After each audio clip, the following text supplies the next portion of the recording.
Chapter 1, The Sudden Return. This winter, Beicheng is particularly cold, and as November arrives, flurries of snow begin to fall from the overcast sky. It is quite fortunate the weather does not need to be pleasant for a reunion with an ex-boyfriend. Zhong Xiran stepped out of the car, cradling an A4-sized cardboard box in one arm, slamming the car door shut as she made her way to the private room at the end of the Ting Club. Upon pushing the door open, she found Beicheng already present. He appeared much as she remembered, clad in a loose-fitting white sweater. The warm light in the room cast a gentle glow upon him, making him seem exceptionally tender. It was difficult to fathom that such a gentle person could commit an act of such cruelty. Beicheng rose, his gaze lingering on her for a moment. "Long time no see." Zhong Xiran advanced toward him. Beicheng's voice was husky. "What would you like to drink?" His words were interrupted by Zhong Xiran. "I am here to return these things." The cardboard box was placed on the table with a measured weight. He had left so abruptly back then, failing to settle the items that needed to be returned. Beicheng's eyes fell upon the yellow box, which likely contained the gifts he had given her in the past. "I can explain what happened back then. No need," Zhong Xiran replied, raising her gaze to meet his directly. "I am married now." In that moment of eye contact, a fleeting chill glimmered in Beicheng's gentle eyes. "So what?" His tone was dismissive, as if that fact bore no significance. Zhong Xiran replied coolly, "I came here to make things clear once and for all. I hope you will not disturb me again, or else my husband will be displeased." After a brief silence, Beicheng's voice was soft. "Does he treat you well?" "My husband treats me very well." "Is that so?" Beicheng's gaze seemed capable of piercing through her.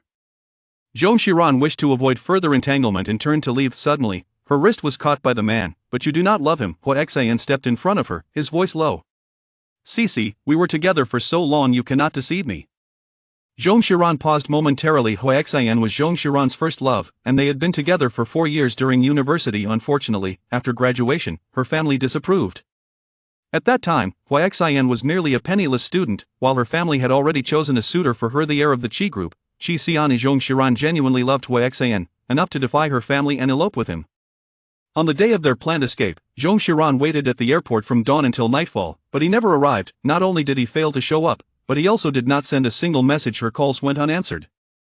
As night fell and the snow began to fall, she stood helplessly at the airport's entrance, shivering. When Qi Sinian appeared, he went to America. $1 million and Yoha chose $1 million. Shortly thereafter, the Zhong family's real estate business faced a financial crisis, barely surviving thanks to Qi's investment. She knew she should not have come. During their marriage, Qi Sinian had told her that he would not pursue the past, but she belonged to him now, as a condition for helping the Zhong family. Yet, for reasons unknown, she remained unable to let go of that abrupt farewell from years ago. It was akin to being forced to leave a movie before witnessing the conclusion, always lingering on her mind. Perhaps it is a peculiarity of women to hold an inexplicable obsession with proper farewells. She never anticipated he would dare utter such words. Zhong Xiran coldly shook off his hand. "Regardless of love or not, he is still my husband. Moreover, I came to see you with complete transparency." Beicheng scrutinized her, unwilling to overlook any subtle expression. "If you are truly so transparent, would you dare tell Qi Sinian about our meeting?" She abruptly pulled open the private room door and walked out without a hint of nostalgia. The red light of the surveillance camera in the corner of the hallway flickered to life. Outside, the snow had intensified. Upon returning to the car, Zhong Xiran received a call from her father. "Day after tomorrow." Zhong Xiran started the engine, her tone flat. "I will ask when he is available," her father rambled on. "Cici, you must pay more attention to Xian. Try not to let him travel so much. Having a child soon is the priority." These words had been repeated for 4 years, and Zhong Xiran had long grown accustomed to them, responding with a few casual remarks before ending the call. The decision regarding having children lay entirely in Qi Sinian's hands. As darkness fell, the snow continued to pile up. Upon arriving home at Emerald Bay, she pushed the door open to find the house shrouded in darkness. Yet, a faint scent of tobacco lingered in the air. Zhong Xiran was startled, her gaze darting upward. In the dimness, a flicker of crimson light pulsed. At that moment, the room's lights illuminated. Qi Sinian stood before the floor-to-ceiling window, clad in a deep blue suit, wearing gold-rimmed glasses, with 2 buttons of his shirt undone, and the ashtray in his hand already filled to a considerable height. He looked at her. "You seem surprised.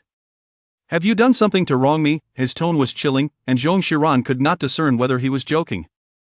It was supposed to be. Qi Sinian took a few steps, bending down to extinguish his cigarette on the coffee table, before sitting back on the sofa, leaning back to observe her.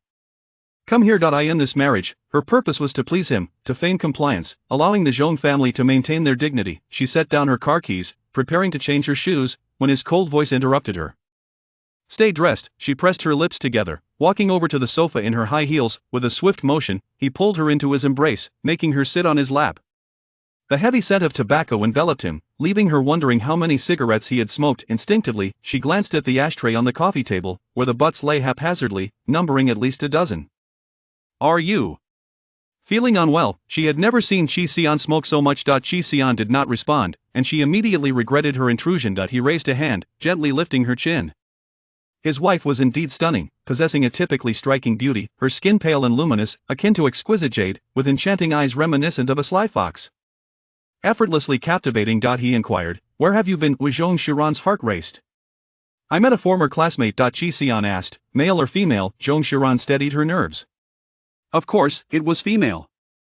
After 4 years of marriage, while Zong Xiran did not know Qi Sinian extensively, she was aware of his strong possessiveness. There was no way she could reveal her meeting with Hua Xin. Qi Sinian's voice was devoid of emotion.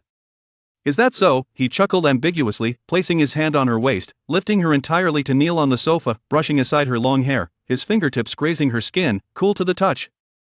Zong Xiran had but one request: to turn off the lights. Qi Sinian did not love her, she was acutely aware of this fact, for every time they were together, she felt a sense of humiliation. Fortunately, he still seemed to appreciate her body, perhaps due to his foul mood. He was particularly rough with her that day. Afterward, Qi Sinian turned on the floor lamp beside the sofa, casually tossing a Weiner throw blanket over her before standing to leave. He was dressed impeccably, now merely missing his suit jacket. As Zong Xiran, on the other hand, felt utterly stripped, lying helplessly on the sofa, her slender shoulders exposed to the air, her pale and proportionate legs dangling limply in midair. She felt utterly exhausted, drenched in sweat, devoid of strength, and quite uncomfortable. During a certain period, she was quite unwell and could only endure it. Turning her head, she caught a glimpse of the disarray around her. They would never have children. Qi Sinian was always meticulous in his precautions. She mused that this was perhaps his greatest virtue, his sense of responsibility. At least she did not have to take any medication. After finishing his shower, Qi Sinian emerged from the bathroom and switched on the crystal chandelier in the living room. Zong Xiran was still lying on the sofa. He glanced at her, his tone indifferent. "Aren't you going to take a shower?" Zong Xiran reluctantly wrapped herself in a blanket and got up.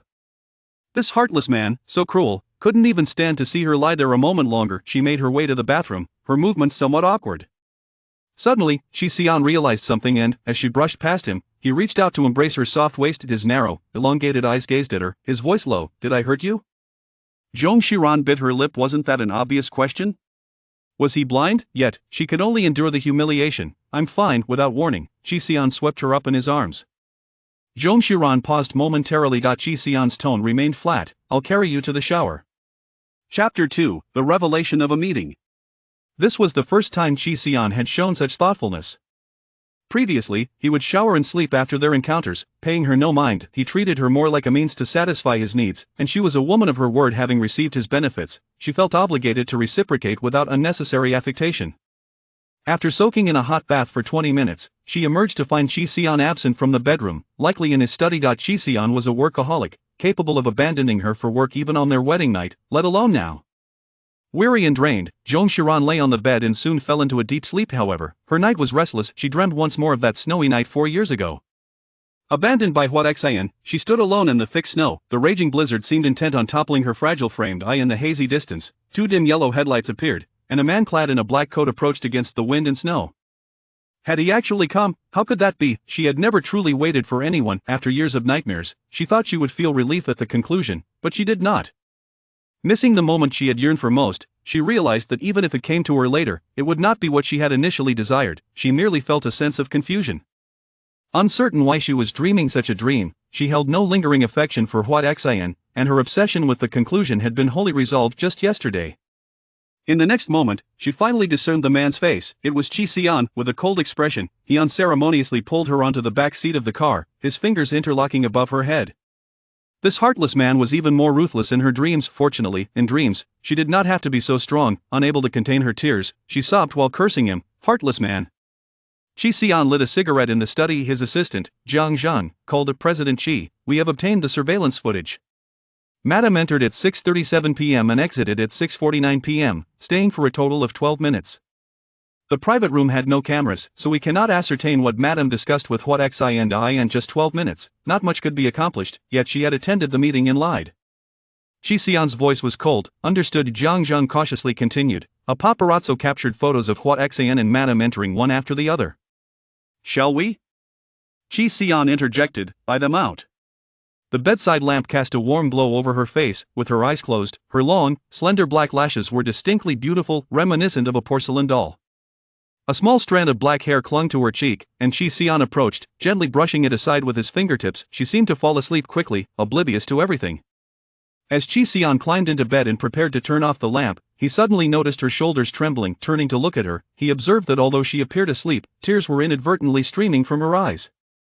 This was the first time Qi Xian had witnessed her cry before him. She was always composed and compliant, rarely displaying any strong emotions. Having never comforted a woman before, he felt uncertain about how to proceed. After a brief pause, he remembered to fetch a tissue to wipe away her tears. Just as he was about to inquire if she had experienced a nightmare, he heard her mutter, "Heartless man." Qi Xian's gaze turned icy, his hands unconsciously clenching the tissue into a ball as he stood abruptly, preparing to leave. In the next instant, he heard her whimper in a small, innocent voice, "Qi Xian, slow down, it hurts." His steps faltered. Was she cursing herself? Zong Xiran was awakened by the sound of her phone ringing. A lingering ache coursed through her body, and she was not fully alert yet, squinting to see the screen displaying a call from producer Suyu. She answered. "Hello." Her voice was still hazy. "Are you still in bed? It's nearly 10:30. Suyu sounded surprised as Zong Xiran typically had a habit of rising early, unless. The mention of Qi Xian jolted her awake. Yes. Suyu clicked her tongue teasingly. Is your husband quite the handful? Indeed. Zong Xiran recognized Suyu's playful nature and did not mind the teasing. What do you need me for this morning? Suyu's tone turned serious. Jaha has withdrawn its investment. The person in charge said that after evaluation, they believe the film's profitability is low. We need to find new investors. Zong Xiran sighed. Understood. I'll think of a solution. The current film industry was challenging last year's significant investments had resulted in losses, and investors were particularly cautious now. Having won the Best Short Film Award at the first film festival, Zong Xiran was still considered a newcomer director, which made it difficult to gain investors' trust. She got up exhausted from the previous night. She had simply collapsed into bed without even changing into her pajamas, so she grabbed the burgundy blanket from yesterday and wrapped it around herself, holding it to her chest as she headed to the kitchen for water. At this hour, Qi Xian had already left for work. She switched her phone to speaker mode and placed it on the coffee table, bending down to fill her glass. She heard sounds from the kitchen. It must be the housekeeper preparing breakfast. In this market, other investors won't invest easily either. I have no idle funds left. Suyu suddenly had a brainstorm and raised her tone. Cece, you could ask your husband for investment. Zong Xiran took a sip of water. Choose someone else, why not? Suyu was puzzled. Several million is nothing to your husband. Why not take advantage of such a good resource? Plus, if it makes a profit, you can pay him back. Because the Zhong family now relied entirely on Qi Xian, she felt she could no longer hold her head high before him, but she couldn't express that directly. After a moment of contemplation, Zong Xiran said, "He's not very easy to persuade." The glass door to the kitchen swung open, and footsteps approached. Suyu's voice was half joking. What's so difficult to discuss in bed? Just sleep on it, and all will be resolved. Zong Xiran, still haunted by the previous night, replied, I fear one night won't suffice. Suddenly, a familiar, cool voice came from behind her. That may not be the case. Why not give it a try? Didn't you go to the office? I didn't. Qi Sinian donned a simple gray silk nightgown. Her gaze remained indifferent, yet her mood was evidently far brighter than the previous night. I'm tired. I'll rest for half a day. Zong Xiran. In her phone, Suyu exclaimed, wow. Only then did Zong Xiran belatedly hang up the call in haste. The winter sun streamed through the window, casting warmth upon her shoulder, unexpectedly steamy. Zong Xiran wore nothing beneath. Though she and Qi Sinian had engaged in their shared activities, it had all transpired in the obscurity of night, where any emotion could be concealed. In broad daylight, she felt rather uneasy under his scrutinizing gaze. She pressed her lips together, instinctively placing her cup aside, only to unconsciously adjust the winered thin blanket draped around her, as if seeking a semblance of security. Qi Sinian lifted his eyelids to glance at her, displeased with her protective gesture. He approached her, raising his hand to swiftly strip away the thin blanket enveloping her. Zong Xiran immediately clasped her hands over her chest. Qi Sinian remarked flatly, what are you covering for? Haven't I seen every inch of you, Zong Xiran? Is he some sort of pervert? Chapter 3, Video Fermentation. She cast an uneasy glance at the milk on the table and a plate of 6 small sandwiches. The person who had just emerged from the kitchen was Qi Sinian. Qi Sinian was reserved and spoke little in their interactions. Zong Xiran had always been the more proactive one. At that moment, she appropriately complimented him, saying, "I had no idea you could cook." "Of course you wouldn't know," Qi Sinian replied in a rather indifferent tone. "What do you know about me?" And thus, the conversation came to an abrupt halt. After their marriage, Qi Sinian would occasionally make sharp remarks, perhaps stemming from his dissatisfaction with her past elopement. Fortunately, it was not severe, and she had grown accustomed to it. Zong Xiran decided to remain silent and eat. Qi Sinian pushed the plate of 6 small sandwiches in front of her, urging her to finish. Zong Xiran pondered. How could she possibly consume all of this? It seems that this is the first time President Qi has cooked for her. And he believes that his culinary skills should not go to waste, which is why he made such a request. Zong Xiran cautiously regarded her companion. "I cannot consume so much. May I store the leftovers in the refrigerator and partake of them later this afternoon or perhaps tomorrow?" "No," Qi Sinian replied, lifting his eyelids to cast a glance in her direction. "I am not particularly accommodating." Was he jesting? Had the sun risen in the west? Why was he in such a splendid mood today? With the meal concluded, no superfluous words were exchanged. After dinner, Zong Xiran took the initiative to wash the dishes. Upon emerging from the kitchen, she found Qi Sinian already changed, seated on the sofa. He donned a celadone green shirt, a hue that few could carry off. Yet on his fair complexion, it rendered him exceptionally striking. The sound of a lighter's flint while sliding filled the air as Qi Sinian ignited a flame. Though he did not smoke, he merely repeated the action, as if driven by boredom. Noticing her presence, he turned to her and said, "I have been busy lately." "It may take a few more days." Zong Xiran nodded in agreement. Qi Sinian set down the silver lighter and inquired, "How much investment is required for the film?" This implied his intention to assist her. Zong Xiran felt a sense of embarrassment and softly replied, "No need." Qi Sinian responded, "I am not lacking in this regard." "I am aware," Zong Xiran thought to herself, digging her nails into her flesh, hesitating to speak her mind in front of him. "I would like to test my own capabilities first and see if I can secure an investment." Qi Sinian nodded lightly, tossing the lighter onto the coffee table. And stood up to leave, uttering only a single phrase, "There are medicines on the table." "What kind of medicines?" Zong Xiran picked it up and glanced at it. Her face flushing once more. She had no idea such a medication existed. After Qi Sinian left, Zong Xiran exhaled in relief. Settling onto the sofa to call each investor in her phone. She aspired to produce a light-hearted urban romantic comedy titled In the Midst of a Secret Love. The screenplay was penned by an obscure newcomer. Although the characters bore imperfections, she was immediately captivated by the bittersweet emotions of unrequited love woven into the tale, prompting her to undertake revisions herself. This year, the company had tightened its budget and could not invest. Urban romantic comedies had suffered significant losses, with 90% failing over the past 2 years. Thus, we shall not pursue this genre. We do not require inexperienced directors. As the room descended into darkness, Zong Xiran belatedly glanced at the clock, realizing it was already 8 in the evening. No investor was willing to offer her a chance. Not even for a discussion about the project. It had been 2 years since she graduated and entered the directing field. And being a woman in this industry proved particularly challenging.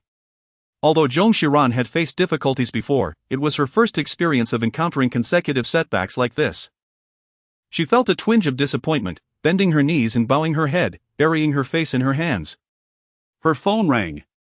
Qi Sinian's office had a bed, and it was common for him to be preoccupied with work, often neglecting to return home. Zong Xiran nodded in agreement. After hanging up the phone, Zhang Zhang gently pushed open the door to the conference room. Qi Sinian was engaged in a meeting with several senior executives, one of whom was articulating the pros and cons of an acquisition. 2 large bags of takeout lay on the table, and as long as the boss remained silent, no one dared to touch them. Zhang Zhang approached Qi Sinian, lowering his voice to say, "I have already contacted Madam." Qi Sinian acknowledged with a nod and gesture to pause the meeting, stating, "Let us eat first." He then rose from his seat, prompting everyone to eagerly grab the takeout. For the laborers were on the brink of starvation. Upon returning to the office, Qi Sinian appeared fatigued as he leaned back in his chair and inquired, "Did Madam mention anything?" Zhang hardly dared to breathe, replying, "Madam did not say anything in particular." Qi Sinian's gaze was indifferent. Zhang pushed the takeout sent by the family chef toward Qi Sinian, asking, "Shall you eat first?" Qi Sinian's voice was devoid of warmth as he instructed. "Call the owner of Jiaha." Though Jiaha is one of the top film companies in the industry, its profits pale in comparison to those of the Qi Group, which owns nearly a third of the theaters in the sector. Chen Shang, the CEO of Jiaha, has long dreamt of establishing a connection with Qi Sinian. A mere hint from him could lead to a significant increase in box office allocations. However, Qi Sinian's high position and aloof demeanor made it difficult for anyone to reach him. Upon receiving a call from Qi Sinian, Chen Shang hurriedly excused himself from a gathering of actors and directors to take the call in a quieter room. "Mr. Qi, how may I assist you?" he inquired. "Mr. Chen," he responded politely, "I have an interesting film project and would like to invest through your company, with a bridge fee of 20%. Was he not practically offering money? Moreover, what project could possibly be unworthy of Qi Sinian's interest? Chen Shang quickly added, "What bridge fee are we discussing? Which project?" "I'd like to invest as well to benefit from your success." Qi Sinian replied flatly, "A small project." "Thank you, and once I finish this busy period, I shall treat you to a meal." Chen Shang hastily declined, thinking Qi Sinian's mention of a small project was merely a formality. However, upon receiving the project name from Qi Sinian's assistant, he was momentarily stunned. The ongoing secret crush? Which renowned director's project was this? He had never heard of it. If it truly did not work out, she would have to take a roundabout route, perhaps starting with a web film to test the waters. Suddenly, a phone call came in, and Zong Xiran quickly answered. "Director Zhong? This is Yin Tai from Huacheng. A few investors and I have reviewed your project plan for Secret Crush and are quite impressed. We have decided to invest. When are you available for a meeting to discuss the details?" Yin Tai was the owner of Huacheng. Zhong Xiran never anticipated that such a modest project would capture the attention of her superior, the CEO. She promptly expressed her gratitude, saying, "Thank you, Director Yin. I will be available tomorrow. Let's meet at 10 a.m. then." "All right."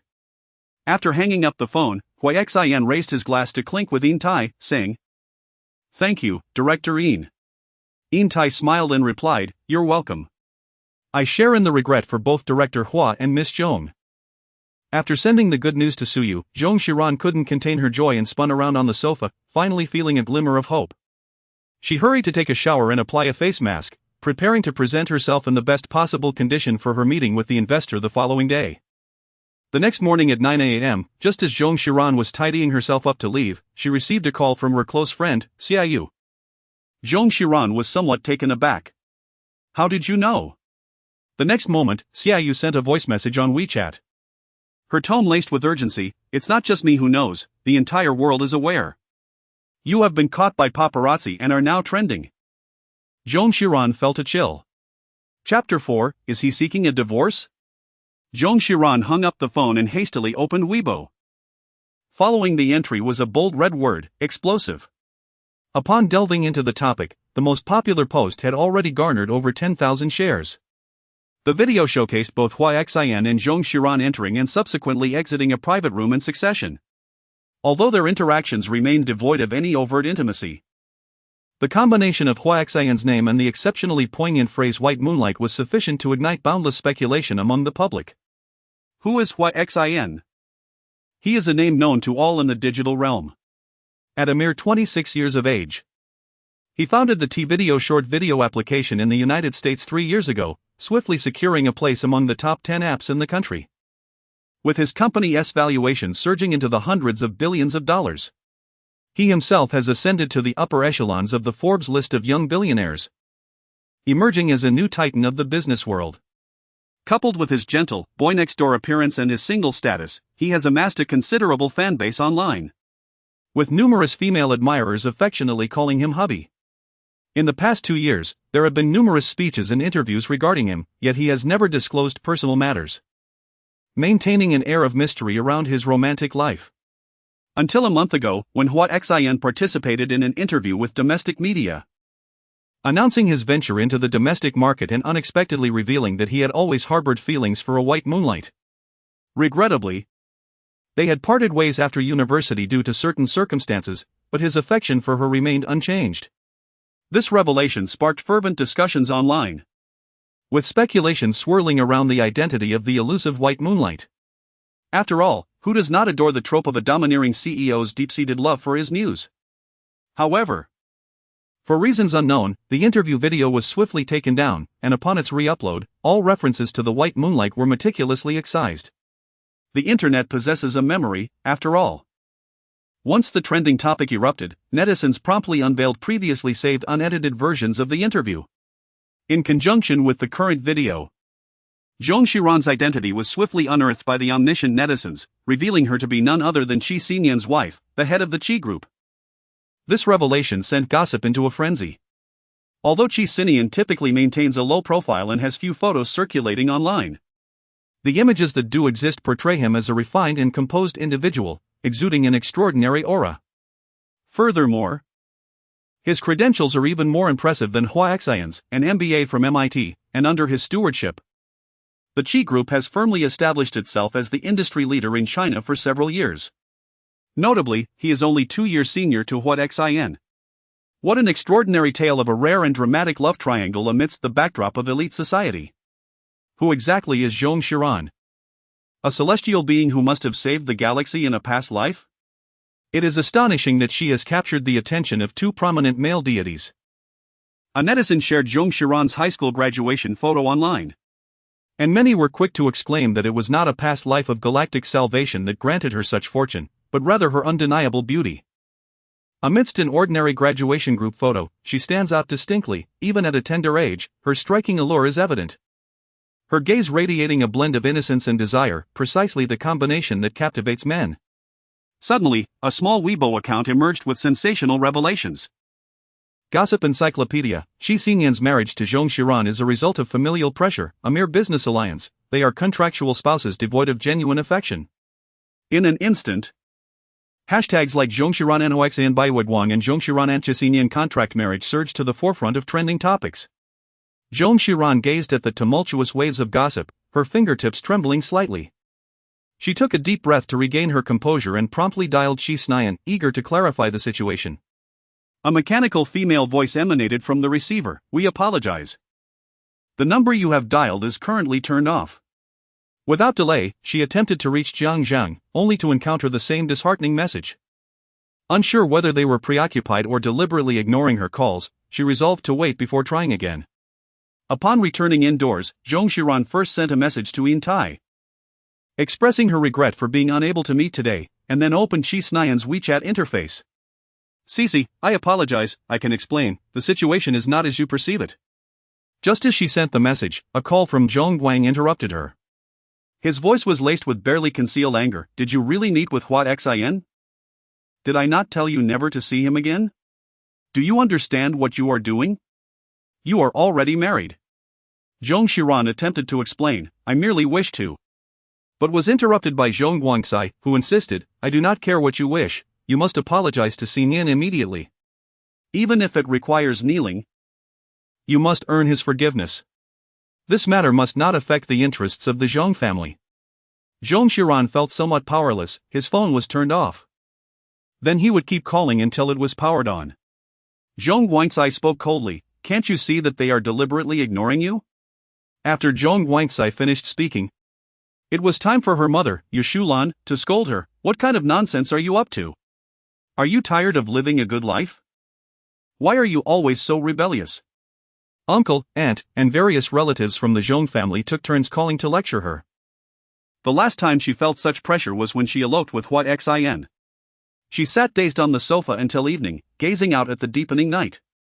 Rising, she made her way to the headquarters of the Qi Group. She needed to see Qi Sinian first and foremost.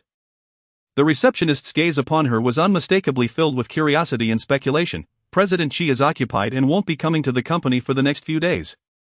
Whether it was true or not was evident.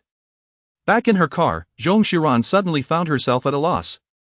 Although Qi Sinian was indifferent, He had never been angry with her. If he was determined not to see her, given his capabilities, it would be impossible for her to find him.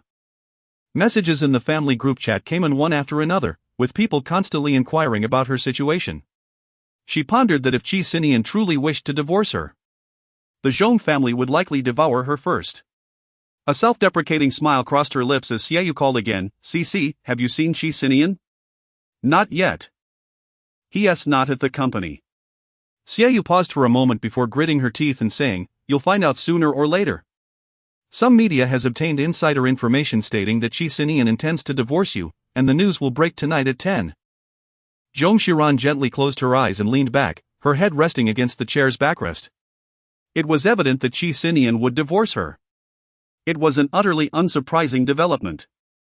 Initially, Qi Sinian had shown no objection to her eloping with another man, which led many in the Zhong family to believe he harbored feelings for her.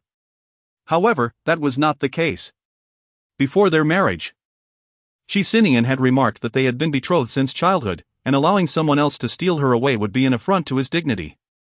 Additionally, he was preoccupied with work, lacking the time to build rapport with another.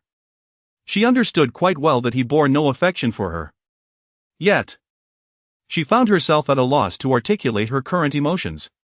Although she had never desired marriage in the first place, the prospect of divorce now seemed equally unappealing. Over the years of their union, her life had been remarkably stable, and she had developed a certain fondness for this tranquility. That evening at 10, news broke out. And the hashtag Qi Sinian-Zhong Xiran divorce trended once again. The following day, as the stock market opened, shares of the Zhong group plummeted, reaching a limit down by 3 o'clock in the afternoon. Zhong Guangcai was as anxious as an ant on a hot pan, repeatedly urging her to seek out Qi Sinian and apologize. She found herself at a loss. It was only then that she realized her knowledge of Qi Sinian was woefully inadequate. Besides the company, she had no idea where else to find him. Should she call Qi Sinian's parents to inquire? She simply could not bring herself to do so. Moreover, given the gravity of the situation, Qi Sinian's parents had not even reached out to her, clearly indicating that they expected the young couple to resolve their issues independently. As Zhong Xiran stepped through the threshold of his home, he immediately beheld a circle of people gathered in the living room, comprising his father, mother, and various relatives from the Zhong family. Zhong Wanji, upon seeing her, immediately displayed an expression of utter disdain and bluntly remarked, "Could you not behave so recklessly? What will happen to the Zhong family if Xian decides to divorce you over this? What will become of my tuition fees for studying abroad?" Zhong Xiran's gaze turned icy. She was aware of her unpopularity at home, but she never anticipated that even her younger sister, who benefited from her, would also step on her. She raised her hand and delivered a sharp slap to Zhong Wanji's face. "Everything you wear, use, and even your tuition fees are funded by my money. Do you really think you have the right to lecture me?" Chapter 5, Teaching Her a Lesson. Her words held undeniable truth. The Zhong family is burdened with significant debt. Even with the assistance of the Qi family, the earnings are primarily allocated to pay off the bank's interest. The family has grown accustomed to luxury, and their finances have always been somewhat strained. Zhong Xiran has taken on all the expenses for her younger sister, only to be met with ingratitude. "You." Zhong Wanji widened her eyes, overwhelmed with grievance, tears cascading down like a string of broken pearls. "The money belongs to Brother Sinian, not something you earned yourself. What gives you the arrogance?" Zhong Guangcai interjected, "Do not speak nonsense. Ever since the arrival of her obedient little daughter, Yushulan's affections had increasingly leaned away from the rebellious Zhong Xiran, whom she could hardly bring herself to like. With tenderness, Yushulan cradled her daughter in her arms and turned to Zhong Xiran, exclaiming in exasperation, "Have you even learned to resort to violence? Just look at your spoiled demeanor. It is no wonder that Xinyan wishes to divorce you. I fail to comprehend how I could have given birth to such a rebellious daughter. Previously, you wanted to elope, and now you bring up trivial matters from the past. What is there of significance in that?" Zhong Guangcai interrupted, directing his gaze towards Zhong Xiran. "I shall always have the right to reprimand you." Zhong Xiran lowered her gaze, remaining silent. Zhong Guangcai furrowed his brows and inquired, "Tell me, is Xinian truly intent on divorcing you?" "I do not know," replied Zhong Xiran, her voice hoarse. "I have been unable to reach him. At that moment, Uncle Zhong Guangli rose abruptly, his tone earnest and grave. Cici, you must not divorce Xinian. You have no idea how challenging business has become. The Zhong family barely survives thanks to the Qi family. Should the Qi family withdraw their investment, we would be doomed. If the Zhong family goes bankrupt, thousands of employees will lose their livelihoods. The Zhong family is your father's lifelong endeavor. Could you bear to see it all crumble? Your father has cherished you so deeply, investing so much effort into your upbringing. Remember the time you eloped? He drove through the night to find you and met with an accident, leaving him with lasting injuries. Even now, when it rains, his leg aches. Zong Xiran stood at the entrance of the living room, her lips parched. After a considerable time, she finally realized that she had been inside for quite a while. And no one had offered her a glass of water. She swayed slightly, catching Zhong Guangxi's attention, who hurried over to support her. Feeling an involuntary pang of concern as he urged, "Please, have a seat." Instantly, someone vacated a spot for her. Zhong Xiran was numbly assisted by him to sit in the center of the sofa, hearing Zhong Guangxi declare, "A marriage cannot be dissolved." Zhong Xiran, my words carry no weight. Zhong Guangxi contemplated for a moment, gazing at her. "You should send Xinian a WeChat message, apologizing and seeking his forgiveness. Expressing your desire to bear his child. It is truly devoid of any dignity." Zhong Xiran scoffed with a hint of irony. "Even if I were willing to give, he wouldn't want a child." Her words were abruptly interrupted by Zhong Guangxi. "Let's see you give first, I shall watch as you do." Zhong Xiran clenched his fist as the screen of his phone suddenly illuminated, signaling an incoming call from an unknown number. The room fell into an immediate silence. A flicker of hope ignited in the hearts of those present, as they wondered if it might be Qi Sinian calling from a different phone, for after all, whether to divorce or not necessitated some form of resolution. Zhong Guangxi, accept. Zhong Xiran answered the call. This is what Xin. Zhong Guangxi exclaimed in fury. Hang up the call. Zhong Xiran mechanically ended the call. Zhong Guangxi proclaimed, "The number has been deleted, it must not be retained." Zhong Xiran suddenly felt an urge to laugh. How could Xin, possessing her number, possibly fail to reach out to her? Zhong Guangxi was truly frantic. On the verge of losing her composure. Nevertheless, she had no intention of contacting Xin. With a swift motion, she decisively deleted his number. Just moments later, a message from Xin sprang onto the screen. "Cici, I await your divorce. Zhong Guangxi." Zhong Guangxi choked momentarily. Inside the room, a meticulously arranged wooden table of spruce seated 2 rows of individuals. Qi Sinian placed his hand upon the documents, speaking in a calm voice.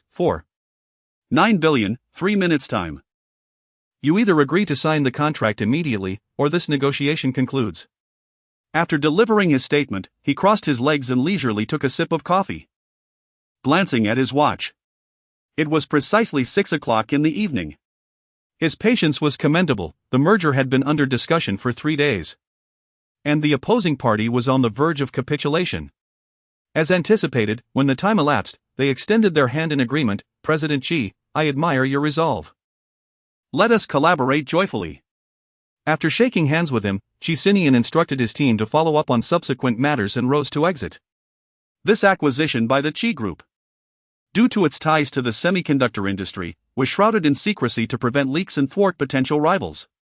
Thus, both teams were sequestered at the Yunhu resort, with all electronic devices confiscated and network signals blocked. Until negotiations concluded, no one could communicate with the outside world. The relentless discussions were indeed exhausting. And as soon as he entered the car, Qi Sinian closed his eyes to rest. Within 2 minutes, he heard Jiang Zheng timidly call out, "President Qi."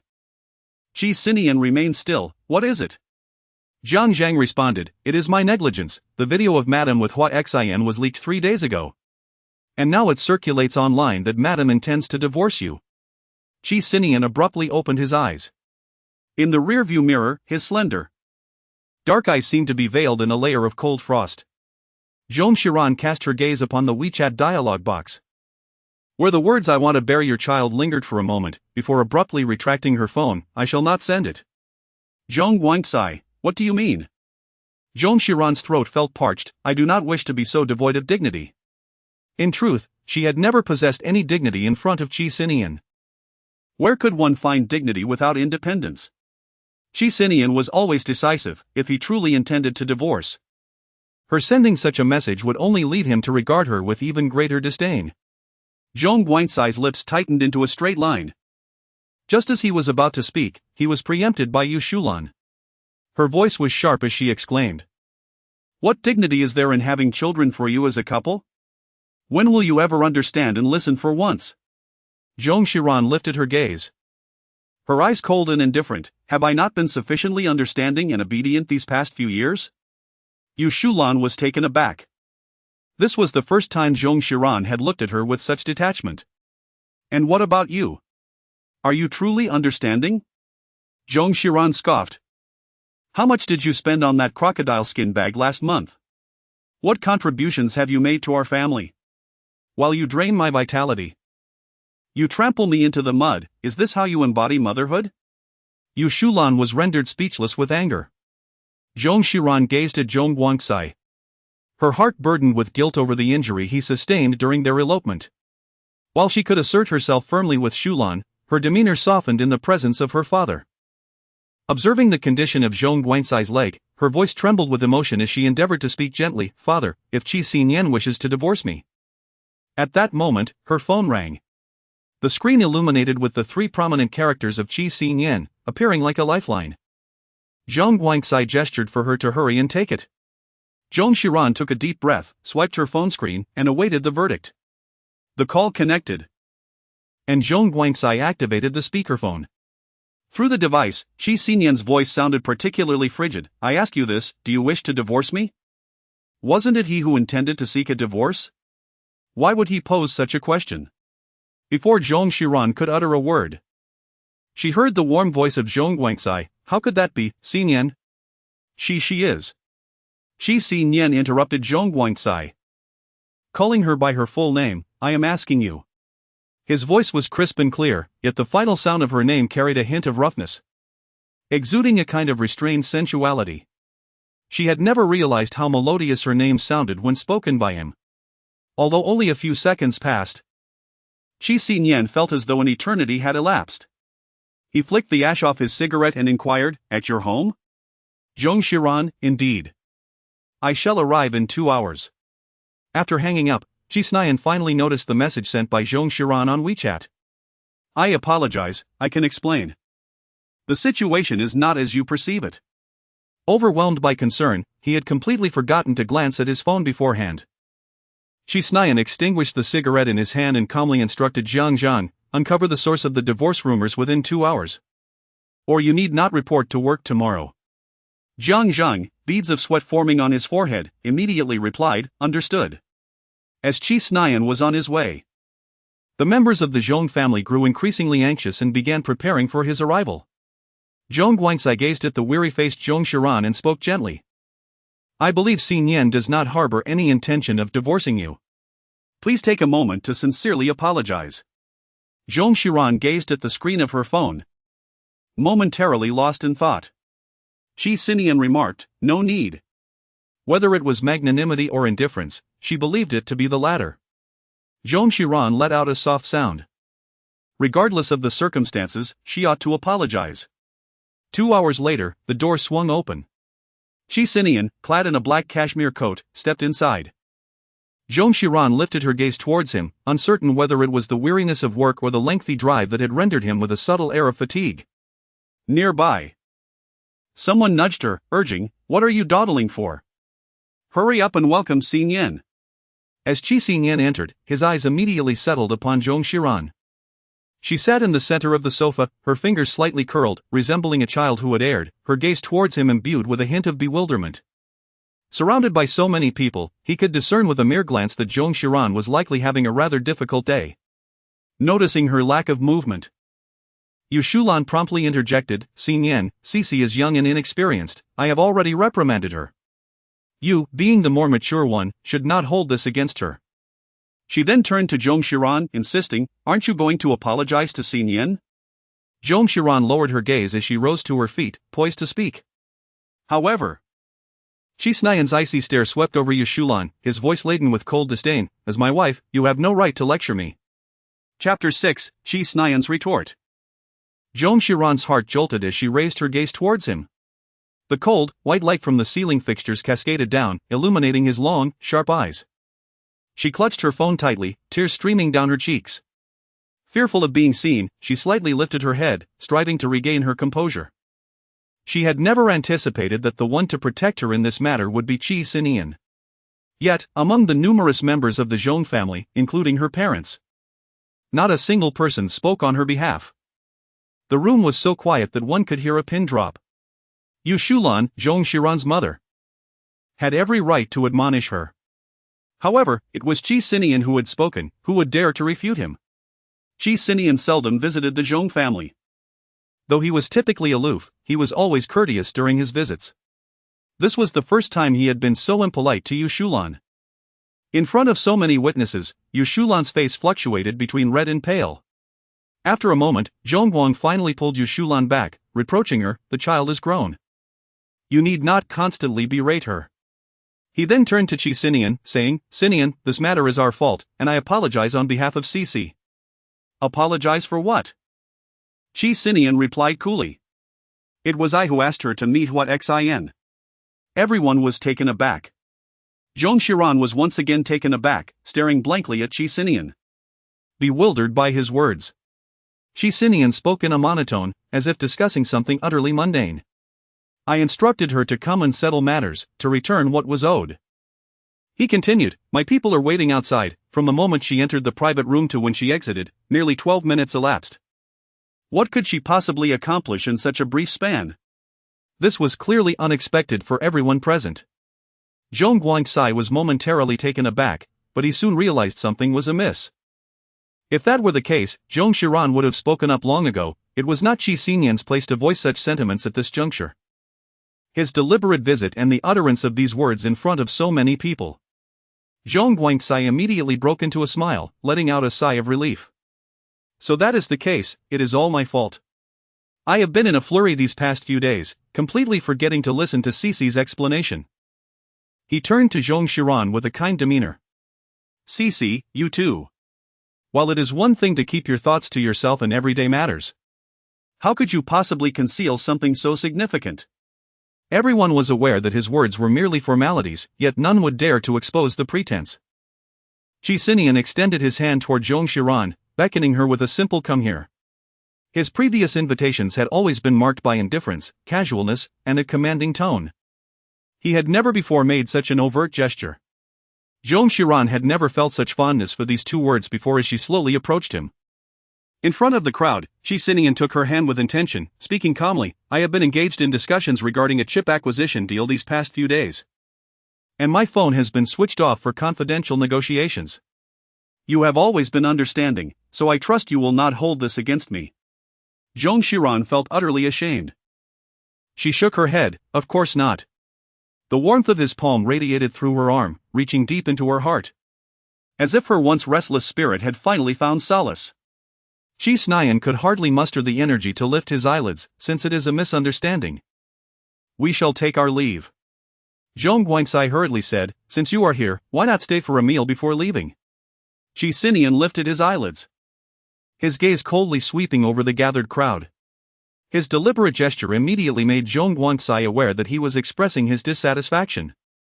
As expected, Qi Sinian replied in a nonchalant tone, "No need, I prefer solitude." Qi Sinian remained non-committal. He was about to lead Zhong Xiran out when Zhong Guangxi suddenly received a call from the community security office, informing him that a swarm of reporters had gathered at the entrance, seeking to interview Qi Sinian. Qi Sinian's expression hardened, a cold smile curling at the corners of his lips. Zhong Xiran cast a worried and guilty glance at him. Qi Sinian had always been low-key, rarely attending commercial events. Yet now, due to her, he was thrust into the glaring spotlight. Had she not insisted on pursuing a so-called farewell, this predicament would not have arisen. Her bright eyes glistened with a hint of moisture, leading Qi Sinian to believe she was afraid. He intertwined his fingers with hers, seemingly to offer solace, "Do not fear. I shall manage." Once seated in the car, Zhong Xiran felt a wave of anxiety wash over her, not for herself, but for Qi Sinian. However, upon reflection, she could not quite discern the source of her unease, as she was confident in Qi Sinian's ability to handle the situation adeptly. She pressed her dry lips together and unlocked her phone to check the current online discourse. The screen was inundated with scathing ridicule from netizens. This woman undoubtedly possesses the attributes of a green tea bitch and a white lotus, it's evident. As someone on the fringes of this circle, I can attest that when Qi Sinian married Zhong Xiran, the community was rife with skepticism. This is definitely heading for divorce. Who could endure such humiliation? Consider this: if this woman had not maintained ties with Hua Xian, would he have suddenly made such remarks? Is he foolish? This woman is both dim-witted and lovesick. After divorcing Qi Sinian, she will forever be estranged from the upper echelons of society. The car gradually approached the entrance. Zhong Xiran stowed her phone away and turned her gaze towards Qi Sinian. The light was dim, casting his face into shadows, rendering his expression indistinguishable. The entrance to the community swung open, and a throng of reporters surged forward. Although Zhong Xiran was a director and had witnessed numerous similar scenes within the entertainment industry, experiencing it firsthand was a novel occurrence for her. She found the situation to be rather theatrical. Qi Sinian signaled for the vehicle to halt. As the car came to a stop, Qi Sinian instructed, "Wait for me inside the car." Zhong Xiran instinctively grasped Qi Sinian's hand. Zhong Xiran mustered her courage, declaring, "I will stand by you." The trouble she had caused should not be faced by him alone. Qi Sinian replied in a subdued tone. "Have you considered how to respond to the reporter's questions?" Zhong Xiran was momentarily taken aback, and before she could utter a word, Qi Sinian had already pushed open the car door and stepped out. The biting winter wind rushed in, and Zhong Xiran suddenly felt a chill. The car door slammed shut with a resounding bang, cutting off the cold as if it had merely been a figment of her imagination. The flash of lights instantly illuminated the surroundings, bright as day. Zhong Xiran gazed out of the tea-brown car window. Reporters thrust their microphones before Qi Sinian's face. Inside the vehicle, most of the sounds were muffled, leaving only a faint murmur of noise. Zhong Xiran lowered the car window by a mere inch. Instantly, a cacophony of noise surged into the vehicle, and questions flooded forth. "Are you contemplating divorce from your wife? What is your perspective on her meeting with Mr. Hua?" Qi Sinian maintained a serene demeanor, responding with poise. "I will not be divorcing her. She informed me about her meeting with Mr. Hua, of course. As for their conversation, that remains my wife's private matter, and I cannot disclose it." A reporter inquired, "Is Mrs. Qi inside the car? May we invite her to say a few words?"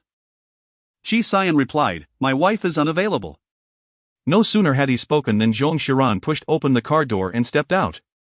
The reporters immediately thrust their microphones towards her. Qi Sinian paused momentarily, parting the crowd to reach her side. Shielding her from the intrusive cameras with one hand while enveloping her in a protective embrace with the other, Zhong Xiran lifted her gaze towards the reporters before her, stating firmly, "I did indeed meet with Mr. Hua, solely to return some old belongings. I am completely candid and have done nothing to betray my husband." Her eyes then turned towards Qi Sinian. "I must also express my gratitude to my husband for his trust and respect." Qi Sinian appeared somewhat taken aback. A gust of cold wind swept through, causing Zhong Xiran to shiver, prompting Qi Sinian to instinctively pull her into his embrace. This moment was instantly captured by the reporters' cameras. Once they had gathered sufficient footage, Qi Sinian fixed his gaze on one particular lens, as though addressing someone through it. When one truly loves another, they would never thrust her into the eye of the storm. He adjusted his gold-rimmed glasses, the lenses reflecting a chilling glimmer. "My wife and I share a profound bond that can certainly withstand any trial. Mr. Hua is welcome to attempt to pry her away. He will find it a futile endeavor." Chapter 7, Qi Sinian does not love her. Qi Sinian's tone was laced with arrogance and disdain, completely dismissing Hua Xian as a rival. This commanding presence left the reporters in awe. In a moment of distraction, Qi Sinian had already ushered Zhong Xiran into the car. The vehicle sped towards Emerald Bay, leaving the throng of reporters far behind. Zhong Xiran felt an immense sense of relief, having finally addressed the matter with the public. After driving for quite some time, she suddenly realized that she was still holding Qi Sinian's hand, and, as if scalded, she promptly let go. Here's a bottle of water for you, madam.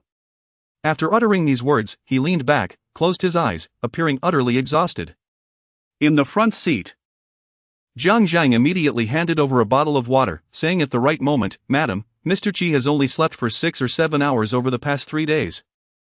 A twinge of guilt surfaced in Zhong Xiran's heart. She nodded and accepted the bottle of Evian mineral water, suddenly realizing how astutely Qi Sinian observed her. As she twisted off the cap and took several refreshing sips, the cool sweetness quenched her thirst.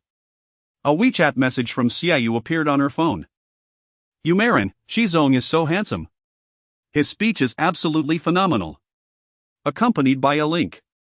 The reporters were remarkably swift, having uploaded the video to various online platforms in mere minutes.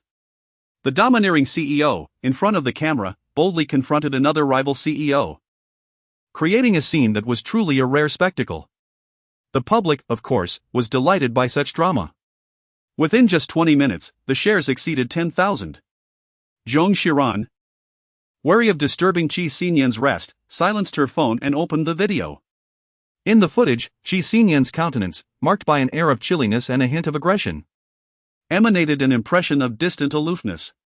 Yet, when he held her close, his expression seemed to soften inexplicably. Zhong Xiran, seemingly compelled by fate, clicked to download a video. Upon completion, she casually opened the comments section. "A husband who is affluent, handsome, exceptionally skilled, and dotes on his wife, please, I would like a dozen of such men." How will you respond, Lord Hua?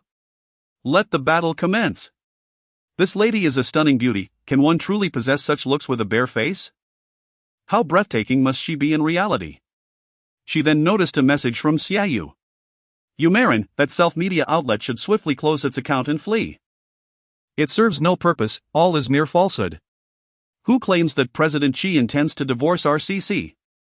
Yumarin, President Xi is utterly infatuated with RCC. Love? Zhong Xiran cast a fleeting glance at Qi Sinian, who remained in the same posture as before. Outside the window, a truck passed by, its headlights swiftly illuminating the glass, briefly highlighting his sharply defined features before plunging them back into shadow. Cici remarked, "That's not the case." Yumarin responded, "I believe you are lost in your own perspective."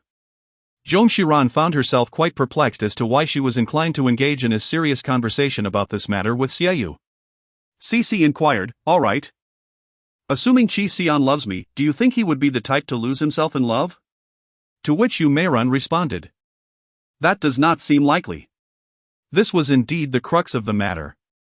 Qi Sinian had always been composed and rational. If he truly loved her, he would not utter such aggressive remarks in front of reporters. His defense of her, his willingness to speak on her behalf, and his public confrontation with Hua Xinchuan were precisely because he was indifferent to her. The truth of the situation did not suffice to sway his emotions. He was, in fact, unconcerned. What mattered to him was maintaining his dignity.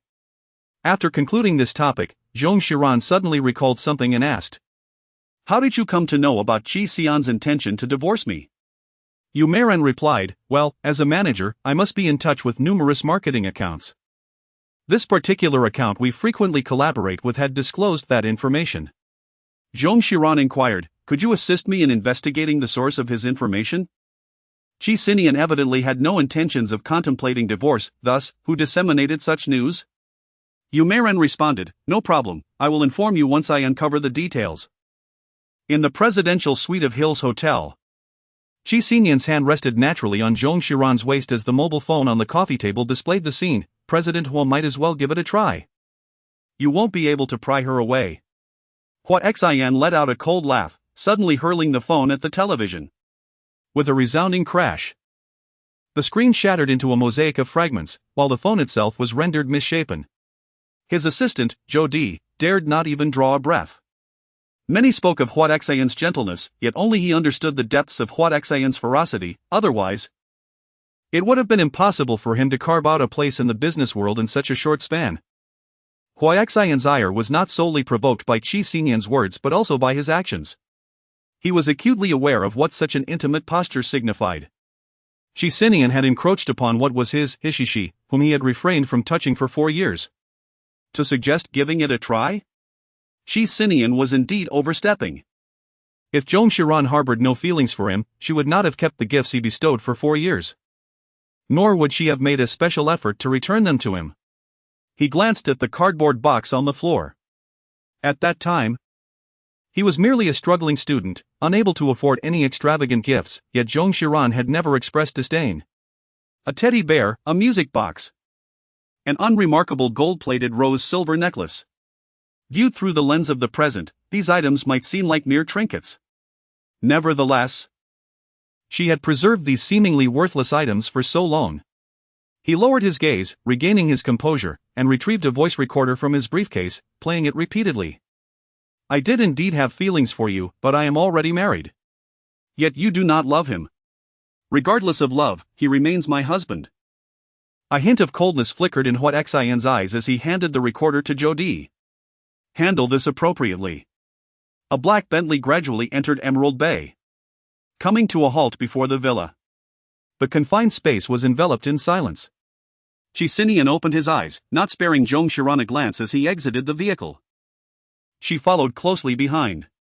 His silhouette appeared particularly aloof against the deepening night. It was only at that moment that Zong Xiran realized Qi Sinian was angry. He had so readily assisted her, and she had assumed he was indifferent about the matter. Upon entering and changing her shoes, Qi Sinian tossed his black coat onto the entrance cabinet, his tone icy. This shall not happen again. His demeanor was a stark contrast to the person he had been moments ago in front of the media. Zong Xiran pressed her lips together, attempting to explain. I went to see him but was interrupted by Qi Sinian. I have no interest in you and your ex-boyfriend, he remarked, taking a step into the bedroom. Zong Xiran stood still, watching his figure vanish into the living room, remaining motionless for quite some time. He was truly angry, unwilling even to listen to an explanation. She felt somewhat bewildered. This was not quite how she had envisioned it. Zong Xiran was uncertain about the reason for his anger. Yet she was acutely aware that the root of the matter lay with her. Qi Sinian had been unjustly implicated, amid his busy schedule. He still devoted his energy to addressing her issues, and he had every right to be irate. She hurried into the bedroom, where Qi Sinian stood before the wardrobe. His back turned to the doorway, engaged in changing his attire. Zong Xiran spoke, my intention in visiting Hua Xian is to return what belongs to him, thereby establishing a definitive separation between us. Mrs. Qi, from the moment you married me, you had already severed all ties with him. Zong Xiran paused momentarily. As Qi Sinian changed into his pajamas and passed by her, he cast a cold glance in her direction, stating, since you have no intention of divorcing, you should manage your feelings for him. A faint scent of tobacco wafted past her nose, quickly dissipating and eluding her grasp. What did he mean by managing her feelings for him? Could it be that Qi Sinian believed she still harbored affection for Hua Xian? Anger surged within her. Was she truly so foolish as to remain fixated on someone who had once abandoned her? This burden was far too humiliating, she would not bear it. Zong Xiran swiftly turned and pursued. Qi Sinian had just entered the bathroom. Zong Xiran stormed in, pushing the door open with fervor, asserting, who told you I still harbor feelings for him? I ceased to have any affection for him 4 years ago, if you must know. Do not insult me. Suddenly, she halted, only then realizing that Qi Sinian was standing before her, completely unclad, his gaze reflecting a hint of astonishment. Zong Xiran's face flushed crimson. Had he not just entered? How could he undress so swiftly? She turned to flee, only to be deftly seized by the man's wrist. With a subtle exertion, he drew her into his embrace. A cool voice whispered near her ear, explain yourself. Chapter 8, Making Amends. Zong Xiran was enveloped in his embrace, her hand resting against the warmth of his chest, the heat radiating into her palm. She spoke in a dry tone, how should I put this? Please release me, and we can discuss it after your shower. Her fair and luminous cheeks were instantly adorned with a rosy hue, a delicate pink that cascaded down to her neck, rendering her irresistibly captivating. Qi Sinian's hand gently caressed her waist, as if hinting at something unspoken. Zong Xiran felt her lips were somewhat parched, and she turned her face away, gently pushing him aside. I'm thirsty and need some water. You should go take a shower first. After a moment's contemplation, he relaxed his grip, allowing her to slip away instantly. With a resounding thud, She closed the bathroom door. Zong Xiran touched her flushed cheeks, fanning herself with her hand. She retrieved a bottle of mineral water from the refrigerator, placing it against her face, which gradually alleviated her discomfort over time. Qi Sinian possessed an undeniably impressive physique. His abdominal muscles and V-line were more pronounced than many male celebrities within their circle, exuding an overwhelming aura of masculinity. As she sat on the sofa, lost in thought, the sudden silence of the running water from the bathroom jolted her. The earlier incident had been mortifying, and upon realizing Qi Sinian was about to emerge, Zong Xiran instinctively grabbed a nightgown from the wardrobe and headed upstairs to take her shower. She lingered in the shower, relishing the escape for as long as she could. By the time she finished and stepped out, she hoped that Qi Sinian had nearly forgotten the earlier awkwardness. After drying her hair and completing her skincare routine, over an hour had elapsed. She cautiously opened the door and tiptoed down the stairs. Qi Sinian was seated on the living room sofa, holding a cigarette. Upon hearing her movements, he flicked the ash from his cigarette and looked up at her, saying, "I thought you intended to stay in there." Zong Xiran. His words were clearly laced with sarcasm, yet his tone remained remarkably even, which diluted the sting of the mockery, rendering it instead with a hint of amusement. Qi Sinian then uttered, "Come here." Zong Xiran pressed her lips together and approached him honestly, taking a seat beside him. Qi Sinian extinguished his cigarette, showing no intention of engaging with her, and spoke in a calm tone, "Please finish what you were about to say." Zong Xiran twirled a strand of hair around her fingers in an uneasy manner and remarked, "I've already said quite a bit." Just how foolish do you think I am to still be hung up on someone who has cast me aside? Am I truly a love-struck fool? Qi Sinian cast a glance at her, though he remained silent, his eyes unmistakably conveyed an affirmation. After a brief pause, it seemed that Qi Sinian wished to alleviate her discomfort as he replied, "At least not at this moment." Zong Xiran. It would be better not to intervene at all. Zong Xiran, I was not in a bad place back then either. I remember those days. She paused, deciding it best to let the past remain in the past, with little to be said about it. The reason I went to see Xin this time is because. She suddenly found herself at a loss for words. Qi Sinian waited quietly. Zong Xiran pondered for a moment and inquired, "Are you familiar with the concept of ritualistic significance?" Qi Sinian replied, "I have a vague understanding." Zong Xiran gazed at the figure of Qi Sinian on the living room television screen and murmured, "I suppose I am someone who places great value on rituals. Years ago, he left without uttering a word, and I have always felt." Her voice trailed off as she sensed the absence of a proper farewell. Qi Sinian waited a few seconds before calmly responding, "So you feel regret and wish to see him?" "Not at all." She quickly clarified, "I bear no regrets towards him. My intention in meeting him is to offer closure to my past self." Qi Sinian remained silent, seemingly striving to comprehend her sentiment. A few minutes later, he lifted his eyelids to regard her. "Then why conceal this from me? Were you afraid I would prevent you from seeing him?" "Certainly not. I simply did not anticipate that you would be so." After a lengthy pause, Zong Xiran finally articulated, "Mature and magnanimous." Qi Sinian replied, "I merely felt that it was better to avoid unnecessary complications, considering we are not exactly too familiar." As she spoke, her voice dwindled to a whisper. Qi Sinian raised an eyebrow and stood, heading towards the bedroom. "You seem tired today, perhaps you should rest." While fatigue was indeed a factor, Zong Xiran was primarily hungry, having scarcely eaten over the past couple of days. However, it was now rather late, and given that Qi Sinian had also been deprived of proper sleep lately, she chose not to complicate matters further and followed him into the bedroom. They each occupied half of the bed, covered by their respective thin blankets, and neither uttered a word. The tranquil atmosphere was filled solely with the sound of their breathing. They had previously shared the same space in this manner. Undisturbed by one another, Zong Xiran had long grown accustomed to it. Yet tonight, sleep eluded her. She felt as though their earlier conversation had not reached its conclusion, and she still owed him an apology. After a brief moment, she tentatively called out, "Qi Sinian." "What is it?" His voice was low and resonant. Zong Xiran took a deep breath in the darkness and said, "I apologize for not being truthful with you. I should not have caught you off guard with this matter." Qi Sinian replied calmly, "It is not quite accurate to say I was caught off guard. Zhong Xiran turned on the bedside lamp, its warm golden light illuminating Qi Sinian's face. She propped herself up slightly on the bed and suddenly inquired, "Why are you being so helpful to me today?" Qi Sinian opened his eyes. Removing his glasses, his gaze softened considerably, yet his voice remained as indifferent as ever. "What do you think?" Zhong Xiran pressed her lips together, declaring, "I will strive to be a good wife for you in the future, ensuring that I never bring you embarrassment again." Qi Sinian's expression remained indifferent as he replied, "It is good that you understand." He then closed his eyes once more. Zhong Xiran noticed the blanket had slipped from his shoulders and recalled her earlier words about being a good wife. She reached out to adjust the covers for him. But as she prepared to leave, her hand faltered, causing her to tumble onto Qi Sinian. Instantly, she sprang back up, only to be pressed down once more by Qi Sinian. His palm rested against her back, his gaze deepening. "Are you intending to atone for your actions in this manner?" "No, I at this moment," claiming it was an accident seemed to suggest a coy invitation.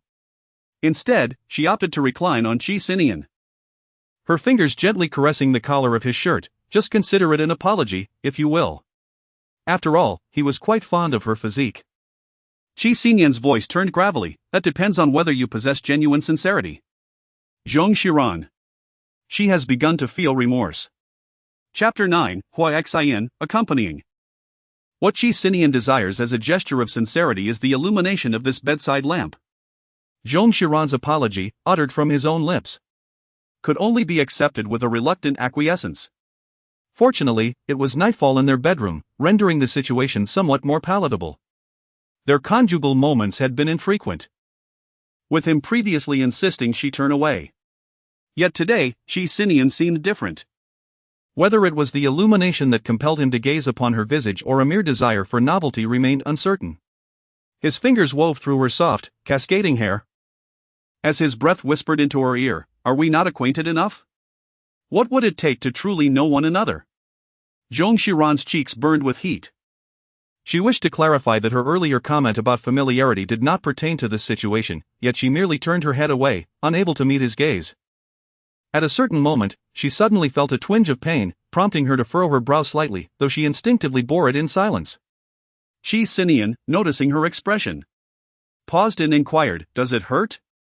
Zhong Xiran hesitated for 2 seconds between lying and confessing, finally giving a gentle nod, "A little." Qi Sinian recalled her sleep-talking from that day and suddenly understood. His voice grew slightly somber. "Do you not know how to express your pain?" Zhong Xiran rested her hand on his shoulder, suddenly feeling a sense of grievance, with her eyes glistening slightly. Did she have the right to voice her discontent? He had bestowed upon the Zhong family abundant resources and had provided her with ample financial support. All she could offer him in return was this. Qi Sinian remained silent for a moment, gently wiping away the tears that had escaped the corners of her eyes with the pat of his finger, and spoke softly.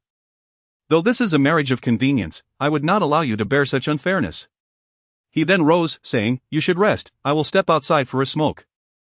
Exhausted from the relentless days, Zhong Xiran soon fell into a deep slumber, awakening the following day well past 10 o'clock. Perhaps due to the continuous demands of work, Qi Sinian was indulging in a rare opportunity to sleep in, still lost in slumber. Zhong Xiran gently picked up her phone and opened WeChat, where a message from Xiaoyu awaited her. Yumaran, that marketing account claims someone paid them to expose information, but they cannot reveal who it is due to professional ethics. Zhong Xiran furrowed her brows as she opened Weibo, searching for the marketing account that had captured the video of her with Xian. She clicked on the video once more. Previously, she had felt a vague sense of unease but had not pondered it deeply. Now, upon viewing the video again, she realized that the camera angle was quite elevated. Far beyond what a paparazzo could achieve, it was clearly from the surveillance cameras in the corridor of the Ting Club. This indicated that the video had been leaked from the establishment. The identity of the individual responsible was almost self-evident. Zhong Xiran's fingertips trembled, overwhelmed by disappointment. She had never anticipated that the one to harm her would be Xian. The video played on a loop, and as she gazed at the figure of the man within, he appeared utterly unfamiliar. Suddenly, a cold voice pierced the air beside her. "Is your ex-boyfriend truly that handsome?" Zhong Xiran nearly discarded her phone. She turned her head and asked, "Are you awake?" Qi Sinian remained silent, his expression indifferent. Zong Xiran turned off her phone, saying, "No. I suspect that the video was released by Xin, and I am currently investigating it." Qi Sinian's expression eased slightly. "It seems we have not discovered it too late." "Zong Xiran, did you know early on?" Qi Sinian responded with a murmur. No wonder he claimed it was not unexpected. He had clearly stated that she had entered the private room merely 12 minutes prior. She gazed intently at him. Qi Sinian saw through her thoughts. "Do you suspect that I sent someone to follow you? You shouldn't be that bored." Zong Xiran quickly dismissed the notion. "How did you know?" Before Qi Sinian could respond, his phone rang. He intended to take a 2-day leave, with no pressing matters. Zhang Zheng did not dare to disturb him. Being close by, Zong Xiran heard the conversation distinctly and promptly opened Weibo's trending topics, where one post was pinned at the top. In the video, a reporter asked, "How does Mr. Hua view President Xi's declaration?" Xin had just exited his vehicle. Standing beside a Bugatti, a subtle smile gracing his face as he spoke in a calm and measured tone. "President Xi has extended a warm invitation, and I shall naturally oblige." In the frame, a striking golden necklace hung around his neck, particularly eye-catching. That was the very couple's necklace he had once worn with Zong Xiran. The atmosphere instantly turned frigid. Zong Xiran pressed her lips tightly together, gripping her phone, remaining motionless for a long while. Has Xian's moral compass truly deteriorated to such an extent that he could utter such words? She returned his necklace to sever all ties, not to have him don it once more. She is married. Married, do you comprehend? Does he not understand that the idealites should vanish from each other's lives as if they had perished? As the video concluded, the final frame lingered on Xian's face, adorned with a gentle smile as he gazed into the lens. Seemingly a retort to the earlier provocation posed by Qi Sinian's own look into the camera. Zong Xiran hesitated for a long time to gaze upon Qi Sinian's countenance. It was only when her arm began to stiffen that she feigned nonchalance and set her phone aside, slowly turning her gaze towards Qi Sinian. At that moment, Qi Sinian happened to meet her gaze, his eyes exuding an absolute calmness, reminiscent of the eerie stillness that precedes an impending storm. Zong Xiran gritted her teeth and picked up her phone. "I will call him and clarify things." Qi Sinian asked, "Do you still have his number?" Zong Xiran immediately responded, "No, I've deleted it, but I can still contact him." Qi Sinian, with a tone devoid of warmth, remarked, "Wasn't what you said last time clear enough?" He then seized her phone, carelessly tossing it onto the bedside, and firmly grasped her wrist, articulating each word with emphasis. "Mrs. Qi, you are not to contact him again." The grip on her wrist was somewhat painful, yet Zong Xiran could only endure his justified anger. Complying, she said softly, "All right, I won't." Realizing he had exerted too much force, Qi Sinian quickly released her wrist, uttering no further words, and rose to leave the room. Zong Xiran consumed her breakfast somewhat distractedly, her mind persistently haunted by the image of that rose necklace, an unsettling feeling gnawing at her. She realized she must confide in Qi Sinian, otherwise she could not fathom what turmoil might ensue. The previous lesson had been more than sufficient. As Qi Sinian finished his meal and rose to depart, he was halted by Zong Xiran's outstretched hand. With hesitation, she began, "There is something I must tell you." "Go on," he urged. "That necklace." She started, but was interrupted by Qi Sinian, "The token of our love?" "Zong Xiran, how do you know?" Qi Sinian's voice remained calm and unruffled. "You once wore a rose-themed one. The matching set of the little prince and the rose is quite distinctive." Zong Xiran let out a sigh, feeling a twinge of embarrassment as if someone had unearthed their past misdeeds. Zong Xiran hesitated. It seems likely that Xian will not easily relent. Zong Xiran felt an inexplicable surge of restlessness within her heart. Suddenly, Qi Sinian lowered his head, casting a shadow over her. He leaned closer to her ear, his voice a husky whisper, "Madam Qi, would you betray us?" "Never." Zong Xiran responded with resoluteness, stating that even if she were unmarried, she would remain steadfast in her decision.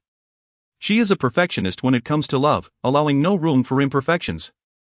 Qi Sinian replied calmly, "Remember your words." At that moment, her phone rang. "Is this Director Zhong?" "This is Yin Tai. I was wondering when you might be available." as I would like to discuss investment matters in detail. Zhong Xiran instinctively cast a glance towards the study. The door stood ajar, revealing a glimpse of Qi Sinian's pale gray pajamas. Suddenly, the study door was shut. This marked the first occasion since their marriage that Qi Sinian took a respite at home. The two found themselves sharing the same roof for an extended period during the day, leaving her feeling somewhat uneasy. It was likely that Qi Sinian felt similarly. Would today be different? Chapter 10, a delicate ambience throughout the morning. Qi Sinian occupied the study while Zhong Xiran remained in the living room. Their interactions as distant as two streams that do not converge. There was little exchange during lunch as well. Before stepping out, Zhong Xiran hesitated for half a minute over whether to report her whereabouts, ultimately deciding against it. After all, Qi Sinian had never inquired about her plans. Her sudden disclosure would seem overly eager. As the time approached, Zhong Xiran changed into her attire, preparing to leave, just as Qi Sinian descended the stairs. He was clad in a black short-sleeved athletic outfit, soaked through and clinging to his physique, accentuating the contours of his chest muscles, evidently having just completed a run. He glanced in her direction, droplets of sweat trickling from his damp hair onto his forehead. Zhong Xiran instinctively reported her schedule. I have an appointment with the person from Huangcheng to discuss film investment. Qi Sinian nodded and inquired, at what time? Zhong Xiran glanced at the time. It's 4 o'clock. Qi Sinian replied, please wait for a few moments. I need to step out. And I can conveniently give you a ride. Zhong Xiran was momentarily taken aback, her breath instinctively slowing. All right. She sat on the sofa, gazing at the clock on the wall, its second hand ticking steadily, while the sound of running water from the bathroom echoed in the background, leaving her somewhat bewildered. She could not fathom why Qi Sinian had suddenly decided to gift her something. Perhaps it was due to Huaxian's rather audacious maneuver? Qi Sinian was ready in 10 minutes, not wasting a moment of her time. The two exchanged little conversation on their way, enacting a grand performance of awkward silence. Tai, approximately in his 40s, sported a short stubble that exuded an artistic vibe reminiscent of a cultured gentleman. In his hand, he held a slender film script. Director Zhong, to be frank, your script reminds me of the girl I had a crush on when I was 18 or 19. It is quite touching. Zhong Xiran smiled, thank you. Tai, it feels so authentic and relatable. I wonder if this is a story from Director Zhong's own life? Zhong Xiran took a sip of the tea before her, remaining silent. Her tumultuous affair with Huaxian had stirred considerable gossip, and it seemed the entire circle was aware of it. Tai smiled apologetically, I did not intend to pry into your privacy. I merely believe that filmmakers ought to embody sincerity, to open up and invest their emotions. There is nothing wrong with acknowledging that. Implicit in his words was the notion that the narrative perspective was male, suggesting that as a woman, she could hardly capture a male viewpoint that resonates so effortlessly. I see, Tai nodded, there are no issues with the investment. I hope this film can commence production soon, aiming for a release during the summer holiday next year. Low-budget films should not be delayed. Then let us finalize the contract today. He extended his hand. Director Zhong, may our collaboration be fruitful. Zhong Xiran was taken aback by the efficiency of the other party and promptly responded, thank you, General Yin. I look forward to a pleasant collaboration. After signing the contract, she exited the office just as Tai made a phone call. It was indeed unfortunate that General Hua could not attend in person. Huaxian stood by the window of his office, gazing at the Qi Corporation building across the street. Thank you, General Yin, but the timing is not yet right. After hanging up, he turned to the real estate agent behind him and said, this is the place. Before leaving Huacheng, Zhong Xiran visited the restroom. While washing her hands, she received a call from Chen Shang, the owner of Jiaha. His tone was cordial, Miss Zhong, I reviewed your script secretly in love with you. And it is truly remarkable. When would you be available to discuss further investment opportunities? Following the revelation of her relationship with Qi Sinian, numerous individuals had approached her about investing in films, all seeking to curry favor with Qi Sinian. Only Tai had contacted her prior to that. She politely declined. I'm sorry, Mr. Chen, but I have already signed a contract with Huacheng.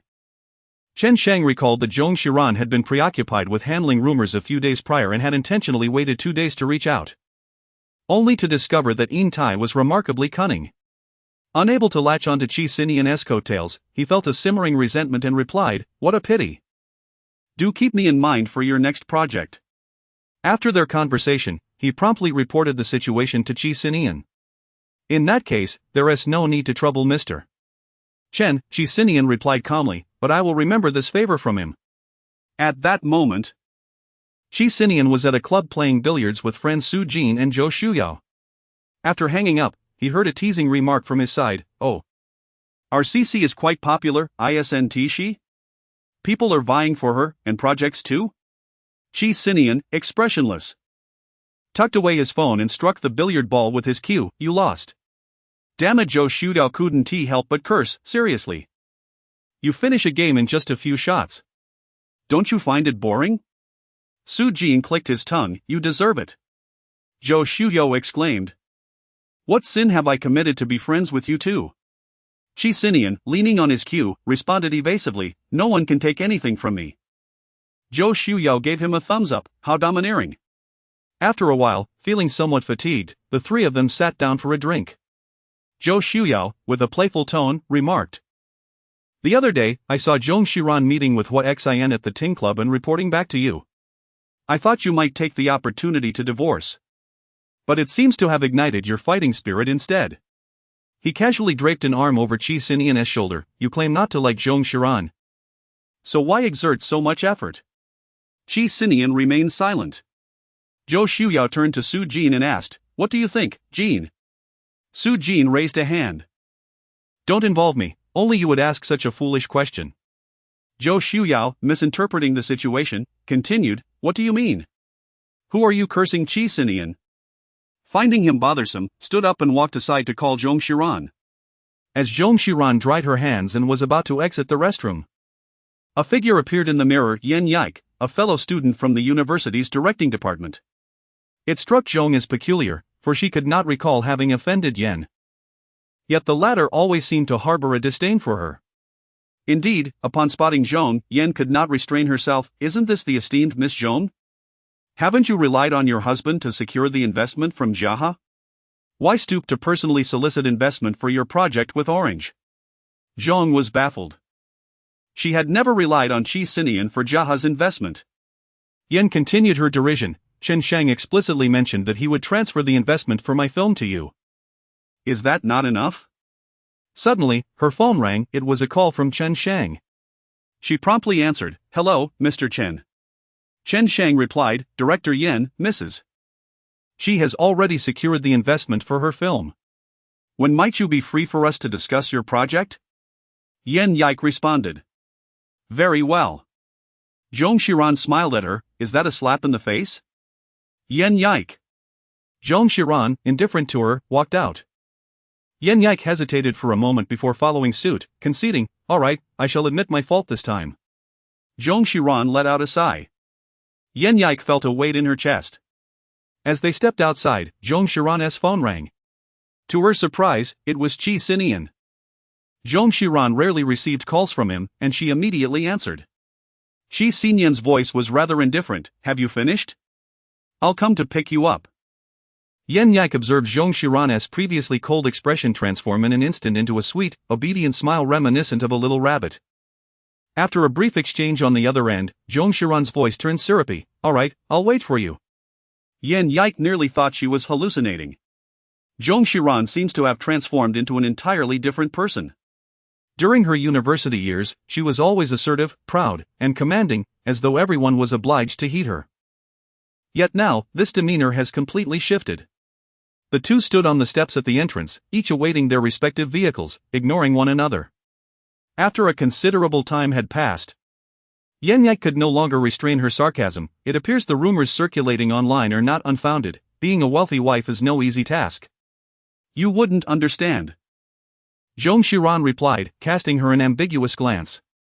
"Before my husband, I can't help but be obedient. Perhaps this is the enchantment of love." Yen Yike remarked. "It truly has been years. Your tea skills have certainly improved."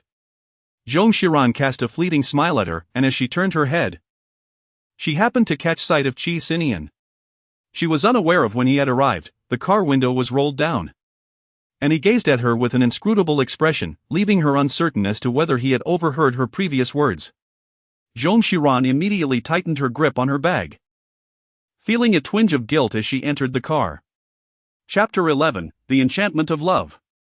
The chill of the outside air followed her in, prompting her to swiftly close the door. She cast a glance at Qi Sinian, attempting to decipher from his expression whether he had heard her earlier remark. Oh. But he remained inscrutable. Her phone rang, and Qi Sinian answered it.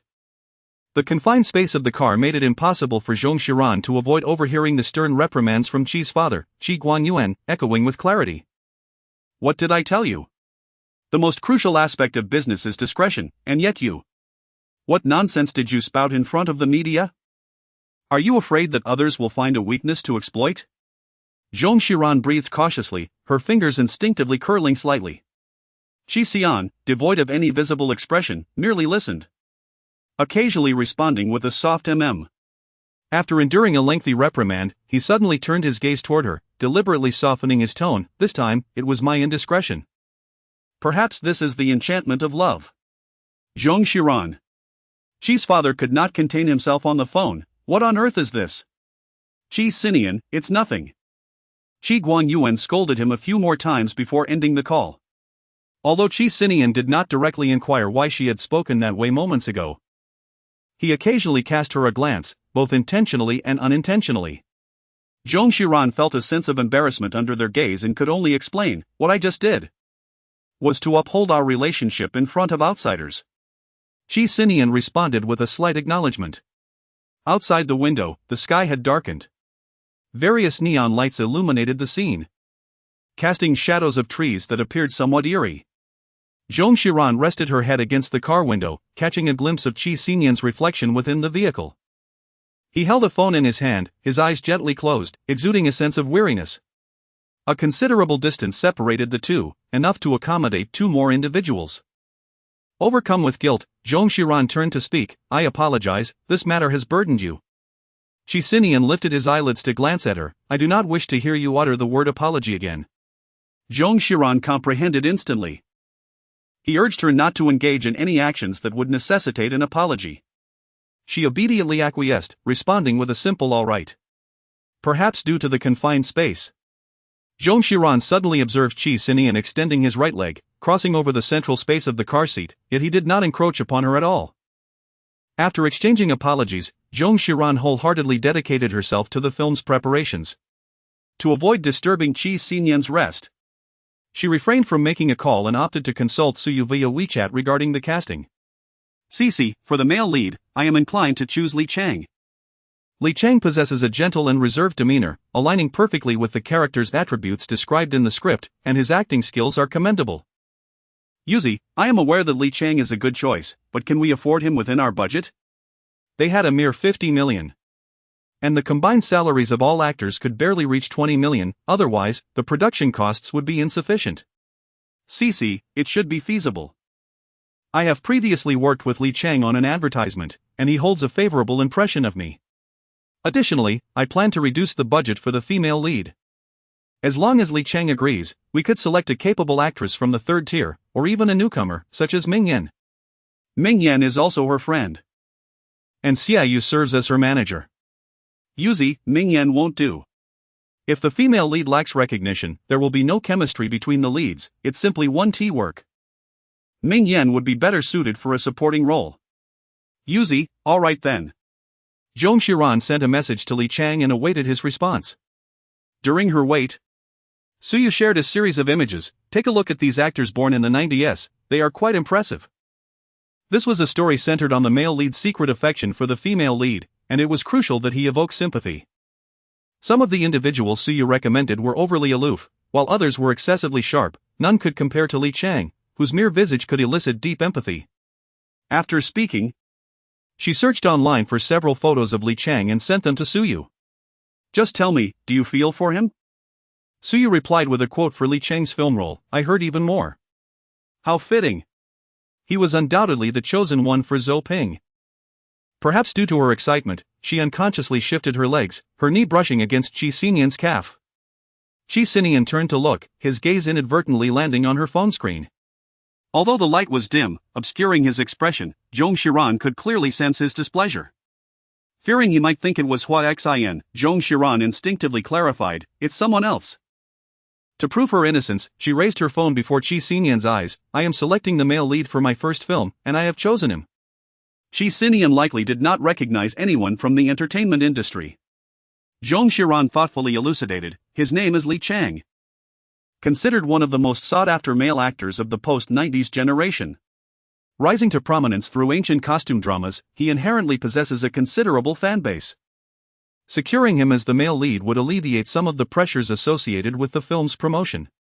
Qi Sinian lifted her eyelids, gazing upon the gentle visage before her. Was this truly her aesthetic? Did she genuinely have an affinity for such looks? Zong Xiran's voice was imbued with an uncontrollable joy. "What do you think of him? Does merely seeing him make your heart ache and compel you to spend on him?" Before she could articulate her thoughts, she heard Qi Sinian's indifferent voice respond. "I don't think much of him. He is not even as handsome as our family chauffeur." "What a dreadful sense of aesthetics you possess. Zong Xiran? What kind of questionable aesthetics could he possibly possess? Moreover, is their family chauffeur truly that handsome?" Zong Xiran immediately glanced at the rearview mirror ahead. The driver, Xiao Zhang, in his 20s, usually exuded a cool demeanor, which likely aligned with Qi Sinian's temperament. However, comparing him to Li Chang would be an affront to either party. On camera, one appears 10 pounds heavier, and facial imperfections are magnified to an extraordinary degree, for someone like Xiao Zhang, with his slightly flat features. Being on screen would be utterly disastrous. Qi Sinian raised an eyebrow, questioning, "Isn't that so?" Zong Xiran cleared her throat softly, hesitating for a moment before reluctantly uttering, "Perhaps from certain perspectives, Li City may not quite measure up." In that instant, she found herself in profound agreement with Yen Yike's earlier remarks. Indeed. Being a wealthy lady is no easy feat. After returning to Emerald Bay and having a simple dinner, Zong Xiran busied herself. She spread out paper and pen on the coffee table and began sketching storyboards. Accustomed to working in the living room, she appreciated the spaciousness and freedom it afforded, allowing her to sit on the floor and lay out her sheets haphazardly, which often sparked her creativity. During the day, the sunlight streaming through the floor-to-ceiling windows rendered the atmosphere even more pleasant. Meanwhile, Qi Sinian prepared a pot of tea, settled into a corner of the sofa, and leisurely sipped, occasionally glancing at the tablet in his hands. Zong Xiran initially felt a sense of discomfort, as though her private space had been abruptly invaded. However, once she immersed herself in her work, she became completely engrossed, and Qi Sinian, preoccupied with his own tasks, refrained from disturbing her. Gradually, she ceased to dwell on her initial unease. Qi Sinian had always considered himself the epitome of a workaholic, only to discover that Zong Xiran was equally dedicated when engaged in her tasks. His sleep was not particularly restful, awakening in the middle of the night. He noticed the absence of her presence beside him. He opened his eyes to glance towards the door, where the floor lamp in the living room still cast its glow. A quick look at the clock revealed it was 3:30 in the morning. He rose and ventured outside. Zong Xiran dozed off atop the tea table, her long black hair cascading over one shoulder while the other half floated delicately in the air. Her head rested upon her arm, revealing a slender, porcelain wrist. Scattered storyboards lay across the tea table and the floor. Qi Sinian approached, meticulously gathering the scattered storyboards and extinguishing the floor lamp. Moonlight streamed through the window, enveloping Zong Xiran in a silvery veil, reminiscent of a bride. It was difficult to articulate what about this scene stirred his emotions. Chapter 12, Your husband is to attend the forum alongside Hua Xian.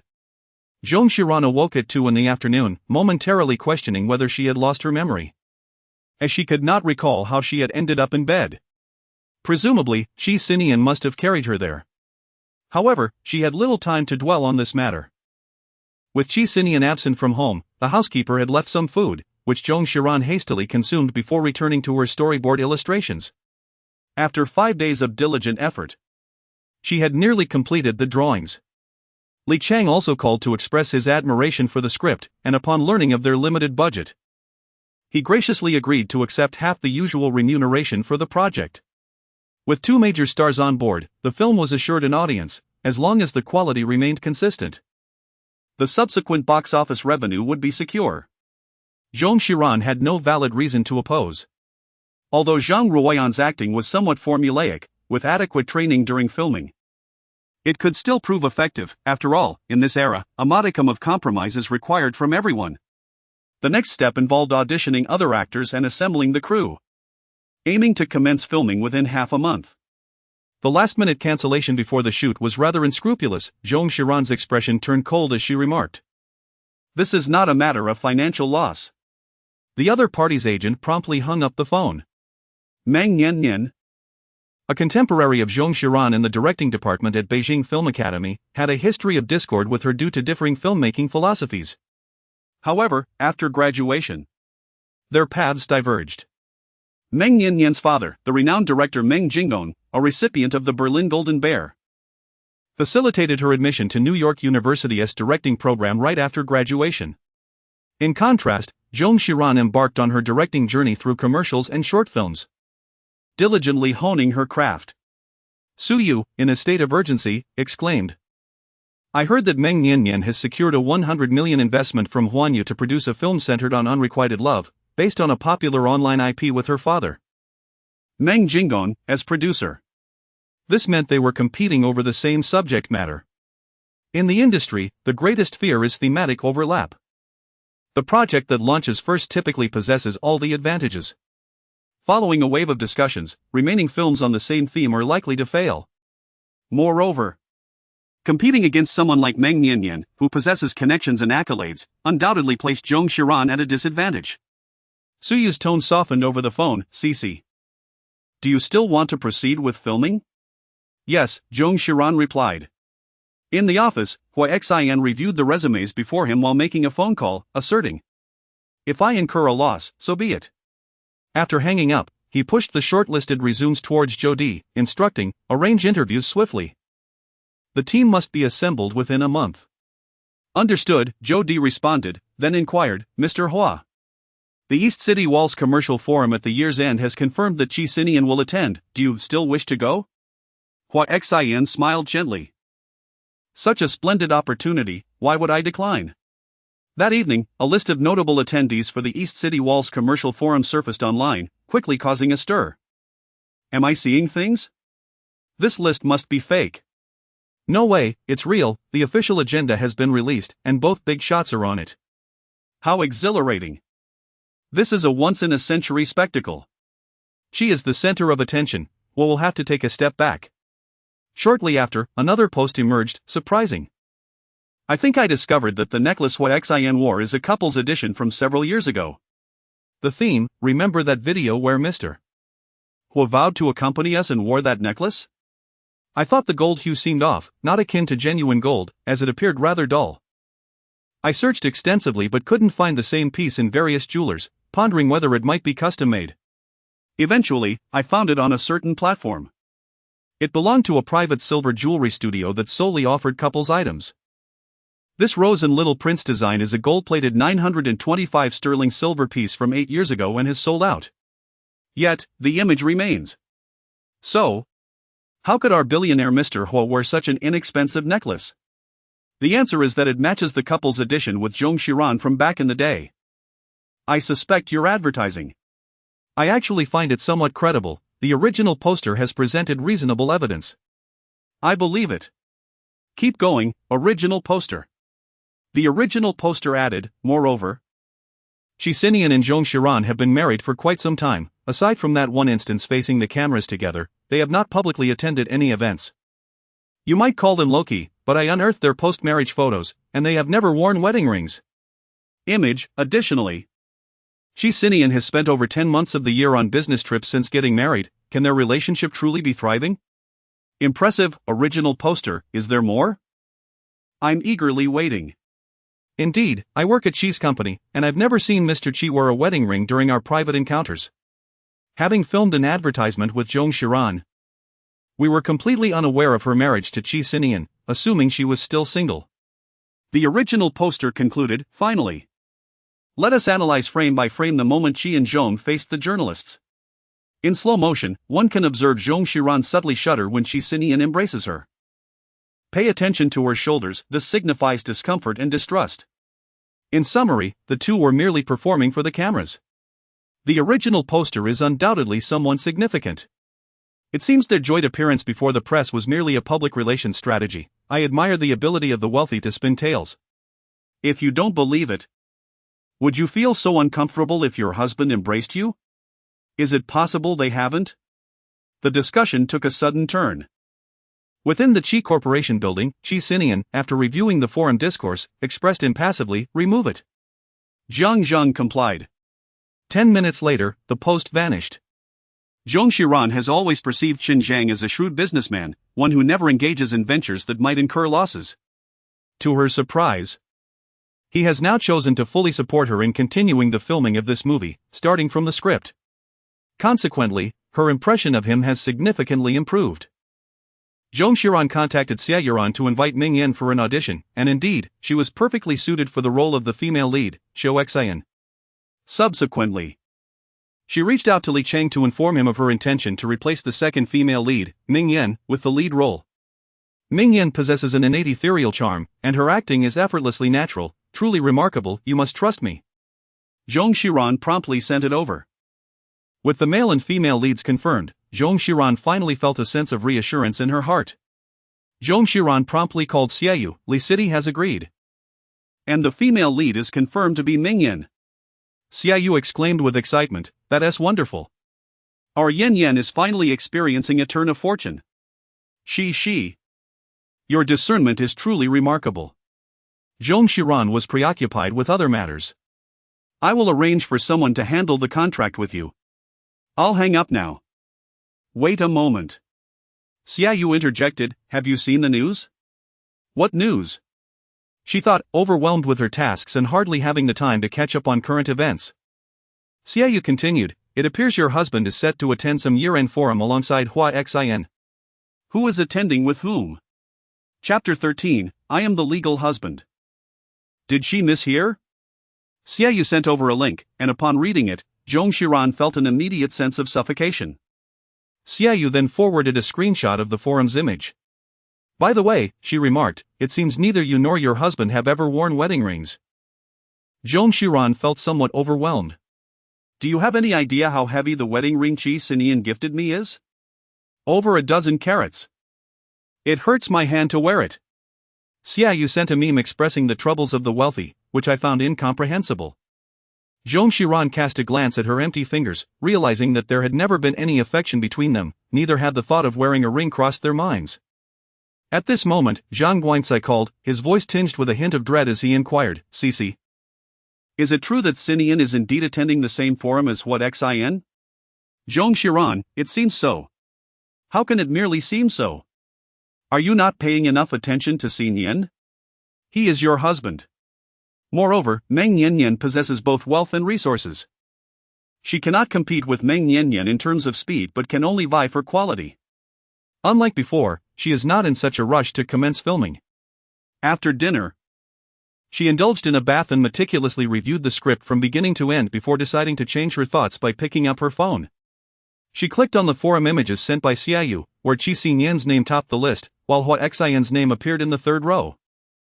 An inexplicable sense of unease settled in her heart. At that moment, the doorbell rang, prompting her to immediately toss aside her phone and step outside. Qi Sinian entered, carrying a briefcase, and as he prepared to change his shoes, he glanced up at her. She promptly approached him, taking the briefcase from his hands. Once he had changed his shoes, she helped him remove his tie and outer coat.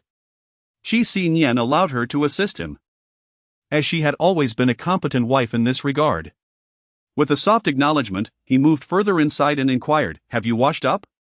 Zong Xiran followed closely behind him, a hint of blush gracing her cheeks as she uttered a soft "oh." Qi Sinian replied, I will take a shower first. Zong Xiran waited with a touch of apprehension. Qi Sinian soon emerged, yet contrary to her expectations, he did not approach her. Instead, he sat at the edge of the bed and retrieved a business magazine from his briefcase.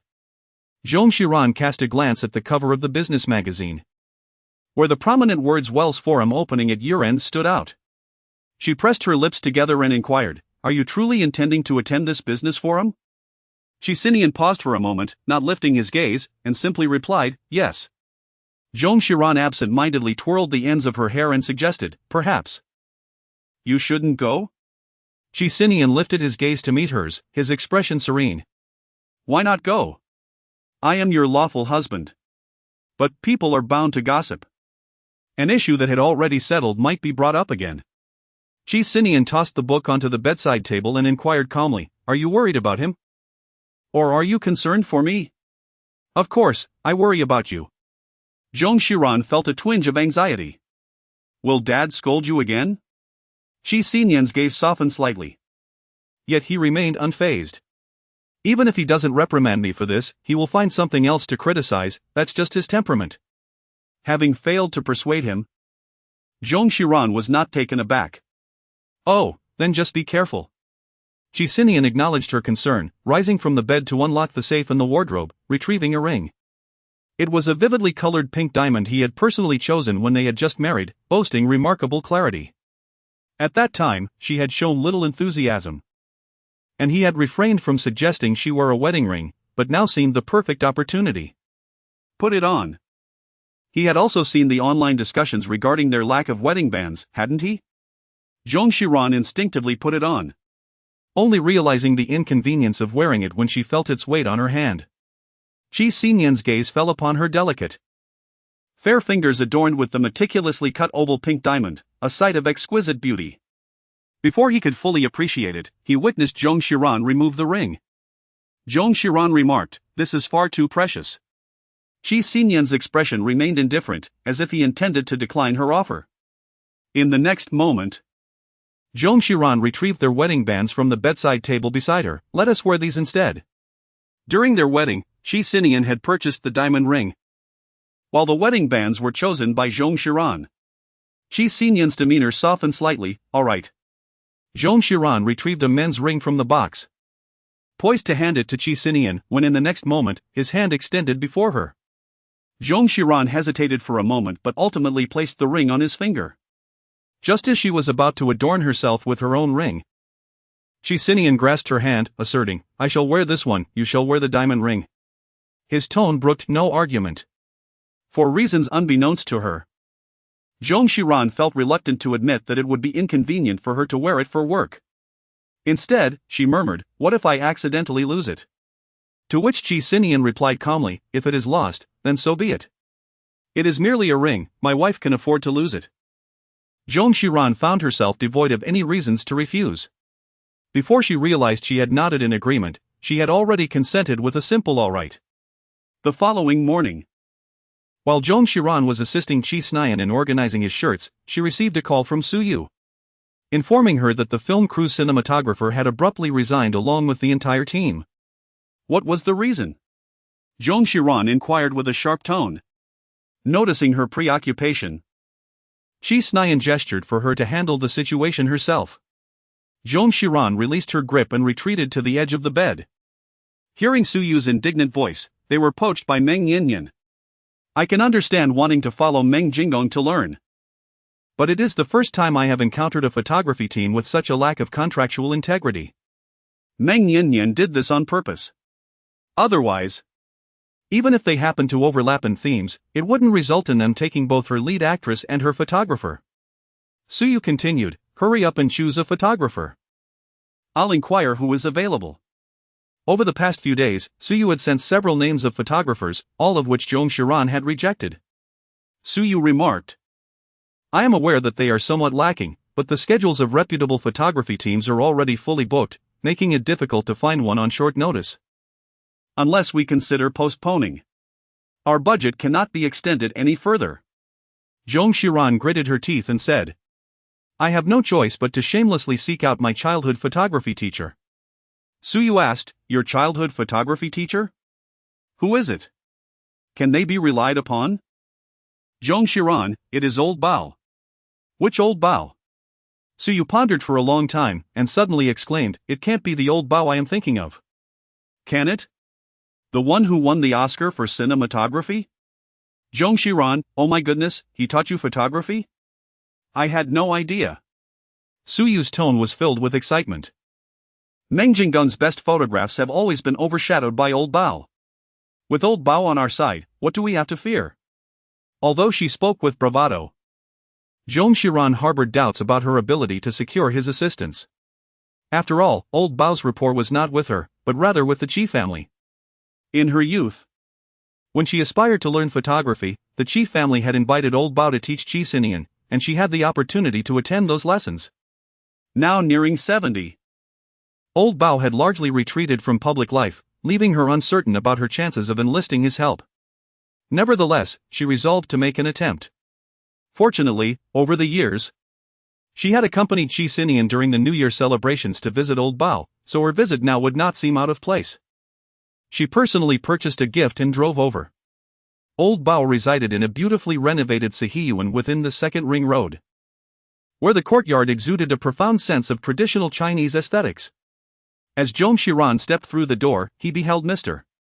Bao and Qi Sinian seated by the window on the heated kong, sipping tea. Zhong Xiran was taken aback. Old Bao smiled at her and said, "You and your husband came one after the other, yet neither of you thought to inform the other?" Zhong Xiran felt a touch of embarrassment. Yet Qi Sinian remained remarkably composed, stating, "She has been preoccupied with the film crew these past few days, I did not wish to intrude." At once, old Madame Bao took the items from Zhong Xiran's hands and gestured for her to enter and take a seat. Approaching the edge of the kong, she inquired of Qi Sinian, "What brings you here?" Qi Sinian replied calmly, "To discuss next year's advertisements for the Qi Corporation. The advertisements each year are under the meticulous direction of old Bao." At that moment, as he lifted the teapot to fetch water, Zhong Xiran deftly took over the task. She filled the pot, placed it atop the charcoal stove, and smiled, "The aroma of tea here is simply exquisite." Old Bao chuckled. Water boiled over charcoal truly enhances the flavor of tea. She settled beside Qi Sinian, and as soon as the water reached a boil, she promptly set about brewing the tea. Old Bao extended his hand, saying, "You are our guest, allow me to assist." Observing Zhong Xiran serving the tea, he playfully pointed at Qi Sinian and remarked, "You seem indifferent to your wife, take care lest someone else snatch her away." The recent gossip had become quite the sensation, even prompting old Bao to tease them. Zhong Xiran, while pouring tea, obediently remarked, "Rest assured, it cannot be snatched away." Qi Sinian raised an eyebrow. As the teapot was held too high, the stream of water inadvertently splashed onto Zhong Xiran's hand, prompting her to involuntarily hiss in pain. Qi Sinian immediately rose, took the teapot from her, and set it down. "Is there something amiss?"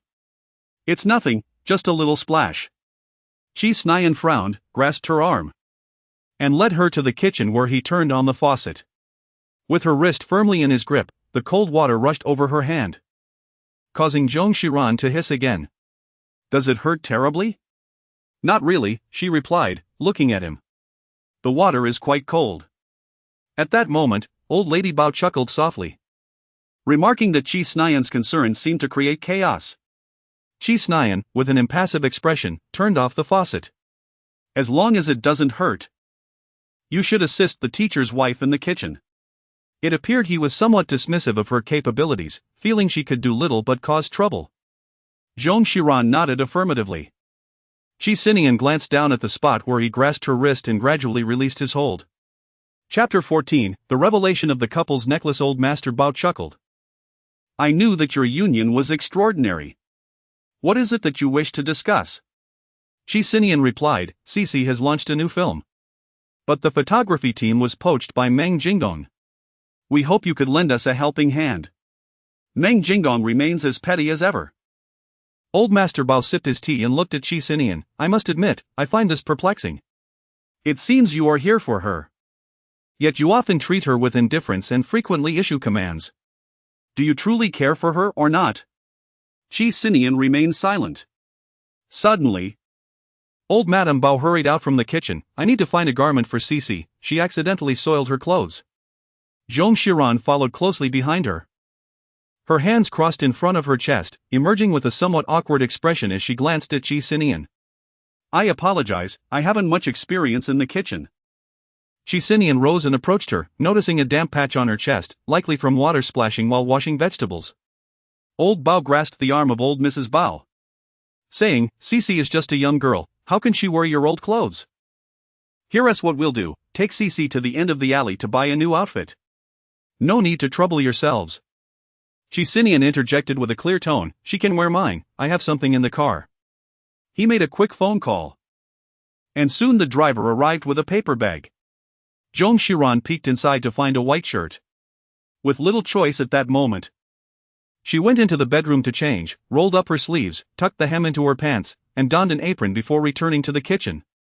After the meal, just as Zong Xiran began to express her intentions, she heard old Bao say, Sinian has already informed me, there's no problem. I've been idle for a few years and would love to engage more with the younger generation. Zong Xiran unexpectedly cast a glance at Qi Sinian, not anticipating that he would advocate on her behalf to old Bao. Along the way, she observed Qi Sinian, who was driving with utmost seriousness. After hesitating at several intersections, she finally spoke as they neared home, thank you for requesting old Bao on my behalf. Qi Sinian replied in a calm tone. It was old Bao who felt bored and wished to come out for a bit of amusement, I merely mentioned it in passing. Zong Xiran let out a soft sound as she returned home.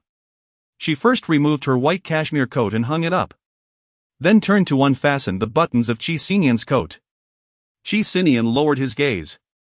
She stood a head shorter than him, clad in his white shirt, which was slightly loose, the contours of her figure subtly discernible, evoking a blend of innocence and desire. Qi Sinian's breath became slightly heavier as he couldn't help but place his hand on her waist. Zong Xiran shivered slightly, murmuring, I haven't bathed yet. After a moment, Qi Sinian responded with a soft releasing her. Zong Xiran helped him take off his coat and hung it up, then obediently entered the bathroom.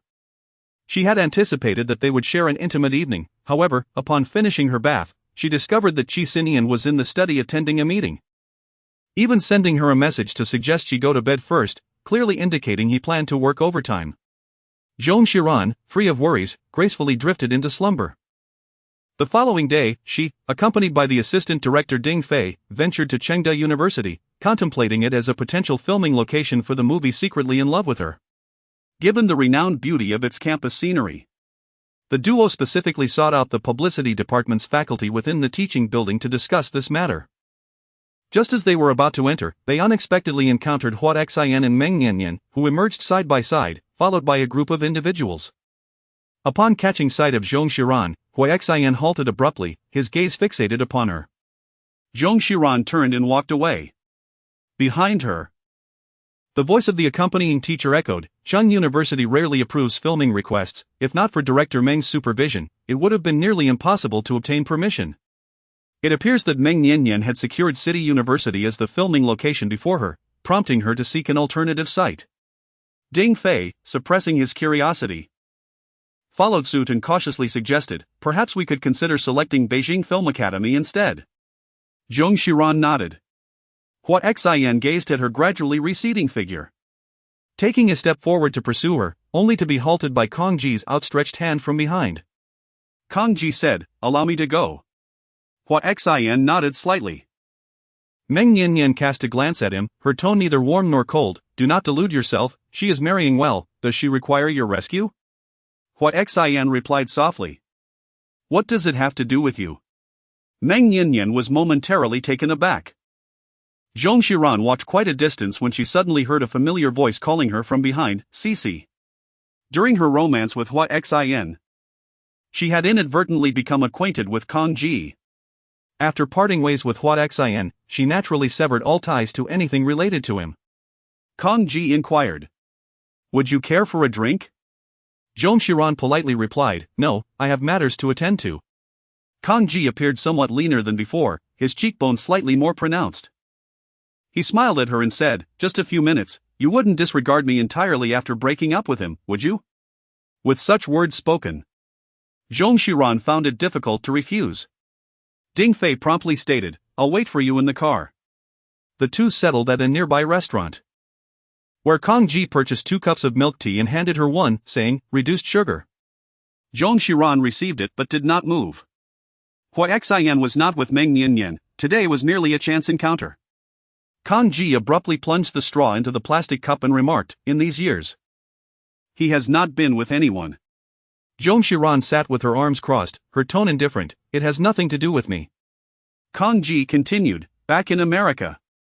He suddenly heard the news of your marriage and fell into despair, unable to sleep for several days. I apologize. Zhong Xiran interrupted him. Turning the diamond ring on her finger, I am not one to dwell on the past. Kang Ji sighed and resorted to asking a few casual questions about recent events. Zhong Xiran responded perfunctorily before rising to leave. Once back in the car, Kang Ji glanced at Hua Xian in the driver's seat and remarked, perhaps we should let it go, she is entirely disinterested in discussing the past. That's understandable, Hua Xian replied, his eyes fixed on the photographs on his phone. So? I must compel her to converse with me. Kang Ji lowered his gaze to see the photo clearly. In it, Zhong Xiran wore a white dress, adorned with a delicate gold rose pendant around her neck, smiling joyfully while holding a man's hand. The man remained off camera, but a small black mole could be seen on the back of his hand. Kang Ji observed as Hua Xian sent the photo to someone. Unable to restrain himself from speaking, Hua Xian, it doesn't matter. Hua Xian's gaze remained fixed ahead. For years ago, I told myself to let it go. And I have regretted it ever since. Now, nothing can stop me. At 5 p.m., Zhong Xiran finally finalized the venue for the Beijing Film Academy and left with Ding Fei. As she started the car, she suddenly heard Ding Fei exclaim. Assuming there was another issue with the production, she could not help but ask, what happened? Ding Fei cautiously held up her phone to Zhong Xiran's view. It seems your old photos are trending, director. The trending topic read, Hua Xian and Zhong Xiran's past couple necklace. Upon entering the link, she was greeted by images of herself and Hua Xian. Their necklaces circled in red, the matching designs of the little prince and the rose. Chapter 15, Are you nervous? The fervent speculation among netizens erupted once more. The position of the mole on the back of the hand in this hand-holding photo is identical, it's undoubtedly President Hua. How amusing, this sudden wealth. The shop owner has relisted this couple's necklace. Wow, to the sister who initially deduced this was a couple's necklace, I owe you my gratitude. President Hua must be quite frugal, these necklaces are only a little over 200, finally a version of the president's style I can afford. Jiang Zhang promptly reported the news to Qi Sinian. Anticipating such developments, Qi Sinian replied calmly, remove the trending topic. Consequently, netizens soon found that Hua Xian and Zhong Xiran's past couple necklace had disappeared from Weibo's trending list. It must have been President Qi's intervention. He would never allow such a thing to persist. After a mere 3 minutes of reflection, the topic unexpectedly reappeared at the top of the trending list. Netizens commented, did President Hua orchestrate this? Buying his own trending topic. Then, the audience witnessed an exceedingly rare occurrence, the trending topic vanished, only to return to the top. Then disappear again, and re-emerge. The netizens couldn't help but exclaim, what a celestial battle. After several cycles of this phenomenon, the topic was ultimately eradicated from Weibo. However, it was swiftly noted by other users, the other platforms have also removed it. But only Feach short video platform still holds it at the top. How amusing, let us applaud President Hua. Netizens rushed to like and save the post, leaving comments in support, building up President Hua's love. As she scrolled through her phone, she felt relieved that she had mentioned the couple's necklace to Qi Sinian. Or else another storm might have brewed. At 9:30 p.m., just as she hesitated over whether to call Qi Sinian, Zhong Wencai's call came in again. Zhong Xiran felt a tinge of weariness and decided to answer the call. Dad, you needn't be so suspicious. I have no immediate plans to divorce Qi Sinian. She added. Let's talk later, I'll be busy soon as I'm about to start filming. With that, she ended the call. The question of a long-term divorce was not hers to decide. She had always harbored a lingering belief that Qi Sinian would eventually leave her. For their marriage was founded on nothing and was utterly unconventional. Perhaps it would be because he found someone he truly loved one day. Or maybe simply because he grew weary of this existence. With these thoughts in mind, she dismissed the idea of calling Qi Sinian and, as she prepared to sleep, received a call from Jiang Zhang. Zhong Xiran, all right, I understand. Indeed, Qi Sinian did not seem perturbed by the matter of the couple's necklace, in fact. He even arranged for someone to inform her of his itinerary. She couldn't help but feel a sense of relief. Yet, upon realizing that Qi Sinian was heading to Dongqing to attend that business forum, her anxiety resurfaced momentarily, until she ultimately succumbed to fatigue and drifted into slumber. In recent days, Zong Xiran has nearly finalized the venue arrangements, with only the pivotal scene's overpass yet to be selected. So you called to share some insider information, did you know? Meng Yanyan intends to use the overpass connecting the Qi Corporation buildings. But her request was declined by the Qi side. Her tone was laced with a subtle satisfaction. We could borrow it, you know? That's your husband's building.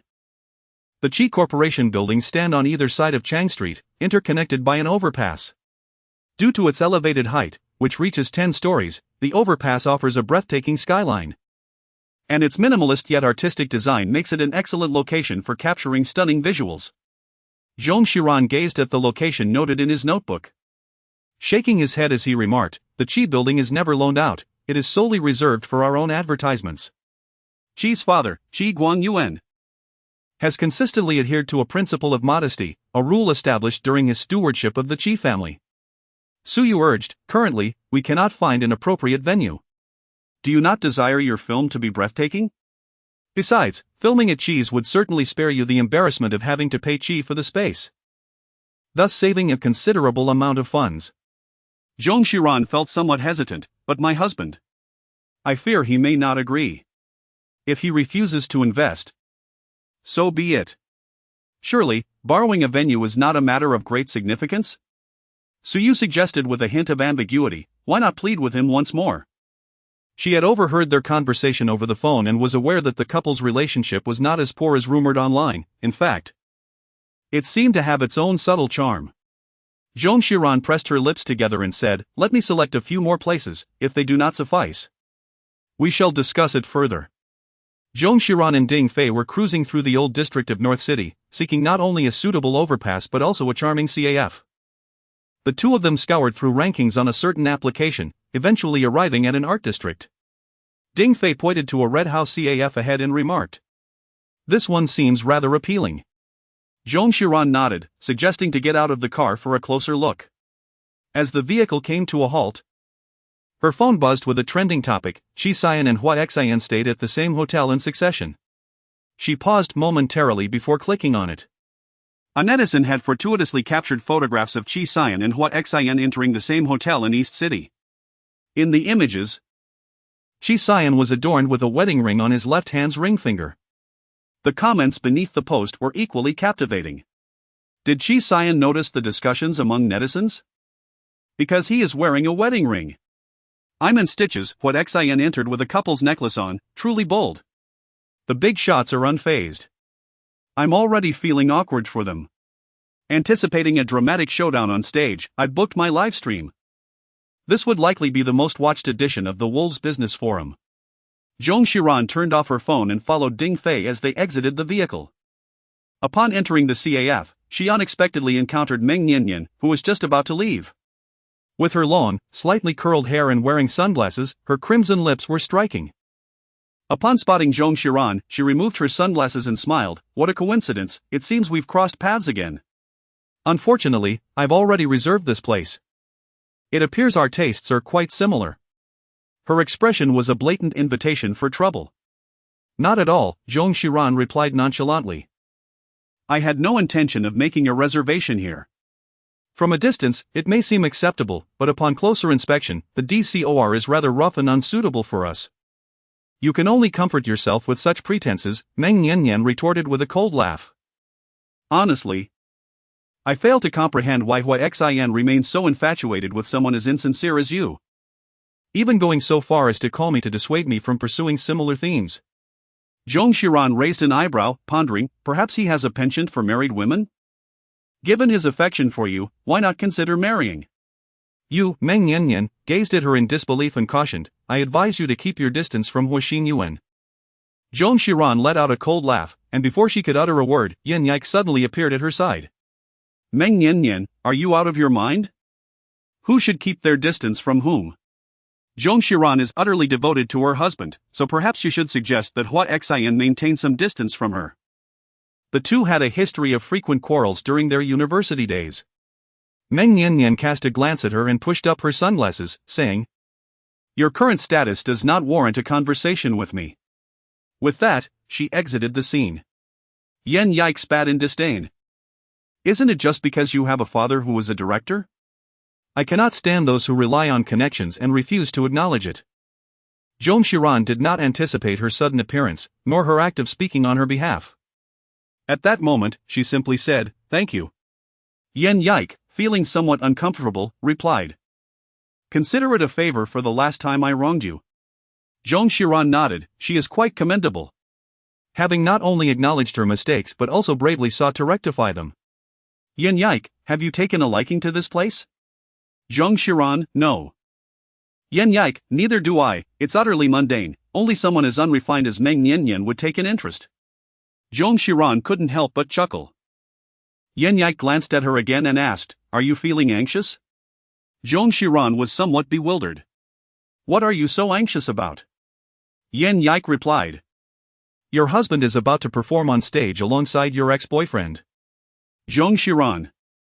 Chapter 16, Former and Current Partners on Stage. Zong Xiran paused for half a minute before replying, "I am not anxious, rather, I perceive you to be quite tense."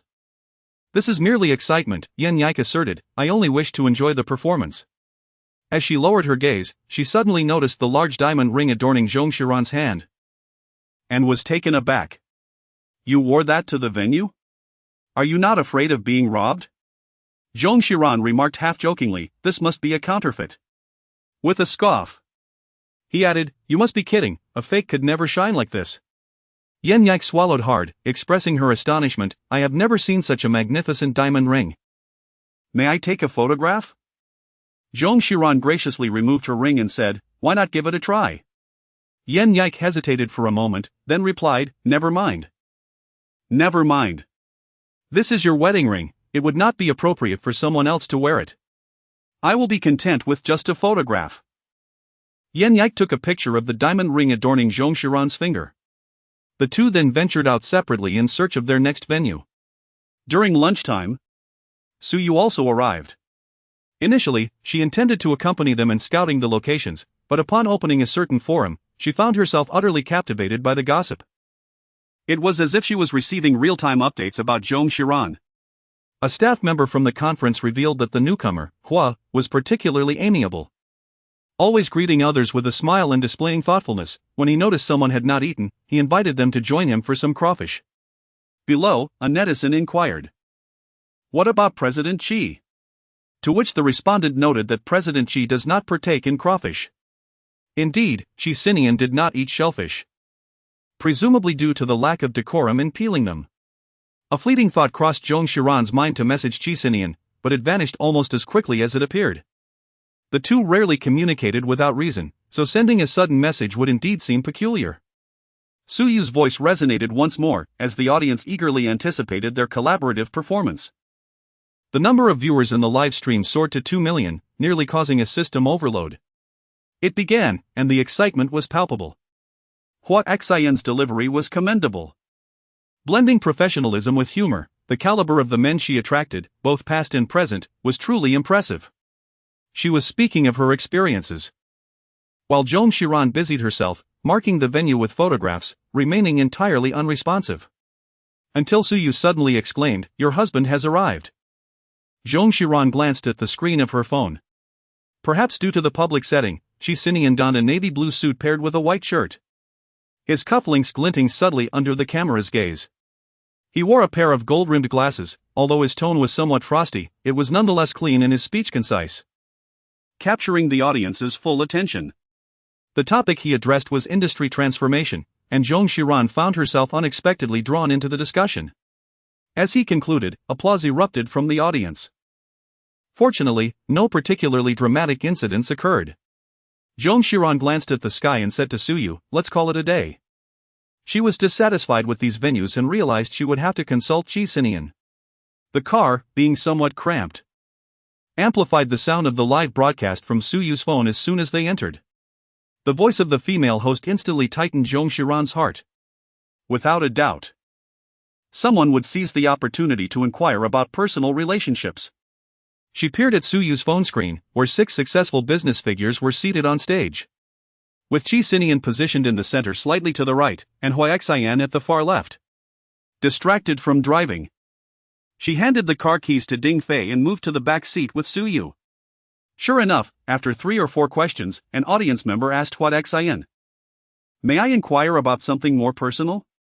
Hua Xian smiled warmly, "I don't mind." Perhaps because it was a public occasion, the audience's questions remained rather subtle. "I would like to ask, Mr. Hua, does the necklace you are wearing today have a special story?" Zong Xiran held her breath. Hua Xian lowered his head, reaching for the rose pendant of the necklace, and smiled as he said, "This is a gift I bestowed upon my girlfriend during my university years." Suddenly, Hua Xian lifted his gaze towards the camera, seizing the moment to express, "I would like to say I'm sorry, and also, thank you." Zong Xiran instinctively glanced at Qi Sinian. His face bore little expression, save for a faint, mocking curve at the corners of his lips. Zong Xiran anxiously unlocked her phone, contemplating sending a message to Qi Sinian, yet words eluded her. At that moment, the female host exclaimed, inquiring boldly, "Is this girlfriend the white moonlight in your heart?" Everyone present was well aware of whom he referred to, yet out of respect for Qi Sinian's presence, none dared to reveal the truth. With an air of certainty, Hua Xian replied, "Of course." The host, glancing at Qi Sinian, mustered the courage to ask, "What about after marriage?" A wave of excitement swept through the conference room. Su Yu, caught up in the atmosphere, couldn't help but grip Zong Xiran's arm, her anxiety palpable.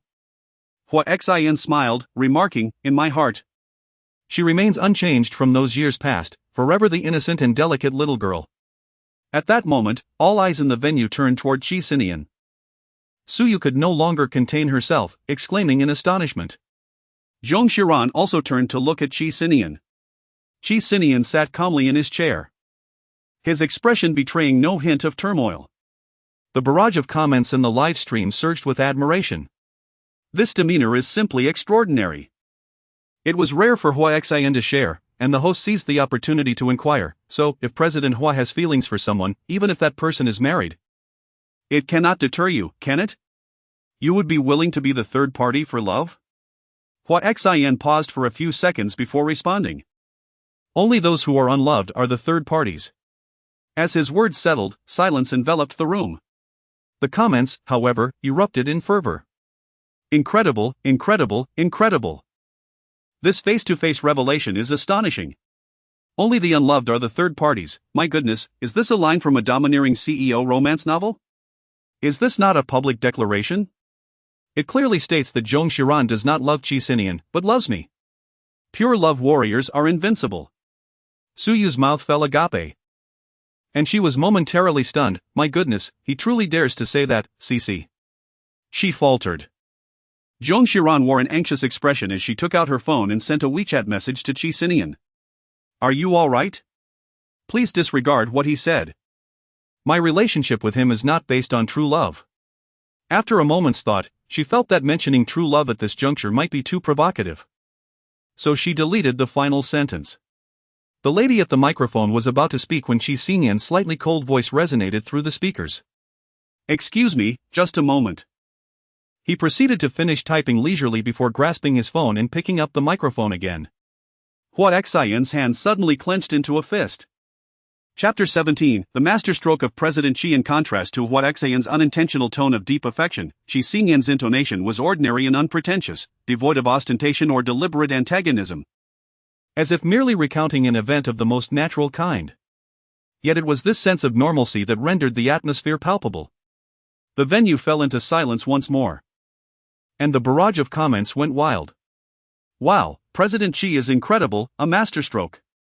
Absolutely a masterstroke. Let me show you how strong our marital bond truly is." Huazong is losing his composure, though he still smiles, his fists are clenched. "This is astonishing, I genuinely thought Qi Sinian would falter. But this counterattack has left me in awe." Qi Sinian twirled the ring on his finger and replied, "Indeed." The host, having noticed this gesture, inquired, "Previously, some netizens claimed you never wore your wedding ring after marriage. Why have you chosen to wear it now?" Qi Sinian responded calmly, "My wife and I are rather laid back. Our affection does not rely on external symbols. However, since some have chosen to use this against us, we don't mind making a slight adjustment." The comments flooded in, affection does not depend on external symbols. External symbols. This subtlety is killing me. They are so different in temperament. How could the heroine fall for two completely opposite individuals? Host, keep asking, don't be timid. Perhaps in sync with the netizens, the host fearlessly probed further. Will you inquire about your wife's past relationships? Qi Sinian replied evenly, no, everyone has a past, but the past is just that, past. Generally reticent during interviews and particularly reluctant to discuss personal matters, it was unclear if his willingness to speak was a result of Hua Xian's provocation. The interview proceeded smoothly. And the host grew bolder. If a third party were to interfere in your marriage, would you consider divorce? Qi Sinian asserted. There will be no third party in my marriage. His tone was resolute, evoking gasps from the audience. Such a declaration was audacious indeed. He continued. My wife possesses a strong sense of boundaries. Even if she were to dislike me, she would confront me directly about a separation, without resorting to involving a third party to demean me. Similar comments inundated the screen, almost entirely obscuring the video. Trust the lady, eliminate the rival. Hua Xian. You don't even qualify as a third party. Other users from different platforms marveled at Qi Sinian's remarkable crisis management skills, while some skeptics remarked, how coincidental that his wife just happened to message him. This seems intended to provoke Hua Xian. Suyu tightened her grip on Zhong Xiran's arm, exclaiming, your husband is showing off. Zhong Xiran felt a surge of inspiration and promptly began to patch things up, crafting a WeChat message based on Qi's suggestions. The protagonist in the script of Secretly in Love with You had a penchant for using emoticons, and Zhong Xiran had been familiarizing herself with them during her revisions, having saved a collection on her phone. In her haste, she accidentally sent an emoticon in a rush, and by the time she realized it, the message had already been dispatched. Observing it, it appeared as though she was playfully teasing Qi. Curiously, the emoticon made her feel more flustered than earlier remarks. Clutching her phone, she continued to gaze at Suyu's screen. The host, as anticipated, began to press, shall we have the privilege of viewing the WeChat message sent by Mrs. Qi? The barrage of comments erupted. The host doesn't believe it, ha ha ha. The host supports President Hua, I'm dying of laughter. Are you brave enough to show it? If President Qi is a man, let us have a glimpse. Zhong Xiran felt a sense of relief for having applied the patch. After a moment of contemplation, she promptly sent a WeChat message, please do not allow any other women to see your phone. Upon sending it, she felt a wave of self-reproach, uncertain if Qi Sinian would also find it distasteful. However, she decided to set that aside for the moment and focus on overcoming the current obstacle, trusting that Qi Sinian would comprehend her intent. Qi Sinian appeared to hesitate in responding to the host's request. The comments on the livestream grew increasingly animated. Are you scared? I knew it was a lie, one remarked. It's inherently risky to check your phone in public, hesitation is only natural. Why is it deemed false? I stand with President Qi, President Qi, President Qi X100. Another chimed in. President Hua, President Hua, President Hua X100, came yet another voice. As Qi Sinian contemplated his words, his phone suddenly vibrated. He glanced down to see a notification from Zhong Xiran. Some attendees in the venue could no longer contain themselves, shouting, President Qi, take a look. Qi Sinian feigned reluctance, stating that phones are quite personal, yet, given the audience's enthusiasm, he decided to show the host his screen. He unlocked his phone, and a new WeChat message popped up. Qi Sinian noticeably paused. The female host excitedly began to read aloud, it is a message from Mrs. Qi, stating that the phone must not be shown to any other women, followed by a delightful emoji that conveyed a sense of prohibition. Oh, how lovely that Mrs. Qi enjoys emoji. The comments flooded in, this is hilarious, it turns out Zhong Xiran is also watching the livestream. Isn't this publicly slapping the ex in the face? She still loves her husband, doesn't she? Indeed, it was a message from Mrs. Qi. The host's tone shifted to one of nervousness as she addressed the camera, apologizing. I'm sorry, Mrs. Qi, I looked at President Qi's phone. The audience erupted in laughter. Qi Sinian chuckled briefly, though his laughter was fleeting, and Zhong Xiran, watching the video, could barely discern it, uncertain if she had misinterpreted. The host inquired again. President Qi, I've seen your phone, what should I do now? Qi Sinian replied calmly, you're asking me? It seems that I am the one who has no way to explain. The crowd burst into another round of laughter. The commercial forum concluded amidst this light-hearted atmosphere, and Zong Xiran finally breathed a sigh of relief. Upon arriving at the Qi Corporation building, Su Yu pulled Zong Xiran out of the car. The setting sun cast a golden glow, resembling a delicate veil draped across the horizon. A solitary sky bridge arched gracefully in mid-air, exuding an exquisite artistic beauty. Su Yu remarked, Shishi, do you see any city sunset more beautiful than this? Just go and plead with your husband. Zong Xiran recalled the emoticon she had just sent, a wave of embarrassment washing over her. It was not that she did not wish to speak, rather, she found herself utterly incapable of doing so.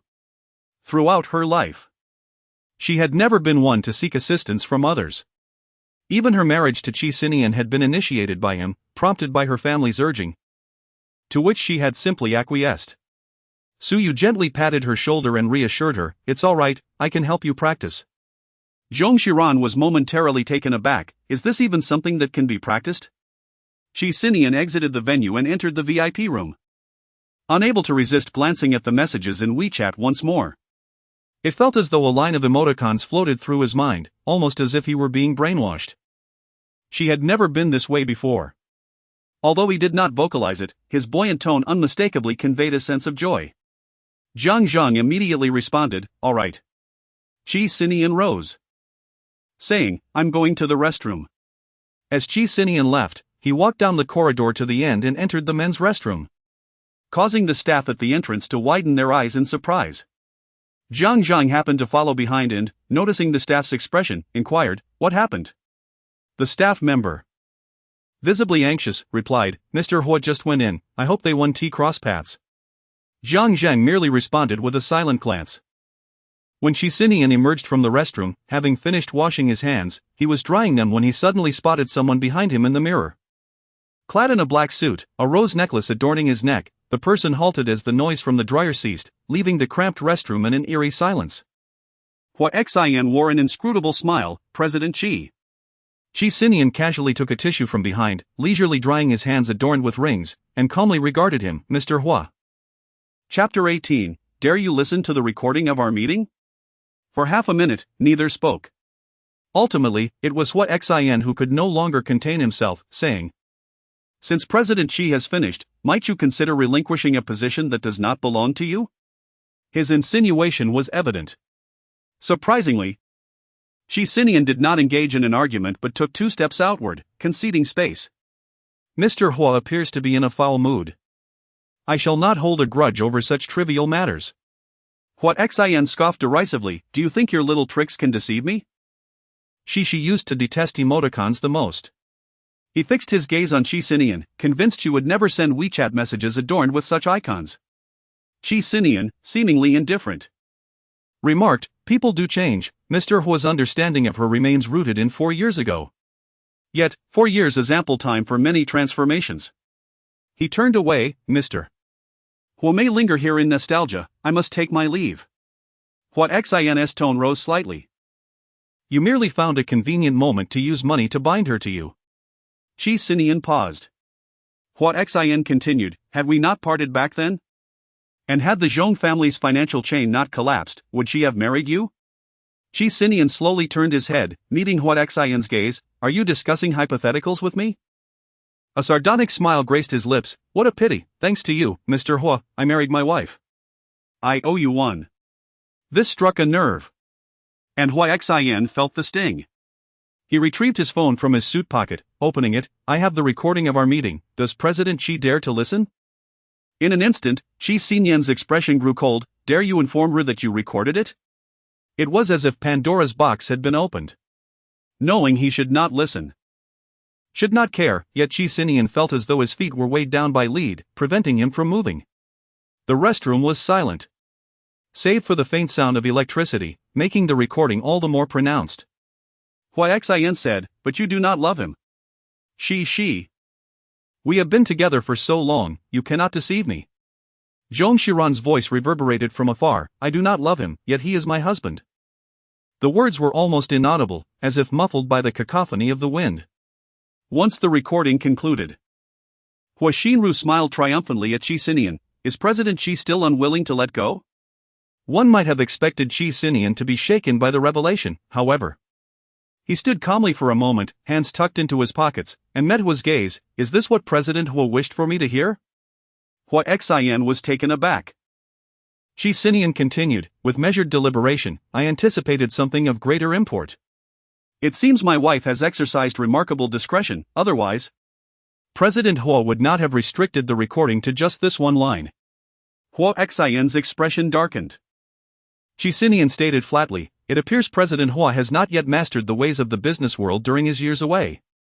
I am a man of results. If the outcome is favorable, all is well. I am indifferent to these matters, as long as she is by my side. Hua Xian felt a chill. He had underestimated Qi Sinian's audacity. Qi Sinian offered him a faint smile before turning to leave. Yet, in that fleeting moment, his gaze turned as cold as frost, sending a shiver through the staff who were covertly observing, including Jiang Zhan, who immediately tensed. At that moment, the event manager, perspiring profusely, rushed over, anxious that the two titans might clash in the restroom. Upon seeing Qi Sinian emerge, the manager quickly inquired, President Qi, are you well? Just as he finished speaking, Hua Xian also exited, prompting the manager to call out, President Hua. Qi Sinian jested, what could be amiss? President Hua is a businessman I greatly admire. Surely we would not resort to conflict in public. The manager wiped the cold sweat from his forehead and laughed nervously. Indeed, it was my overreaction. At that moment, Qi Sinian's phone buzzed. He glanced at the screen, Zhong Xiran. He promptly sent a message to his team, everyone, please be cautious today. President Qi is not in the best of moods. Just as he finished, he noticed Qi Sinian smiling at Hua Xian before answering the call. The proximity allowed those nearby to almost hear Zhong Xiran's voice, are you still busy? Qi Sinian's gaze shifted to Hua Xian, not busy. Just preparing to dine with President Hua. There was a brief pause on the other end, before Zhong Xiran's voice softened, what time is your flight tonight? I will pick you up from the airport. Hua Xian's expression darkened instantly. Qi Sinian replied gently, it's too late, there's no need for you to come. Just wait for me at home. Zhong Xiran obediently said, all right, I shall wait for you. After the call ended, Qi Sinian raised an eyebrow and looked at Hua Xian. Shall we go, President Hua? Can you still eat? Zhong Xiran genuinely intended to meet Qi Sinian, seizing the opportunity to discuss the filming of the bridge connected to the building. However, given the circumstances at that moment, she found herself unable to inquire further. It appeared that Qi Sinian was in good spirits, which suggested that she had performed well today. She wondered if he might consider lending her the Qi Corporation for her shoot, given this favorable disposition. After ending the call, she took a shower, and upon emerging, she scrolled through her phone only to discover the trending topic of the evening, XSN current love rivalry.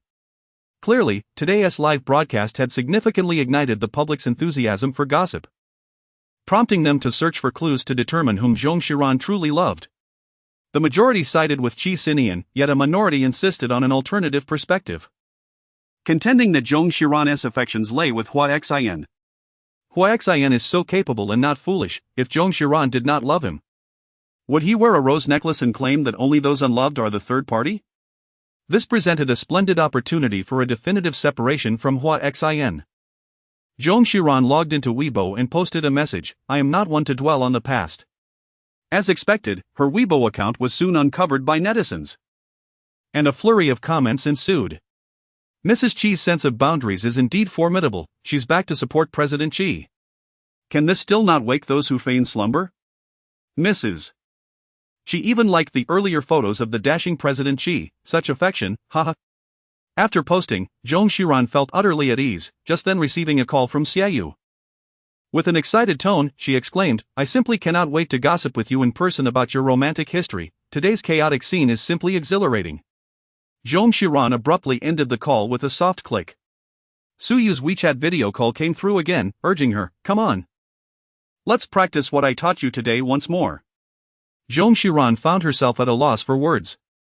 Suyu, fully engrossed, squeezed her throat and instructed her again, repeat after me, darling. May I borrow your office building's overpass space for a few days? Zong Xiran felt somewhat speechless. I truly cannot bring myself to say it. We do not usually address each other this way. Suyu replied, can you not just pretend you are an actor in a scene? It's for the sake of saving costs, the budget. Besides, after so many years of marriage, what is wrong with calling him husband? Do wealthy families only refer to their partners as Mr.? That seems rather pretentious. Zong Xiran, but I truly. Suyu pointed the camera at her, stop pretending and call me husband, go on.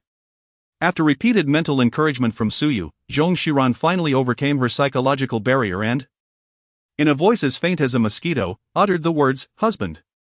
Suyu, yes, that's it, very good. Once more. Louder this time. Zong Xiran took a deep breath and shouted, husband. It turned out that expressing it aloud was not as difficult as she had imagined. Suyu praised her, saying, that's right, raise your voice a little more, overcome your embarrassment. Zong Xiran called out more loudly, husband. Suddenly, the door swung open. Qi Sinian stood at the threshold. Clad in a sleek black coat, his right hand gripping a briefcase, while the golden frames of his glasses reflected a glimmer of white light from within the room. What did you call me? Zong Xiran. Chapter 19, Let her thank herself. From Qi Sinian's perspective, Zong Xiran's ears turned a delicate shade of pink, reminiscent of the soft blush of a summer evening's afterglow in Beicheng. Zong Xiran felt an overwhelming sense of embarrassment, wishing fervently to vanish into a crevice in the ground. She reached out to take the briefcase from Qi Sinian's hand, awkwardly stating, no, I didn't call for you. Perhaps due to the cold weather brought on by the snowfall. The briefcase appeared to be covered in a layer of frost. As Qi Sinian observed her, he began to unfasten the buttons of his black cashmere coat one by one. Glancing inside before jokingly remarking, what, do you have another partner hidden in your room? However, due to the chilling tone of his voice, or perhaps due to her profound embarrassment, the jest fell flat and lacked the humor it intended. When Zong Xiran took over his cold coat, she had already formulated her response, well, I'm currently rehearsing lines with someone. I see, Qi Sinian nodded. Zong Xiran felt compelled to say something. Yet she found herself at a loss for words. After hanging up her coat, she casually inquired, is it cold outside? Qi Sinian looked at her, seemingly taken aback by her sudden display of concern. Zong Xiran pointed at the coat and remarked, your coat is quite chilly. Qi Sinian replied calmly, it's not too bad. Zong Xiran, shall I run a bath for you? Qi Sinian gestured towards her illuminated phone, you carry on with your tasks, I shall manage on my own.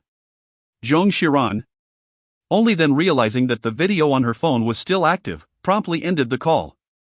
Just after hanging up, she received a WeChat message from Suyu, why are you so timid? What's wrong with calling someone hubby? If you can't bring yourself to say it, let me do it for you. Suyu sent her a sticker of someone rolling their eyes. Zong Xiran sat on the bed, clutching her phone. For tomorrow she would join the production team. It was imperative that she discussed the scenes with Qi Sinian this evening. An air of apprehension enveloped her as she awaited his emergence. Perhaps it was merely a figment of her imagination. But she felt that Qi Sinian's shower today was unusually prolonged. As she listened to the sound of running water echoing from the bathroom, she glanced at her phone. 15 minutes had already elapsed. Why was he still not out? She pondered whether he would lend her the script. Yet, regardless of his willingness, she felt compelled to ask. After all, this was her debut feature film. Another 2 minutes passed, and her restlessness grew unbearable. Rising from her seat, she approached the bathroom door, straining to catch any sounds from within. To her surprise, as her head leaned against the door, it swung open. She nearly stumbled, quickly steadying herself against the doorframe as a warm, steamy aura enveloped her. Zong Xiran lifted her gaze, and there stood Qi Sinian before her. He had already changed into a slate-gray pajama set, his long shirt and trousers perfectly fitted. His hair was half-dried, and an aura of cleanliness enveloped him. He raised his hand to don the gilded glasses he held, lowering his eyes to regard her. What are you doing? Zong Xiran pointed towards the bathroom door, expressing her desire to find a facial mask. Qi Sinian glanced at her and stepped aside to clear the way. Thank you, Zong Xiran replied. immediately hunching her shoulders as she hurried inside. She casually selected a mask, washed her face, and applied it before re-emerging. This, however, was not the crux of the matter. Qi Sinian suddenly turned, locking eyes with her. "Do you have something to say?" Qi Sinian inquired, his expression devoid of emotion. "I'm not hungry. I dined quite well with President Hua.Zong Xiran.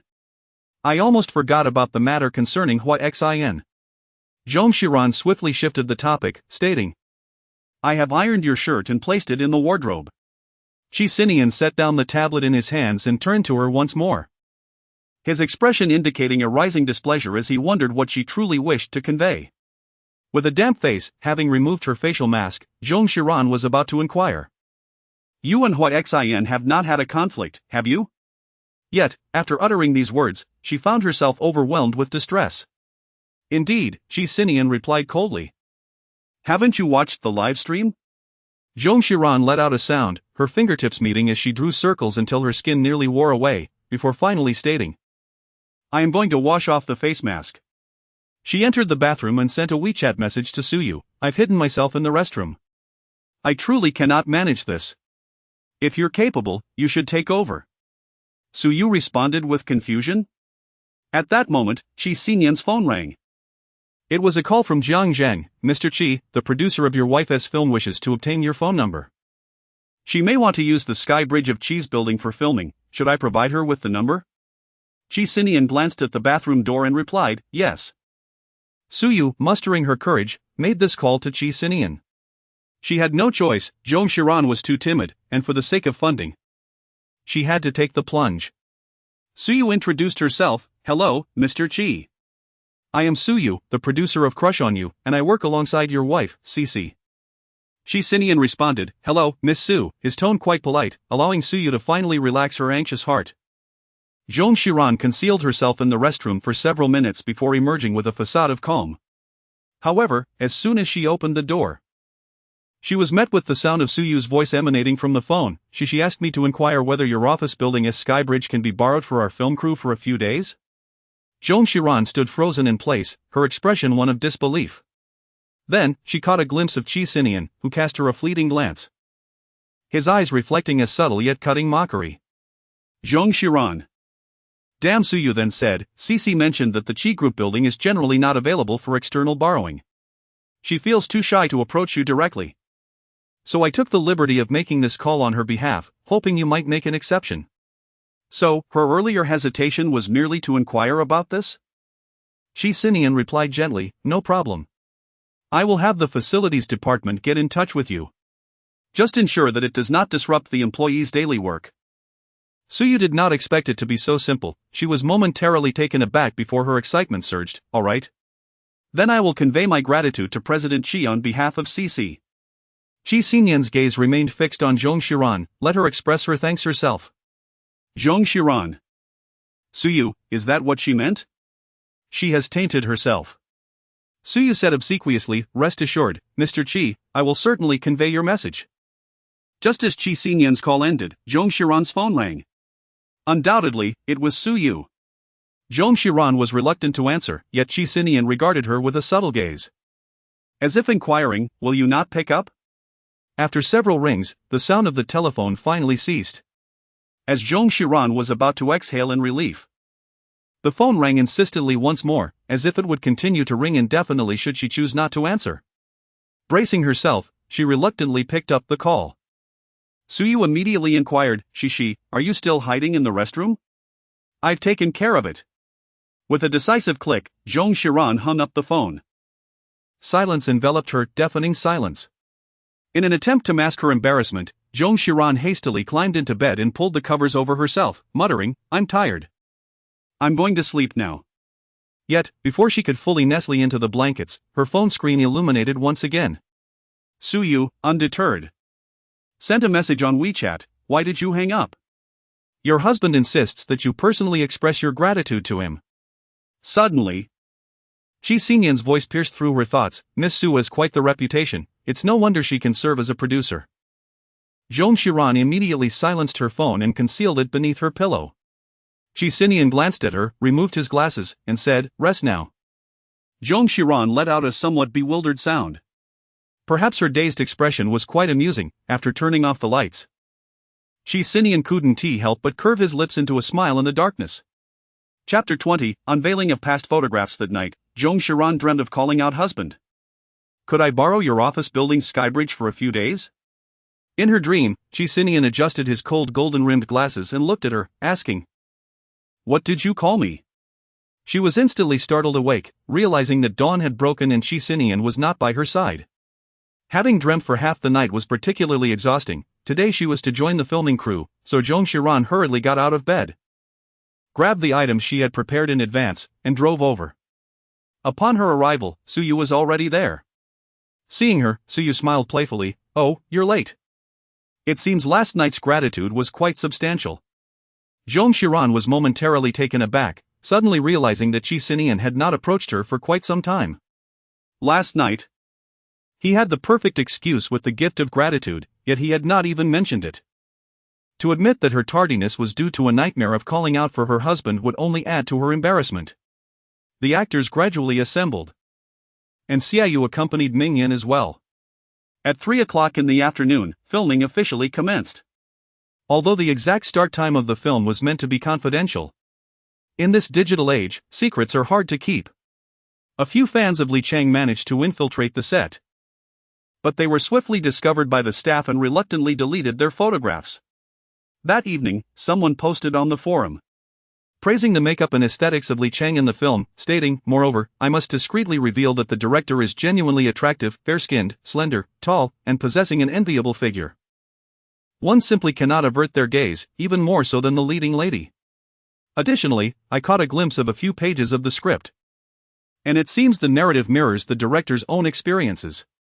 The male and female leads are in mutual admiration yet remain silent about their feelings. The outcome remains uncertain, leading to reasonable speculation that the male protagonist is Hua Xin. This post did not immediately gain widespread traction. After completing the day's filming, it was already 2 in the morning. Although Zhong Xiran had seen the post from Xiaoyu, she paid it little mind, considering it merely the ramblings of a fan. However, the next day, a marketing account unexpectedly surfaced with a photograph from Zhong Xiran and Hua Xin's university days. In the image, they were adorned with matching couple necklaces, sitting closely together with smiles that radiated the sweetness of their past relationship. Behind them stood a Christmas tree adorned with decorations. The trending topic Zhong Xiran Hua Xin old love photo exploded online. "I must say, they make quite the pair. Young love is truly beautiful. This is a direct shower of dog food upon me." No wonder Hua always seems unable to move on. Regardless of the script's authenticity, does no one question whether this photo was released by Hua? In the photograph, there was another man of similar age seated a mere distance away from them. At that moment, a netizen commented, "A few days ago, I saw Kang Ji and Zhong Xiran sharing milk tea together in the cafeteria at City University. We all know what Kang Ji's relationship with Hui is. But does this mean Zhong Xiran truly has ties with him?"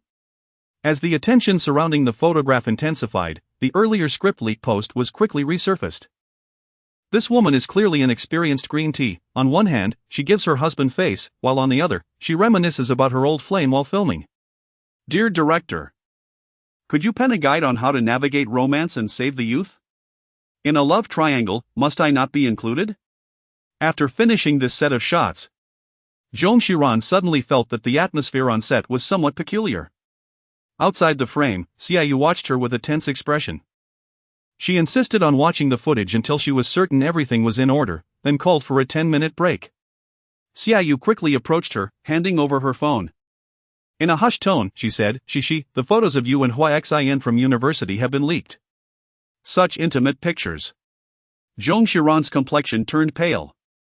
This photograph was taken by Kang Ji using a borrowed camera from the City University Club, set with a countdown timer. Kang Ji had given the photo to Hua Xin, but she had declined it. Now, suddenly exposed, it was evident that this was intentional. The elite families are particularly concerned about their reputation, and Hua Xin aimed to publicly humiliate Qi Sinian. But why? They had clearly parted ways. Why must she interfere in her life? Clenching her teeth, she entered the RV, closed the door, and sent a WeChat message to Kang Ji, "Please send me Hua Xin's phone number. It was rare for her to be so impolite, clearly agitated. Upon receiving the number, Zong Xiran dialed Xian. It seemed as though Xian had been waiting for her call. The phone rang only once before she answered. She. Zong Xiran, with an icy demeanor, questioned, "What do you intend to do?" Xian paused for a moment before responding with remarkable composure. "The photo was not sent by me." Zong Xiran was taken aback. His tone was so earnest that she immediately discerned he was not lying. It turned out to be Meng Yanyan. Zong Xiran felt a twinge of regret for her impulsiveness. She should not have called Xian so recklessly. Xian chuckled self-deprecatingly and remarked, "Am I truly so despicable in your eyes?" Upon hearing this, Zong Xiran retorted coldly. "Was it not you who sent the video from the private room?" Xian replied with unwavering candor, "I have nothing to hide. My sole desire is for you to divorce him." Zong Xiran's heart tightened, and she heard him say, "But Cici, I will never use our past as a bargaining chip to hurt you. We have countless photographs, some even more intimate. I would not only share a single one, nor would I choose such an ordinary image." Zong Xiran gripped her phone tightly, her fingertips turning pale. "Enough!" she exclaimed. Xian halted. Zong Xiran closed her eyes and said, "Do not bring up the past, I will not divorce. Please quietly fulfill your role as an ex and refrain from disturbing my filming. If he possesses even a shred of conscience, he should understand how vital this work is to me." Xian remained silent for a few seconds before responding. "I will ensure that you can complete your filming in peace." Zong Xiran hung up the phone. She opened her contact list on her mobile device, hesitated for a moment, and then dialed Qi Sinian's number. Just as it rang twice, someone outside the car knocked on the window. "Director, it's time." Zong Xiran lowered her gaze and ended the call. Zhang Mu received another call from Yushulan. It had been quite a while since Yushulan last reached out to her after their previous unpleasant encounter. Zong Xiran picked up the phone, and the irate voice of Yushulan emerged from the receiver. "Zong Xiran, are you planning to film a commemorative piece about your romance with Xian?" Zong Xiran was also infuriated. "Do you possess any sense? How do you converse with your mother?" Yushulan retorted in a fit of exasperation. "What merits does your pathetic play possess to earn even a few cents? It would be far more prudent to cater to Sinian and garner wealth more swiftly." Zong Xiran let out a cold laugh. "Since you look down upon the money I earn so much, you may pay for Zhang Wanji's tuition from now on." "You." Zong Xiran ended the call and opened the car door to step outside. A sudden gust of wind swept through North City, causing the dry branches to rustle ominously, shrouding the world in a gloomy hue. She wrapped her hands around her white cashmere coat and, bracing against the wind, took a few steps when her phone rang once more. The caller ID read, Qi Sinian. For reasons unknown, she felt a pang of grievance at that moment. She answered the call, and Qi Sinian's calm voice resonated in her ear. "I was just in a meeting." Zong Xiran let out a soft, subdued sound. Her voice was typically gentle and soothing, yet for some inexplicable reason, Qi sensed the melancholy in her tone from that brief utterance. He inquired, "Are you on set?" Zong Xiran endeavored to maintain a normal tone. "Yes, but we are about to commence filming." After a moment's hesitation, she added, "The script is not as it has been portrayed online.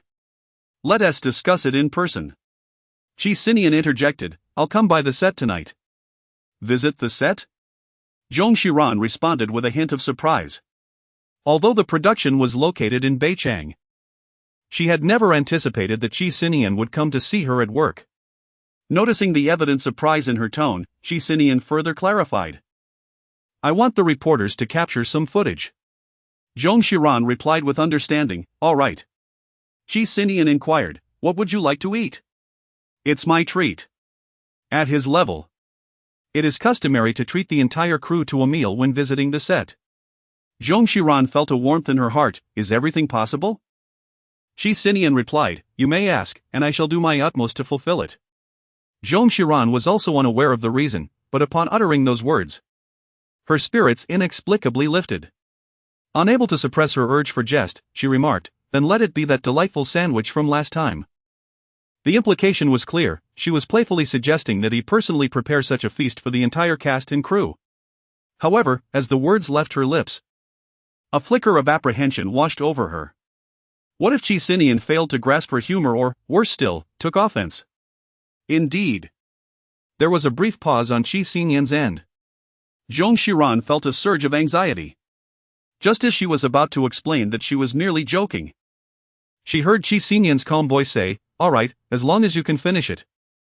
Zong Xiran was suddenly assailed by the haunting memories of being compelled to finish her sandwich. Swiftly, she conveyed to Qi Sinian, "Well, the shoot is about to commence. I must hang up now." With that, she promptly ended the call, her movements seamless and fluid. A hasty retreat was in order. Qi Sinian sent a WeChat message. Was the sandwich not to your liking? Zong Xiran. Has his phone been infected with a virus? Chapter 21, Qi Sinian's visit to the set. After hanging up the phone, Jiang Zheng noticed Qi Sinian deep in contemplation, gazing at the screen of his mobile device.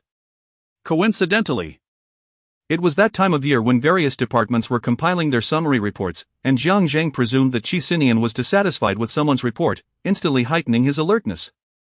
According to customary practice, Qi Sinian would call for him within half a minute. As anticipated, Qi Sinian spoke. "Jiang Zheng." "Yes, President Qi. How do I send a comma G?" Jiang Zheng questioned his own hearing. What kind of emoticon?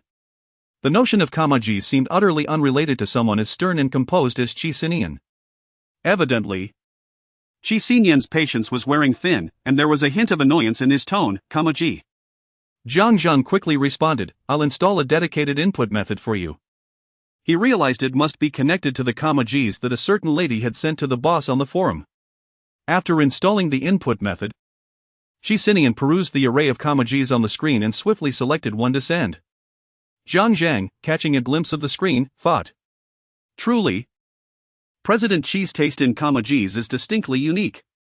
After all, who could dare to keep President Qi waiting?"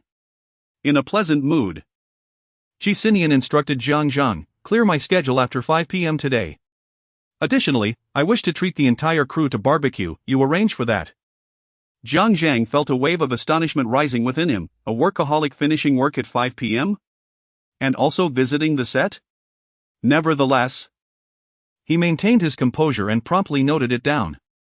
After all, this was President Qi's first visit to the set to see his wife. He must ensure everything is executed flawlessly. Is he changing clothes to go on a date with her? Jiang Zheng suppressed his curiosity. Understood. At 8 p.m., the wind finally subsided. The set was illuminated by more than a dozen large lights, bright as day. Tonight, they were to film a scene depicting drunkenness. The cold weather had left Zong Xiran rubbing his nearly frozen hands, watching as Li Cheng and Ming Yan, whose energy was nearly depleted, finally called out, "Cut." The applause on set was thunderous. This take had been filmed over 20 times, and everyone was starting to wear thin. Ding Fei exhaled warmth into his hands and remarked, "Only one more take left. In this weather, I could really go for some skewers." Zong Xiran held a warming device in silence, primarily concerned about disappointing Ding Fei. Although she had ultimately sent a WeChat message to Qi Sinian about having skewers, the frigid weather meant that any takeout would likely be cold. She raised a megaphone and called out, "Come, prepare for the finale." Before she could finish, a van pulled up at the edge of the set, and someone began unloading a grill. Ding Fei was so moved that she nearly cried, exclaiming, "Director, have you arranged for us to have a grill? I can send someone to buy supplies for tomorrow." "Not quite," Zong Xiran replied, glancing toward the back of the van, where a black Rolls-Royce had come to a stop, its door slowly opening to reveal a figure clad in a black coat. It was Qi Sinian. Instead of approaching, he lingered near the car door, retrieving his phone. In the next moment, Zong Xiran's phone rang. She answered, and Qi Sinian asked, "I've arrived. Is it convenient for me to come over?" They stood apart, gazing at each other through the crowd. The scene felt extraordinarily foreign to Zong Xiran, as if it were entirely inappropriate for her and Qi Sinian. She hurriedly replied, "I'll be there shortly, there's just one last item." Qi Sinian replied calmly, "Then I shall wait for you." Ding Fei, with her keen hearing, instantly perked up, asking excitedly, "Is your husband here? Did he bring skewers?" Zhong Xiran nodded and called out once more, "Come on, the final shot. After we finish, I shall treat everyone to skewers." The sight of the barbecue grill and an array of ingredients being brought out instantly stirred excitement among the crowd. Before immersing herself in work, Zong Xiran stole a glance at Qi Sinian, who stood at a distance in the twilight, flicking a lighter in his hand. Lighting a cigarette as he leaned against the car, his silhouette indistinct against the encroaching darkness. The arrival of Qi Sinian and the delectable food did little to distract Zong Xiran. The last shot was repeated over a dozen times before she finally expressed her satisfaction and called for a wrap. By the end, the enticing aroma of the skewers had permeated the set. And lobsters too? Ding Fei exclaimed, holding up a megaphone and shouting, "Come on, everyone, eat freely. Director's husband, Qi, is treating us." He emphasized the word husband with particular weight. As he finished speaking, Zong Xiran happened to weave through the crowd to stand beside Qi Sinian. Their eyes met briefly, yet no words were exchanged. The crowd then surged forward, eager to seize the skewers. Zong Xiran recalled the mortifying moment when she was caught calling him husband, her face flushed with embarrassment. Qi Sinian extinguished his cigarette with an indifferent expression and said, "Get in." The warmth of the car's heating enveloped them, creating a cozy atmosphere. Zong Xiran, with a contented expression, settled into her seat. As the tantalizing aroma of grilled skewers wafted in through the slight opening of the car door, she turned to Qi Sinian and inquired, "Do you enjoy skewers? I could fetch some for you." Qi Sinian replied in a subdued tone, "Let Jiang Zhang go." Jiang Zhang, seated in the front passenger seat, swiftly opened the door and exited, summoning the driver to join him. The cramped interior of the vehicle was left with only the two of them. Zong Xiran took a somewhat uneasy deep breath and explained to Qi Sinian, "The script is not authored by me, nor could it possibly recount my past story." Qi Sinian gazed at her and replied in a calm tone, "Please provide me with a copy of the script." Zong Xiran obediently said, "Good." It's a relief that he is not angry. Zong Xiran began to initiate a conversation once more. Expressing her surprise at the presence of the barbecue grill, "I didn't expect you to bring the grill along. I was just craving freshly grilled skewers, they are simply delectable." She paused abruptly, for she had suddenly noticed a glass lunchbox placed on the back seat, seemingly containing sandwiches. The door swung open, and Jiang Zhang handed in a plate of skewers, which Qi Sinian received with a steady hand. He leisurely picked up a skewer of lamb and gestured towards the lunchbox, saying, "Your sandwiches are inside. Enjoy." Zong Xiran pondered, was it intentional? Who would crave a sandwich when the entire crew was indulging in skewers?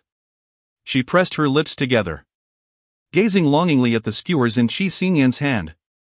With a heavy heart, she let out a soft "oh," clutching her lunchbox yet hesitating to open it. After a few seconds, she spoke, "May I?" However, a glance from Qi Sinian made her realize it was not permitted. Zong Xiran silently opened the bento box. Inhaling the fragrant aroma of grilled meat, feeling a wave of unshed tears, was he truly angry? Was the sandwich a form of punishment for her? Just as she was about to take a bite, a skewer of lamb was suddenly placed into her mouth. She looked up, and Qi Sinian calmly said, "Just teasing you." Zong Xiran gazed at his stern and aloof visage, letting out a dry chuckle twice before biting into a skewer of lamb, thinking to herself that it was quite satisfactory, and that he should refrain from jesting next time. Qi Sinian chuckled softly, his gaze landing on the pink diamond adorning her ring finger. Feeling a profound sense of contentment within. Suddenly, the phone rang. Zong Xiran couldn't help but feel tense, nearly choking. Qi Sinian handed her a bottle of water with one hand, gently patting her back while casually remarking, "Do you really believe in such nonsensical news?" Zong Xiran hesitated for a moment, then heard Qi Sinian say, "I do not entertain idlers." She silently breathed a sigh of relief. Qi Sinian acknowledged with a brief response before hanging up the phone, allowing Zong Xiran the courage to begin coughing, as the skewers were rather spicy. Qi Sinian retrieved a sandwich from his bento box and offered it to her. She took a bite and swallowed, finally feeling a sense of relief. Qi Sinian reassured her. "Focus on your performance, there is no need for concern." His gaze lingered on her face, seemingly contemplating whether her words were sincere or fabricated. "Shall I prepare it again for next time?"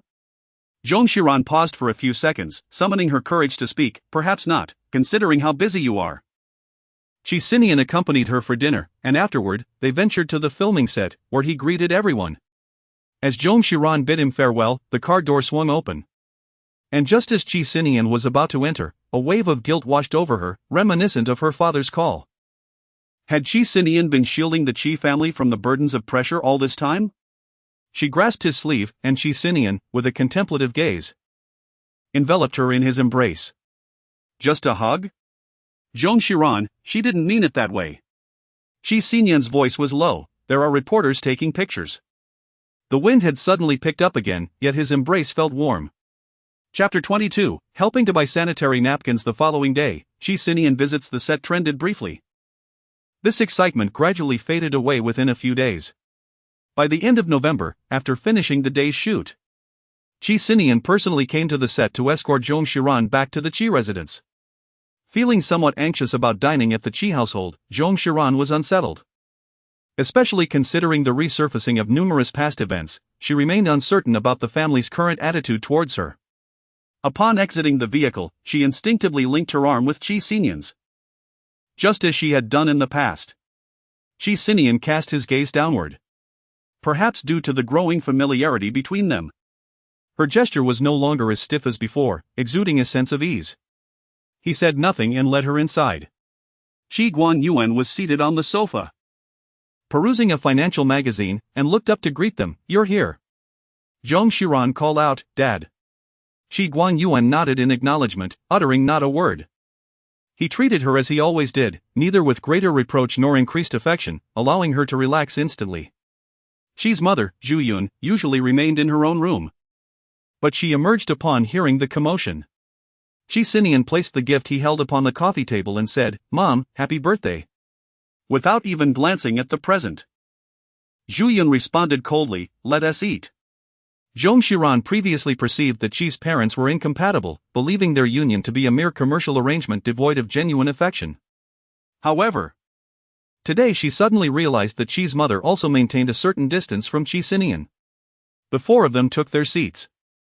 Zong Xiran habitually took care of Qi Sinian, serving him soup and dishes. When they initially signed the agreement, Qi Sinian had mentioned that he wanted her to be a good wife.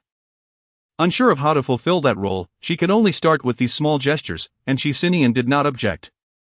Qi's father looked at Zong Xiran with a semblance of satisfaction and inquired, "Cici is quite adept at caring for others. When do you plan to become a mother?" Zong Xiran's hand holding the chopsticks hesitated momentarily. This was the first time the Qi family had urged her to bear children. Previously, it had always been the Zhong family pressing her. Qi's father inquired, "When will you be less occupied?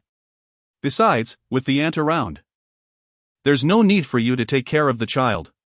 Qi Sinian's expression remained impassive as he replied, "In a couple of years, once I have trained my subordinates, I shall be less busy." He turned his gaze towards his father, asserting, "As for my child, I shall naturally raise him myself." Qi's father glanced at him but remained silent. Qi Sinian felt a surge of frustration. He was aware that during their childhood, both he and Zhu Yun had been too preoccupied with work to spend much time with their child, who had been primarily cared for by a nanny. Given this context, Qi's father refrained from further comments. Zhu Yun appeared indifferent to the entire situation. Silently finishing her soup, she set down the delicate white porcelain bowl and stated, "I am full, please enjoy your meal." The dinner concluded rather unhappily. After the meal, the nanny cleared the table and took away the gifts that Qi Sinian had brought. Throughout the entire affair, Qi's mother had not once considered unwrapping the gifts to take a look. Zong Xiran gazed at Qi Sinian. In the courtyard stood a rosebush, its blossoms long withered, leaving only tall, desiccated green stems. Qi Sinian stood beside the rosebush, retrieving a cigarette from the pocket of his slacks and igniting it. His cheeks appeared sunken, and after a moment, he exhaled a plume of blue smoke. For reasons unknown, Zong Xiran felt an overwhelming sense of loneliness emanating from him. Even a hint of fragility. As if sensing something, Qi Sinian lifted his gaze and met Zong Xiran's eyes. Zong Xiran feigned an accidental glance at him, deliberately averting her gaze as she made her way toward the bedroom. After Zong Xiran finished her shower, Qi Sinian entered the bedroom. In an attempt to alleviate the awkwardness, Zong Xiran inquired, "May I borrow your study to revise my script?" Qi Sinian nodded slightly, and Zong Xiran exhaled in relief, promptly retreating. A lingering sense of unease nagged at her, as she felt she should not have witnessed the earlier scene. However, This feeling dissipated quickly as she immersed herself in her script revisions. Suddenly, she stood up, realizing that her menstrual period had arrived. Glancing down, she noticed a stain of blood on the chair and hurriedly grabbed a tissue from the table to clean it up. After all, Qi Sinian had a mild obsession with cleanliness. Just then, Qi Sinian pushed open the door. Aren't you asleep yet? I'm sorry, Zhong Xiran replied, somewhat flustered. I forgot that my period was due. I will clean it up immediately. Fortunately, the chair was made of mahogany, making it easier to clean. Qi Sinian frowned and approached her.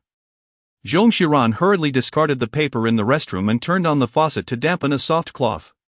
Qi Sinian entered, suggesting, "Let the maid handle it. How could I possibly impose?" Zhong Xiran replied, spraying the cloth with cleaning solution. Qi Sinian reached out, stating, "Allow me." You shouldn't touch cold water.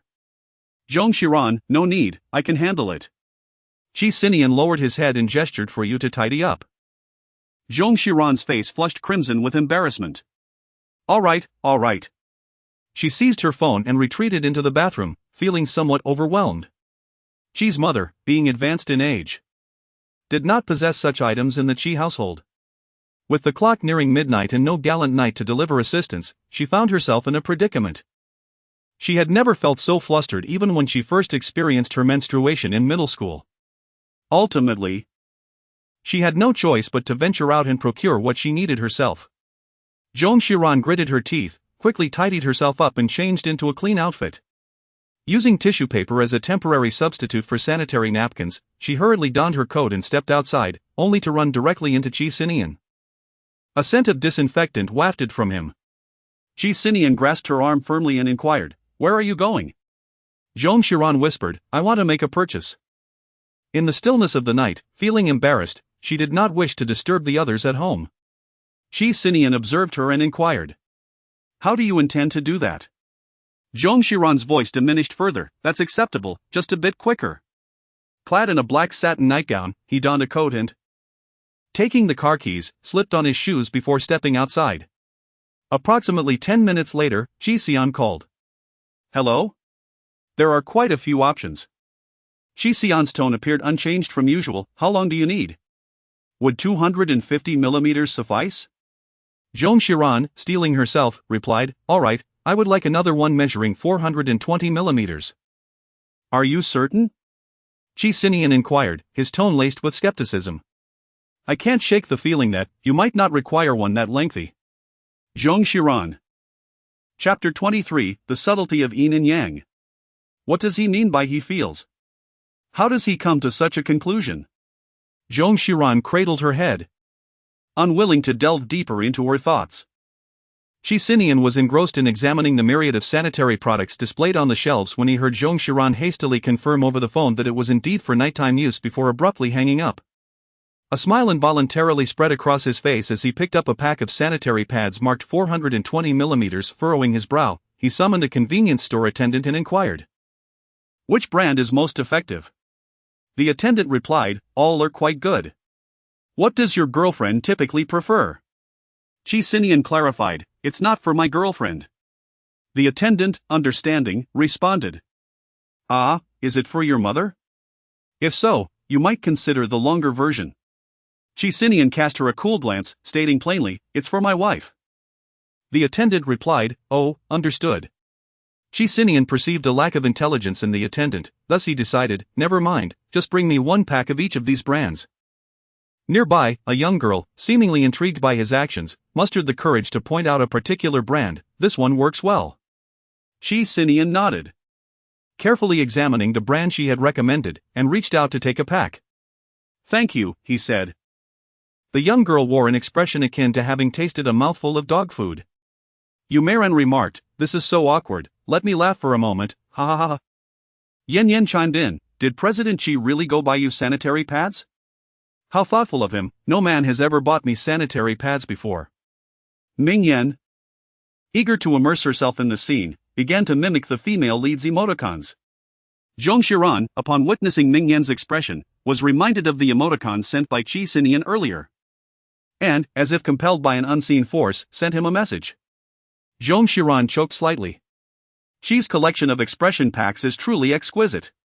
The bathroom door opened a crack, and a hand reached in, carrying a large bag of items.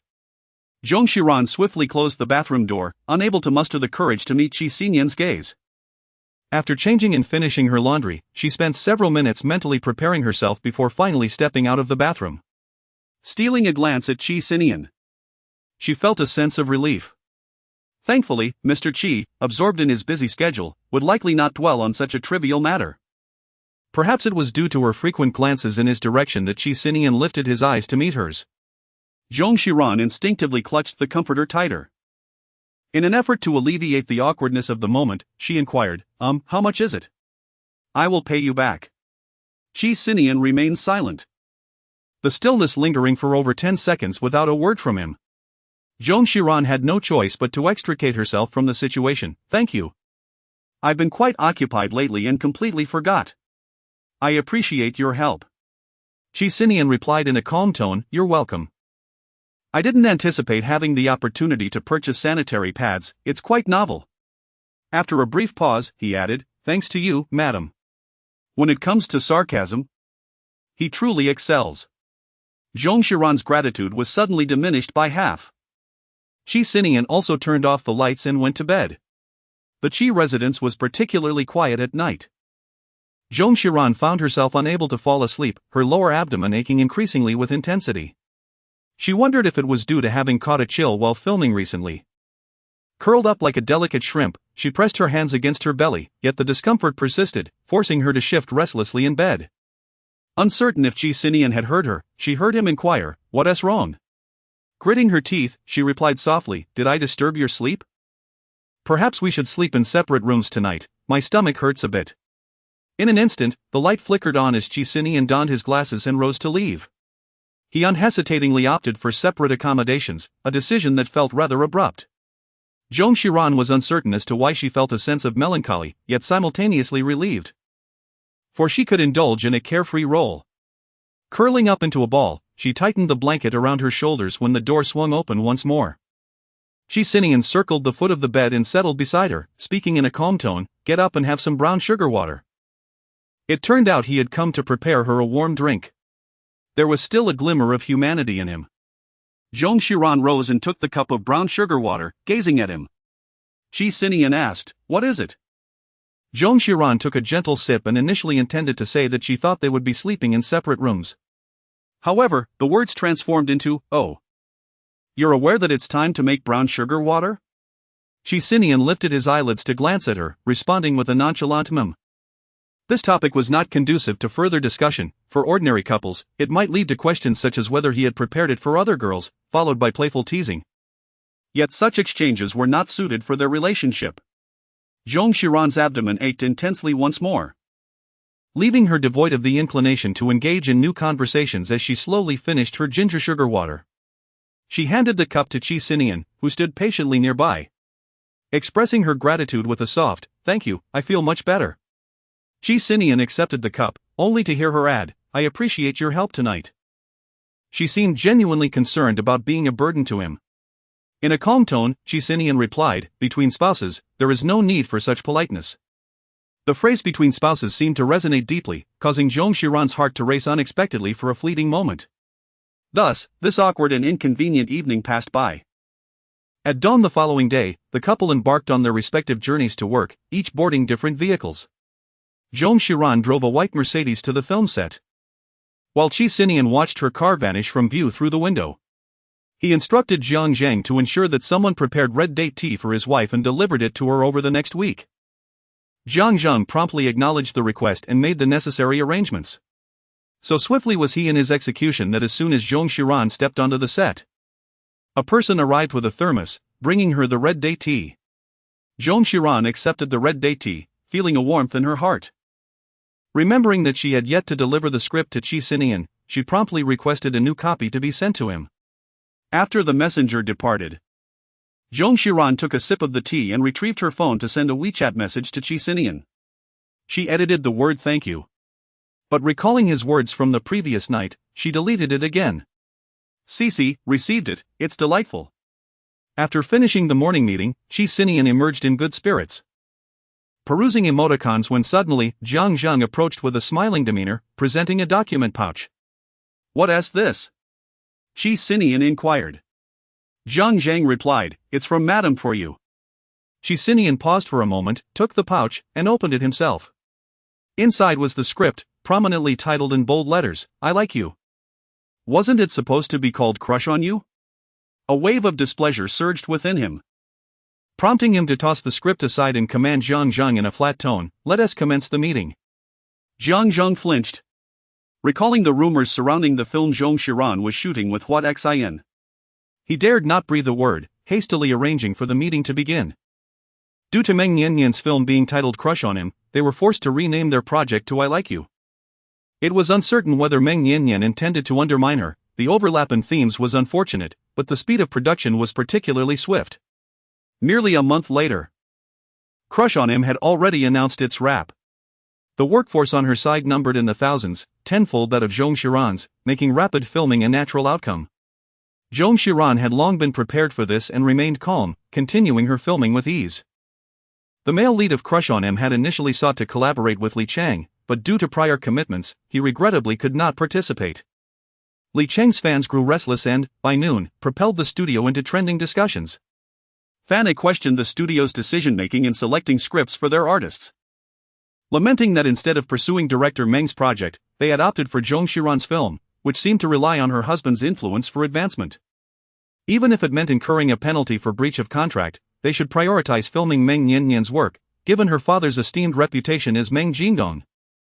Fanbi humorously pointed out the evident disparity in the caliber and collaboration of the neighboring director, noting that while they had wrapped filming in a month, Zong Xiran's lackluster film was projected to extend shooting for an additional 3 months, just as the new year approached. They demanded that the studio apologize for wasting Li Chang's time on such a subpar project. External commentary inevitably affected the artist's performance, and during the afternoon shoot, it was evident that Li Chang's demeanor was less relaxed than in the morning. Zong Xiran called for a cut once more, announcing a 10-minute break. Li Chang expressed his apologies but disregarded his partner Meng Yan beside him, choosing instead to retreat to a corner for a moment of respite. This approach was untenable. Zong Xiran pondered for a moment and then called Suyu, "Let us officially announce the film team this afternoon, with a cinematographer of Master Bao's caliber on board. It should suffice to placate the fans." Chapter 24, A Brush with Fate. After a lively discussion at the trending square in Licheng, the fans turned their ire towards the director, Zong Xiran. The hashtag Zong Xiran NoWorks surged onto the trending list.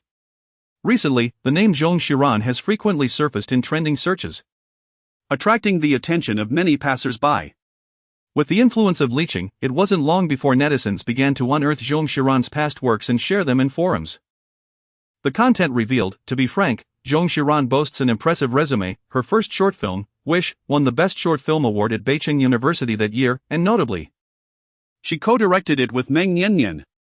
This short film quickly garnered a wave of viewership, and it was soon discovered that the name Xian appeared in the credits of the props team at the end. This revelation stirred a considerable uproar, prompting many to delve deeper, even unearthing behind-the-scenes footage from 7 years ago that had been uploaded to a nearly defunct video platform. In the footage, Xian appears little changed, albeit slightly more innocent, blushing when he hands Zong Xiran a bottle of water. Such pure affection. It makes me blush. Were they not together back then? Xian's gaze was always fixed on Zong Xiran. I can't stop laughing. Zong Xiran remained unfazed, wholly focused on her work. There are 2 behind-the-scenes videos, presumably filmed by classmates who participated in the short film's production.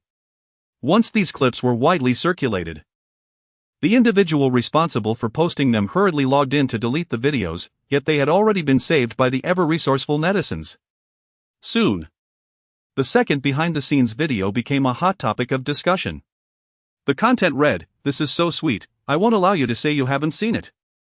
In this footage, Zong Xiran and Meng Yanyan engage in a quarrel over props.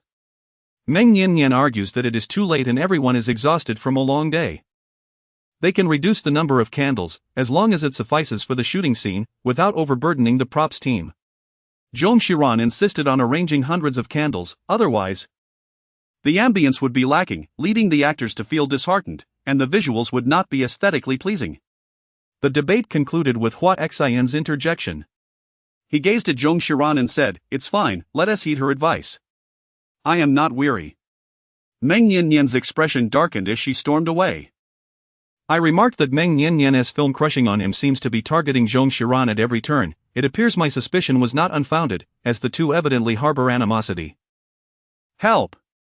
The scene where the naive version of Hua declares to follow her lead was utterly heart-wrenching. Why did they break up? Does anyone else sense that Meng Nian has feelings for Hua Xian? Could it be that Meng Nian's crushing on him does not unveil the story between her and Hua Xian? It's possible. Meng Nian mentioned her desire for Li Chang, whose gentle demeanor resembles that of Hua Xian. Then Zong Xiran's choice of Li Chang. Is she truly intent on commemorating her romance with Hua Xian? The fervor had not yet dissipated, and the ever-resourceful netizens, following the classmate's list of interests, stumbled upon a behind-the-scenes video tucked away in a corner. In the video, dawn was breaking, suggesting that the short film had finally reached its conclusion. After watching the film scenes, Zong Xiran turned to Hua Xian with a smile and remarked, "The effect turned out splendidly, thank you." Hua Xian tilted his head slightly in her direction, gazing at her with a gentle smile, "As long as Miss Zhong is satisfied." "Miss Zhong? I'm utterly captivated." How can his voice be so tender when he addresses her? Is this the point of no return? Akin to joining the National Army in 49? Oh, Miss Zhong's smile is so pure and sweet. The fervor surrounding the behind-the-scenes footage reached an unprecedented height. Xia Yu, concerned about the potential impact of this footage on Zong Xiran, seized the opportunity during a break in filming to show it to her. Zong Xiran exhibited little reaction. Xia Yu hesitated, asking, "Do you want to clarify things with Qi Sinian?" "It's nothing," Zong Xiran replied, cradling a cup of red date tea. Surprised that he still remembered to send her the tea this month, or perhaps it was due to Jiang Zhang's influence. She took a sip from her thermos and stated, "He mentioned he doesn't mind the past." After a brief pause, for reasons unknown, she added, "In any case, he doesn't love me, so it's not that significant. Furthermore, there is no need to constantly revisit the same issue." She decided to explain it when filming at the Qi residence in a few days. Xia Yu nodded, casting a worried glance in her direction. Zong Xiran chuckled softly, saying, "Take good care of your yin-yan, you need not worry about me. I have already shared the script with Qi Sinian, so everything is fine." Xia Yu let out a sigh of relief, exclaiming, "I truly have a disposition for worry." The script was flipped open for a few pages before it was abruptly closed again. Jiang Zhang cautiously approached, informing, "President Qi, the trending topic has been removed." Qi Sinian responded with a non-committal as the image of Zong Xiran thanking that person kept flashing through his mind. She had never expressed her gratitude to him with such a smile. He gently closed his eyes and stated calmly, "Postpone the next meeting by an hour." Jiang Zhang acknowledged. Understood. Qi Sinian reopened the script. It had been in his possession for a month, and during that time, he had attempted to delve into it countless times. All to no avail. Yet, some matters could not be evaded, they had to be confronted. At 8 o'clock in the evening, the film I Like You was suddenly announced on Weibo. Adhering to confidentiality, the film did not release any stills, only revealing the core cast and crew along with an image of a winter landscape. The exuberant fans of Li Chang fell silent in an instant. For the cinematographer of the film was none other than the esteemed Bao, a recipient of the Oscar for Best Cinematography. He is the only cinematographer in the country to have achieved such an honor. Known for his breathtaking portrayal of both people and objects, the solitary landscape image released depicted an ordinary stone bridge in the outskirts of Beicheng, yet it astonishingly captured a hint of the ink blue tones reminiscent of Huizhou, showcasing his remarkable skill. The fans were thoroughly satisfied. The short film featuring Zong Xiran is indeed a competition, and with the renowned photographer Bao Lao at the helm, what more could one desire? Fans eagerly switched to a mode of praise. Shortly thereafter, another piece of news emerges. I Like You will be filming the protagonist's post-graduation scenes at the Qi family building. Netizens are once again taken aback. The Qi family building is never lent out. And yet President Qi so generously offers his domain for his wife to shoot a narrative about her first love? Truly, such matters are beyond the comprehension of mere mortals. At the Qi family building's skybridge, Zhong Xiran organized the crew to set the scene, which had already turned to 2 p.m. She then led the cast and crew into the Qi family office building for a meal. Qi Sinian had granted them the green light, allowing the crew to dine in the company cafeteria at staggered times alongside the employees. The timing was just right. Zhong Xiran stood before the entrance of the Qi Corporation building, casting her gaze upward, uncertain if Qi Sinian could see her. It had been a month since their last meeting, and now that she had come to film, surely they would encounter one another. Taking a deep breath, she heard Xiaoyu calling her from ahead and hurried inside. Upon entering, the elevator doors opened with a chime, and Qi Sinian emerged, clad in a deep blue suit, followed closely by executives and assistants. Zhong Xiran encountered Qi Sinian for the first time in a professional setting. He possessed broad shoulders and a slender waist, his long legs carrying him forward with an undeniable aura of sexual tension. Yet, his demeanor was strikingly aloof, exuding an inherent sense of restraint. This contradictory allure was irresistibly captivating. Zhong Xiran contemplated that if he were to debut, he would undoubtedly become a top-tier sensation. Meanwhile, the individual beside him was reporting to Qi Sinian, and sensing something amiss, he abruptly raised his head. Zhong Xiran paused in her steps. Instantly, a profound silence enveloped the surroundings. Qi Sinian did not approach, he merely stood in place, observing her. Considering the public setting, Zhong Xiran pondered briefly before walking up to Qi Sinian. She inquired softly, "Shall we step outside?" Qi Sinian replied curtly, Zhong Xiran, "Oh, I am about to go for a meal." Qi Sinian nodded, "You may proceed." After saying this, he led his companions out, brushing past her. And just like that, he departed. Was he angry? Was it because she had trended on social media concerning her past with Hua Xin? Or did he simply wish to refrain from engaging in lengthy conversation with her? Zhong Xiran stood in place, suddenly feeling a pang of melancholy. Chapter 25, President Qi always distinguishes between public and private matters. Xiaoyu couldn't help but order another serving of boiled fish, relishing each bite as she spoke. "Cici, the meals at your husband's cafeteria are simply exquisite, far superior to the boxed lunches provided by the production team." Zhong Xiran let out a soft sigh. Xiaoyu inquired, "What troubles you? Are you feeling down?" The expressionless face of Qi Sinian flickered through her mind, stirring a slight discomfort within her. He used to be like this too. There was no distinction. Why, then, did she seem to harbor expectations for him this time? It felt as though their brief exchange downstairs was insufficient. Merely a couple of exchanged words. As she took a bite of fish fillet, Yan called, "Cici, did you truly manage to borrow your husband's building for the shoot?" Zhong Xiran, Could you possibly lend me some as well? Zhong Xiran recalled the mortifying scene of borrowing the Qi family building from Qi Sinian for a photoshoot when she was suddenly choked by a spicy pepper and hurriedly reached for some water. On the phone, Yan Yike's tone was pitiful. "My film won't commence shooting for several months, it certainly won't coincide with yours, and the framing and angles will undoubtedly differ." "I implore you." Zhong Xiran hesitated and said, "I will inquire, but I cannot guarantee that I can borrow it."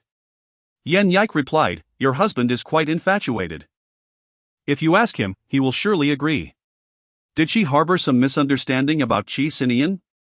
Why did she perceive him as someone so captivated by love? The image of her calling him husband, only to be caught by Qi Sinian, flickered involuntarily in her mind, causing her cheeks to flush. She reminded herself to refrain from such frivolous thoughts and focused on enjoying her meal. Sunlight streamed through the mirrored windows of the building, casting a warm glow. As an artist's manager, Xiaoyu remained tethered to her phone during meals, constantly monitoring the dynamics of her artists. Zhong Xiran had just finished her meal when Xiaoyu, seated across from her, suddenly lifted his gaze to meet hers. Having grown accustomed to this look from him recently, she inquired, "What is it this time?" Xiaoyu handed her his phone, displaying a trending post from a forum. The content read, "Miss Zhong made her way to Qi's today for filming." And she even crossed paths with President Qi, though they appeared utterly unfamiliar with one another. The video showcased her recent encounter with Qi Siyuan. And the speed of dissemination was truly remarkable. She scrolled down to peruse the comments. "Zhong Xiran seems quite stiff. Would you all behave so awkwardly in front of your husbands? I can't help but sense she might be a bit intimidated by her husband." Just look at how her arms are positioned, clearly tense. Indeed, she looked so sweet and carefree in the behind-the-scenes footage with Xin. I'm starting to doubt that the person with her husband is the same as the one with President Hua. President Qi ignored her entirely and walked away? Not sure why, but this feels oddly melancholic. President Hua is stealing her away. It's a professional setting, perhaps he had matters to attend to? Those upstairs are being excessively malicious in their speculation. Before long, she found herself bombarded with a flurry of critical remarks. It felt extraordinarily unjust. She tossed the phone back to Xiaoyu, exclaiming, "Don't show me such trivial nonsense, there's nothing worth watching here." Xiaoyu replied, "But you seemed quite engaged just now." Having spent 3 days filming at Qi.Zong Xiran had not encountered Qi Sinian again, nor had they been in contact. After finishing her shoot that day, she edited some footage until 8 p.m., leaving only Xiaoyu, the businesswoman, without dinner. By this hour, the cafeteria had run out of food, prompting the two to head to a restaurant within Qi's that offered a menu. The restaurant was sparsely populated. As they passed a white square table, Zong Xiran suddenly overheard a hushed gossip. It seemed President Qi's relationship with his wife was indeed rather lackluster. They hadn't been seen together in days. No wonder Nanshu had been so buoyant lately. Her capabilities were commendable, but her character. Upon hearing the name Nanshu, Zong Xiran paused for a fleeting second before resuming her stride nonchalantly. The woman appeared to sense something amiss, turning to glance in their direction, startled, and promptly vacated her seat in a flurry. Zong Xiran sat down with an impassive expression and ordered her meal. Xiaoyu glanced at her with concern. "Who is Nanshu? Do you know her?" "Not exactly acquainted, but I am aware of her," Zong Xiran replied as she poured herself a glass of water. "She is the head of the Qi Corporation's film department and initially declined to invest in my film." Xiaoyu exclaimed in indignation. "Who does she think she is to refuse you? Doesn't Qi Sinian care?" Zong Xiran held the slightly warm cup of water, pondering, how could he possibly manage that? Such a trivial matter, he likely remains oblivious. Xiaoyu inquired, "And what about this Nanshu and Qi Sinian?" Zong Xiran calmly took a sip of water and gazed out the window, contemplating that it should not be the case. Qi Sinian was not the type to be fervently passionate about relationships, nor one to sacrifice for the sake of his beloved. If he truly had someone he cherished, he would likely straightforwardly present a divorce agreement to himself. Noticing that her mood was rather somber, Xiaoyu diverted the conversation. "The Qi office building has been renovated beautifully. Should we consider filming some interior scenes here?" The manager of the equipment department promptly responded that the 12th floor was currently devoid of employees and could be utilized for their shoot. Moreover, the view from outside was quite splendid, overlooking the sky bridge. The following day, coincidentally, it rained, prompting Zong Xiran to lead the crew into the building for interior filming. With a large crew present, it was inevitable that some noise would arise despite their caution. Qi Sinian was in an upstairs conference room discussing plans for next year's film direction. As the meeting concluded and he prepared to leave, he heard the commotion from downstairs. Before Jiang Zhang could speak, Nanshu immediately stood up. "I'll go take a look." Qi Sinian rubbed his temples and heard Jiang Zhang mention, "Madam is filming on the 12th floor today." Qi Sinian raised an eyebrow, intrigued. She borrowed the interior of the building? Jiang Zhang, relieved by his recent frequent communication with the equipment manager, quickly replied, "We just borrowed it yesterday. The equipment department thought the 12th floor was empty anyway." Qi Sinian nodded and made his way outside. On the monitor, Nanshu suddenly appeared behind Mingyan. 2 staff members trailed behind her, evidently unable to stop her. The scene fell into silence. Zong Xiran called for a cut and approached her, as if to confront her. "We have followed the protocol with the equipment department." Nanshu took out her phone and called the equipment department, her tone sharp and commanding. "How do you conduct your affairs? Are you unaware that filming principles prohibit disturbing employees at work? President Qi is currently in a meeting upstairs and is quite displeased by this commotion. You need to come and resolve this immediately."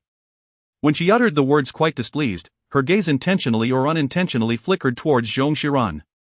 After hanging up the phone, Nanshu coldly stated, "Director Zhong, although you are President Qi's wife, he has always maintained a clear distinction between professional and personal matters. Please escort your people away at once." Xiaoyu, unable to contain herself, immediately stepped forward to argue, "Who do you think you are, constantly invoking President Qi?" Zong Xiran extended her hand to stop Xiaoyu. Meeting Nan Shu's gaze, her voice turned slightly frosty. "If your President Qi is dissatisfied, let him come and speak to me personally." Nan Shu, uncertain of Qi Sinian's attitude towards her, hesitated to retort. The atmosphere abruptly plummeted to freezing point. The door swung open, and Qi Sinian strode in. Dressed in a mint green shirt, he appeared pristine and refreshing, yet carried an air of aloofness. Approaching Zong Xiran, he inquired in a similarly indifferent tone, "What is it that I find unsatisfactory?" Chapter 26, President Qi, I dare not. Zong Xiran turned her gaze towards Qi Sinian. The crowd held their breath, fearful that this couple might erupt into a quarrel at any moment. With so many witnesses present, even in defeat, one could not afford to lose their composure. Although Zong Xiran felt a tinge of unease within, her exterior remained composed. She met Qi Sinian's gaze directly. "Manager Nan mentioned that my filming has disturbed President Qi and the employees, and instructed me to leave with my crew. If President Qi is dissatisfied, he may convey it to me personally. There is no need for intermediaries."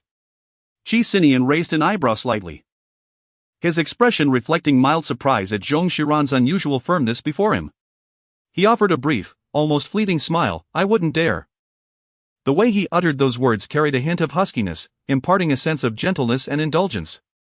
Zong Xiran exhaled a sigh of relief, though a hint of confusion lingered within him. His sudden display of vulnerability left her at a loss for how to respond. At that moment, the manager of the equipment department rushed over, drenched in sweat, fearful of offending Nan Shu, for Qi Sinian held her in high regard. To his astonishment, he discovered that even President Qi had been alerted, which rendered him momentarily speechless. He had braced himself for reprimand, only to hear Qi Sinian calmly instruct, "Notify the employees on the 12th floor to relocate to another building for mobile work, as we must be ready to accommodate Director Zhong's filming requirements at any time." The equipment manager wiped the sweat from his brow and replied, "Understood." Qi Sinian then turned his gaze toward Nan Shu, his voice steady. "Manager Nan, your perspective appears rather myopic. With esteemed figures such as old Bao and Li Chang at the helm of this film, it is assuredly bound to create waves. Filming at our company serves as a promotion for Qi Corporation. Do you truly fail to grasp this?" Nan Shu's complexion paled. It was not as though there had never been major films seeking to borrow locations for shooting. Qi Sinian had never previously mentioned leveraging a film to promote Qi Corporation. This time, however, it was unmistakably biased. The equipment manager cast a sidelong glance at Nan Shu, his expression brimming with intrigue. The crew members shared a collective sense of satisfaction. After concluding his remarks, Qi Sinian addressed Zong Xiran once more. "I shall not intrude further upon your filming, Director Zhong." Zong Xiran, "Oh, very well." Qi Sinian turned and departed, leaving behind a subtle scent of ebony that wafted into her nostrils, so delightful it rendered her momentarily dazed. Xiaoyu nudged her from behind, excitement illuminating her face as she gave a thumbs up. "Your husband is truly impressive." In an effort to minimally disrupt the work of Qi's employees, Zong Xiran reduced the number of days for interior shooting, concluding that day's session only at 10 p.m. Zong Xiran felt a deep sense of gratitude for Qi Xian's unwavering support. After a moment of contemplation, she decided to send him a WeChat message. "Cici, are you still working late?" "Qi Xian, yes." "Cici, shall I come to see you?" It seemed that connecting with him was not as awkward as she had initially imagined. Zong Xiran relaxed her mind and stepped into the elevator. Upon reaching the 20th floor, the doors opened to reveal Jiang Zhang with a beaming smile, respectfully stating, "Good day, madam. Mr. Qi is awaiting you in the office." Zong Xiran nodded and followed him inside. The vast 20-story building seemed to harbor only Qi Sinian, featuring a billiard table and a ping-pong table, along with a small garden that offered a refreshing view of lush greenery within the office. Jiang Zhang pushed open the office door, where Qi Sinian was intently focused on the screen before him. Upon hearing the door, he looked up at her. Before either could utter a word, a woman's voice emerged from behind. "President Qi, there is a contract that requires your urgent signature." Nan Shu, upon seeing her, wore a look of astonishment, as though the woman's presence in the office was unexpected.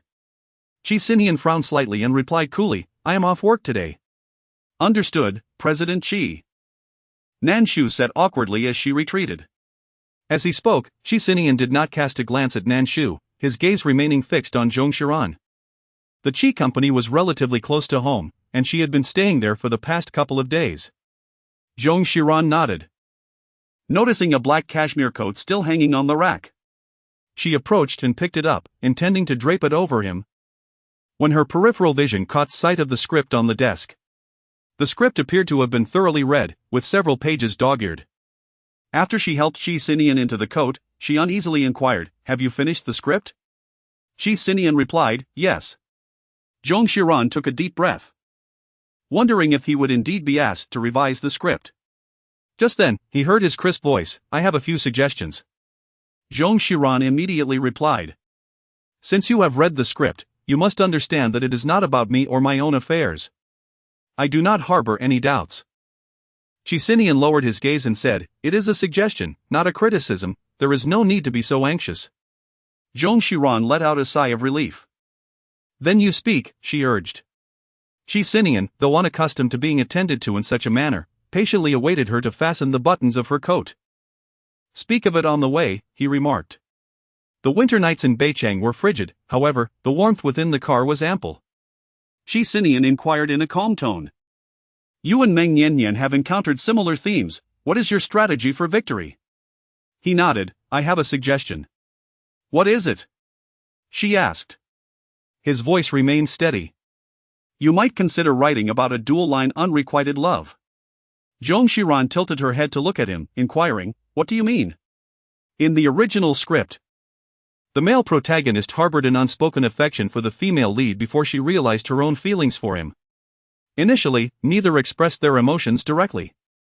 However, upon recognizing her fondness for him, the female lead confided in her close friend about her secret crush, allowing her friend to break the ice. Qi Sinian suggested transforming this confidant into a male character. Zhong Xiran suddenly understood, her voice betraying an undeniable excitement. "Are you suggesting that this boy also harbors feelings for the female lead, yet she remains completely oblivious? He listens daily as she speaks of her secret admiration for another boy?" Qi Sinian's voice was somewhat hoarse. "Yes." Zhong Xiran remained blissfully unaware. "This suggestion is truly brilliant." In this way, it can better highlight the bittersweet theme of love, and the supporting storyline can further enhance the main plot. Moreover, this thread can stand alone without significantly affecting other aspects of the script. Zhong Xiran, increasingly exhilarated by her thoughts, couldn't resist grasping Qi Sinian's hand. "This suggestion is simply marvelous. You are truly remarkable." Her eyes sparkled with enthusiasm as she declared, "I shall immediately revise the script." Releasing Qi Sinian's hand, she retrieved her tablet from her bag and began composing the synopsis. The delicate warmth of her skin lingered in the air, as if her touch had left an imprint. Qi Sinian slightly curled his fingers, and after a considerable pause, the tumult within his heart gradually subsided. Chapter 27, Beicheng embraces her. Zhong Xiran had only slumbered for 2 hours that night. Yet, she felt no fatigue. Early in the morning, she arrived at the film set, brimming with energy, and engaged Suyu in discussion about the revised script. Recently, Suyu had been somewhat anxious due to the thematic overlap between her film I Like You and Meng Nian's project. However, upon hearing the revised script, she instantly felt a wave of clarity and brightness. Indeed, a truly splendid idea is perceptible to all. Zhong Xiran's tone was infused with excitement. "Actually, it wasn't me, but rather a suggestion from a friend." For some inexplicable reason, she instinctively refrained from mentioning Qi Sinian's name. Suyu inquired, "Which screenwriter is so proficient?" Zhong Xiran paused for a moment. After all, he was not someone from the industry. Suyu cast a flirtatious glance at Zhong Xiran and asserted confidently, "Then your friend must have had a secret crush on someone, a male, right?" Zhong Xiran felt somewhat bewildered. Suyu wore an expression that suggested, as expected, how could someone outside the industry offer such insightful advice? Surely, only those who have experienced it can conceive of such thoughts. Zhong Xiran held the script and paused for a few seconds before saying, "Perhaps it is so." After all, Qi Sinian's romantic history is not devoid of substance. It seems he was quite fond of his girlfriend back in the day. Uncertain whether it was due to prolonged fatigue or an emotional peak, Zhong Xiran's earlier excitement abruptly waned, giving way to an inexplicable sense of loss. She attributed her feelings to exhaustion and took a brief respite on a lounge chair for half an hour before immersing herself fully in the filming process. The sky was somewhat overcast, yet the lighting remained adequate. Today, they were set to film a scene where Ming Yan, riding a motorcycle, accidentally skidded and fell while delivering urgent documents. Despite her lack of experience with motorcycles, Ming Yan had practiced for several days. But the scene of the fall was to be performed by a stunt double. The black motorcycle emitted a familiar roar, causing Zong Xiran to momentarily lose focus before she called for the cameras to roll. However, after just one take, the stunt performer, clutching their abdomen, suddenly halted and tumbled to the ground along with the motorcycle. Zong Xiran hurried over. The stunt double removed the helmet, his face pale. "I apologize, director. I have been experiencing abdominal pain since last night. I thought I could endure it." Zong Xiran calmly remarked, "It's alright, you should go to the hospital first." The stunt performer repeatedly apologized, and Ding Fei ordered someone to take them to the nearest medical facility, suspecting appendicitis. At that moment, Ming Yan approached, saying, "I can manage on my own, don't let it delay the filming." Li Cheng also sauntered over, casting a glance at her and nonchalantly stated, "If the leading lady is injured, how will the subsequent scenes be filmed? I cannot afford to wait for you." Ming Yan fell silent for a moment. Zong Xiran gazed at the black motorcycle, resolutely declaring, "I shall take it on." "You?" exclaimed Xiaoyu beside her, astonished. Ever since her breakup with Hua Xin, Zong Xiran had not ridden a motorcycle again. Zong Xiran smiled softly and climbed onto the motorcycle, remarking on how long it had been since she last rode. The sensation of gripping the handlebars felt delightful. With a roar, she ignited the engine and sped away. The cold wind rushed towards her, familiar and nostalgic. Unencumbered by a helmet, her hair danced freely behind her, embodying a spirit of liberation and abandon. On the 7th floor of the Qi building, Qi Sinian stood before the floor-to-ceiling windows, his gaze fixated on Zong Xiran. It had been a long time since he had seen her like this, uninhibited, vibrant, and radiant. He had often questioned whether keeping her close was the right choice. Was it true, as some netizens suggested, that she appeared more at ease with others, yet seemed perpetually tense around him? Tense to the point that she seemed unrecognizable. The gloomy sky reflected ominously in the mirrored facade across from him. Huoxin glanced at the weather and suddenly caught sight of Zong Xiran riding her motorcycle from a distance. She seemed unchanged, still the innocent and brilliant girl of yesteryear. Boldly skidding to a stop before him and daringly challenging, "Are you brave enough to come up? I'll take you along." He gazed at her tenderly for a moment, responding, "What is there to fear?" With that, he mounted the bike and gently wrapped his arms around her. However, today she realized that, unbeknownst to her, the knot in her heart had been loosened, and she felt strangely indifferent. The voice of Ding Fei broke through her thoughts, "It's going to snow. Let us pick up the pace." Flecks of snow began to fall like grains of salt upon them. Zong Xiran moved with fluid grace, his shooting speed remarkably swift. By afternoon, the snow began to intensify, leaving a delicate layer upon the ground. Ding Fei remarked, "Fortunately, Director Zhang's movements are professional, let's capture one final shot." After adjusting the camera, a fine veil of snow had settled on the ground. Zong Xiran started her vehicle and had barely moved a short distance when, unexpectedly, a 4 or 5-year-old boy darted onto the road from an unknown direction. Instantly, she swerved to brake. The snowy road was slick, and the abrupt stop caused her to be violently thrown from her seat. A crowd quickly gathered around her, a flurry of concerned faces. Someone pulled the motorcycle away. Ding Fei anxiously inquired, "Sister, are you all right?" Zong Xiran gritted her teeth, enduring the excruciating pain radiating from her leg, and inquired, "Did the camera capture it?" Ding Fei, taken aback for a moment, quickly nodded in affirmation, "Rest assured, sister, it was captured, undoubtedly." Zong Xiran nodded slightly. Qi Sinian appeared somewhat distracted during the meeting. Rarely did he find himself unable to maintain composure, yet today his mind incessantly replayed the image of Zong Xiran, aged 18 or 19, riding her motorcycle past him. The autumn mountains of Beicheng were breathtaking, and their families occasionally retreated to a villa in the hills. On days when she felt particularly buoyant, Zong Xiran would halt her motorcycle before him, asking, "Can you ride? Shall we race?" However, in those moments, he often stood at a distance, watching her carry his cousin down the mountain and then ascend once more. It was only much later that he realized his deep-seated envy. He longed to embrace his passions with the same carefree spirit she exuded. Yet, Qi's father disapproved of such perilous pursuits, preferring him to adhere to convention, which led him to stifle his own desires. As the meeting concluded, several executives awaited his insights. He rose, uttering a brief, "You may continue your discussion," before stepping outside.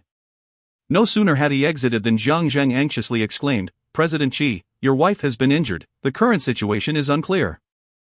A pang of anxiety gripped Qi Sinian as he swiftly proceeded, demanding, "When did this happen?" "About 20 minutes ago," Jiang replied. Qi Sinian's voice darkened. "What have you been doing all this time?" Zhong Xiran's ankle swelled significantly, rendering it impossible to exert any strength. Ding Fei urged, "Hurry to the hospital." The filming on the overpass was postponed for a week. Zhong Xiran made a swift decision: continue filming, do not let this disrupt the schedule. Find someone to take me to the hospital. Stand aside. Suddenly, someone pushed through the dense crowd and stepped forward. Hua Xian rushed to Zhong Xiran's side. His expression tense. "Are you all right? Is everything all right?" Zhong Xiran was taken aback to find that it was him, momentarily stunned. Hua Xian promptly reached out and lifted her into his arms, saying, "I shall take you to the hospital." In that instant, a sense of unfamiliar familiarity surged within her. Zhong Xiran regained her senses and instinctively glanced up at the Qi Corporation building, pushing him away with a hand. "Let go of me." Hua Xian held onto her tightly, refusing to release his grip. "Do not jest with your own body." Zhong Xiran remarked, "The crew will take me to the hospital, your presence is unnecessary." "What are you afraid of?" Hua Xian gazed at her, his voice gentle yet tinged with a hint of sharpness. "Isn't your relationship with him quite strong? I am merely escorting you to the hospital." The number of onlookers continued to grow, with some even beginning to capture the moment on their phones. Prolonging the argument would only exacerbate the situation. Moreover, based on her understanding of Hua Xian, he would not relent at this juncture. He had always taken pleasure in being the Good Samaritan. Zhong Xiran had no choice but to comply with him. After 4 long years, he finally held her once more.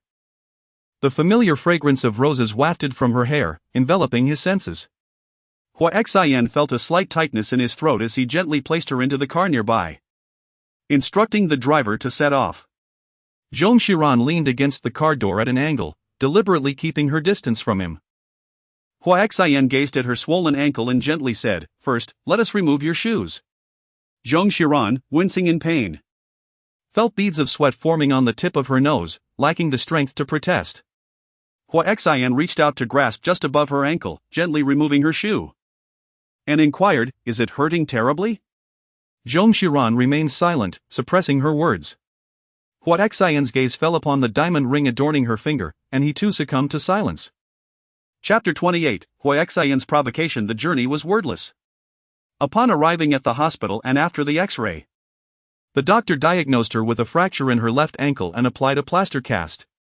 Hospitalization was unnecessary. Yet Zhong Xiran was reluctant to allow Hua Xian to accompany her. As she was unable to walk for the time being, she requested a private VIP room from the doctor. Lying on the bed, Zhong Xiran turned to gaze out at the barren branches beyond the window. Her voice icy, "You may leave now." Hua Xian stood motionless, rooted to the spot. After a moment, he took a step forward, yet his intentions were not to depart. Instead, he moved closer to her. "Did you wear a wedding ring before? Is your current adornment a result of my presence?" Zhong Xiran shivered slightly. He then said, "You once cherished freedom above all else. Are you truly content being bound to Qi Sinian's side like this?" Zhong Xiran finally turned to look at him. "Do you not understand that a proper ex should perish in the other's world?"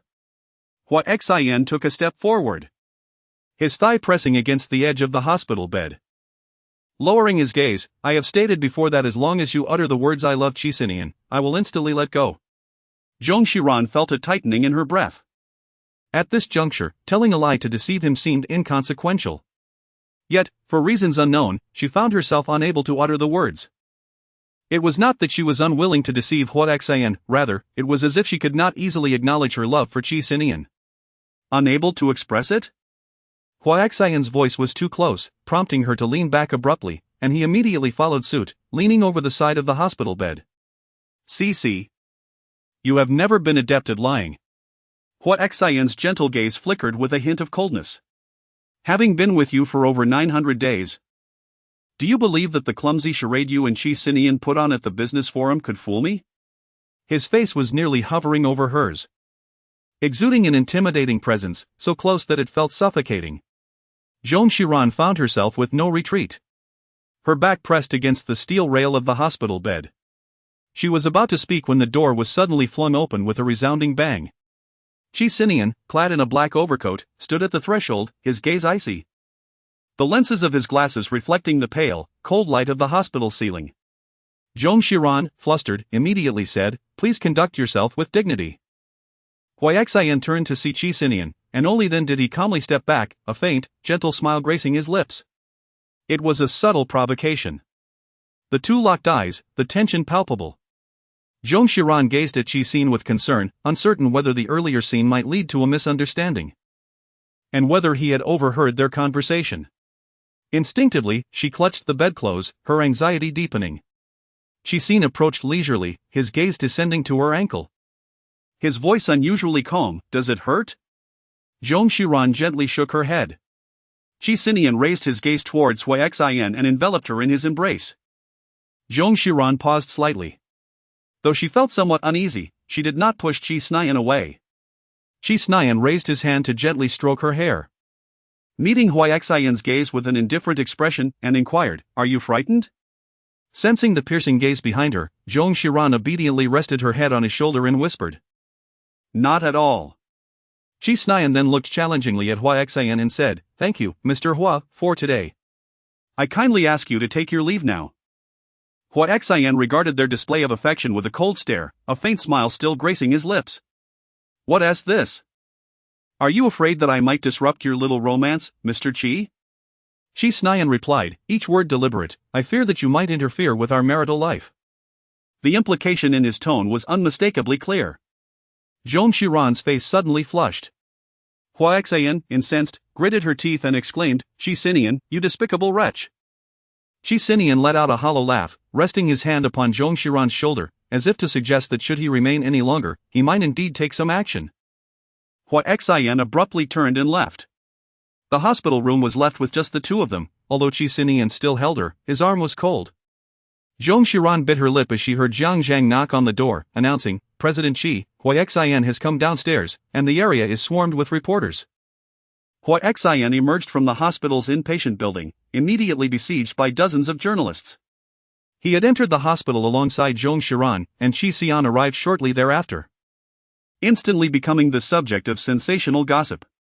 It was a chance encounter. At that moment, he had thought little of the ramifications, only desiring to ensure the person received prompt medical attention. Even if they were a stranger, he would offer his assistance. A reporter inquired, "How coincidentally did President Hua find himself there?" Hua Xian deftly shifted the focus, presenting an even more shocking topic, "Because my new office is directly opposite Qi Corporation." The reporters were taken aback, and viewers watching the live stream were equally exhilarated. He placed his office opposite that of his romantic rival? President Hui is truly the epitome of pure love. Facing off against his rival, President Hui is undeniably impressive. Hua Xian refrained from commenting on matters concerning the two of them. Zong Xiran relaxed. Yet she became acutely aware that the pressure of the hand resting on her shoulder was intensifying, to the point of discomfort. It was evident that Qi Sinian was displeased. She dared not utter a word, silently enduring the mounting tension until, after an indeterminate span of time, Qi Sinian seemingly belatedly recognized his own actions and gradually eased his grip. The atmosphere felt as if it had solidified into silence. After a prolonged pause, Zong Xiran finally mustered the courage to speak, shifting her shoulders as she said, "At that moment, there were too many onlookers, I was concerned it would reflect poorly." So Qi Sinian's tone remained level, yet it carried an unmistakable chill. "Am I already dead?" Zong Xiran, feeling anxious, said, "It was too chaotic at that time. And my phone was not with me." Qi Sinian interrupted her, "I was just upstairs, couldn't you have simply found someone to inform me?"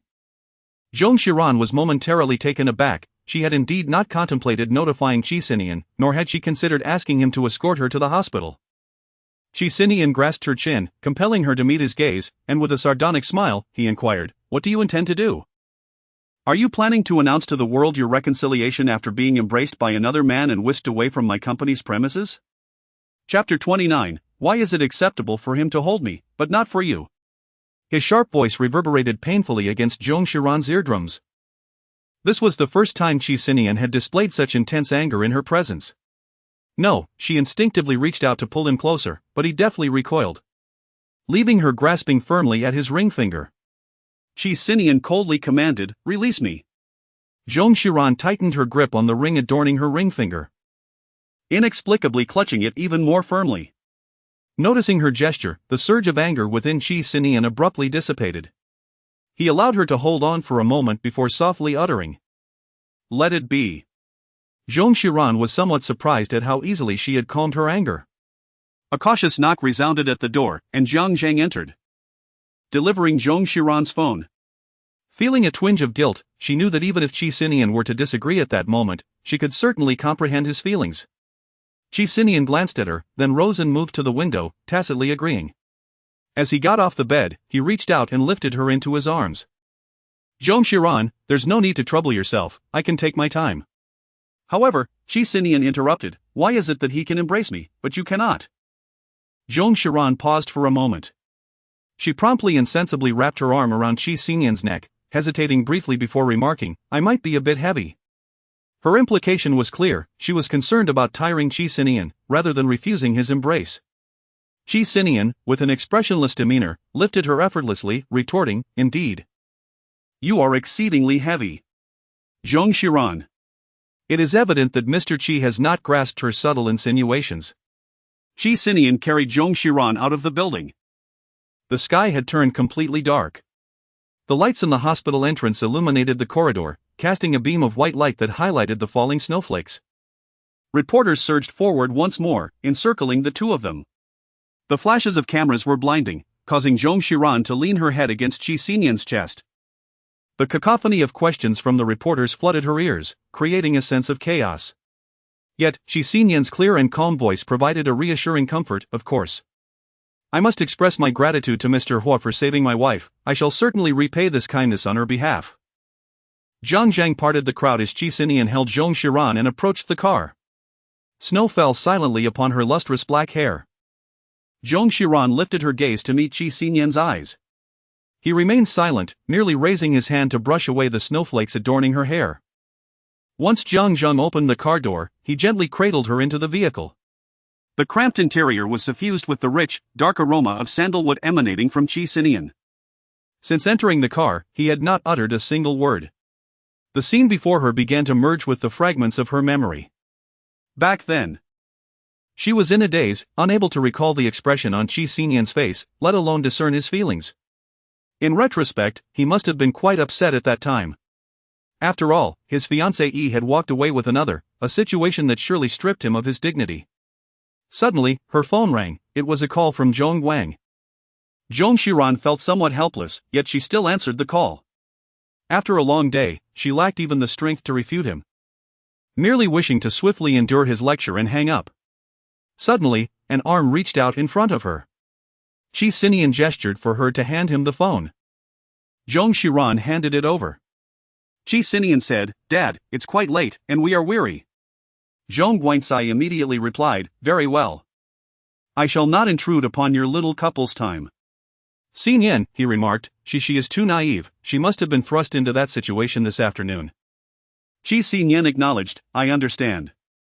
Sensing that Qi Sinian was not particularly upset, Zhong Guanxi wisely chose to end the call. Zhong Xiran whispered, "Thank you." Qi Sinian replied, "I find him bothersome." Upon returning home, Zhong Xiran emerged from the bathroom, her steps light and buoyant, only to discover Qi Sinian standing on the balcony, enveloped in smoke. The window was ajar, yet the pungent odor of tobacco infiltrated the room. Beyond the floor-to-ceiling window, amidst the heavy darkness of night, scattered lights twinkled like distant stars. He stood there, facing away from her, and in the serene stillness of the snowy night, his silhouette appeared particularly melancholic. Zhong Xiran felt a twinge of guilt. She pressed her lips together and slowly approached, whispering, "Please stop smoking." Qi Sinian glanced down at her, his gaze slightly intense. Zhong Xiran whispered, "I will always think of you first in the future, ensuring that you never lose face. In truth, I visited the building of your company today and worried that you might see me." She gently tugged at his sleeve, imploring, "Please don't be angry." Qi Sinian remained silent. The scent of smoke was somewhat pungent, and after a while, she found it difficult to endure.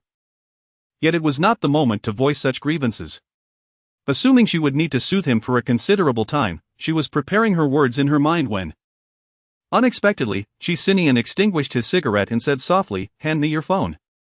Zhong Xiran immediately attempted to leap towards the bedside, only to be lifted by Qi Sinian. Her breath caught in her throat.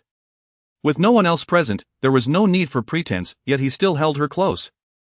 Perhaps it was due to the encroaching night? Qi Sinian inquired, "Where are we?" Zhong Xiran pointed to the bedside.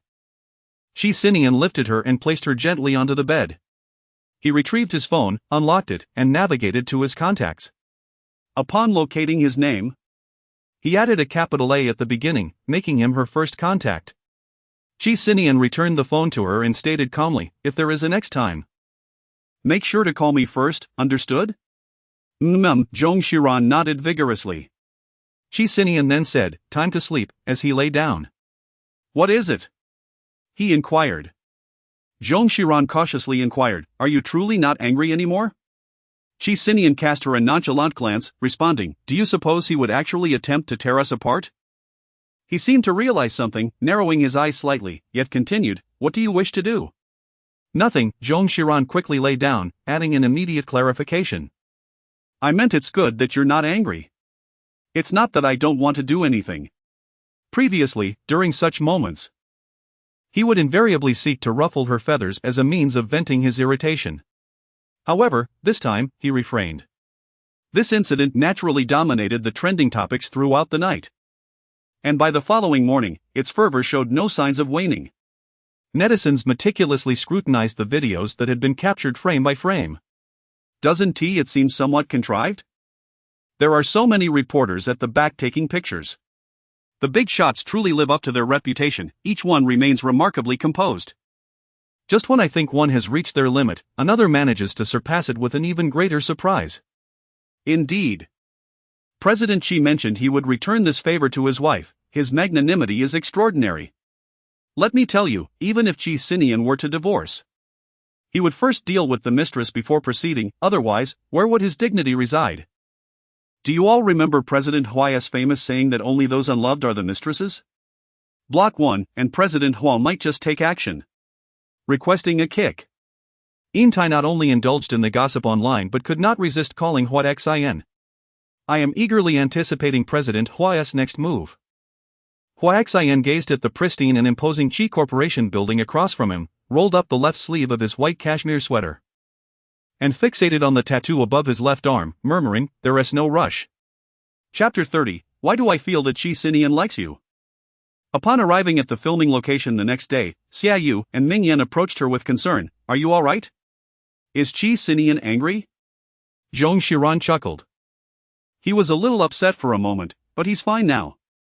Xiaoyu, somewhat taken aback, remarked, "President Qi is quite impressive, indeed magnanimous."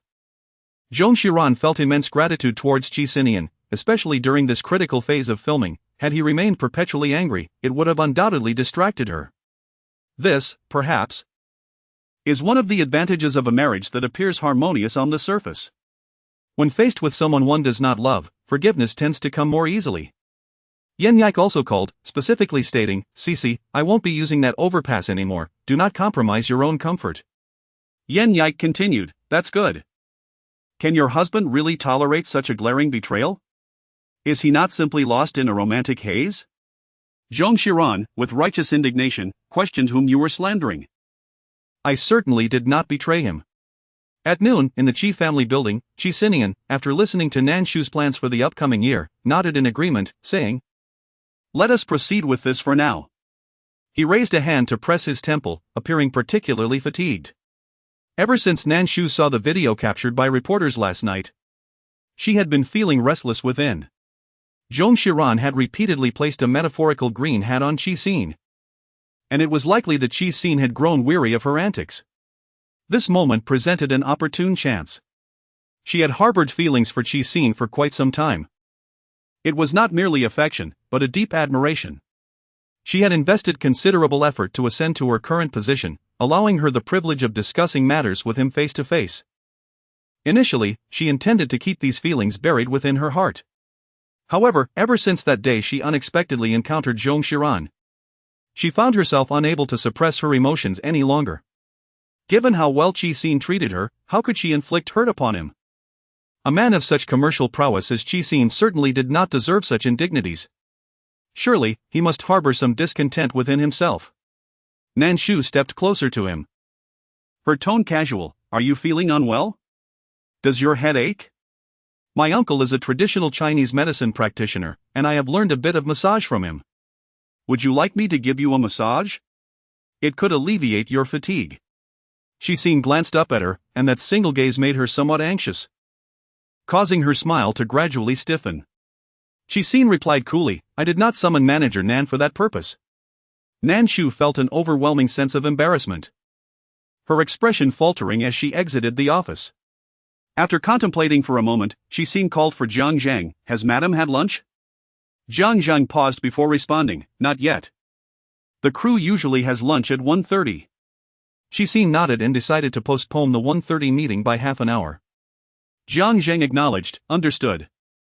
The entire crew of I Like You was dining at Qi's, though their mealtime was staggered from that of the staff. Zhong Xiran could not avoid the scrutiny of onlookers, especially after the incident of being sent to the hospital by Hua Xin. Her arm in a cast drew considerable attention wherever she went. She chose to act as though she were oblivious to it all. Zhong Xiran spoke with an air of indifference. In any case, we shall not be torn apart by him. If they are to part ways, it will solely be due to Qi Xian's desire to do so. Xiaoyu exclaimed with a certain intensity. As Zhong Xiran was about to explain, a shadow flickered before her eyes, and Qi Sinian gracefully took a seat across from her. Zhong Xiran was taken aback.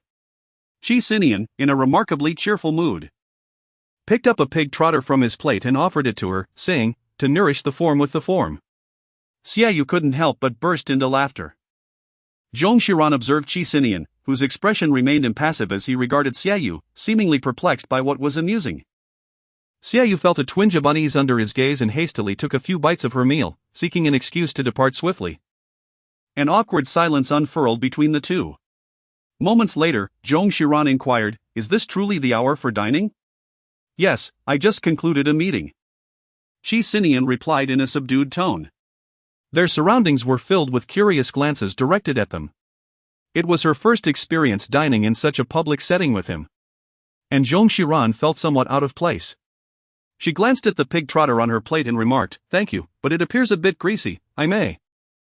She was gently interrupted by Qi Sinian's calm voice, if you are uninjured, there is no need to eat. Was he exacting revenge on her for yesterday's incident? Zhong Xiran gazed at the pig's trotter for an extended period, a look of tragic resolve on her face as she picked it up, only to hear Qi Sinian emit a brief, mirthful laugh. Zhong Xiran gazed at him, while Qi Sinian teasingly remarked, you used to eat pig's trotters with the same fervor, as if your life depended on it. It was quite unexpected for Zhong Xiran to find that Qi Sinian still recalled their childhood gatherings, where their families often dined together. Zhong Xiran could not restrain her curiosity and inquired, so, you are aware that I have an aversion to pig's trotters, and this was intentional?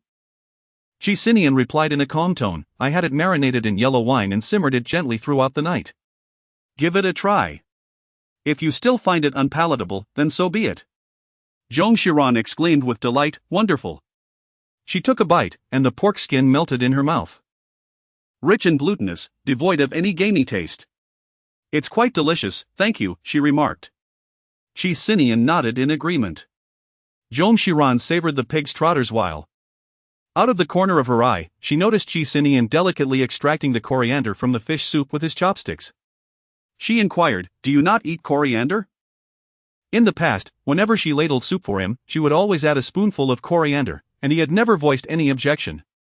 Qi Sinian's chopsticks paused momentarily as he replied calmly, occasionally, I can eat it. Suddenly, an astonishing thought emerged in Zhong Xiran's mind. Qi Sinian seemed to be accommodating her. For instance, when she placed cilantro for him, he could easily decline since he did not enjoy it. Why had he never expressed this to her? Was he concerned that if he voiced it in front of others, they might perceive her as an inadequate wife? Moreover, he could have mentioned it after the meal. Yet, she found it hard to believe that Qi Sinian would willingly indulge her. Lowering her head, she continued to eat in silence. She savored her meal at a leisurely pace. As she struggled with the pig's trotters, while Qi Sinian finished his food quite swiftly. However, he showed no intention of leaving, calmly waiting for her across the table. Noticing her unease, he reassured her that there was no rush. This prompted a wave of teasing from those present on set. Xiaoyu quietly nudged her shoulder and whispered, "When did your relationship become so harmonious?" Zhong Xiran pondered that perhaps it was merely an act for the audience, yet she found herself engulfed by a flicker of uncertainty.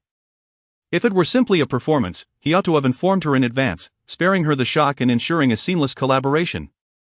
Regardless of whether Qi Sinian's intentions were theatrical or not, his recent maneuvers undeniably succeeded in showcasing their affectionate bond. That very afternoon, snapshots of the two dining together, with Qi Sinian assisting her to the set, were surreptitiously circulated on the forums. Just as they wrapped up for the day, the gossip enthusiast Xiaoyu could no longer restrain herself and began to read out the comments to Zhong Xiran one by one. "What should I do? I seem to have developed a bit of a crush. If it truly is a display of affection, they could be a tad more intimate. Yet their lack of deliberate physical closeness seems rather genuine, unlike that of contractual spouses. President He still has some work to do." Zhong Xiran interjected. "Just read about us as a couple, please, thank you." Xiaoyu let out a soft sound of acknowledgement. At that moment, Qi Sinian approached, stating, "Jiang Zheng mentioned you finished for the day. I am here to take you home." Clearly, Qi Sinian was oblivious to the surroundings. His gaze fixated solely on Zhong Xiran. It was not until she had gathered her belongings that he patiently assisted her in departing. Meanwhile, Qi Sinian remained engrossed in the report on his tablet, not lifting his head, merely responding with a brief, "Convenient." Zhong Xiran nodded in agreement, her phone vibrating as she received a message from Xiaoyu. "Cici, why do I get the impression that Qi Sinian has feelings for you?" Chapter 31, embracing her, Xiaoyu began to enumerate the evidence. "Qi Sinian publicly declared war against Huashinkai for your sake. A man of Qi Sinian's caliber need not endure such indignities in marriage. After his divorce, many would eagerly vie for his affection. Most importantly, when Qi Sinian picked you up earlier, his gaze remained fixed on you, and he exhibited extraordinary patience while assisting you to leave. He undoubtedly harbors feelings for you." Zhong Xiran turned to gaze at Qi Sinian. A car's headlights flashed outside, illuminating the sharp, slender contours of his brows and the corners of his eyes, while a hint of cold light was reflected on the golden-rimmed glasses. His eyes, originally a dark and slightly cool hue, were softened under this light, taking on a warmer tone. He lifted his gaze, and their eyes met in midair. Zhong Xiran tightened her fingers, and after a brief moment, she finally uttered, "I seem to be a bit chilly." Qi Sinian instructed the driver, "Please raise the temperature of the air conditioning." After delivering the command, he returned to his engrossed examination of the report. Zhong Xiran felt the rising temperature within the car, lowering her gaze to the words on her phone screen that read, "He must like you." For the first time, she did not retort. After enduring a month of torment from the plaster cast, Zhong Xiran finally removed it 2 days before the new year. Due to their previous unpleasant encounter, as soon as Zhong Xiran entered the living room, Zhong Wanji slammed the door and retreated to her bedroom. Zhong Xiran paid no heed. Instead, Qi Sinian cast a casual glance towards the bedroom door. Zhong Guangxi immediately said, "It is entirely my fault for not educating my daughter properly, please do not take offense, Sinian." Qi Sinian cast a glance at Yu Shulan, whether intentional or not, and replied, "How could that be? I find Shi to be quite delightful." Yu Shulan, feeling a bit flustered, awkwardly chuckled. "Wanji has simply been spoiled by me." Upon entering, Zhong Xiran remained largely silent until this moment, when her father cast a glance at her feet and inquired, "How is it? Is your foot all right now?" Zhong Guanxi continuously engaged in conversation with Qi Sinian, while she sat beside them, unable to interject. After a prolonged wait, dinner finally commenced. As they gathered around the table, Yushulan instructed her, "Cici, quickly serve Xinyan some soup, this chicken broth is quite exquisite." Zhong Xiran responded with a gentle acknowledgement. Just as she was about to rise, her wrist was firmly grasped by Qi Sinian. "Stay seated," he urged. Qi Sinian then stood up, rolled up the sleeves of his shirt, and served a bowl of chicken soup, placing it delicately before Zhong Xiran. Zhong Guanxi and Yushulan were both taken aback, utterly unprepared for Qi Xian's unexpected action. Zhong Xiran was somewhat taken aback. She had always been the one caring for him in the presence of others. Qi Sinian offered an explanation. "Your foot is not in a good condition." Zhong Xiran, thank you. Zhong Guanxi chuckled heartily. "This is how it ought to be between a couple." Yushulan couldn't help but interject, "In my opinion, dangerous scenes in films should not be performed personally, otherwise, it only leaves room for exploitation. Zhong Xiran's hand paused slightly as she sipped her soup. She had initially thought that Yushulan had experienced a change of heart and begun to show concern for her injuries, only to find that it was merely an opportunity to berate her for being rescued by what Xin. Indeed, it came as no surprise to her. Qi Sinian remarked calmly. Those who wish to exploit a situation will always find an opportunity. Yushulan chuckled, then added, "Cici, you are not a child anymore. It would be wise for you to consider having a child soon." Zhong Xiran, with a stoic expression, set down the bowl of soup.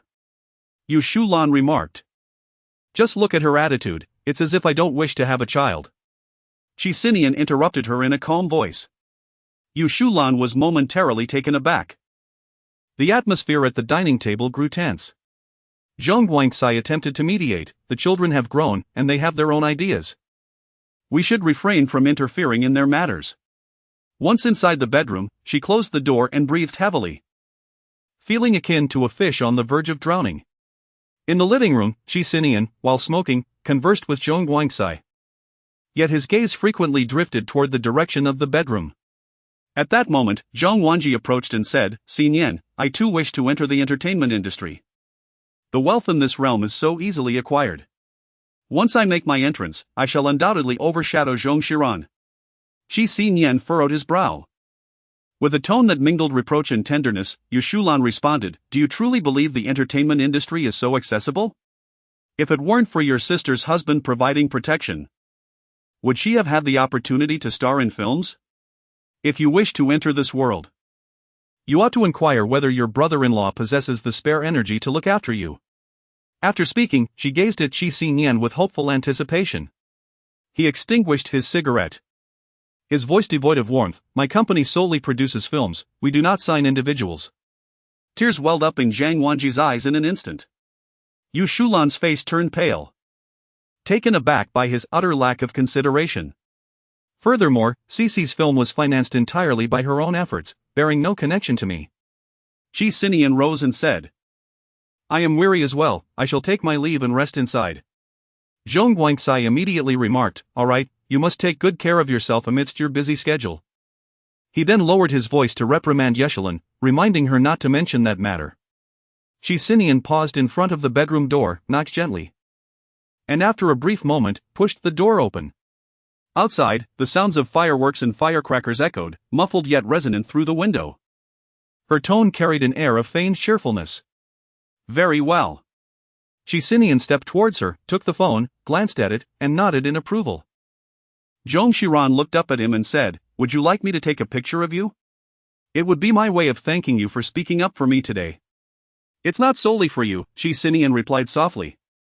"How would you like to capture this moment?" Zhong Xiran pointed towards the floor-to-ceiling window, instructing, "You stand here." With a slight limp, she turned on the bedside lamp, adjusting the light until the fireworks outside illuminated the night sky, allowing her to capture several photographs in an instant. She beckoned Qi Sinian to join her and, unable to restrain herself, exclaimed, "Look at how beautifully I've captured you, you hardly look this good in person." Realizing the implications of her words, she abruptly halted. Qi Sinian took the phone, glancing at the screen. In the photograph, he donned a light purple shirt, with vibrant purple fireworks blooming behind him, bathed in natural light. Although his expression remained rather neutral, he appeared warm and animated, a stark contrast to his usual aloofness. He complimented, "It's quite nice." Noticing that Qi Sinian seemed unperturbed by her candidness, Zhong Xiran relaxed further, remarking, "Right? You photograph rather well." As she spoke, her excitement propelled her forward a step, momentarily forgetting her still recovering ankle. The sudden movement caused her ankle to twinge painfully, and she teetered towards Qi Sinian. In a swift motion, he gently wrapped his arms around her. Zhong Xiran rested her hands upon his chest, inhaling the faint scent of smoke intermingled with a hint of alcohol that clung to him. Though she had never been fond of the smell of smoke, she dared not voice her disapproval of Qi Sinian's smoking habit.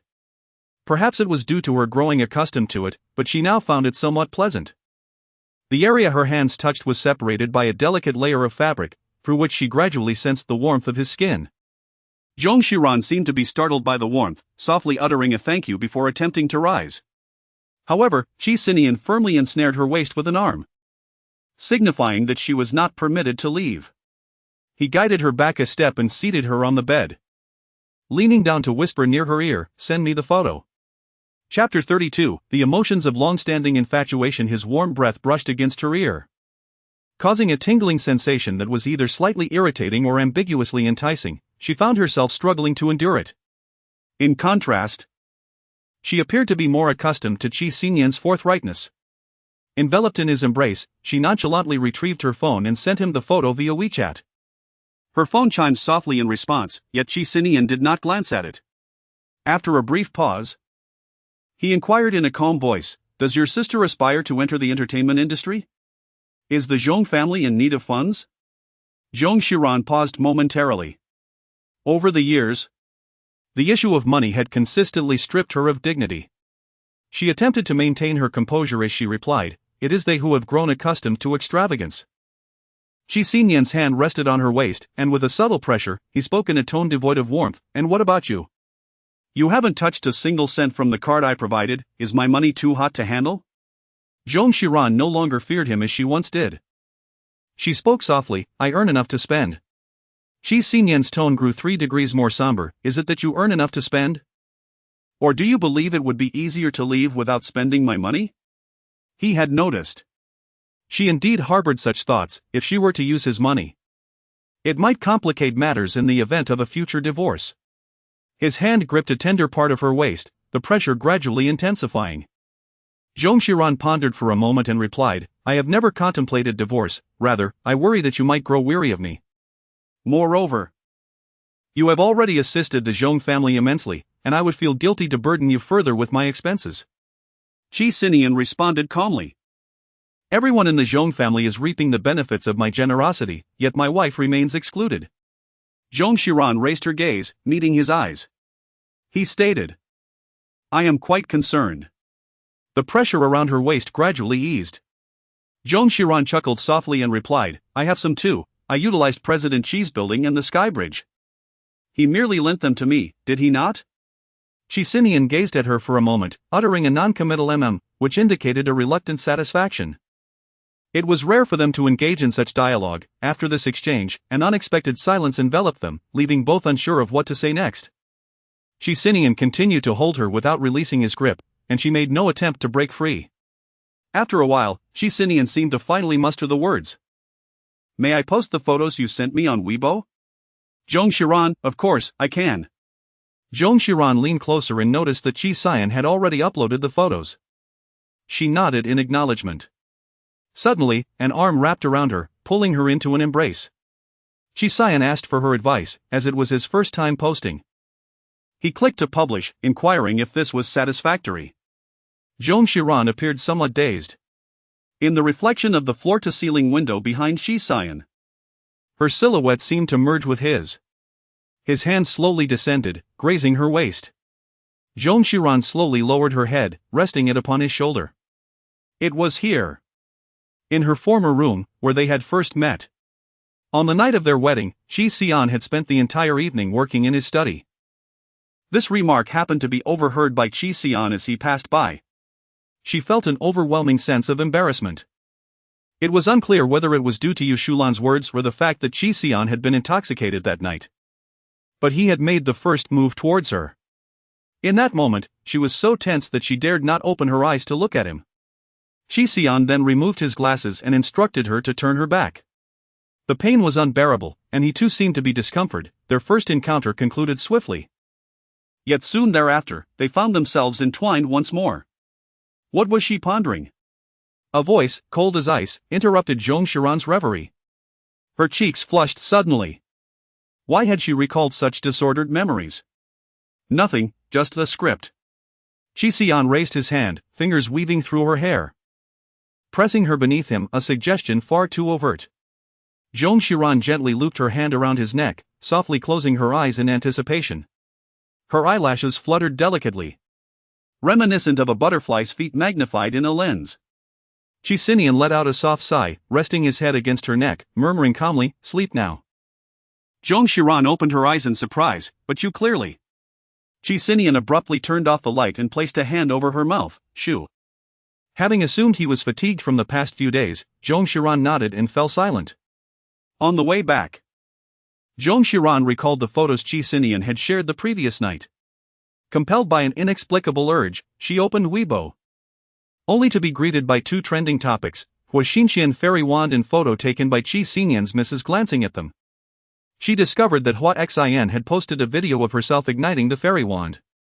Although she had not included any text, she had liked a comment that read, "Blindly guessing that President Hua once accompanied Director Zhong." This ignited a surge of interest. Qi Sinian's photo was evidently a spur-of-the-moment decision. However, as Hua Xian's post had been shared a few minutes earlier, netizens speculated that Qi Sinian had intentionally posted his photo as a retort, leading to a flurry of spectators. The two dominant figures are competing again. I wish the three of them would join a dating reality show. I second that. I'll sponsor 30 yuan. Zong Xiran caught a glimpse of Qi Sinian's expressionless face as he perused a business magazine. After a moment's contemplation, she decided to like his post on Weibo. Perhaps he did not intend to flaunt their affection, yet he had assisted her immensely. In public, she could not afford to undermine his dignity. Upon returning home, Zong Xiran resumed her script revisions in the living room, while Qi Sinian settled into the sofa diagonally opposite, engrossed in his magazine. Zong Xiran suddenly realized that she seemed to have grown accustomed to interacting with him in this manner. It was no longer as uncomfortable as it had been before. Even when the script was being revised and they hit a snag, she couldn't help but call out to him, "Qi Sinian." It had been a long time since he had heard her address him in such a way, evoking a sense of unfamiliarity. He paused for a moment before lifting his gaze. Zong Xiran slightly shifted in his direction and inquired, "May I ask you a question?" She raised the script in her hand. "Please, go ahead." "Didn't you previously suggest that I introduce a subplot involving a male supporting character harboring feelings for the female lead? I feel it may not be entirely suitable, as the male perspective and psychology should differ from that of a woman. Therefore, I would like your advice on this matter." Unconsciously, she had adopted his phrasing, only realizing it once she had finished speaking. Qi Sinian set aside the magazine he had been holding and moved closer, asking, "What do you wish to inquire about?" Zong Xiran cast a cautious glance at him and said, "Let me clarify that I am genuinely focused on the script. I have no intention of prying into your thoughts." Qi Sinian replied, "As long as I choose not to, no one can extract my words." Zong Xiran felt a sense of relief. "I wish to inquire about the emotions a man experiences when he has harbored a secret affection for a woman for an extended period." Qi Sinian fell silent for a couple of seconds, gazing at her, his voice husky. "I fear her presence, yet I also dread her absence. I am anxious when she gazes at me, and even more so when she does not." Chapter 33. Did President Qi secretly harbor feelings for someone else? Zong Xiran swiftly grasped her pen, bowing her head to inscribe the heartfelt words in the blank space of the script. She was taken aback that President Qi could articulate such sincere sentiments. After speaking, she suddenly recalled Suyu's comment about her friend undoubtedly having harbored unrequited feelings for someone else, causing her hand to falter momentarily. After a prolonged silence, Qi Sinian inquired, "Have you finished asking?" Zong Xiran bit her lip. "I suppose so." She shook her pen a couple more times, clearly striving to suppress her curiosity. Yet the words slipped out before she realized it. "Mr. Qi is so perceptive. Has he experienced unrequited love before?" Qi Sinian gazed at her. Zhong Xiran promptly remarked. I meant no offense, merely inquiring. You are under no obligation to respond. A few moments later, Qi Sinian acquiesced, indeed. Zhong Xiran shuddered slightly. Her heart instinctively feeling as if it were sinking, yet she forcibly restrained herself. Zhong Xiran nodded. Qi Sinian spoke slowly. Does the script contain any of your personal emotions? It seemed that the rumor had indeed affected Qi Sinian. He gazed at her for a few seconds and replied, indeed. Zhong Xiran was momentarily taken aback. She felt that Qi Sinian's words carried an underlying meaning, though she could not immediately decipher it. Their first genuine conversation had yielded a relatively positive outcome. Qi Sinian had been in good spirits these past few days, allowing Zhong Xiran to focus on revising the script with ease. Just as she took a sip, her glass was suddenly restrained by a hand. Qi Sinian, clad in a charcoal-hued silk nightgown, leaned forward.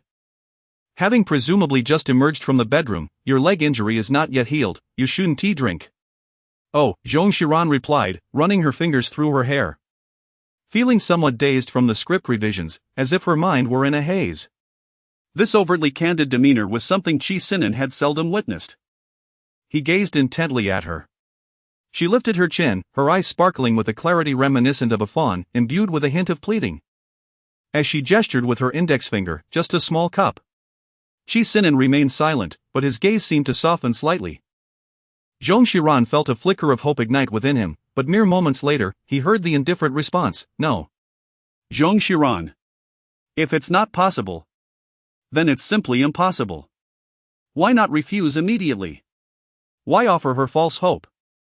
With her head hung low, she heard Qi Sinian's crisp voice, would you like me to take you for a drive in the mountains tomorrow? Zhong Xiran's eyes instantly sparkled with excitement. Great. She was in dire need of relaxation. Qi Sinian's smile flickered momentarily in his gaze as he reached out to press down on the script in her hands. Then you should hurry and get some rest. Though brief, that smile was unmistakable to Zhong Xiran. Perhaps he had been worn out from work recently and yearned for a respite as well. The following morning, the two drove to the Qi family's villa nestled in the mountains on the outskirts. During their childhood, the two families often vacationed together. But after the Zhong family's financial troubles and her father's subsequent loss of spirit, the relationship between Qi's mother and father had grown increasingly strained, and visits had become rare. Nevertheless, the villa was well maintained and exuded cleanliness. As they pushed open the door, the crackling fire in the villa's fireplace welcomed them with warmth, enveloping the room in a cozy embrace. Zhong Xiran entered the room and was suddenly reminded of the moment she first encountered Qi Sinian. At that time, she was merely 6 or 7 years old, accompanying her parents to the villa. Upon stepping inside, she immediately spotted Qi Sinian standing beside the sofa. Even then, he was notably tall, towering over her by a head and a half. His youthful face wore a serious expression, and he was elegantly pouring pear juice into a glass. His movements a delight to behold. As she approached, Qi's father said, quickly pour your sister a glass of juice. He frowned slightly, reluctantly pushing the glass of pear juice towards her, as if he were disinclined to do so. Nevertheless, she was instantly fond of him, beaming sweetly as she said, thank you, brother. He promptly turned away with an air of aloofness, clearly uninterested in engaging with her further. Zhong Xiran slowly approached the tea table, shedding her white coat before taking a seat on the sofa. Qi Sinian, with an inscrutable expression, slid a cup of tea toward her. Zhong Xiran could not help but chuckle softly. Qi Sinian inquired, what is so amusing? Zhong Xiran, suddenly, I recall the first time we met in our childhood. You were so reluctant to share even a cup of pear juice with me. I wonder if you still remember that. Qi Sinian's lips curled slightly upwards as he gazed at her and replied, I do not recall. Oh. Zhong Xiran lifted her teacup and took a gentle sip. After such a long time, it is only natural to forget. Shortly thereafter, she heard him add, perhaps it is because I have a much deeper impression of another matter. Zhong Xiran inquired, what is it? Qi Sinian leisurely poured himself a cup of tea and replied in a calm tone, my parents have requested you to be their daughter-in-law. Zhong Xiran nearly spat out the tea she had just sipped, choking on her surprise. Memories, long buried, surged forth unexpectedly. In those days, she was lively and spirited. Despite Qi Sinian's reluctance to play with her, she eagerly tugged at his sleeve, inviting him to join in various games. One afternoon, Qi's father jestingly remarked, "Cici, when you grow up, how about marrying our Sinian and becoming our daughter-in-law?" Even the most vivacious girl could not help but blush at such a suggestion. Qi Sinian, however, remained impassive. It was uncertain whether the jest had taken root in her heart or if she had developed an affection for him the very first time they met. Later that afternoon, when Qi Sinian went out with the butler to pick pears, she seized the opportunity to claim she was going out to play, waiting by the villa's entrance for him. It was the first time she had waited for someone for such an extended period, her tone tinged with reproach. Zong Xiran could not directly express that she was waiting for him. His tone irked her slightly, prompting her to turn and enter the villa. Initially, her vague fondness for Qi Sinian was difficult to articulate, but as time passed, she gradually recognized that Qi Sinian harbored no romantic inclinations towards her. Consequently, she decisively severed this burgeoning affection. Memories associated with him naturally began to fade. At that moment, Qi Sinian suddenly inquired, "Would you like to eat a pear?" "There are some stored in the cellar." Zong Xiran replied, "All right." Qi Sinian rose and stated calmly, "I shall go fetch it." He no longer appeared as reluctant as he did in his childhood. Chapter 34, Are You Waiting for Me? Each molecule of air in the mountain morning exudes a sense of freshness. Zong Xiran rose and stood at the threshold leading to the courtyard. Gazing at beams of light cascading from the heavens, filtering through the towering leaves of the trees, illuminating the dust particles suspended in midair, she felt an immense sense of relaxation wash over her. The fire in the hearth had gradually diminished. Qi Sinian brought over a few pears, freshly washed, and beckoned her to come and taste. "These are from December, do give them a try." Zong Xiran took it and said, "Delicious, both crisp and sweet." Qi Sinian, holding the pear, suddenly inquired, "I just realized, were you waiting for me back then?" Zong Xiran took a small bite of the pear and smiled, saying, "Well, back then, I really wanted to play with you. After all, it was during our childhood, and there is no shame in admitting it." Qi Sinian's arm, holding the pear, stiffened slightly, and it took him a moment before he finally took a bite. Zong Xiran smiled and asked, "Isn't it sweet?" Qi Sinian responded with a soft yet only felt a lingering bitterness in his mouth. Around 10 o'clock in the morning, the sunlight in the mountains was just perfect. Sitting by the window of the villa, enjoying pears and tea with Qi Sinian while basking in the sun, was truly delightful. After a brief respite, Qi Sinian inquired if she would like to take a stroll, to which she agreed. As she donned her coat, she suddenly noticed a wheelchair positioned at the entrance. "Zong Xiran, could this possibly be the seat I am to occupy? Is it truly meant for me?" "Zong Xiran, I must decline, my foot has nearly returned to normal." Qi Sinian, with an unyielding tone, commanded, "Step up." Zong Xiran hesitated for half a minute, yet reluctantly took a seat under Qi Sinian's indifferent gaze. She murmured, "Next time, I will definitely resist." Qi Sinian replied, "I look forward to it." "Is he a bit peculiar?" Qi Sinian continued to push her along the mountain path, basking in the winter sunlight and feeling the crisp breeze. It seemed rather odd for a young person, fully capable, to be maneuvered in a wheelchair by him. Perhaps sensing her discontent, Qi Sinian remarked, "This is the first time I've pushed someone else." Implicitly, he requested her to show him some courtesy. Suddenly, the wheelchair came to a halt.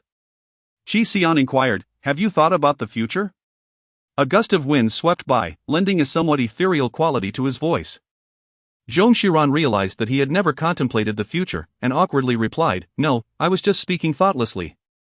Qi Sinian's voice carried a hint of amusement, as if jesting. "I take it seriously, you mustn't complain when the time comes." "What? A birthday gift?" At this moment, Zong Xiran suddenly recalled that today was her birthday. There was no customary practice of exchanging gifts between them for such occasions. Qi Sinian softly elucidated, "This year, as your birthday coincides with my presence, it would be remiss not to present you with something."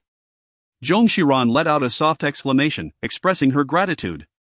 She slowly opened the box and could not contain her excitement upon discovering her beloved Leica camera nestled inside, accompanied by several lenses.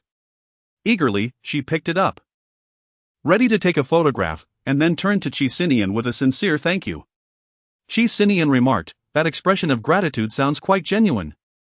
His tone laced with subtle mockery. Zong Xiran retorted, "We have recently grown closer." After setting up the camera and toiling for quite some time, she discovered that it was out of battery and had to charge it first. During the lunch break, thoughts of the script swirled in Zong Xiran's mind when suddenly a notion struck her. She turned to Qi Sinian and softly inquired, "Are you asleep?" Qi Sinian opened his eyes and replied, "What is it?"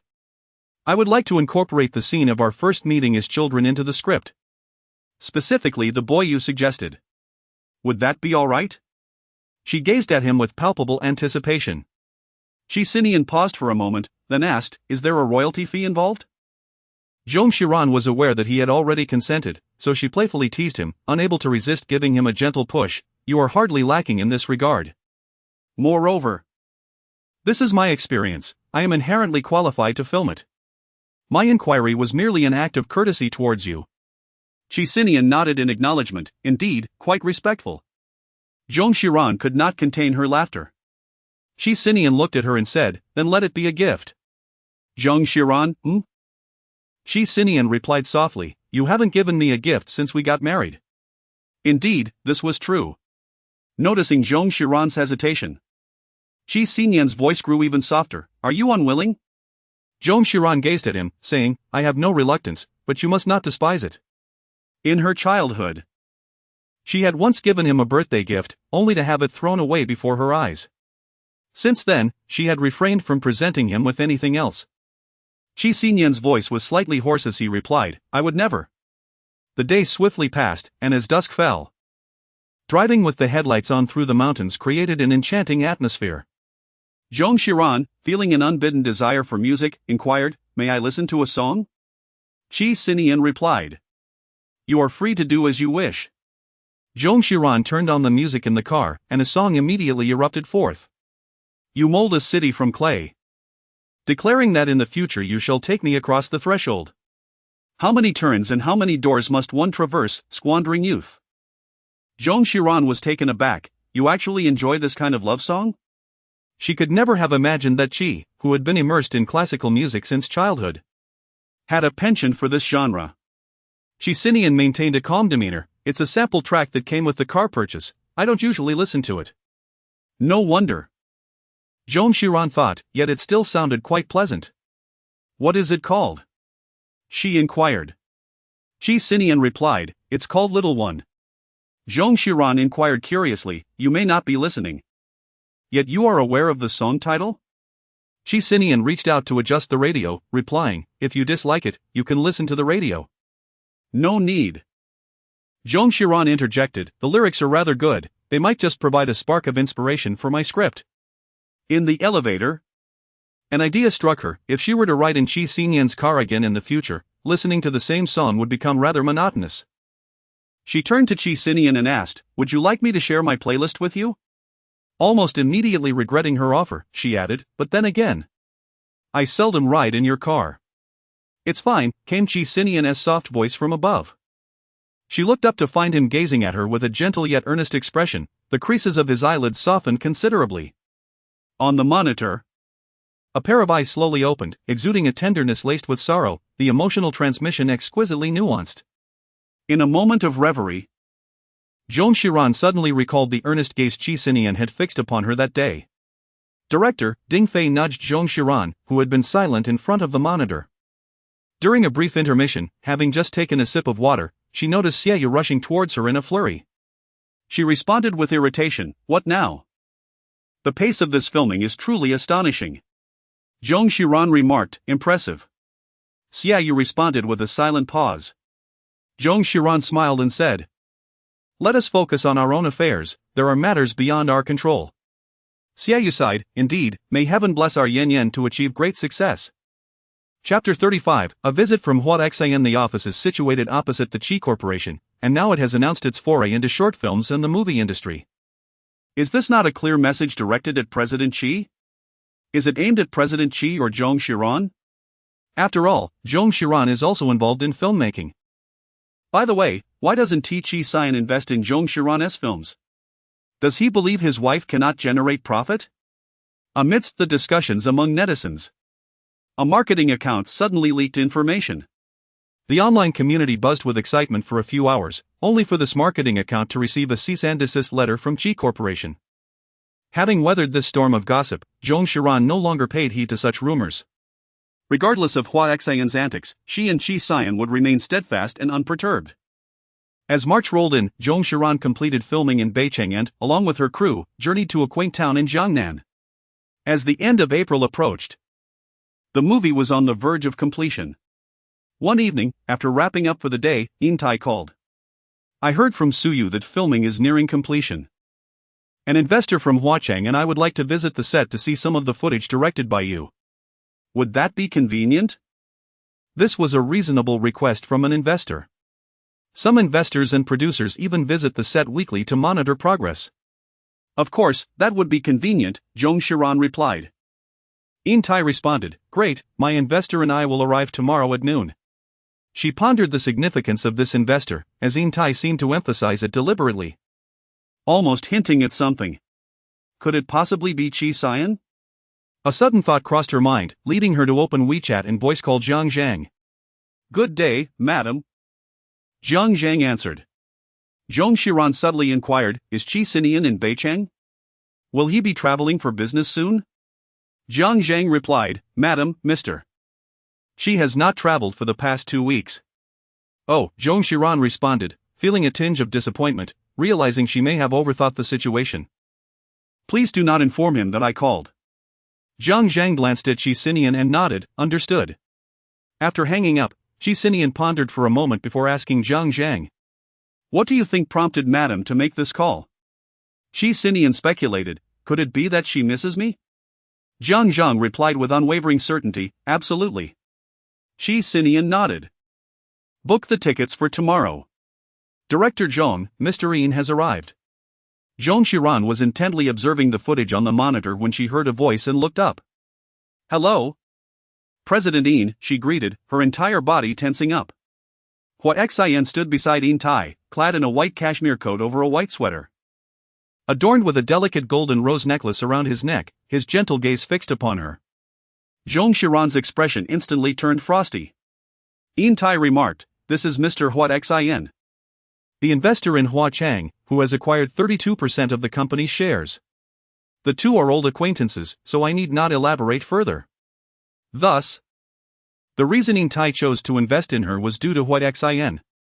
It is no wonder, considering Tai's typical business conduct, that he would take an interest in her project. How could he possibly encourage her to continue filming after Meng Niannian had coincidentally chosen the same subject matter?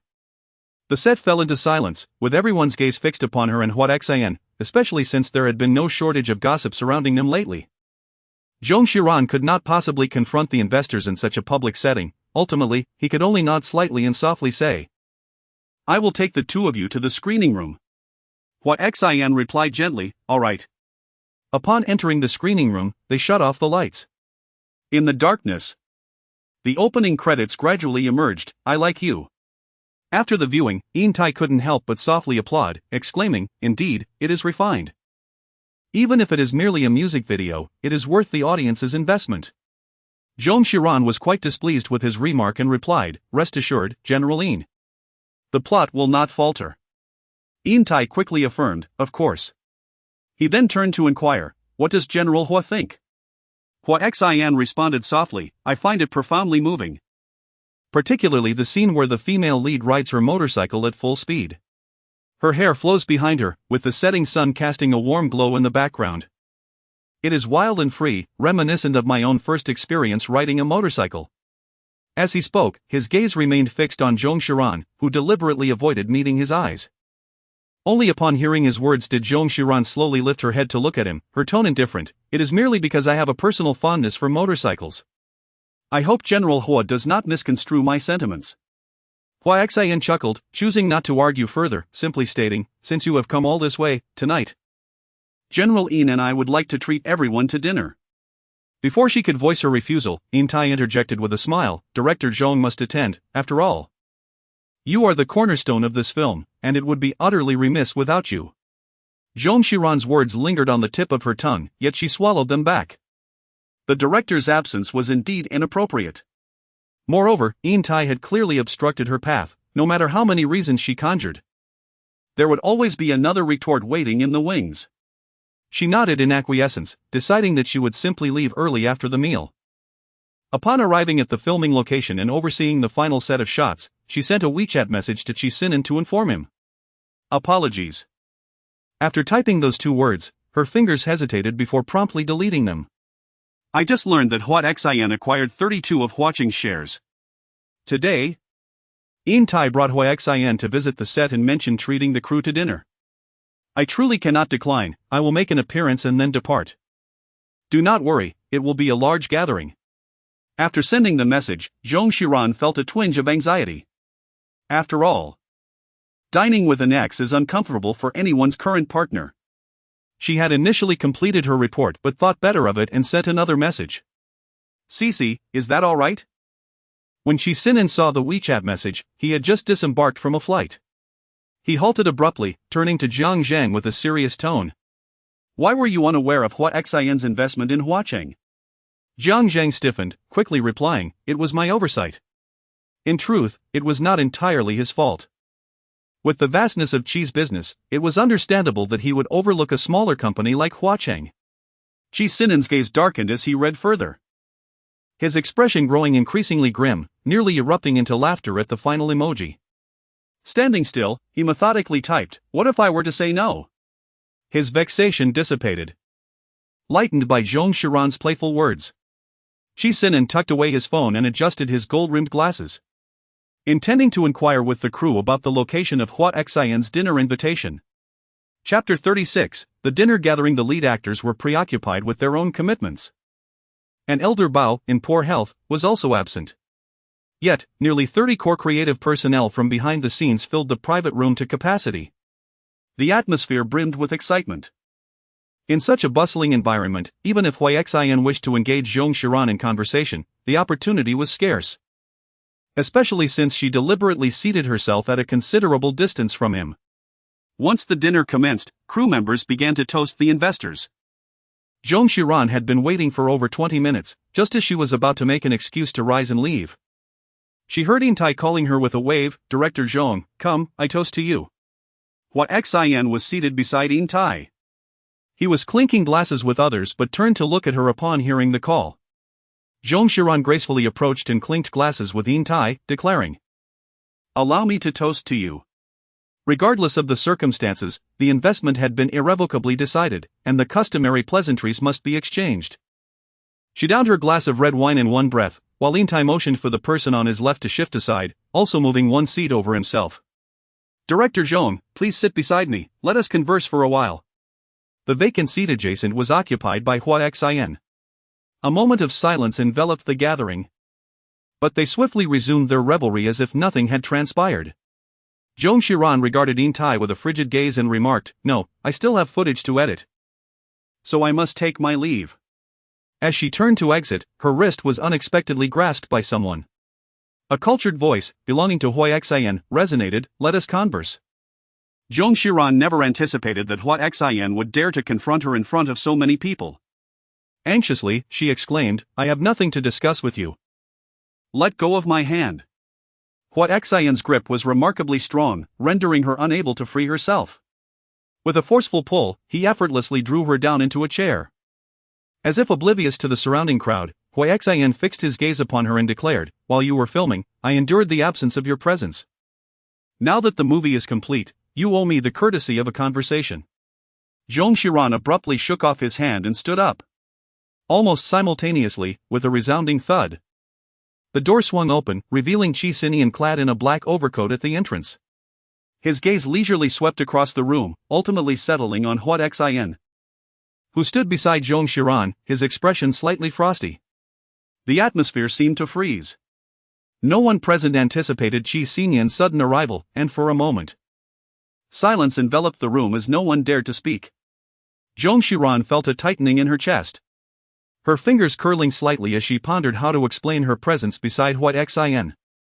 A wave of panic washed over her. Ding Fei promptly stepped in to defuse the situation, saying, Mr. Qi, what brings you here?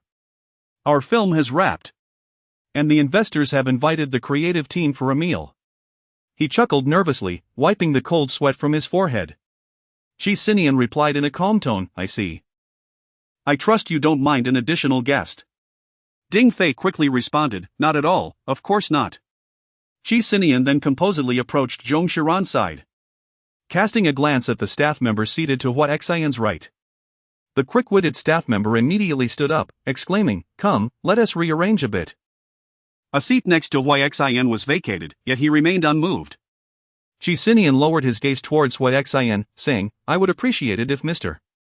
Hua could shift a little. The atmosphere was thick with tension, hearts racing among the onlookers. After a brief moment, Hua Xian expressionlessly shifted to the right. Qi Sinian thus inserted himself firmly between Zhong Xiran and Hua Xian. Upon sensing the familiar fragrance emanating from Qi Sinian, Zhong Xiran felt an immediate sense of calm. As if she had found her anchor. Qi Sinian stretched his arms, and Zhong Xiran inquired, Shall I assist you in removing your coat? He responded affirmatively, shedding his outer garment. Without hesitation, Zhong Xiran rose to take the coat, hanging it neatly on the corner rack, and graciously poured him another cup of tea. Zhong Xiran has always maintained a decisive and assertive demeanor on set. It is the first time the crowd has witnessed such a submissive side of her, leaving everyone momentarily astonished, exchanging glances of surprise. There exists but a thin line between obedience and subservience. Hua Xinyu, observing this scene, felt his fingers unconsciously clench. His beloved Cici, in front of Qi Sinian, was indeed lowering herself to such an extent. Zhong Xiran, seemingly oblivious, leaned closer and quietly inquired of Qi Sinian. What brings you here so unexpectedly? He replied succinctly, on a business trip. Yet, hadn't Jiang Zhang mentioned that he wouldn't be traveling lately? However, it was not the moment for such inquiries. Zhong Xiran merely glanced at him and nodded in acquiescence. Ding Fei, wary of missteps, strained to steer the conversation towards the subject of cinema, as a rough fellow who hasn't experienced romance in 7 or 8 years. I found myself weeping upon my first reading of this script. It's so intricate, so profoundly delicate. This is the essence of true love. This film is bound to be a tremendous success. With no one responding, Ding Fei could only force a couple of awkward chuckles. After a brief silence, Hua Xian suddenly interjected, Deputy Director Ding, may I pose a question? What constitutes true love? Ding Fei, merely intending to divert the topic, was taken aback by Hua Xian's earnest inquiry into the nature of genuine affection. He was momentarily stunned. Then he heard Hua Xian softly continue. Do you believe that knowing someone does not reciprocate your feelings yet insisting on keeping them close is true love? Ding Fei regarded him with suspicion. That probably isn't the case. Hua Xian smiled faintly. Zhong Xiran chose to disregard the topic, quietly serving food to Qi Sinian. With a smile, Qi Sinian glanced down at Zhong Xiran, seemingly continuing the earlier conversation, and remarked, Fortunately, my wife loves me dearly. Zhong Xiran smiled in response to him. Hua Xian fixed his gaze upon Zhong Xiran. Qi Sinian raised his hand to pick up a pair of chopsticks and offered a piece of lamb to Zhong Xiran. Hua Xian interjected, She does not eat lamb. The room fell into an immediate silence. Is that so? Qi Sinian calmly turned his attention to Zhong Xiran, inquiring. Do you eat it? I rather enjoy it, she replied. Zhong Xiran picked up his chopsticks and placed a piece of lamb into his mouth, savoring it slowly before swallowing. A pang of pain shot through Hua Xian's heart. Qi Sinian spoke in a calm tone, It appears that Chairman Hua has made an error. He leisurely rolled up the sleeves of his shirt and raised his wineglass, adding, I have yet to express my gratitude for Chairman Hua's assistance to my wife. Should you require anything in the future, do not hesitate to ask. Hua Xian, with a forced smile, retorted, I have assisted Director Zhong far more in the past. Does this mean that Chairman Qi feels the need to reciprocate as well? Qi Sinian's gaze turned icy. Hua Xian raised his glass in jest. That day was merely a trifling effort, I toast to Chairman Qi. The brief exchange left the others in attendance holding their breath. Hua Xian downed the contents of his glass, but while refilling, he accidentally knocked over the bottle of red wine. The crimson liquid swiftly cascaded onto Zhong Xiran's sleeve. Hua Xian quickly apologized, I am terribly sorry. It's of no consequence, Zhong Xiran replied, rising to address Qi Sinian, I shall go clean this up. Qi Sinian responded coolly, very well. A few minutes later, Beicheng excused himself to the restroom. His actions were overtly conspicuous, prompting the attendees to steal glances at Qi Sinian. His expression remained inscrutable. Red wine stains are rather easy to clean, he mused.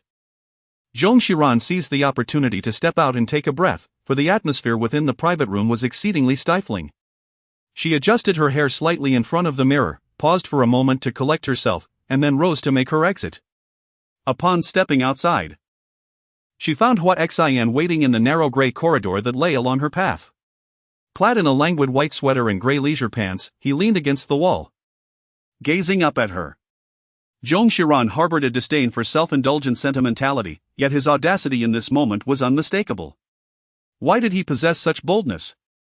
She cast her gaze downward, deliberately avoiding him, hastening towards the direction of the private room. As she passed by him, she intentionally pressed herself against the opposite wall, fearful that Beicheng might suddenly seize her wrist once more. This time, he made no overt move, he simply spoke suddenly, his voice tinged with a roughness, "I apologize." Zong Xiran paused in her steps, hearing him inquire, "Have you felt aggrieved in these past few years?" Chapter 37, She had always been cherished in the palm of my hand. Zong Xiran was struck by the two words wronged, and a sudden pang of sorrow filled her heart. Over the past few years, no one had ever inquired about her feelings, as if her emotions held no significance whatsoever. Yet, no matter how aggrieved she felt, confiding in Beicheng was simply not an option, her sense of propriety forbade it. The emotions that had surged within her were quickly suppressed, and Zong Xiran replied in a flat tone, "Nothing." It was a blatant lie.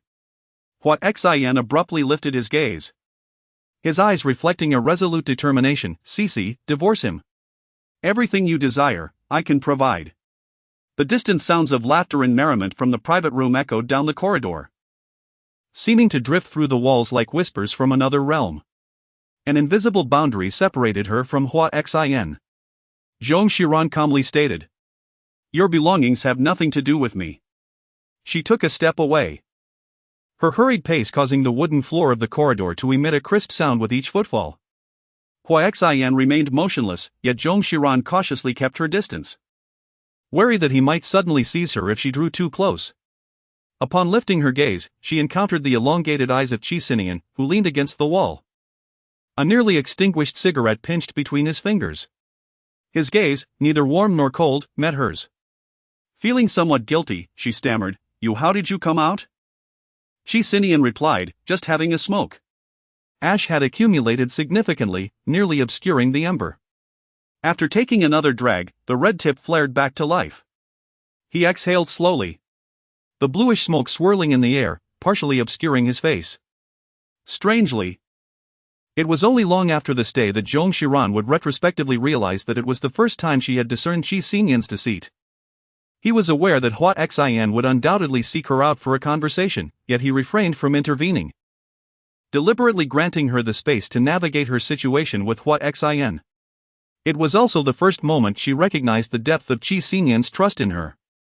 She raised her hand and took the cigarette from his grasp, and he allowed her to do so without resistance. Qi Sinian lowered his gaze, observing her hand as it intertwined with his, and gave a slight acknowledgement. "Mr. Qi," Beicheng approached, one hand casually tucked into his pocket, seeking a moment to speak. Zong Xiran tightened her grip around Qi Sinian's arm unexpectedly.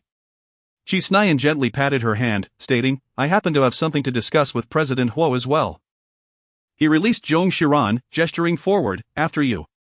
The two proceeded to find an empty private room and entered. Beicheng closed the door with a click, locking it securely. Qi Sinian narrowed his eyes slightly. Taking the initiative, Qi Sinian spoke first, "President Huo, you have repeatedly harassed my wife." Beicheng interrupted. "What would it take for you to agree to a divorce?" Qi Sinian let out a cold laugh. "Who told you we would divorce?" In the next moment, Beicheng suddenly grabbed Qi Sinian by the collar, catching him off guard and pressing him against the cold, hard golden wall. In a low voice, Beicheng asserted, "She has never endured such grievances while with me. You make her hang your clothes, serve you tea, and force her to eat lamb, something she has never touched before. She was once cherished in my hands, how dare you treat her so unjustly?" As he spoke, Beicheng's tone grew increasingly agitated. nearly on the verge of striking Qi Sinian. After listening, Qi Sinian chuckled coldly and forcefully pushed him away. Hua Xian staggered back a few steps, his back colliding with the wooden chair. Qi Sinian straightened his collar, speaking in a calm tone. Grievance? It is merely a marital game. Has President Hua never witnessed a wife who willingly cares for her husband? I have seen what it looks like when she genuinely loves someone. Hua Xian's clenched fists revealed the strain in his veins.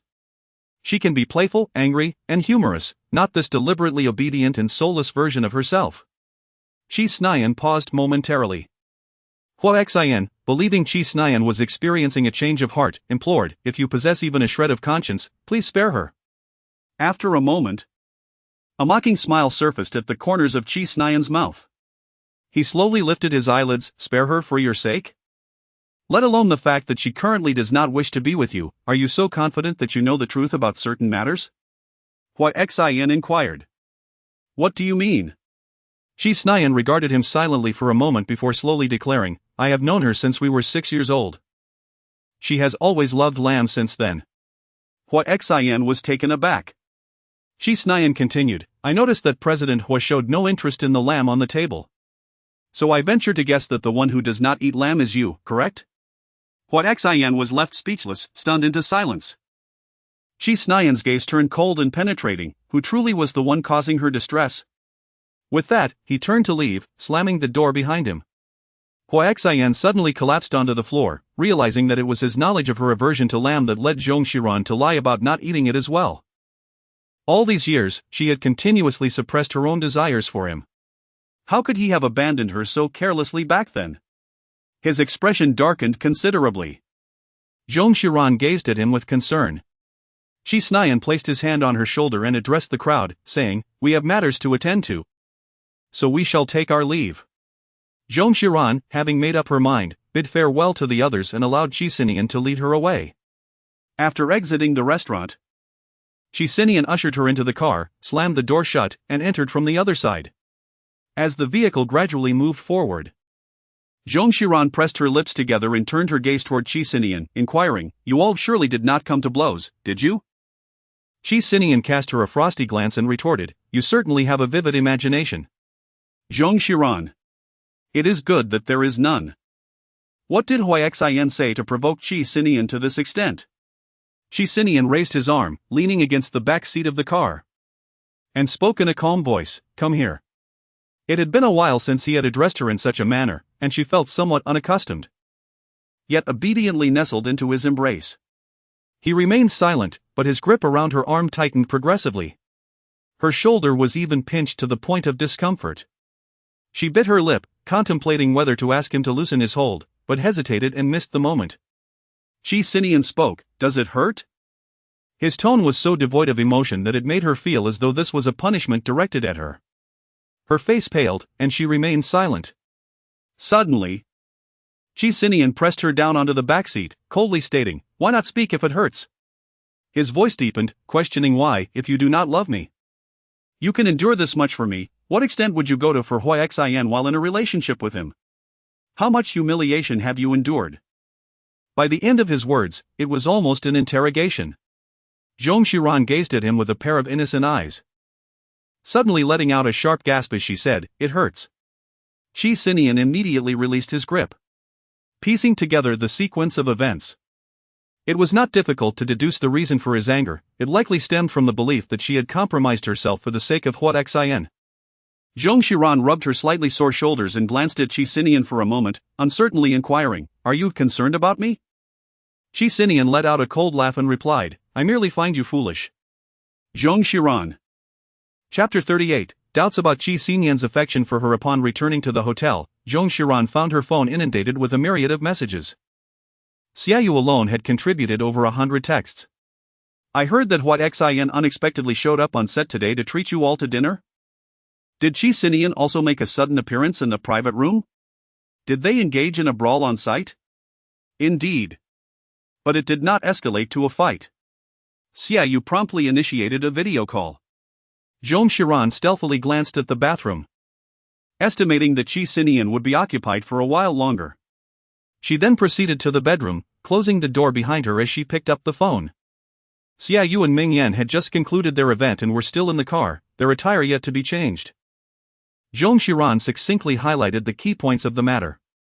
Xiaoyu could not help but praise, I must say, while your husband may not exhibit many obvious virtues, his emotional stability is truly remarkable.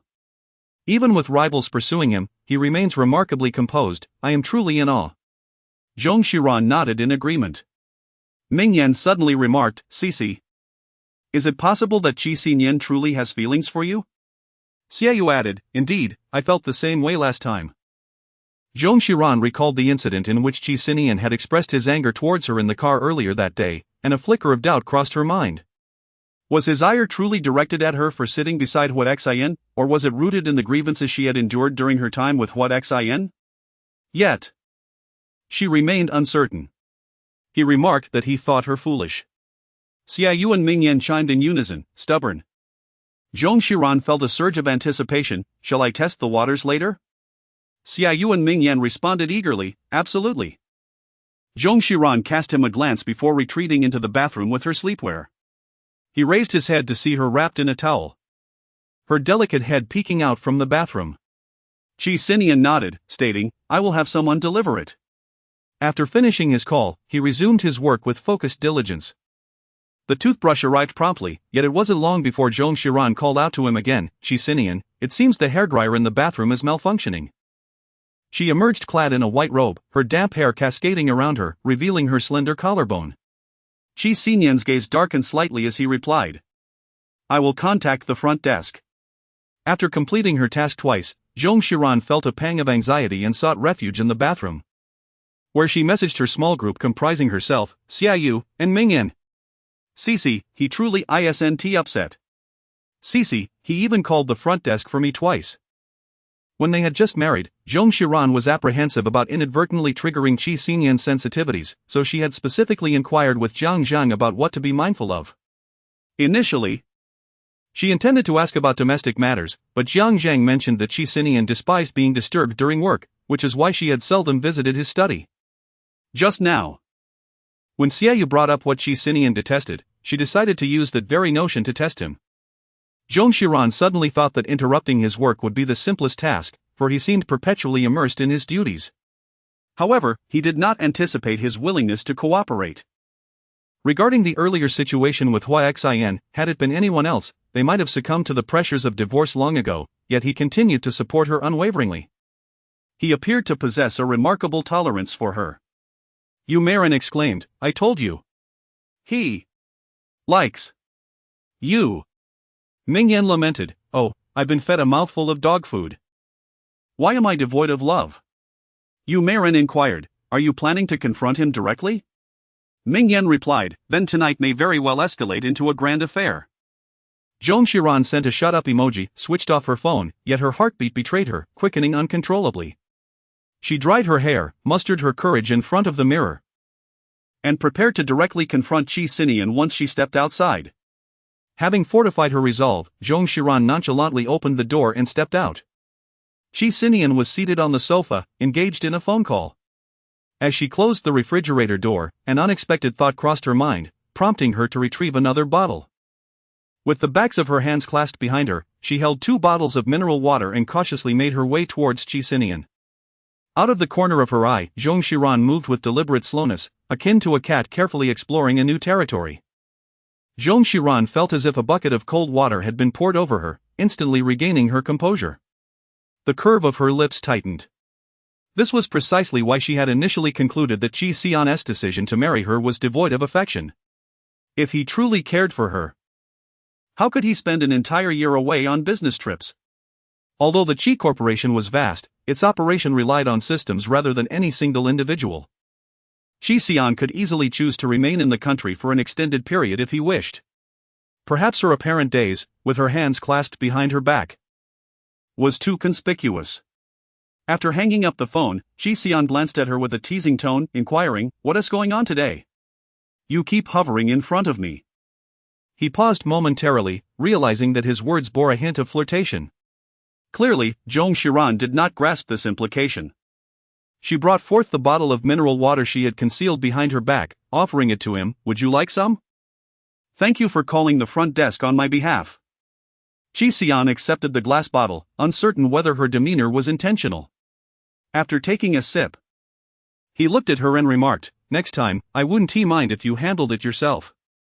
His tone was neutral and his expression placid, leaving Zong Xiran entirely oblivious to the underlying flirtation, mistakenly believing he was reproaching her for being a bother. She muttered, "Oh, all right."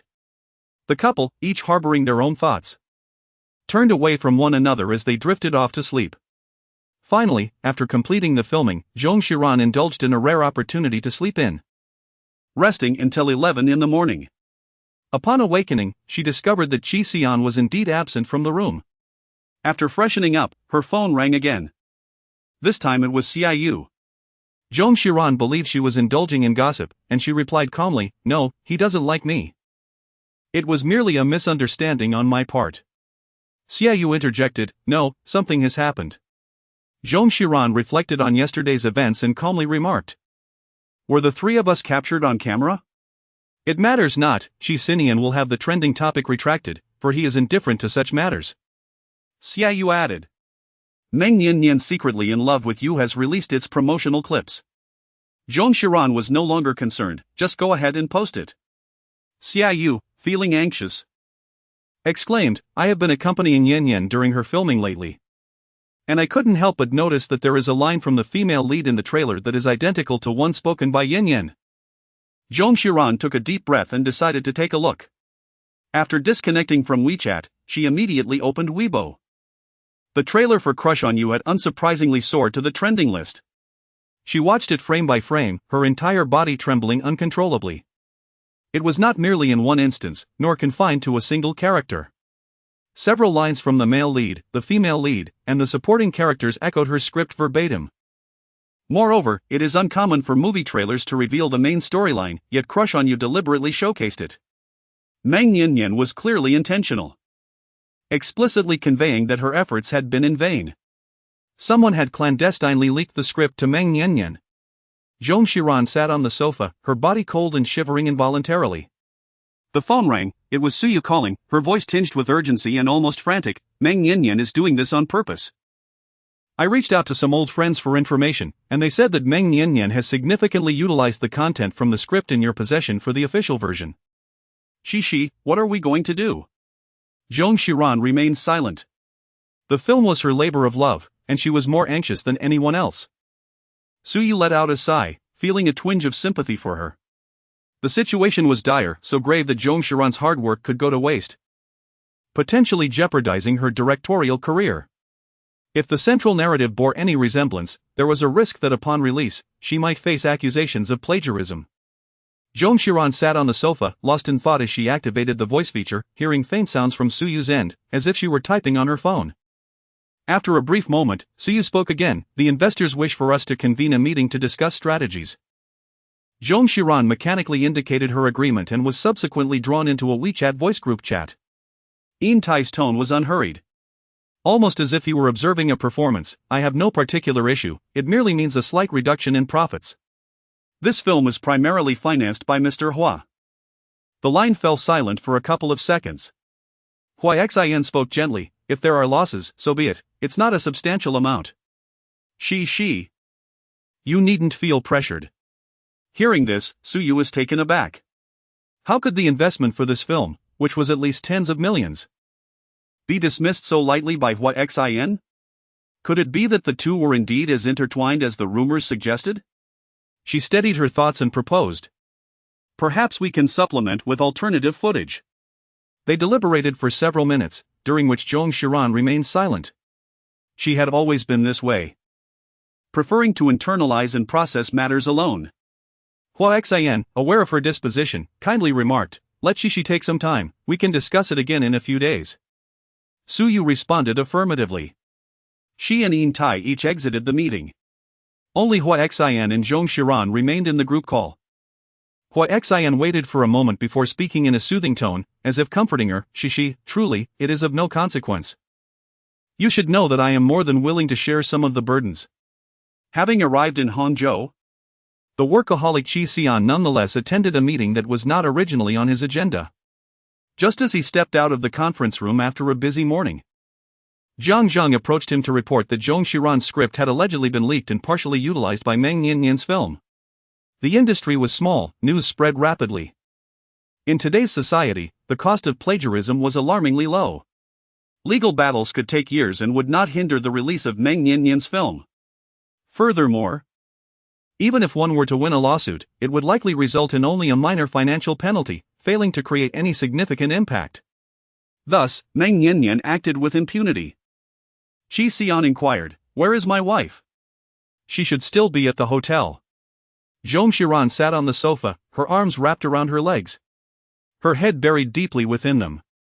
The afternoon sunlight streamed through the window, gradually warming the space by her feet, yet she felt no comfort from its rays. It was as if her entire being had been deliberately stripped of sensation. The door to the hotel swung open, and she glanced up in a daze. Qi Sinian entered, saying, "It's me." He approached her, taking a seat beside her, his gaze laced with concern. "I'm aware of everything. What do you intend to do?" Her voice was slightly hoarse as she replied, "I haven't figured it out yet." Qi Sinian rose to fetch a bottle of mineral water from the coffee table, uncapped it, and handed it to her. Feeling parched, she took it and drank deeply from it, finishing nearly half the bottle. "The lawyer will arrive shortly. Prepare the evidence for the purchase of the original script, and also ask the original author to gather the timestamped evidence of the completed manuscript. I will arrange for someone to assist you with the lawsuit." Zhong Xiran felt a pang at the tip of her nose. "Thank you." Qi Sinian, displaying rare patience, replied. "As for the film, if you wish to release it, then release it. If you prefer to keep it under wraps, then do so. I will handle the financial matters. Take some time to unwind and prepare for your next project. I will personally invest." Zhong Xiran tightly grasped the glass mineral water bottle, gritting her teeth. "No. Why should you compensate for this? This is my labor of love." As she uttered the phrase labor of love, her voice choked with emotion. Qi Sinian approached her, enveloping her in his embrace. It was as if the weight of her grievances had finally found a refuge, and Zhong Xiran could no longer hold back her tears. Qi Sinian said nothing, allowing her to weep, merely accompanying her and occasionally offering a tissue. After an indeterminate time spent in tears, Zhong Xiran wiped her eyes with the back of her hand and resolutely met Qi Sinian's gaze. "I will reshoot." Her eyes were filled with unwavering determination, radiating a captivating allure. Qi Sinian suppressed the impulse to kiss her and softly replied, "All right." It was a near desperate gamble. Li Cheng could only spare 5 days for filming, anymore, and he would incur penalties for breaching other project contracts. That evening, Zhong Xiran dedicated 2 hours to meticulously restructuring the synopsis of her new script. She transformed the previously suggested subplot of unrequited love proposed by Qi Sinian into the central narrative, while relegating the original main storyline to a secondary position. This alteration fundamentally reshaped the entire tale. Once she had clarified the narrative thread, she dialed Qi Sinian's number. "May I request one more favor from you?" she inquired.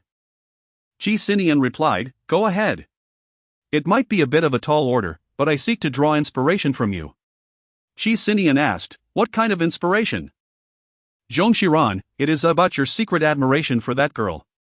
Qi Sinian remained silent for a long while. Zhong Xiran bit her lip. "I understand this is quite difficult for you. If you are unwilling, I will find another way." "Wait," Qi Sinian interjected. Zhong Xiran anxiously awaited, feeling as though each passing second stretched into eternity.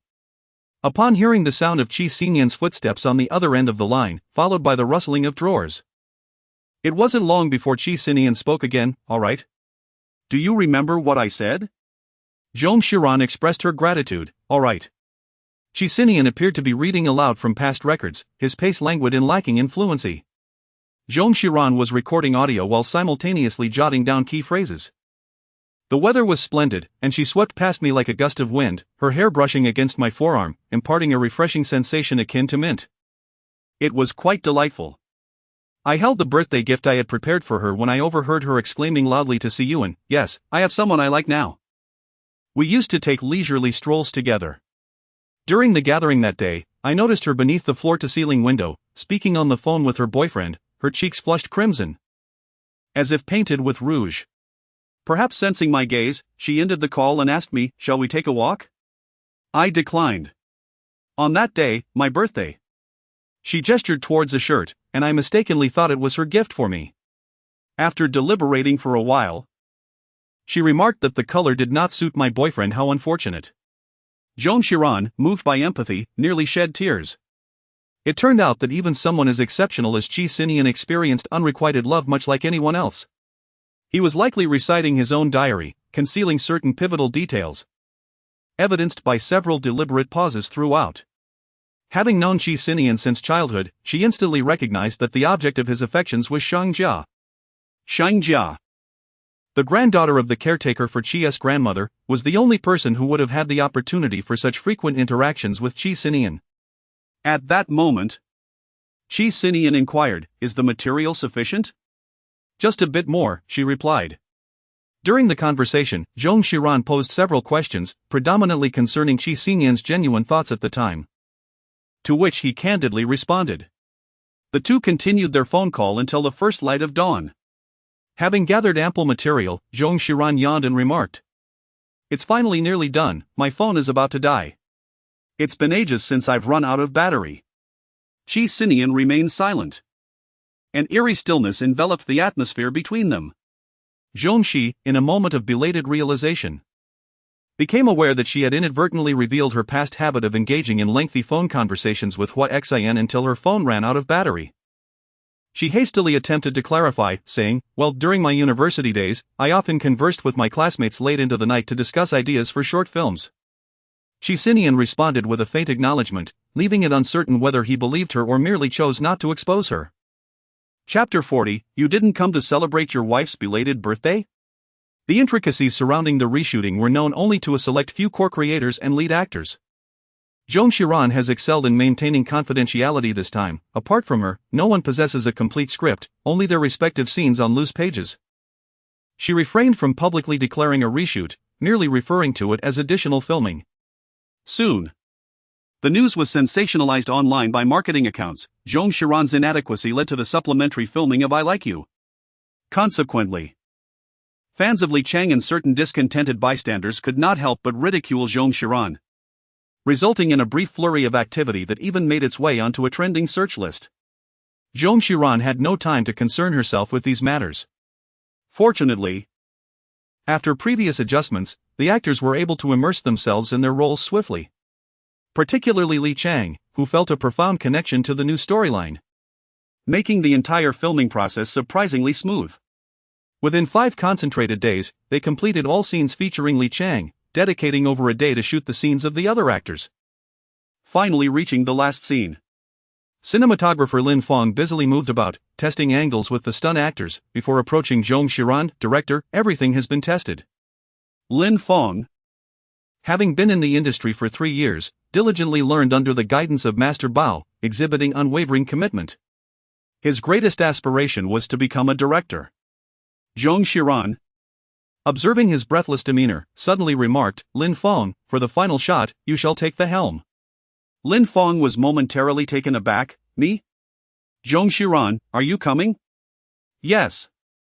Aware that this was an opportunity presented by Zong Xiran, Lin Fong hurriedly approached, his voice cracking as he shouted action. The final scene, a routine outdoor shoot, posed little difficulty. After several takes, Lin Fong, trembling, called out cut. "Ding!" he exclaimed loudly, "It's a wrap." Zhong Xiran could not help but feel her eyes welling with tears. She had accomplished the formidable task of reshooting. On the evening of the final wrap, Zhong Xiran treated the entire crew to skewers. This was the second time they had concluded filming, and the crew was devoid of the melancholic farewells that had accompanied the first wrap, instead embracing a lively and joyous atmosphere. He had evidently grown accustomed to her calling at this hour and promptly answered. Zhong Xiran's lips curved into a subtle smile as she declared, "Qi Sinian, I successfully wrapped up the shoot today." "Congratulations," he replied. She added, a hint of pride in her voice, "Moreover, I am confident that this version of the main storyline is far superior and more poignant than the previous one." "I believe in you," he responded. "Thank you, Qi Sinian." She said sincerely, "I appreciate your trust in me and your willingness to share your story. Rest assured, I will keep it confidential." Qi Sinian replied in a calm tone. I was merely engaging in casual conversation, it hardly qualifies as assistance. Not at all, Zhong Xiran countered. Your time is incredibly valuable. You spend so long chatting with me every day, it must be hindering many of your own affairs. Her tone carried a slight unease, for she typically never contradicted him. Qi Sinian inquired, have you been drinking? Zhong Xiran, feeling a twinge of guilt, murmured, just a little. No wonder. At this moment, Zhong Xiran suddenly recalled that she was in Beicheng and glanced at the time, it was already midnight. She said, let's talk tomorrow, it's too late today.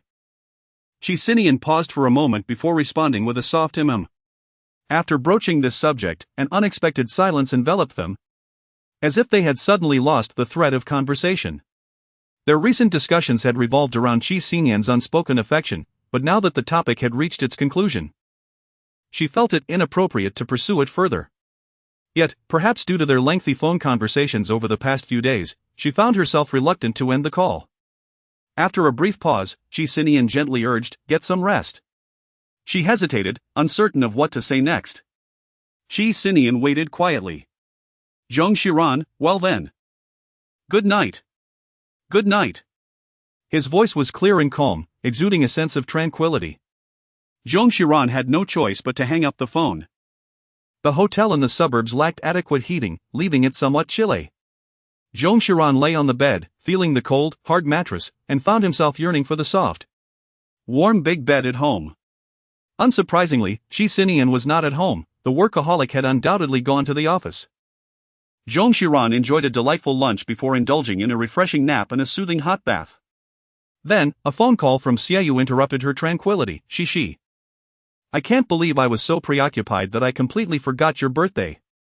Tonight, I shall host a gathering for us to unwind with Zhou Suyo and the others. To celebrate your belated birthday and the successful conclusion of our project. Zhong Xiran, not wishing to dampen the mood, replied, all right. Xiaoyu had reserved a private room at the Chengguo KTV, a place they frequented in the past. When Zhong Xiran arrived at 8 in the evening, Zhou Shuyao was singing loudly. Zhong Xiran took a seat beside Xiaoyu, who remarked, Su Jin will arrive shortly. Zhou Suyo and Su Jin were close friends of Qi Sinian, and they had all known each other to some extent since childhood.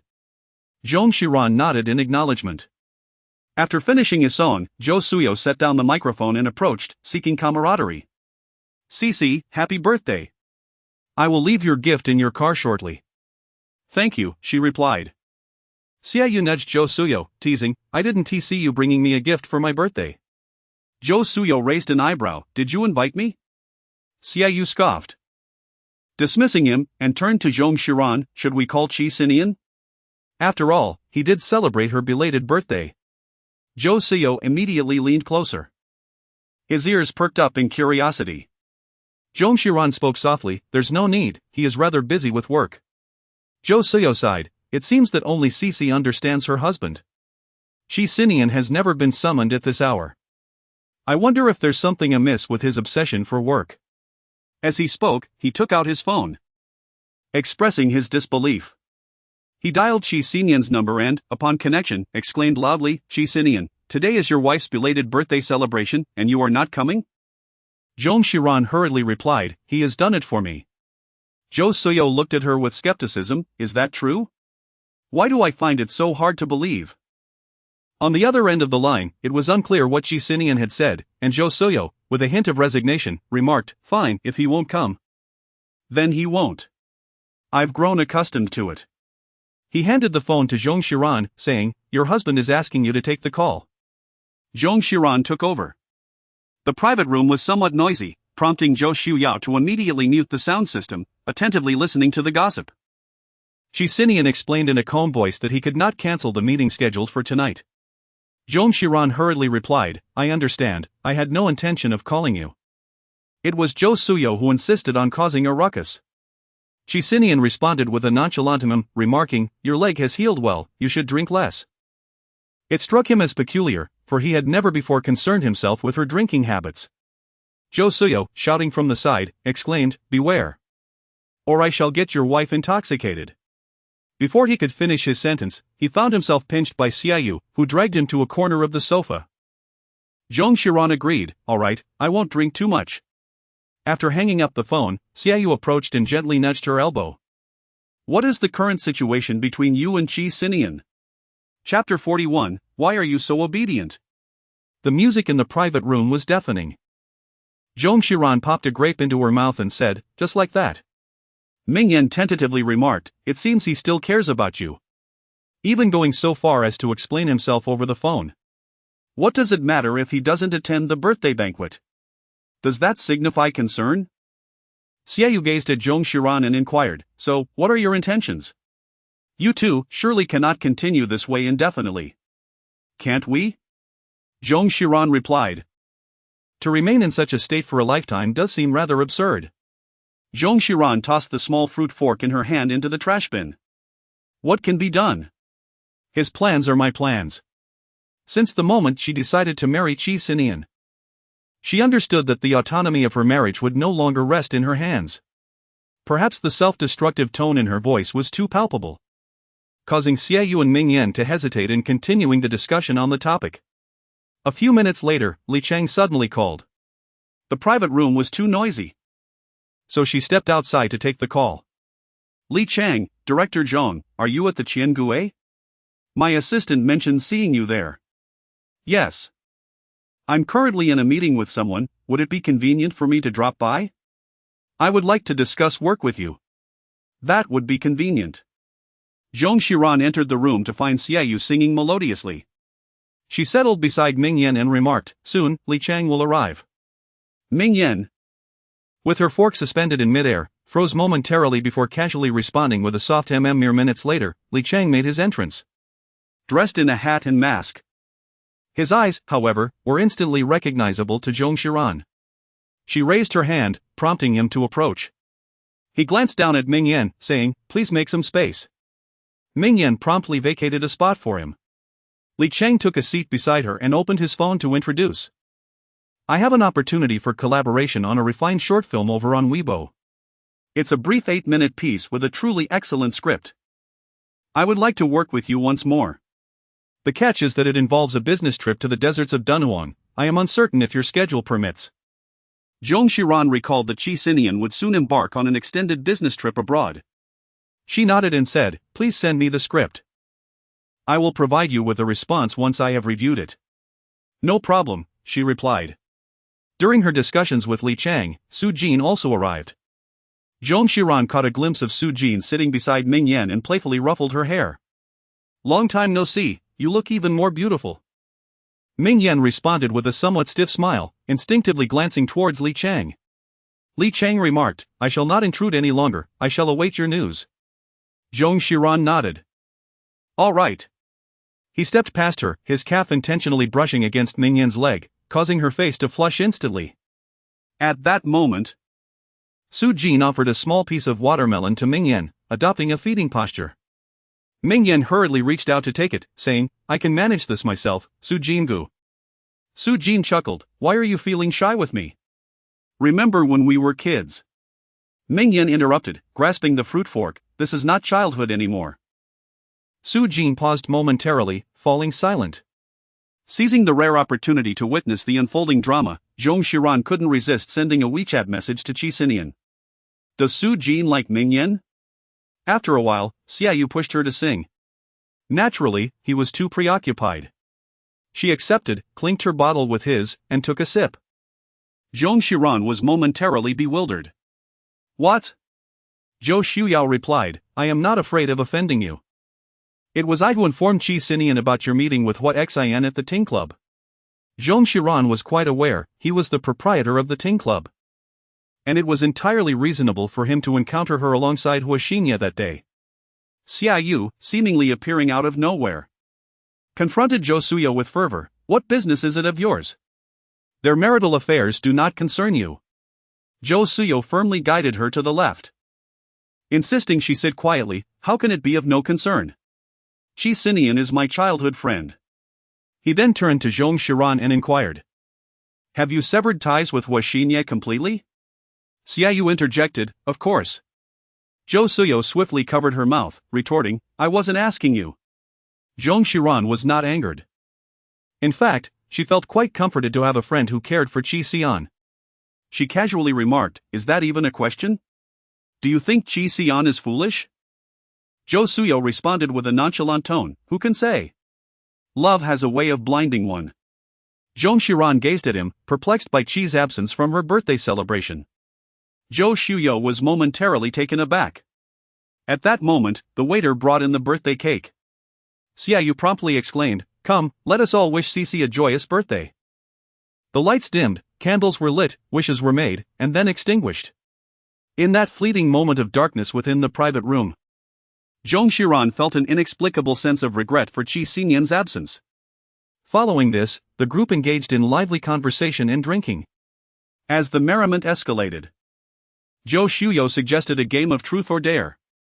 Though everyone initially deemed it childish, they ultimately succumbed to his persistent persuasion and joined in the game.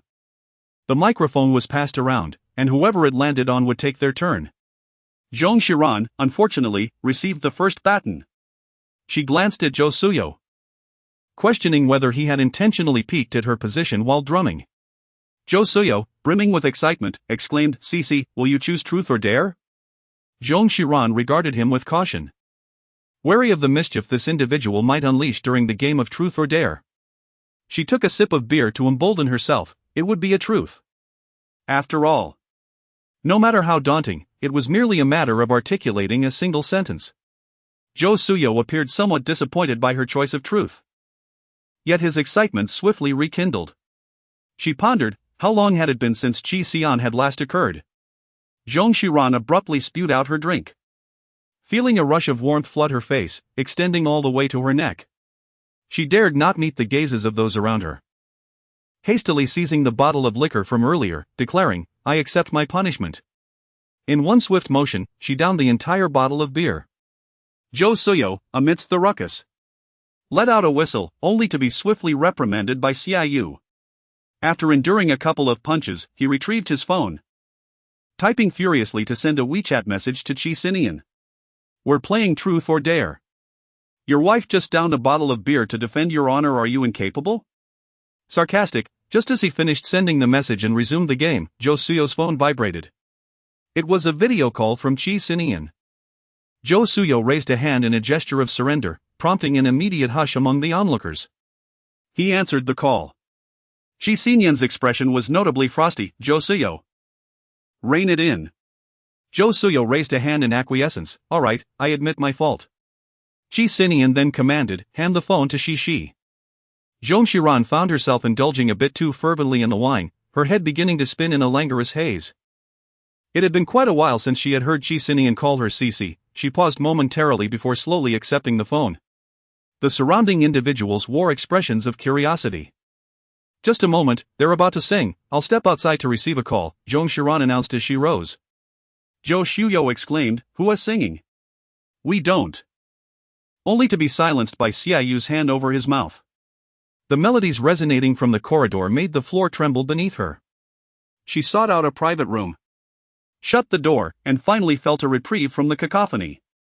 Gazing into the phone's camera, she encountered Qi Sinian's face, devoid of emotion. "Are you having fun?" Zhong Xiran was uncertain whether he was angry.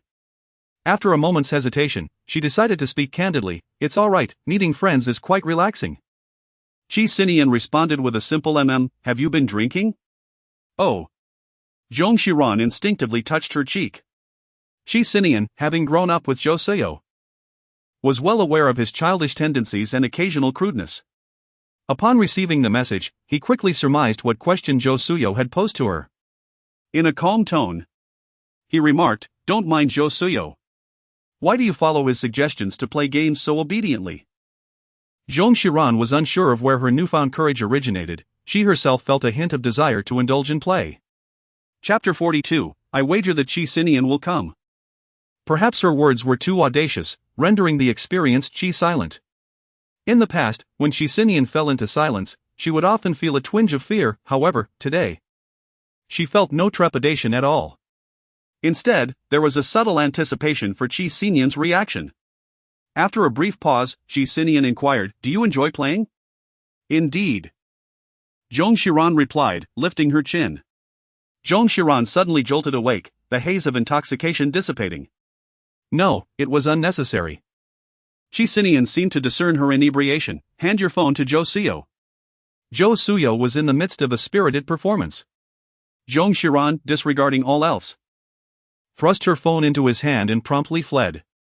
Uncertain of what Qi Sinian had uttered, Zhou Suyo responded perfunctorily, only to suddenly inquire.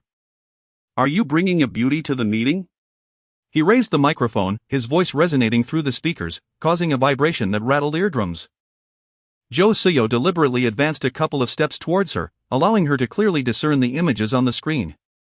Nan Shu, clad in a crisp white shirt and a black mini-skirt, presented a striking figure as she stood beside Qi Sinian. Zong Xiran's fingers curled slightly, implying that Zhou Suyo should cease any further attempts to summon him.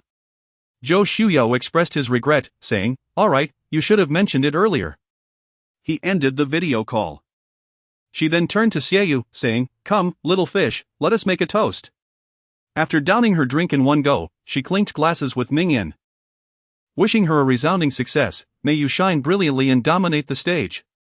Xiaoyu commented, I have no idea either. She mentioned a sudden desire to drink, perhaps due to the immense pressure from filming lately. Zong Xiran was evidently inebriated, smiling as he waved at Zhou Suyo, lifting a bottle of beer. Come. Let me toast you on behalf of Qi Sinian. Zhou Suyo, feeling overwhelmed, replied, "No need for a toast, please refrain from drinking. Or else that weirdo Qi Sinian will come looking for trouble with me." Zong Xiran delivered a resounding slap to his shoulder, exclaiming, "Are you not up to the task?" Such words compelled any man to partake in the revelry. With gritted teeth, Zhou Suyo clinked his bottle against hers. It was indeed the last bottle, truly the final one. As he steadied the somewhat unsteady Zong Xiran, a sense of trepidation lingered within him, prompting him to retrieve his phone and message Qi Sinian. Your wife is quite rebellious. She insists on drinking despite my objections, I truly cannot restrain her. Just as he sent the message, Zong Xiran snatched the phone away. Zong Xiran brought her phone screen closer to her eyes, clearly discerning the message he had sent.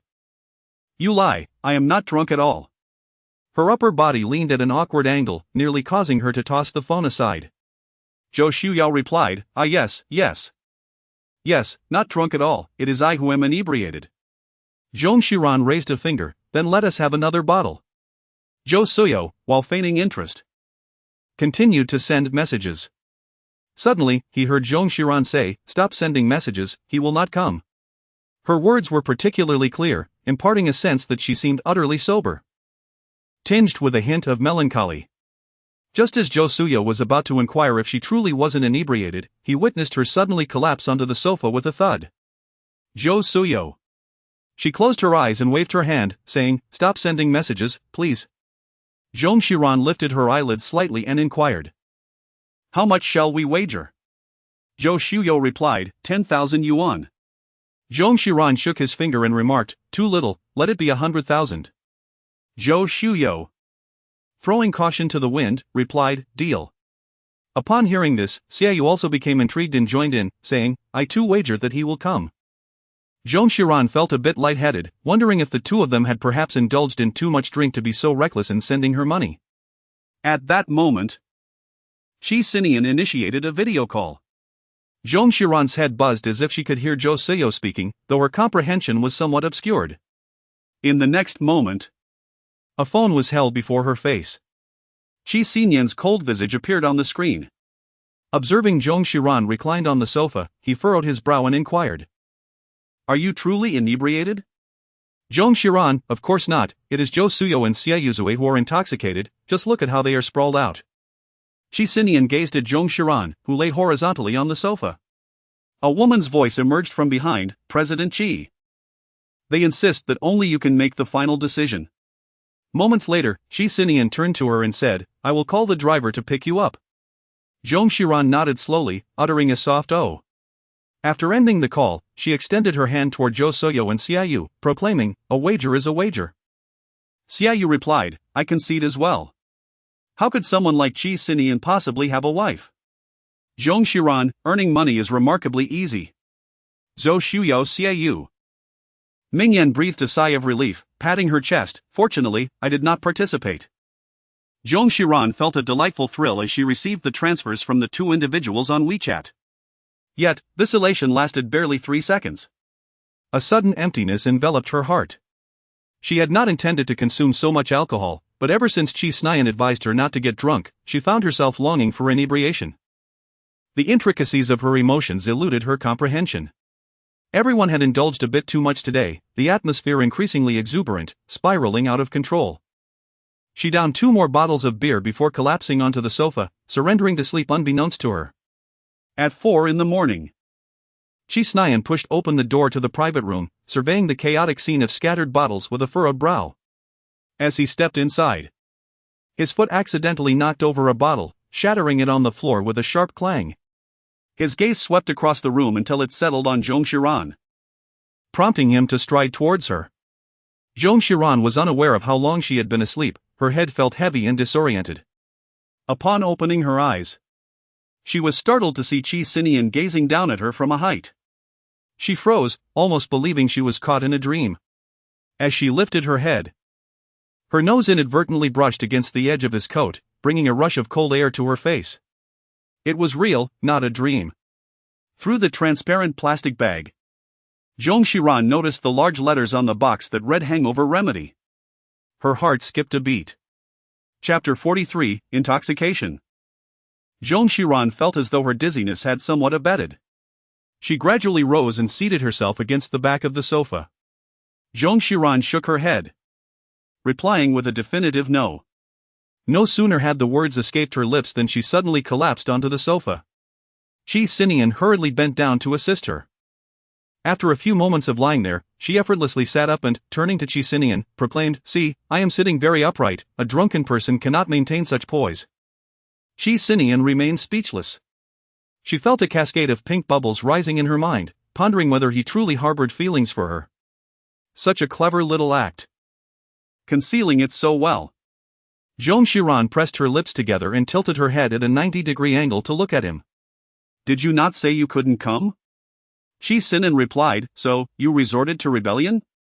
Zhou Suyo, momentarily dazed, was jolted awake by the blinding light. "Who is it?" "For heaven's sake, turn off the lights." Upon raising his gaze and spotting Qi Sinian, he looked as if he had seen a ghost. "What are you doing here?" Qi Sinian, indifferent to his reaction, expressionlessly embraced Zhong Xiran and stood up. Zhong Xiran snatched the small plastic bag that Qi Sinian had been holding and shook it gently. "What do you think brought him here?" Of course, it was concern for her, a deep-seated care. This thought remained unspoken, as she cast a knowing glance at Zhou Suyo, pondering when he had begun to harbor feelings for her. Why not just tell her directly? His profile was truly captivating, with its smooth lines resembling a meticulously crafted sculpture. She felt an irresistible urge to kiss him. Perhaps it was the influence of alcohol that emboldened her today. As she contemplated leaning in for a kiss, just as she tilted her face upward, she realized her hand was empty. Qi Sinian, with an impassive expression, had seized the plastic bag from her grasp and hurled it at Zhou Suyo's head. Zhou Suyo yelped in pain, clutching his head. Qi Sinian coldly remarked, "Once you are sober, I will hold you accountable." Oh. It was not the hangover remedy intended for her. He had actually given it to Zhou Suyo? Qi Sinian inquired, "Are you able to leave?" Zhong Xiran, absolutely capable. Qi Sinian fell silent for half a second before decisively lifting her into his arms. How could he not comprehend human speech? Was his mind somehow impaired? Qi Sinian carried her all the way to the back seat of the car, thoughtfully draping a blanket over her. Why would he cover me with a blanket when he hasn't even provided me with a hangover remedy?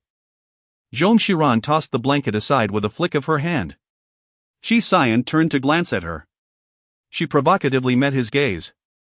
A bright line of text floating above her head. "What are you going to do about it?" Qi Sinian, indifferent, turned away and closed his eyes to rest. His demeanor was frigid. Such was his treatment of those he found unlikable, he couldn't even be bothered to pick up the blanket, wearing a sulky expression. Had she merely gone out for a few drinks?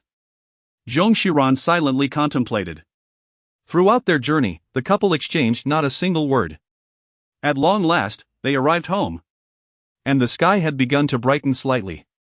Qi Sinian reached out to embrace her, but Zong Xiran stubbornly resisted, declaring, "I don't need your embrace." Unfazed, Qi Sinian firmly held her in his arms, as her feeble struggle seemed utterly inconsequential to him. Zong Xiran struggled a few more times, but realizing it was futile, she finally resigned herself to the situation. She lifted her gaze to meet the cool, indifferent face of Qi Sinian, and under the influence of alcohol, the words she had been holding back burst forth uncontrollably. At that moment, the elevator chimed, and Qi Sinian stepped inside with purpose. Zong Xiran suddenly grasped the collar of his coat, playfully inquiring, "Why haven't you given me a hangover remedy?" As the elevator doors closed, the reflection revealed Qi Sinian's embrace was undeniably intimate, yet his words dripped with sarcasm. "Aren't you sober? What do you need a remedy for?" Zong Xiran was momentarily at a loss for words. The elevator doors opened, and Qi Sinian carried her to the threshold, bending down to scan his fingerprint. She then softly murmured, "Why haven't you given me a hangover remedy? Even if you don't fancy me, I am still your wife. Why do you treat me with such disregard in public?" Qi Sinian paused, lowering his gaze to her. Her cheeks were flushed, resting against his shoulder, her lips slightly pouting, exuding an air of grievance. "Today, Zhou Shuyo said you were inadequate. I even suppressed a bottle of beer to keep your secret." Qi Sinian could only respond with silence. The door swung open, and he carried her into the bedroom, gently placing her on the bed, letting out a resigned sigh. "I shall prepare you a hangover soup." Zong Xiran was momentarily taken aback, gazing at him. Qi Sinian spoke in a calm tone, "Even hangover remedies can be detrimental to the liver." Zong Xiran exclaimed. "Then you still let Zhou Suyo drink? He deserves it." Qi Sinian removed his coat and hung it in the wardrobe, his voice slightly frosty. "Who told him to bully my wife?" "It seems he has grown increasingly accustomed to calling her my wife." Zhong Xiran couldn't help but curve her lips into a smile. After approximately 15 minutes, Qi Sinian brought her a bowl of warm, soothing hangover soup. "Drink up." Zhong Xiran reluctantly allowed him to assist her in sitting up. "In truth, I am not drunk," she asserted, grasping the bowl with his hand. "I am doing this for your sake." Qi Sinian smiled with a veneer of amusement. "I appreciate your gesture." "You're welcome." In one swift motion, she consumed the hangover remedy. Once she finished, Qi Sinian gently pressed her back into the blankets. "Time to sleep." She abruptly sat up. "Qi Sinian, I aspire to become the finest female director in all of China." Qi Sinian tousled her hair affectionately. "That sounds good." She exclaimed, "I am certain I can achieve it. My skills in cinematography are exceptional, and I excel at screenwriting. I am a polymath. I am proficient in directing." Qi Sinian steadied her. "There is no need, I believe in you." "No, I must prove it to you." She continued, "Oh, we lack a video camera at home. But we do have a still camera." She gazed up at Qi Sinian, her eyes sparkling with childlike enthusiasm. "The one you gifted me." Qi Sinian paused for a moment. His breath caught. She freed her hand from his grasp and wobbled toward the living room to retrieve the camera he had given her. Holding it aloft, she remarked to the pursuing Qi Sinian, "This lens is superb. You have an excellent eye for selection." "Thank you," Qi Sinian replied. Zhong Xiran, holding a camera in one hand, wrapped an arm around Qi Sinian's neck, pulling him down slightly while lowering her voice. "Let me whisper a secret to you. But do not share it with anyone else." Qi Sinian raised an eyebrow. "What is it?" Zhong Xiran whispered, "I wish to capture myself." She was clearly intoxicated. And without waiting for him to inquire, she poured out her thoughts in a torrent.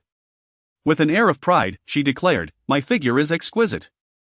My bosom is ample and firm, and the shape is pleasing to the eye. I take time to admire myself every time I bathe." Qi Sinian replied with a frown. "However, I lack the courage to take such photographs. I am quite timid. I have yet to muster the bravery to dedicate myself to the arts."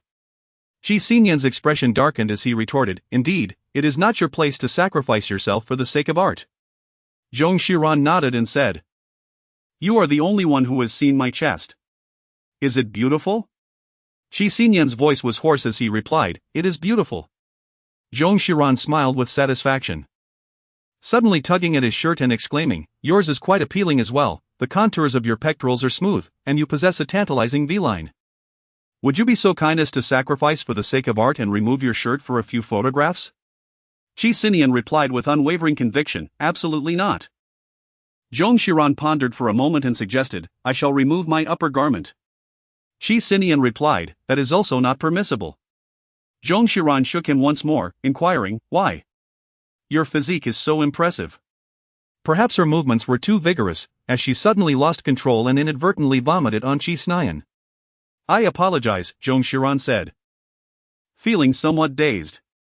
Qi Sinian frowned, removed his shirt, and gently placed her onto the sofa, tidying up the mess she had made. After washing his hands, he entered the kitchen to fill a straw cup with a hangover remedy, handing it to her. "Drink some more, I'll take a shower," he said. She responded with a soft "oh," taking the cup, her gaze inadvertently catching the alluring V-line of his abdominal muscles, causing her to tighten her grip around the cup. Just as Qi Sinian had taken a couple of steps, he suddenly heard Zong Xiran ask, "Why?" Zong Xiran lowered her gaze and said, "It's nothing." "You go take a shower first." Chapter 44, I have no intention of letting go. Qi Sinian indeed possessed a mild case of obsessive cleanliness. Normally, he would have sought clarification, but given that Zong Xiran was thoroughly intoxicated, he could hardly endure the odor emanating from her. Thus, he hurriedly stepped into the bathroom to wash himself. Upon emerging, he found Zong Xiran still seated on the sofa, maintaining her previous posture. Her expression dazed as she clutched a straw cup. It was uncertain whether she had managed to consume any of the hangover remedy, though a small patch of her white shirt collar was damp. Qi Sinian approached her and gently took the straw cup from her hands, asking, "Can you manage to take a shower on your own?" Zong Xiran nodded affirmatively. Qi Sinian, after a moment of uncertainty as he gazed at her, said, "I will go and prepare the water for you." Once he had finished running the water, he gently assisted Zong Xiran to the bathroom door, his eyes filled with concern. "Do not lock the door, call for me if you need anything." Zong Xiran confidently gave him an okay gesture, assuring him not to worry. 3 seconds later, he heard a loud splash, as if Zong Xiran had tumbled into the bathtub. Qi Sinian barged in through the door. Zong Xiran sat immersed in the bathtub, her entire being soaked. Fortunately, she was unharmed. She gazed down at herself, realizing she seemed to have forgotten to undress before entering. 2 minutes later, Qi Sinian began to assist her with her bath. Perhaps due to intoxication, she felt no sense of shame, allowing him to proceed as she cradled the shower gel bottle. Lost in thought, she appeared quite docile and adorable, reminiscent of a porcelain doll.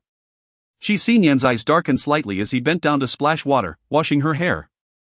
Unbeknownst to him, this action triggered something within her. Zong Xiran suddenly turned her head, raising her voice in an exuberant song, "If you do not love me, then return my heart," as if she had not satisfied her craving for karaoke.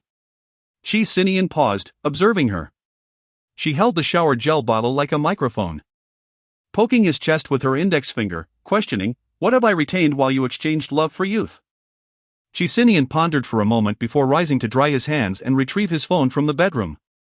Zong Xiran was entirely engrossed in her enchanting singing, blissfully unaware of Qi Sinian's departure.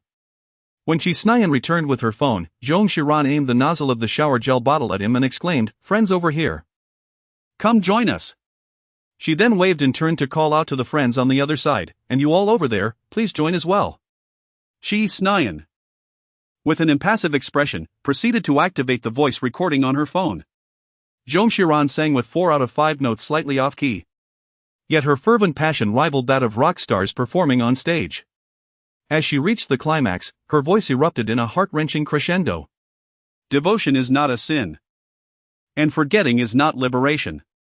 What is the outcome of such heart-wrenching thoughts for you?" Qi Sinian believed she was nearing the end of her song and was about to stop recording when Zong Xiran suddenly sprang up, gripping the collar of her bathrobe, initiating another round of her captivating performance. "In the end, why is it all my fault? I envision love too beautifully, while reality is far too enticing." Qi Sinian raised his hand to wipe away the droplets that had splattered onto his face, calmly setting his phone aside on the sink, and reached out to gently push her back into the bathtub. "Take a proper bath. Do not struggle out of the water. It's as if you are singing with your life at stake. I envision love too beautifully, while reality is far too enticing, he remarked, his tone cool and detached. Zong Xiran, now slightly sober, inquired, Qi Sinian lowered his gaze upon her and remarked, if you continue to tempt me, I shall no longer hold back. Zhang Shi, suddenly aware of her lack of attire, gasped in shock and swiftly submerged herself in the bathtub. Qi Sinian chuckled softly, retrieving his phone to halt the recording. Had she not been bathing, he would have undoubtedly captured a video. Qi Sinian reclined beside her, in a state of half-drunkenness and half-awareness. Although he sensed that she might not articulate a coherent response, he could not resist the urge to inquire. He asked, what were you about to say just now? Zong Xiran felt a bit bewildered, before taking a shower. Zong Xiran nodded slowly, as if taking a moment to comprehend, oh. I was wondering why you suddenly went to the KTV. Qi Sinian replied, there were some matters at the company. Zong Xiran leaned against the headboard, cocooned in her blanket, gazing at him. His face wore the usual impassive expression, making it impossible to discern whether he spoke the truth or spun a web of lies. In the past, even if she had an inkling of the truth, she would not have been inclined to probe further. Yet today, there seemed to be something distinctly different. An impulse stirred within her, compelling her to inquire. Zong Xiran, before you arrived, they placed a wager with me, all claiming that you would come, while I alone asserted that you would not. Qi Sinian's hand, which was removing his glasses, paused momentarily. Zong Xiran, I had originally won 200,000. And now I must return the money. There's no need for that, I shall cover it. You are quite generous. His tone carried a subtle hint of sarcasm. Zong Xiran completely failed to comprehend. She nodded emphatically, paused for a few seconds, and her tone suddenly turned serious. Qi Sinian. He replied. You know, I have this persistent feeling that one day we will divorce. Qi Sinian adjusted his glasses and leaned back against the headboard, asking in a calm voice, why? Zong Xiran, our relationship resembles a lofty tower in the air, lacking a solid foundation. The moment you release your grip, it will come crashing down. After she spoke, her heart began to race. Such a tense emotion seemed unprecedented in her life. It felt as though she had waited an eternity, yet it was merely a fleeting moment. Qi Sinian then spoke, since we are married, I have no intention of letting go. It felt as though a heavy stone had finally been set down in her heart. Zong Xiran took a deep breath and said, I haven't either, so shall we agree not to divorce? Qi Sinian replied, Oh. Zong Xiran gently caressed the diamond ring on her left ring finger, daringly inching closer to Qi Sinian. Qi Sinian looked at her, asking, are you sober now? She replied uncertainly. Qi Sinian inquired further. Zong Xiran bit her lip and rested her head upon his shoulder. Qi Sinian's breath caught. It was her first time taking the initiative to approach him in bed. She gently nudged her forehead against his cheek and whispered, if you do not intend to divorce, then should we proceed? Qi Sinian felt a jolt throughout his body. He gazed at her, his eyes darkening slightly, and remarked, you are truly quite intoxicated. Zong Xiran, feeling indignant, retorted. How could that be? She reached out, her hand gliding over his sleepwear to touch his chiseled chest. If we aren't getting a divorce, isn't it reasonable for us to indulge each other a little? Qi Sinian grasped her wrist firmly, halting her actions. Were you ever satisfied before? Zong Xiran tilted her head in contemplation. Oh, indeed. You were so peculiar in the past, scarcely glancing at my face. At times, it was rather painful. Yet, with a blush, she added, though at times, it was somewhat gratifying. Qi Sinian gazed at her in silence.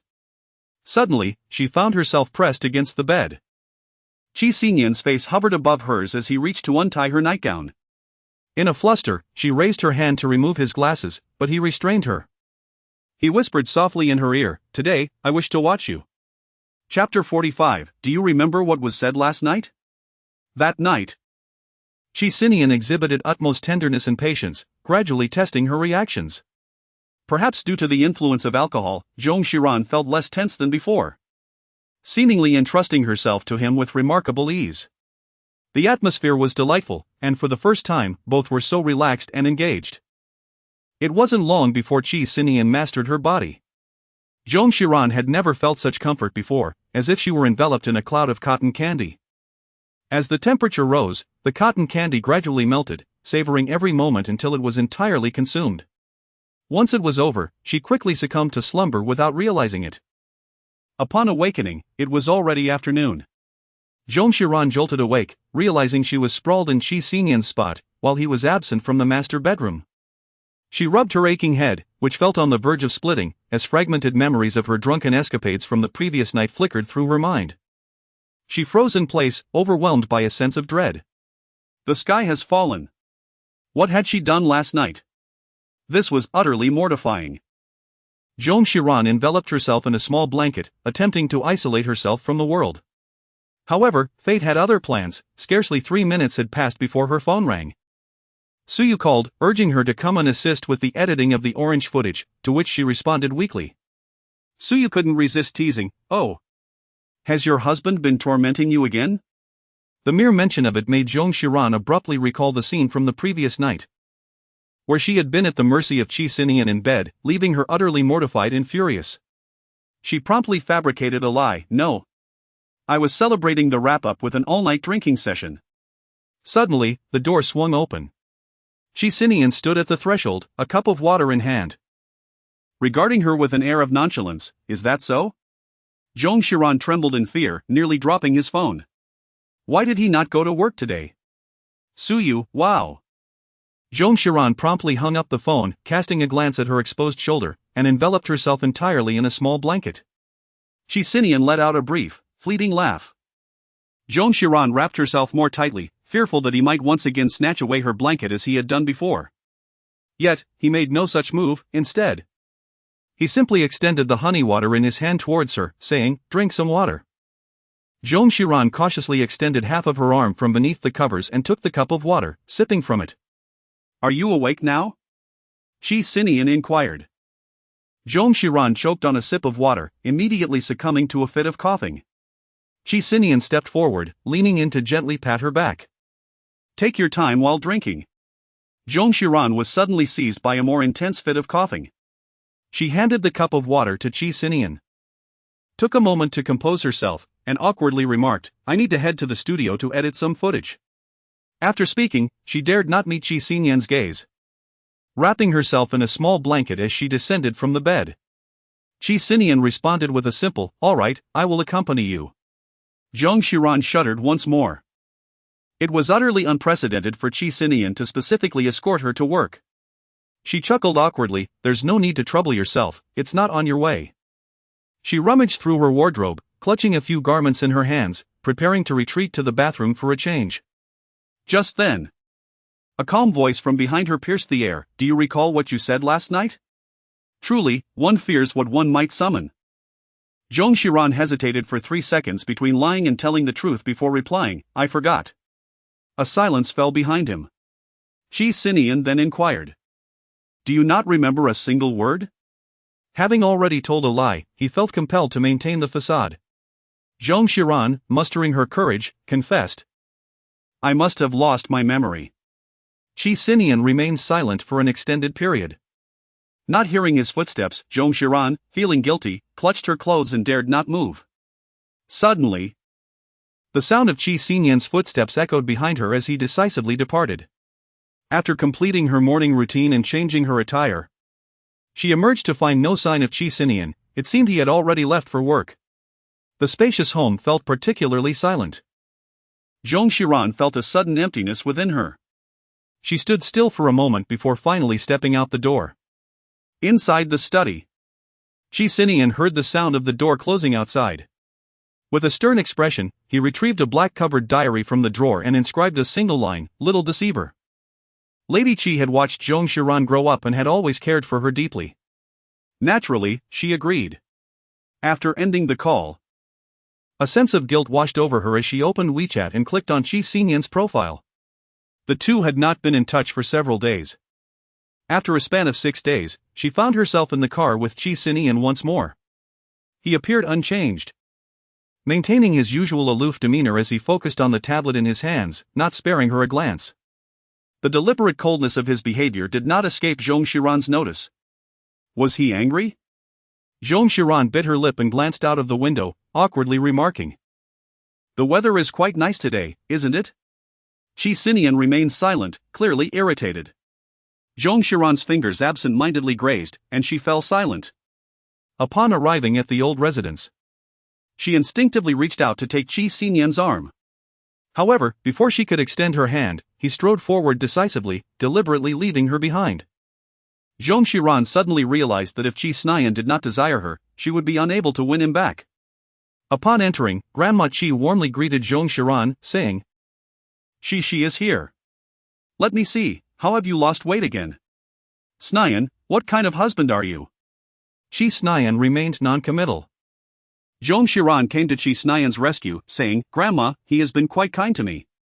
Lady Qi replied, that is good. Now, let us enjoy our meal.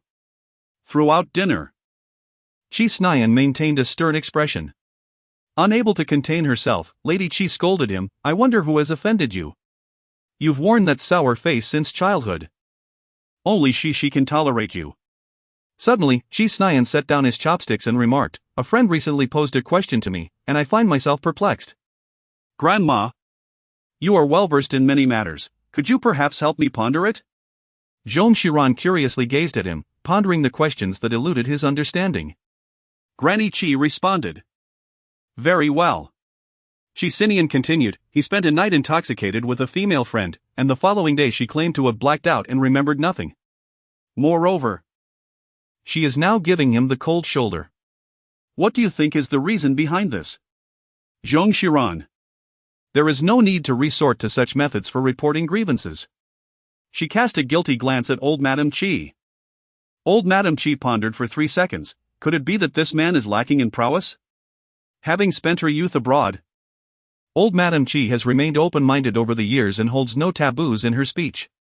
Qi Sinian's expression darkened. Zhong Xiran couldn't help but chuckle softly. Qi Sinian shot her a glance, and she immediately stifled her laughter. After dinner, Grandma Qi once again took Zhong Xiran into the wardrobe. I have brought you several outfits. Do try them on and see if they fit. As summer approached in Beicheng, all the garments Grandma Qi had selected were dresses. She slipped into a charming canary yellow camisole dress, which was strikingly elegant yet rather revealing at the neckline. Gazing at her reflection in the mirror, she remarked, Grandma, it is indeed beautiful, but I feel this one is a bit too bold for me. Leaning against the doorframe, Qi Sinian interjected with a nonchalant tone. Not at all, your figure is simply splendid. Zhong Xiran. Old Lady Qi chuckled and remarked, Sinian speaks truly, Cici's figure is indeed quite pleasing. Zhong Xiran felt utterly humiliated. Old Lady Qi embraced Zhong Xiran's arm, saying, I simply adore you in this outfit. Come, let us, grandmother and granddaughter. Ask Sinian to take a photograph of us. Qi Sinian replied, let her take it herself, she is quite adept at photography. Zhong Xiran found herself tormented by the awkward memories of that evening, which were incessantly brought to the forefront of her mind. After the group photo was taken, she sought a pretext to draw Qi Sinian into the restroom. I was wrong, is that acceptable? As soon as the door closed, Zhong Xiran whispered her apology. Qi Sinian raised an eyebrow, inquiring, where exactly did you go astray? Zhong Xiran, not quite sure where her courage stemmed from, couldn't help but push him reproachfully, are you even a man? How can you be so unchivalrous? Why must you keep bringing up such an embarrassing matter? I didn't do it on purpose, it was simply mortifying.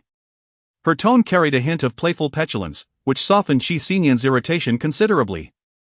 He replied in a calm voice, so, you chose to ignore me. The restroom was bathed in a warm, yellow light. In the cramped space, the two stood face to face, able to sense each other's presence. After a brief pause, Qi Sinian inquired, so, do you remember what happened that night? Zhong Xiran, in a state of resignation, replied, that seems about right. Qi Sinian lowered his gaze upon her and declared, remember your words, we shall not divorce. She had initially expected a jest, yet he had been intent on conveying this sentiment. They had often mused that the very assertion of not divorcing stemmed from a hidden fear of eventual separation. However, she understood that this time, his vow of permanence differed profoundly from previous declarations. They would continue their lives together as genuine partners in marriage. Zhong Xiran gazed into his obsidian eyes and nodded earnestly.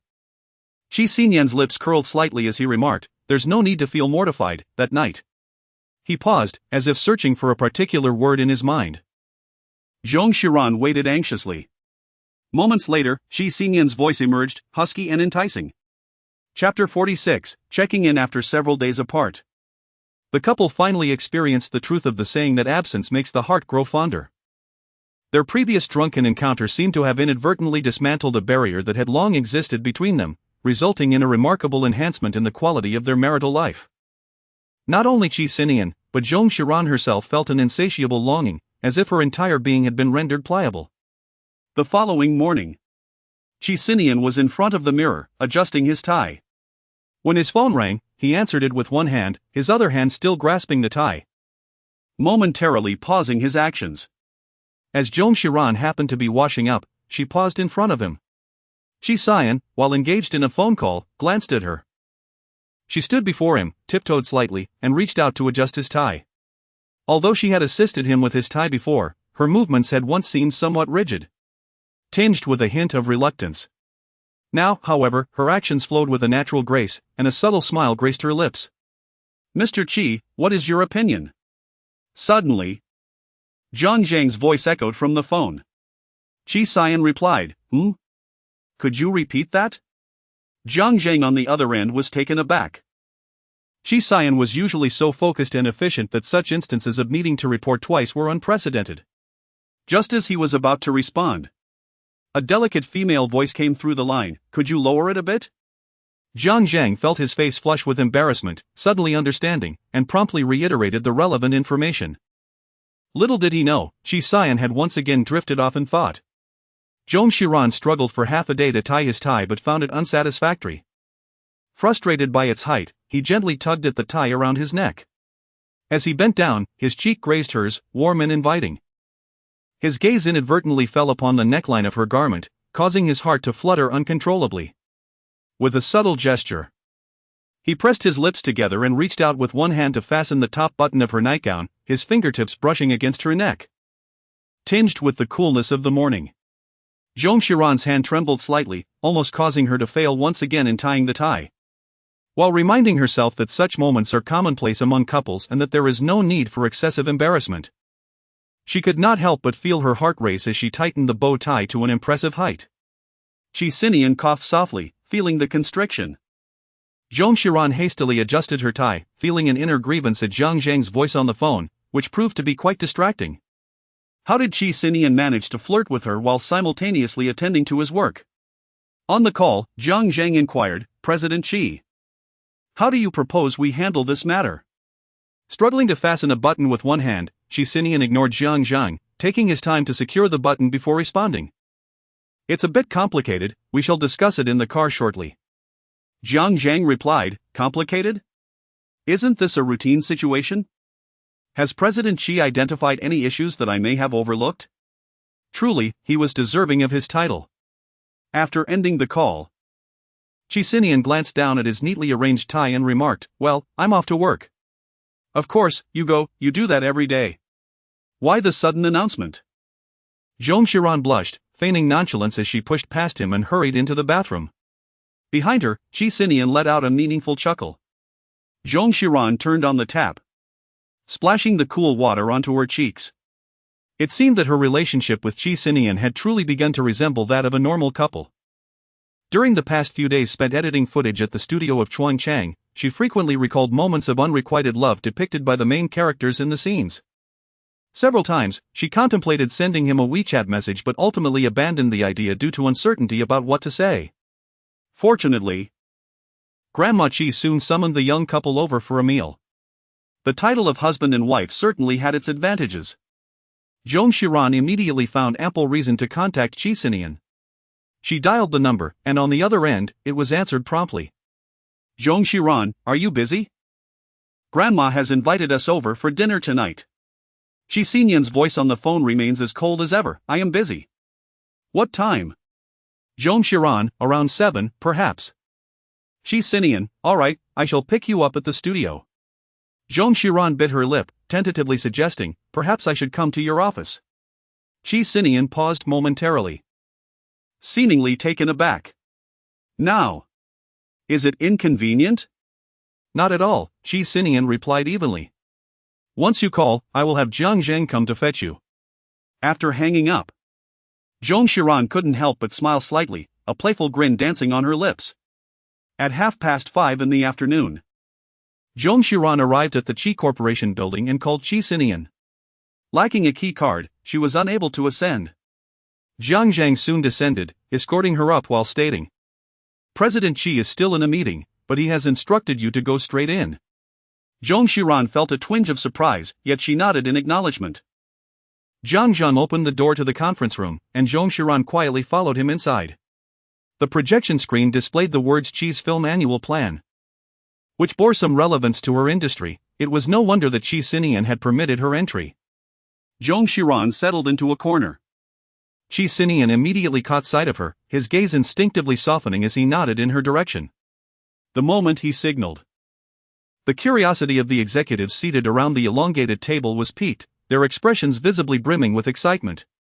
All except for Nan Shu, who cast a cold glance at Zong Xiran before continuing to outline the forthcoming plans. The meeting persisted for over 20 minutes, and as the clock struck 6, Qi Sinian punctually declared, the meeting is adjourned, everyone may leave early today. One audacious executive jested, Mr. Qi, you're not working overtime today? He added with a sly glance at Zong Xiran, I, however, relish overtime, I have no desire to leave early. Qi Sinian responded, since you are so enamored with overtime, you may stay, the rest may depart. Laughter erupted among the attendees. The executive quickly relented, I stand corrected, Mr. Qi. Following the jest, the others discreetly vacated the conference room, leaving only Nan Shu, who leisurely gathered her belongings. Qi Sinian, seated at the head of the table, beckoned Zong Xiran with a gesture.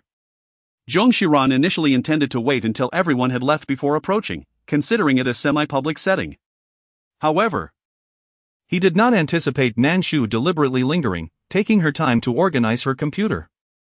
Zong Xiran simply disregarded her and walked straight toward Qi Sinian.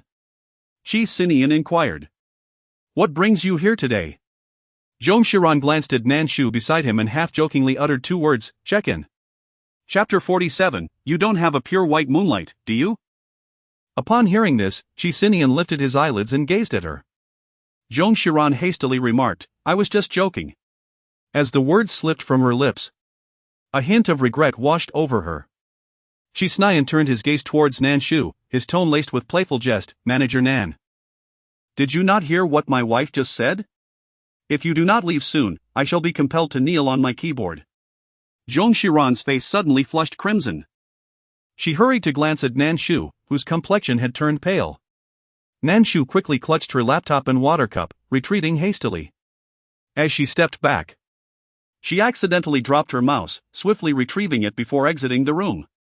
The conference room door was forcefully slammed shut. Zong Xiran nudged him playfully, what are you doing? Her voice carried a hint of feigned innocence. Are you not concerned about her? Qi Sinian gazed at her, questioning whether this reassured her. Of course not, Zong Xiran replied. Biting her lip, I already mentioned it was merely a jest. Zong Xiran acquiesced. They were on the 13th floor. Qi Sinian personally guided her out, naturally drawing the attention of the employees. The last time she visited Qi Corporation was for work, and although walking alongside Qi Sinian felt somewhat unfamiliar, she soon adapted. This visit, however, was solely to seek out Qi Sinian. Lacking a legitimate reason, she suddenly felt an unusual tension, causing her to quicken her pace. Fortunately, they soon arrived at the president's office. Upon closing the door, Zong Xiran finally relaxed. Qi Sinian gestured towards the sofa for her to take a seat while he settled at his computer, tapping away. The office was spacious, adorned with a set of gray-toned, technologically inspired sofas positioned beneath the floor-to-ceiling windows, complemented by a transparent glass coffee table, evoking a sense of being in the future. Deeper within, there was a room containing a bedroom and a restroom, providing him with a place to rest and refresh during tiring days. Qi Sinian did not keep her waiting long. After she had explored the surroundings, he had already shut down his computer and stood up, saying, "Let's go." Zong Xiran nodded and, as she approached his desk, Her gaze was unexpectedly drawn to a black notebook resting upon it. The notebook lay open, revealing a list of appointments.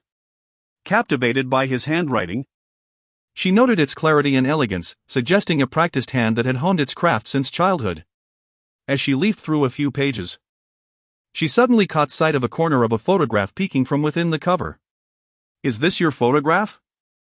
she inquired, reaching out to grasp it.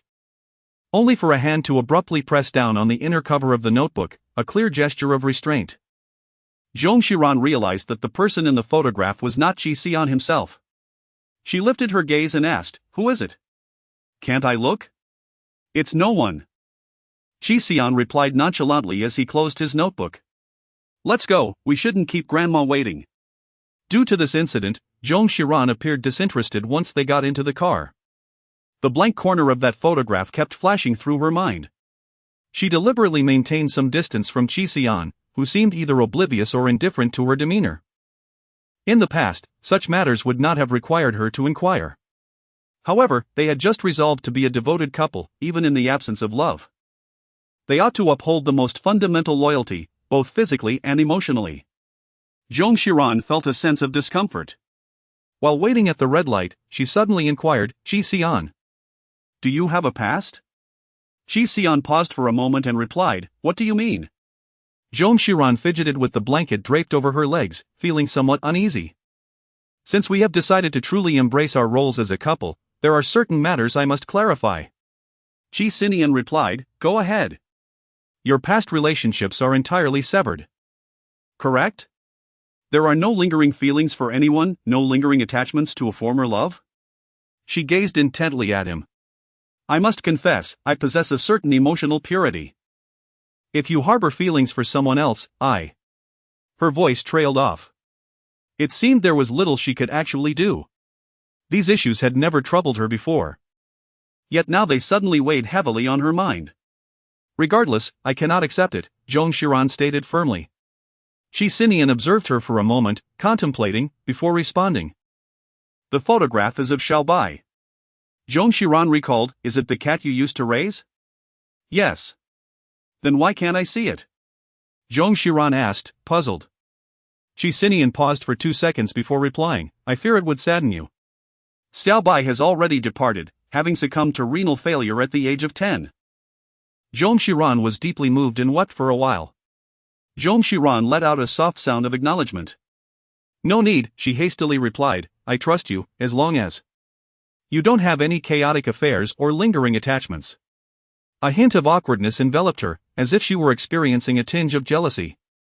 Qi Sinian chose not to respond further. Upon arriving at the ancestral home, Grandma Qi eagerly called them to dinner. At the table with Qi's parents, the shrimp were already peeled, and the fish had been deboned. However, Grandma Qi had a penchant for the shellon, spicy salt shrimp. Qi Sinian, who typically refrained from consuming anything with shells, had no choice but to have Zhong Xiran assist him in peeling them. Over the past few years, she had grown accustomed to taking care of others. Zhong Xiran first peeled a shrimp for Grandma Qi, but she was stopped. "No need, I prefer to do it myself. It's more enjoyable." She then passed the shrimp to Qi Sinian's bowl. Grandma Qi could no longer bear to watch. "Sinian, how can you be so incapable of caring for others at your age? Hurry and peel a shrimp for Cici." "No need." Zhong Xiran's words were cut short by Grandma Qi, who exclaimed, "I cannot stand this attitude of expecting everything to be handed to you, just like his mother." With the mention of Qi Sinian's mother, Zhong Xiran felt it inappropriate to respond. Qi Sinian set down his chopsticks. "Fine, I will peel it." He rolled up his shirt sleeves and swiftly removed the shrimp's head and shell, placing a piece of shrimp meat into Zhong Xiran's bowl. Zhong Xiran observed his self-sufficient demeanor, unable to suppress a smile. This is as it should be. Qi Nainai gazed affectionately at the loving couple, remarking, "Cici, our Sinian has always been rather aloof. His mother, who is rather unclear in her priorities, has shown more concern for her relatives than for him, resulting in his inadequate upbringing. In the past, he would not dare to express his affections for a girl he liked. Please be patient with him." Qi Sinian cast a glance at Qi Nainai. "What are you looking at?" Qi Nainai responded playfully, "Am I not speaking the truth?" Zhong Xiran tilted her head and looked at Qi Sinian. Her tone half-joking, how do you come to like those young ladies? Do share. In Chapter 48, Beicheng, riding a motorcycle with the girl I admire. Qi Sinian gazed at Zong Xiran. Her eyes sparkled with a hint of schadenfreude. Qi Sinian replied evilly, sure, I'll gradually recount it to you tonight. As he uttered the phrase gradually, he fixed his gaze upon her, deliberately elongating his tone, which elicited a sense of embarrassment in Zong Xiran. As if he were slowly peeling away her layers. She immediately refrained from saying more.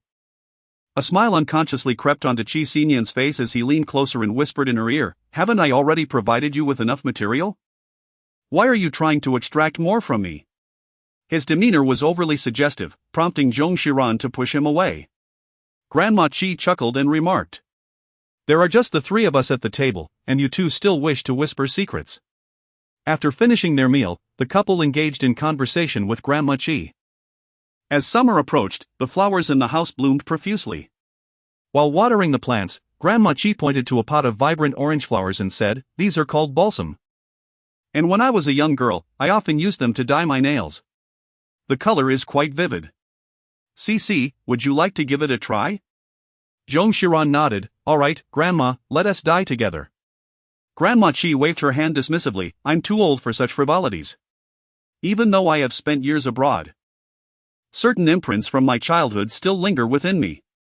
Is it so that one cannot cherish beauty in old age? Zong Xiran grasped her hand, your hands are so lovely.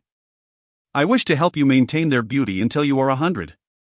You are quite the sweet talker. Grandma Qi allowed her to continue painting her nails. Qi Sinian stood to the side, observing. He had never before squandered time watching such a mundane activity, feeling as though he were wasting his life. Yet, the scene before him possessed an enchanting quality that rendered him immobile. How could something as simple as applying nail polish and discussing colors, topics devoid of substance, bring such joy to his grandmother? Causing her to laugh heartily and smooth out the wrinkles on her face? All done. Zong Xiran looked up with a smile, lifting Grandma's hand for Qi Sinian to see. Isn't it beautiful? Qi Sinian stepped closer, frowning, it's just all right. Don't mind him, Grandma Qi interjected, he is just like his grandfather. Lacking in appreciation for the finer things. Let us continue our fun. Zong Xiran continued to lower her head, diligently applying nail polish to Grandma Qi. Glancing down, she noticed Qi Sinian's elongated shadow cast by the light. He had not yet departed. Once she finished painting Grandma Qi's nails, she lifted her gaze to him and inquired. Would you like to have yours done? Qi Sinian replied, me? Zong Xiran nodded and winked at him, saying, indeed, with your fair complexion. It would surely look splendid when applied. Qi Sinian merely twitched his lips in response, no, thank you. Zong Xiran reached out to pull him, saying, come. Give it a try. Granny Qi added, hurry up, I command you to apply it. Qi Sinian lifted his foot, preparing to leave, but was suddenly grasped by Zong Xiran. He paused for a moment, and she pinched his index finger, rubbing the petal against his nail. He remained still, lowering his gaze to meet hers. The corners of her eyes sparkled with amusement, as if she eagerly anticipated his embarrassment. Granny Qi chuckled, once you're done, you'll look just like an old chain smoker. Zong Xiran chuckled softly, while Qi Sinian glanced at his nails, finding them unworthy of his gaze. Zong Xiran laughed with carefree abandon, her waist bending with joy. Qi Sinian used his index finger to gently nudge her cheek, saying, why don't you hurry and wipe it off for me? His cool fingertips brushed against her face, caressing it softly. Zong Xiran's laughter abruptly ceased. Her heart raced uncontrollably. And the part of her skin that he had brushed against seemed to tingle with electric sensations. Lowering her gaze, she dared not look at Qi Sinian. Striving to keep her voice steady, all right. She rose to her feet. Qi Sinian stood by the window, sunlight streaming through, casting a long, slanted shadow of him upon the wooden floor. Zong Xiran took a step forward, compelled by an inexplicable impulse. She circumvented his shadow and fetched makeup remover to assist Qi Sinian in erasing his nail polish. As she engaged in this act, her mind was preoccupied with the curious contrast. Why, when she had just applied the polish moments ago, had she felt utterly unmoved? Yet now was overtaken by an unexpected anxiety. Is it done? His cool voice suddenly resonated from above. Zhong Xiran realized she had been lost in thought for far too long, abruptly releasing his hand. As she lifted her gaze, she met his elongated eyes. He merely cast a fleeting glance in her direction before shifting his attention to converse with his grandmother. Zhong Xiran held a damp cotton pad in her hand, standing still for a moment before gradually moving her feet to discard the cotton pad into the trash bin. It was rather late today, and the two decided to spend the night in the old residence, as the following day was a weekend. In early June, the evenings in Beicheng were somewhat warm. The old house had been deliberately constructed with a tiled roof, ensuring warmth in winter and coolness in summer, making it exceedingly comfortable for sleep. Zhong Xiran soon drifted into slumber, only to be abruptly roused by the sound of a distant thunderclap. Blinking her eyes in a state of confusion, she realized that Qi Sinian was not by her side. A glance at the clock revealed it was 6 a.m. Rising from her bed, she drew back the curtains to gaze outside. In the courtyard stood a verdant snow pine, nearly a decade in growth, towering significantly above the yard. Beneath its boughs, Qi Sinian lingered, smoking a cigarette. The sky appeared somewhat overcast, hinting at an impending rain. His figure exuded an unmistakable solitude. Zhong Xiran hesitated for a moment before stepping outside in her pajamas. Qi Sinian had just finished his cigarette, and as he slid the flint of his lighter to ignite another, he caught sight of her, extinguishing the flame and putting the lighter away. Zhong Xiran approached, and Qi Sinian pointed to the nearby snow pine, saying, "This tree was planted during my grandfather's time." His voice was calm, yet Zhong Xiran could discern the sorrow embedded within it. After a moment of contemplation, she linked her arm with his. Zhong Xiran gently swayed his arm and softly inquired, "Can I coax you back to good humor?" Qi Sinian replied in a muted voice, "You may certainly give it a try." She guided him into the bedroom. As she closed the door, they coincidentally heard the sound of Qi grandmother getting up and opening her door. Zhong Xiran leaned against the door, somewhat nervously uttering, "Grandmother has awakened, perhaps we should postpone this." Qi Sinian raised his hand, gently placing it over her mouth, urging her to lower her voice. Outside, thunder rumbled ominously, and she was drenched in sweat, as if she had endured a relentless rainy season. Once it subsided, Qi Sinian embraced her, a gesture that momentarily startled her. It was the first time he had held her after their intimate encounter. She found the sensation somewhat unfamiliar, yet it felt entirely appropriate, and she quickly nestled into his arms with ease. After lingering in this closeness for a while, they eventually took turns showering before heading out. Aware that Qi grandmother lived alone and must feel lonely, Zhong Xiran resolved to accompany her for lunch before returning to the studio to edit videos. After breakfast, she engaged Qi grandmother in conversation while Qi Sinian held a meeting inside. He had been speaking continuously throughout the morning, his voice faintly audible from the living room. As noon approached, Qi Sinian suddenly coughed twice, perhaps parched from his prolonged discourse. Zhong Xiran remarked, "I shall bring him a cup of water." She poured a glass of warm water and gently pushed open the door. Qi Sinian was seated at the table, and as she entered, his gaze fell upon her chest, laden with inscrutable meaning. Recalling the events of the morning, Zhong Xiran instinctively covered her neckline, presenting the glass of water to him. Qi Sinian spoke into the phone. "Let us conclude our discussion for today." Upon exiting the meeting, he turned his attention to Zhong Xiran. Zhong Xiran instinctively remarked, "It was my grandmother who asked me to deliver this to you." Qi Sinian chuckled and inquired, "Why are you clutching your collar?" Zhong Xiran hurriedly turned and exited. Behind her, the calm footsteps of Qi Sinian followed suit. Grandma Qi was engrossed in reading the local news. Zhong Xiran hurriedly seated herself beside her. Upon seeing Qi Sinian emerge, Grandma Qi smiled and remarked, "Look how thoughtful she is, the moment she heard you cough. She immediately went to fetch you some water." Zhong Xiran. Qi Sinian chuckled softly, taking a seat beside Grandma Qi.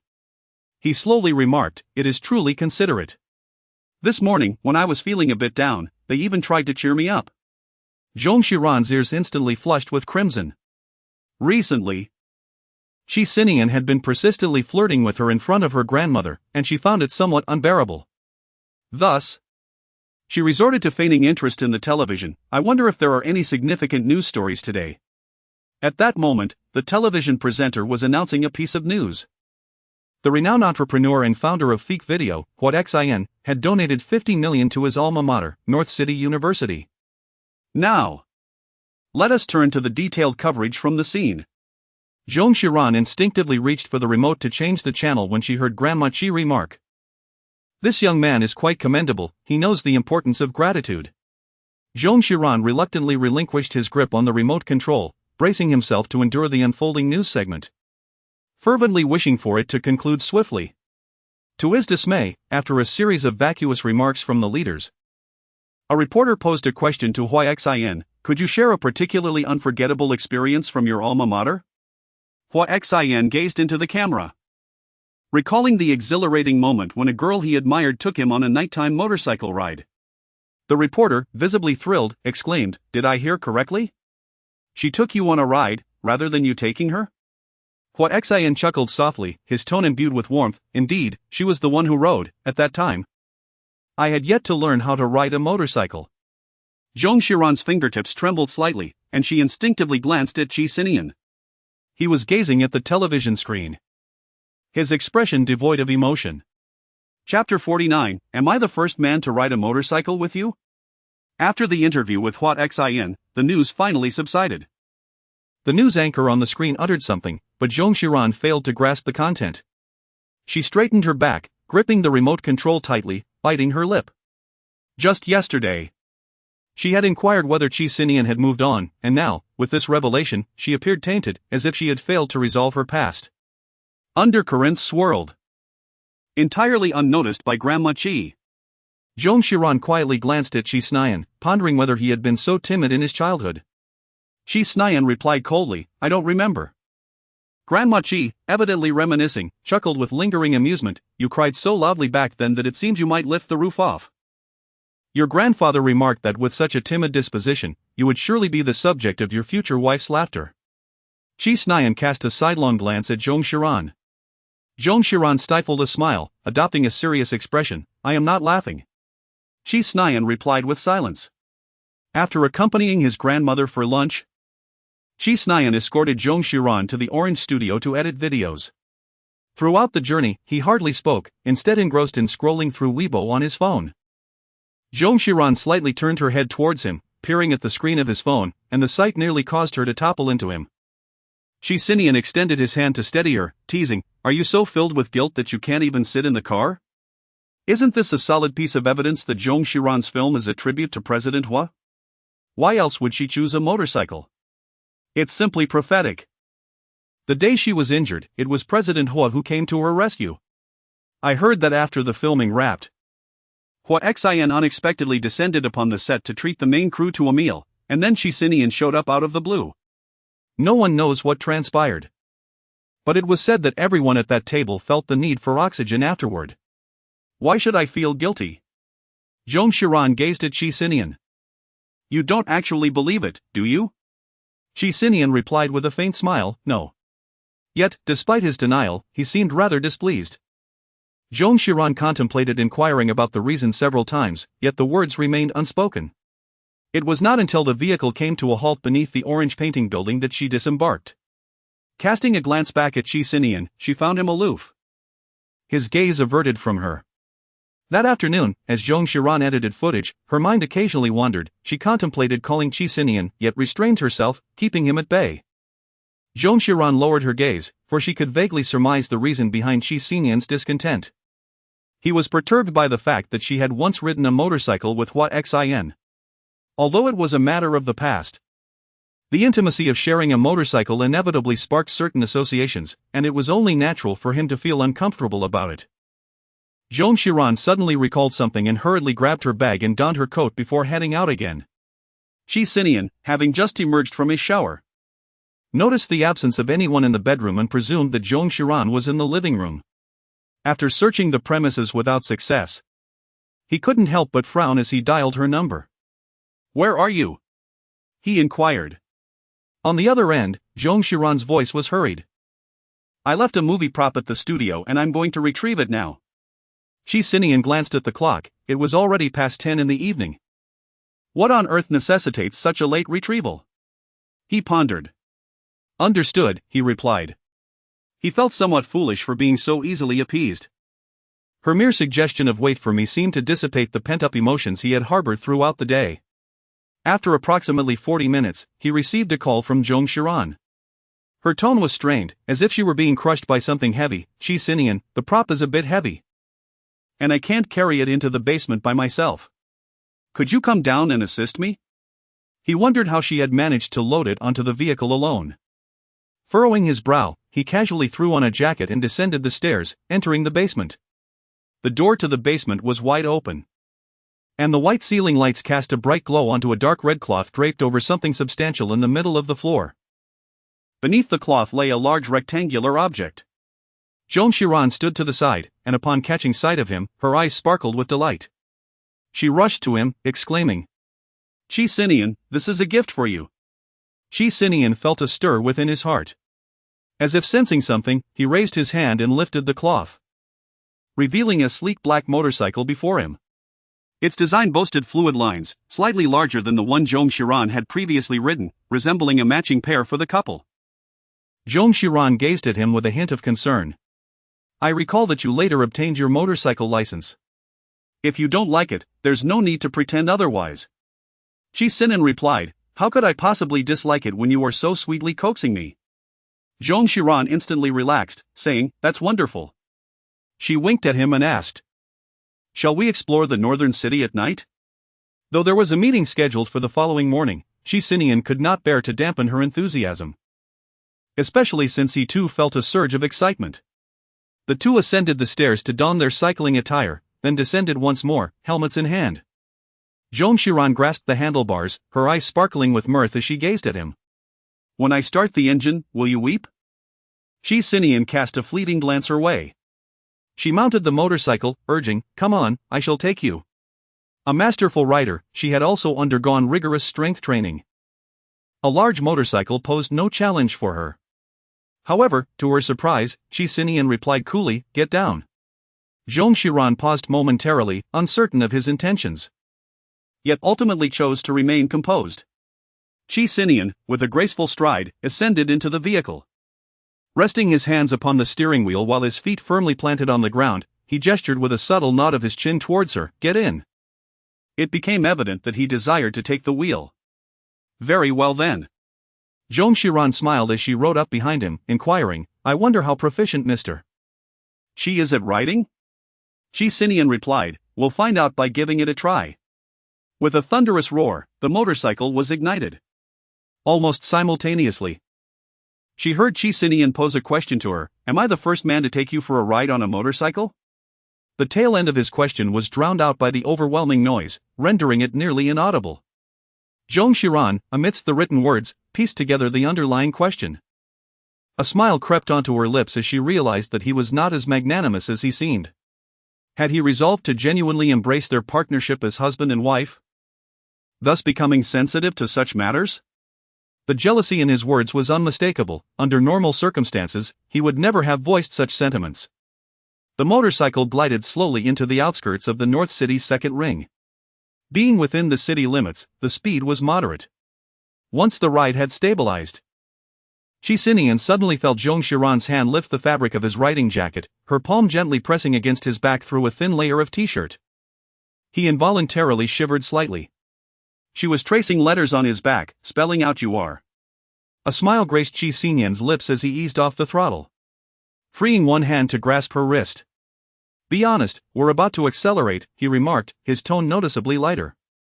Zong Xiran responded with a soft acknowledgement, extending her hand to firmly embrace his waist. The vehicle suddenly accelerated. Zong Xiran leaned forward, her soft bosom pressing against Qi Sinian's back like cotton. His mouth felt parched, and he unconsciously licked the corner of his lips. Chapter 50, Xian, she has fallen asleep. Qi Sinian brought her to the scenic Hohai area. It was already late at night, and several nearby bars were still illuminated, while numerous food stalls in the street remained open. Qi Sinian parked the motorcycle at the entrance of the alley and casually led her for a stroll. Zong Xiran caught sight of a vendor selling fried scorpions by the street. The scorpions were skewered on sticks, with several legs still twitching. She recalled that Qi Sinian found this particularly distasteful. As she turned her head, she indeed saw Qi Sinian's brow furrowed, his figure instinctively recoiling slightly. Zong Xiran found it amusing and provocatively asked, "Would you dare to try a skewer of fried scorpions?" Her gaze held a hint of challenge. Qi Sinian regarded her silently, offering no response. A few scattered passers-by ambled by, seemingly capturing the moment on their phones, but Qi Sinian paid them no heed. Noticing his silence, Zong Xiran decided not to press him further and ordered a skewer of fried scorpions for herself. Once it was ready, she playfully held it up to Qi Sinian's lips and teased, "Are you really afraid?" Her eyes sparkled with mirth, radiating a cheerful demeanor.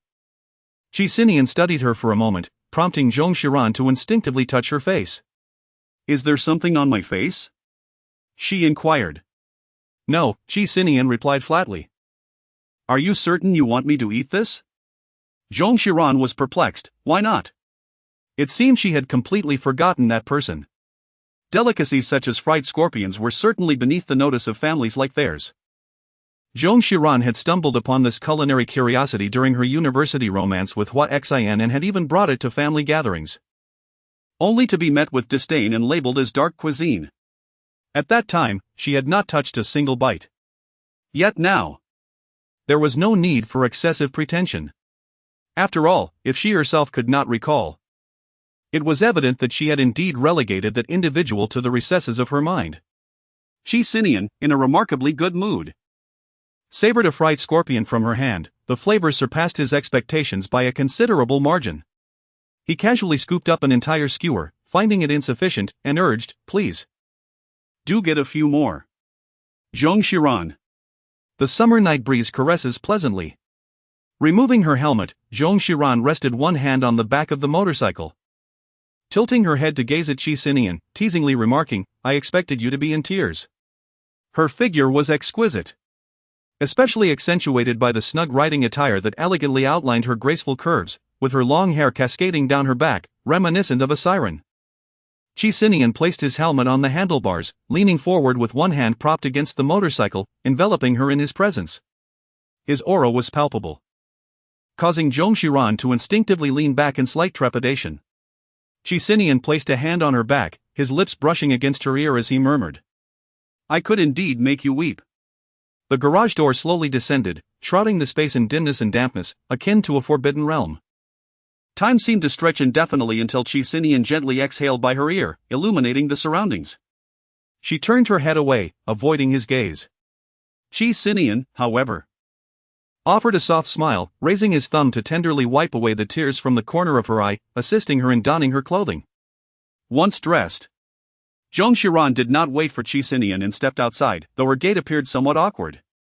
Exiting the garage, the elevator led directly to her home. Qi Sinian reminded her, "You still have the medication from last time."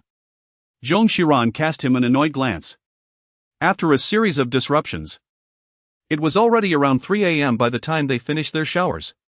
Both had worked the following day, so they hastily set their alarms and went to bed. The next morning at 7, Zong Xiran awoke, struggling to keep her eyes open, and turned off the alarm. She opened her phone to find a WeChat message from Xiaoyu. "Did you and your husband go for a midnight stroll by the lake last night? How romantic. Has he finally admitted his feelings for you?" "No, but we have decided to be good spouses moving forward. Mutual respect is key, and they would make do with that." After replying, Zong Xiran clicked on the video sent by Xiaoyu, where she was seen feeding Qi Sinian scorpions, playfully. Had it not been captured, she would not have realized how intimate she appeared with Qi Sinian the previous night. She smiled and gave a thumbs up to the video on Weibo, a subtle expression of her feelings. Hearing footsteps, she looked up to see Qi Sinian emerging from the bathroom, handing her a pair of cufflinks. "Put these on for me." It was the first time he had actively sought her assistance. Previously, she had always taken the initiative.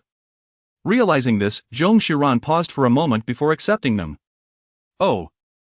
She attentively fastened the cufflinks for Qi Sinian. Meanwhile, Hua Xian, observing the trending video of Zong Xiran feeding Qi Sinian scorpions with a familiar intimacy, darkened in expression and abruptly hurled the cup he was holding. He pulled out his phone and messaged Yin Tai, "I want to see the rough cut of the footage." Zong Xiran adjusted the cufflinks for Qi Sinian when her phone suddenly vibrated. She did not intentionally avoid Qi Sinian but swiped her phone screen to open WeChat, revealing a newly created group chat. The group had yet to be named, and instead, it displayed the names of its members, Beicheng, Cici, with a line of text beneath stating, Tai has invited you to join the chat. Instinctively, she glanced at Qi Sinian, who, as expected, wore a deep frown. At that moment, a message appeared in the group. Tai, Cici Zhong Dao. Zong and I would like to take a look at the rough cut of the film. Is today convenient? Zong Xiran tilted her head back in Qi Sinian's embrace and softly murmured, he is an investor, I cannot escape. Having found satisfaction in both body and mind the previous night, Qi Sinian had no intention of making things difficult for her, responding with a non-committal HM. In the next moment, Zong Xiran's phone rang. The screen illuminated, displaying the name Xin. Qi Sinian's grip on her tightened, his tone turning sharp. You still have his number saved? Zong Xiran hurriedly explained, I was afraid that if he called, I wouldn't recognize his voice. What if I accidentally answered? She promptly hung up. Qi Sinian scoffed, his tone dismissive, unwilling to engage in an argument with her. As he donned his suit jacket, he inquired. Approximately when will it conclude? I shall come to fetch you. Zong Xiran eagerly anticipated the film's rough cut, which lasted 2 hours, hoping it would conclude by 5:30. Qi Sinian remarked, I shall arrive punctually at the base of Huaqing Tower by 5 o'clock. Zong Xiran, having consumed a hasty breakfast, hurried to the studio. As she needed to present the rough cut to the investors, she aimed to refine it further before their arrival, even neglecting her lunch. Tai and Hua Xinjuan arrived at the studio punctually. Her immediate thought was that she had caught a cold last night, which had been quite unreasonable. However, with others present, she refrained from dwelling on it and reached out to turn off the studio lights. Tai inquired, Director Zhong, are you unwell? She replied, it seems a bit so. Handing over the headphones she had prepared in advance to Tai and Huaxian took them. Glancing at her with an expression that teetered between amusement and concern, did you have too much fun during last night's outing? Zong Xiran raised an eyebrow. Indeed, she replied. Huaxian let out a scoff. Having suffered from severe sleep deprivation and a cold the previous day, Zong Xiran found it difficult to endure. You two carry on, I shall rest for a moment, she remarked, subsequently laying her head down on the seat in the back row. Huaxian, without uttering a word, removed his coat and passed it to her across the aisle, suggesting, use this as a pillow. Zong Xiran paused momentarily, her gaze lowered, refraining from responding. Huaxian did not press her further, instead, he tossed his jacket onto the adjacent desk, donned his headphones, and immersed himself in a captivating film, rich in narrative and aesthetics. Despite her reluctance to acknowledge it, she harbored feelings for him. The air conditioning vent expelled a chilling breeze, causing his neck to stiffen. After standing still for a moment, he gradually approached, retrieved his jacket, and gently draped it over her shoulders. Yet, he found himself unable to avert his gaze. Irresistibly tempted to reach out and caress her face. On the desk, her phone screen illuminated, likely silenced to avoid disrupting their viewing experience. A name flashed repeatedly on the screen, Qi Sinian. After a few seconds of hesitation, Huaxian reached out and answered the call. Qi Sinian's voice resonated from the other end, are you finished? It struck him as peculiar how calm and at ease he always seemed. As though he effortlessly orchestrated every situation around him. Was he truly so confident that nothing would transpire between Zong Xiran and himself? A smile graced Huaxian's lips as he slowly replied, she has fallen asleep. Chapter 51, Kissing her in front of Huaxian. Zong Xiran rested her head on the table, her slumber light and fleeting. The moment Huaxini spoke, she was instantly awakened. As she opened her eyes and looked up, she discovered him holding her phone. Startled, she shot up, her jacket slipping to the floor. The screen of her phone still displayed her ongoing call with Qi Sinian. The timer reading 0:48 seconds, the second hand incrementally advancing with each passing moment. Zhong Xiran's expression changed abruptly as she swiftly snatched the phone away and exited the studio. Her voice trembled with barely contained anxiety, Qi Sinian? On the other end. A brief pause ensued before the reply came, it's me. Zhong Xiran hurriedly said, I have a slight cold. I inadvertently dozed off in the office and had set my phone to silent. Qi Sinian, sensing the situation, suppressed his rising anger and replied calmly, "You have a cold? I will arrive in 5 minutes." Zong Xiran felt relieved that he was not angry. "All right, I'll explain everything to you in detail when we meet." Hua Xian stood in the corner, holding the garment draped over her arm, gazing at her. Zong Xiran stormed over, demanding, "On what grounds do you have the audacity to answer my call?" "I presumed you possessed at least a modicum of respect for others." "Respect?" Hua Xian scoffed, retorting. "What is it? Has he lost all trust in you merely because you spent a night wandering with Qi Sinian? Is he displeased that you once gave me a ride on your bicycle? Is he unhappy that I took you to sample scorpions?" Zong Xiran was momentarily taken aback. It was no wonder that Qi Sinian had inquired yesterday whether he truly desired her to consume it. Even he recollected that the scorpion was associated with Hua Xian. Yet she had entirely overlooked this fact last night. Hua Xian was consumed by jealousy, nearly teetering on the brink of madness. Observing Zong Xiran's dazed expression, he assumed her silence indicated guilt, and his tone grew more somber. "Should I inform Qi Sinian of the other things we have done together?" "Those intimate acts reserved solely for lovers, like the tattoo on your arm." Hua Xian's words were abruptly interrupted by Zong Xiran, her gaze filled with disbelief and disappointment. It was as if she were staring at a stranger. Hua Xian suddenly realized he had lost his composure. "I apologize," he murmured, tightening his grip on his coat.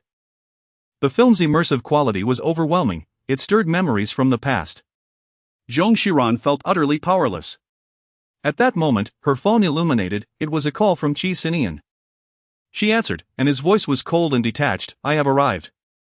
Qi Sinian did not enter directly, granting her absolute trust and space while upholding the most fundamental qualities of a gentleman. Zong Xiran felt a surge of emotion and said, "I will be right out." After hanging up the phone, Yin Tai, having just removed his headphones, feigned surprise and inquired, "What seems to be the matter?" Hua Xian remained silent, his heart heavy with regret for his earlier phone call. His suppressed emotions had morphed into an unfamiliar form, a stark contrast to the person he once was. He hurried out in pursuit of an apology, only to miss the elevator just in time. As Hua Xian rushed down the stairs, he emerged to see Zong Xiran swiftly exiting the building, her steps hurried as she approached a black Rolls-Royce parked at the entrance. Zong Xiran hurriedly explained to Qi Sinian as soon as she got into the car, "I fell asleep and forgot my phone on the table." "I didn't expect him to answer your call." "He didn't say anything inappropriate, did he?" Zong Xiran anxiously glanced at Qi Sinian. Qi Sinian replied softly, "No." His words were indeed factual, yet in that particular context, they were prone to evoke vivid imaginations. "That's good," Zong Xiran sighed in relief. She noticed Qi Sinian's gaze suddenly shift towards the window, prompting her to follow his line of sight. There stood Hua Xian on the steps at the entrance, observing them. Despite the car window being tinted with a one-way film, which rendered visibility futile, Zong Xiran still felt a sense of discomfort. Unexpectedly, Qi Sinian gradually lowered the car window. The summer evening breeze rushed into the vehicle, carrying with it a searing warmth. The two of them, separated by nearly 10 meters, locked eyes. Hua Xian's gaze was sharp, while Qi Sinian's expression remained icy, neither uttered a word. Zong Xiran nearly forgot to breathe. The car's hazard lights flashed rhythmically, as if urging them onward. Just as she was about to suggest they leave, Qi Sinian suddenly leaned down and kissed her. Zong Xiran felt a sudden jolt, realizing that Hua Xian was watching. Instinctively, she struggled to push him away. "Qi Sinian, don't." Qi Sinian leaned against the lowered car window with one hand, while the other firmly grasped her chin, his lips brushing against hers as he spoke in a low voice, "Are you afraid he will see?" "I want him to see." He kissed her fiercely once more. Qi Sinian's kiss was evidently laced with anger. They were not lovers, they had never kissed outside the confines of the bed. Yet even in bed, Qi Sinian's kisses were typically restrained, never infused with such fervor, brimming with possessiveness, as if he longed to consume her entirely. Hua Xian immediately rushed over, shouting, "Qi Sinian." Qi Sinian commanded the driver, "Drive." The car roared to life, leaving Hua Xian behind before he could even touch the door. In the rearview mirror, Hua Xian was desperately chasing after them. Qi Sinian bit down on Zong Xiran's lip with a ferocity that sent sharp pain coursing through her. accompanied by a faint metallic taste of blood. It was evident that Qi Sinian had done this intentionally. Clearly, Beicheng had said something to provoke such an outburst of anger from him. He was utterly unhinged. Zong Xiran had never encountered him in such a manner. She closed her eyes, ceased to struggle, and surrendered to his kiss. If this brought him any comfort, she bore no objection. Sensing her compliance, Qi Sinian gradually regained his composure and halted the kiss. His voice was husky as he murmured, "I'm sorry, I." The car window was ajar, and the cacophony of the wind rendered his words somewhat distant. "It's all right," Zong Xiran contemplated for a moment, then gently wrapped her arms around his neck, reassuring him that it was indeed fine. This was perhaps for the best. Huoxin should have relinquished his pursuits by now. The interior of the car was enveloped in a profound silence.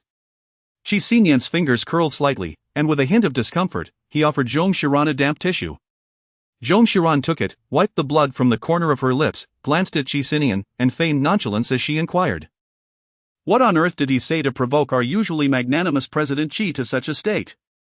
Qi Sinian no longer concealed the truth from her and replied calmly, "He mentioned that you had fallen asleep." No wonder. Zong Xiran remained silent for a few moments, deciding that it would be best not to offer any explanations, and thus refrained from speaking altogether. After a short while, she could no longer contain herself and sniffled softly. Qi Sinian then handed her a tissue with a tone that had returned to its usual composure, inquiring how she could have suddenly caught a cold. Zong Xiran couldn't help but feel a surge of anger at the memory. "It was precisely because of your insistence last night that she found herself at a loss for words. The garage was so cool and dim that it was hardly surprising she caught a cold." Zong Xiran let out a small snort, observing that his mood had returned to normal. Unable to restrain her curiosity any longer, she inquired, "Did you kiss me so suddenly just now to prove something to him?" Zong Xiran remarked, "In truth, there is no need for us to prove anything to him. We should simply live our lives well and not allow him to affect our mood." This sentiment brought great comfort to Qi Sinian, who replied softly, "Avoidance alone is not a solution. I must ensure he awakens to the reality of who you truly are as his wife." Chapter 52. Qi Sinian, she is in the bath. The phone screen illuminated for quite some time before finally dimming. Throughout the journey, Beicheng had made countless calls to Zong Xiran, all of which she had declined to answer. He persisted in his attempts. Qi Sinian cast a casual glance at Zong Xiran and suggested, "You should answer it." "No," Zong Xiran replied awkwardly, tucking her phone into her bag, preferring to remain oblivious. Upon returning home, she continued to ignore Beicheng's calls, first consuming the cold medicine that Qi Sinian had prepared for her, before preparing to take a bath. Just as she was about to step into the bathroom, her phone rang once more. Suddenly, Qi Sinian spoke up, "May I answer it?" Zong Xiran was taken aback. Qi Sinian remarked, "Otherwise, should we let him continue hitting?" His tone was laced with a rhetorical quality, leading Zong Xiran to suspect that if she dared to disagree, he would promptly retort that he could take the blows, but she could not. She nodded, "Then do as you see fit." With her consent, Qi Sinian's mood visibly brightened. Just as he was about to answer a call, it was abruptly disconnected. He anticipated that Beicheng would not relinquish his pursuit easily, so he settled on the sofa to wait. Intai messaged in the group chat, "Director Zhong, we have finished watching the film. Is it a good time to discuss our feedback?" Qi Sinian let out a cold chuckle. Beicheng truly was relentless. When Zong Xiran did not answer his call, he resorted to seeking outside assistance. Unfamiliar with Zong Xiran's phone password, he rose and pushed open the bathroom door. Zong Xiran had no habit of locking the bathroom door. Qi Sinian never intruded while she was bathing. Hearing a click, she instinctively placed her hand over her chest. Turning her head, she found Qi Sinian holding his phone, saying, "Intai has sent a WeChat message saying he wants to discuss the film's feedback with you now." Zong Xiran glided down discreetly, immersing her body in the bubbles. With a slight discomfort, she uttered a soft okay and reached out to retrieve her phone. Zong Xiran did not dwell on the matter for long. "Oh, all right. The password is XXXX. After responding, a text message arrived on her phone. Beicheng inquired, "CC, has he done anything to you? Please let me know you are safe." Qi Sinian, expressionless, scrolled through, having sent a similar message a dozen times. Xian was truly oblivious, even if he did indeed treat Zong Xiran poorly. What could he do? They were, after all, married. Xian could not genuinely believe they were the so-called contractual couple as discussed online, having never truly engaged in any such actions. Suddenly, a WeChat voice message rang out. Tai had indeed pulled Xian into the conversation. Qi Sinian let out a cold laugh and answered the call. Xian was taken aback, not expecting Qi Sinian to dare to kiss Zong Xiran in front of him. He distinctly saw Zong Xiran struggling in his embrace, pushing him away, but alas, it was too late for him to intervene. His entire being trembled with rage, and it took him a moment to realize he should not have impulsively answered Qi Sinian's call. He began incessantly calling and texting Zong Xiran, desperate to ascertain that she was unharmed. However, she did not respond. Left with no options, he sought out Tai. Fortunately, the call connected. As soon as it did, he eagerly asked, "Cici, how are you?" His voice echoed through the receiver, causing Zong Xiran to feel a bit embarrassed. She pretended to be nonchalant, applying some lotion to her neck, pondering that if Xian was not reassured of her safety today, he would likely not let it rest. Before she could respond, Tai timely interjected, "Director Zhong, President Hui is concerned for your well-being. Shall we commence this meeting?" Zong Xiran cast a somewhat guilty glance at Qi Sinian. Qi Sinian replied calmly, "Please wait a moment, she is currently taking a shower." Zong Xiran's face involuntarily flushed. Xian, in a sudden fit of rage, struck the wall with a fist, gritting his teeth, desperately suppressing the urge to curse Qi Sinian. He placed his phone on the sink and, with a sense of satisfaction, exited the room. After a brief moment, Zong Xiran managed to compose herself and calmly inquired, "Are there any opinions from the two of you regarding the film?" Upon hearing her reassurance, Xian finally breathed a sigh of relief, replying in a muted tone, "I have no objections." Tai remarked, "I have but one criticism. The film's duration of 2 hours is excessively lengthy. I recently heard from a friend that Meng Nianyan's film only runs for 100 minutes. And a 2-hour length is not conducive to screening schedules." Zong Xiran firmly insisted, any further cuts would merely be minute adjustments, otherwise it would disrupt the film's coherence and the audience's emotional experience. After a brief debate, Sini decisively declared, "Let us heed her advice." Zong Xiran experienced a fleeting moment of bewilderment. She could not comprehend why, having relinquished her in the past, he now engaged in such actions. Not hearing her response, Xian inquired again, "Are you unwell? Have you taken your medicine? Please ensure you rest well." Zong Xiran paused for a few seconds and said, "All right." After hanging up the phone, she rinsed off the foam from her body, donned her pajamas, and exited the bathroom. Qi Sinian had already finished his shower in the upstairs bathroom. The room was cooled by the central air conditioning, creating a slightly chilly atmosphere. It felt as though a line of text hovered above her head, reminding her that she had been conversing with her first love for quite some time. Zong Xiran understood that he tacitly permitted her to make this phone call to Huashintong, yet he was far from pleased. She climbed onto the bed, inching closer to him, resting her head upon his shoulder. Qi Sinian spoke softly, "What is it? Do you wish to transmit your cold to me and then acquire a new husband? Is it not true that even with a cold, you would not meet your demise?" How very awkward indeed. Zong Xiran found it amusing and chose to remain nestled in his embrace.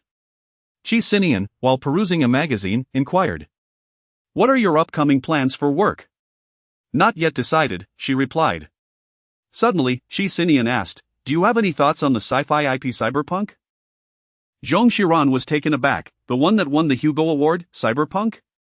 Qi Sinian nodded, "The Qi Corporation has acquired the rights and intends to produce a film." Zong Xiran could be considered a science fiction enthusiast. In her youth, she clung to science fiction world with unwavering devotion.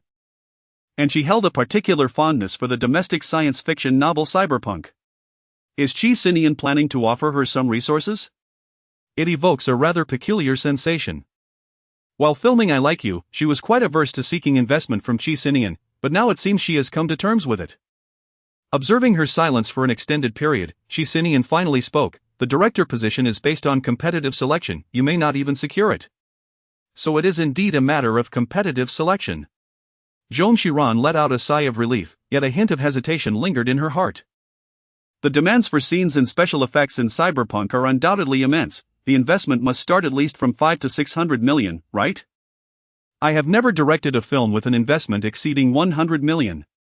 Her confidence wavered. Qi Sinian interjected, "What's the matter? Is it that you can handle his investment but cannot engage with mine?" Zong Xiran immediately responded, "Indeed, I am particularly intrigued." A week after Zong Xiran completed the film I Like You, the promotional conference for Cyberpunk commenced at the Qi building.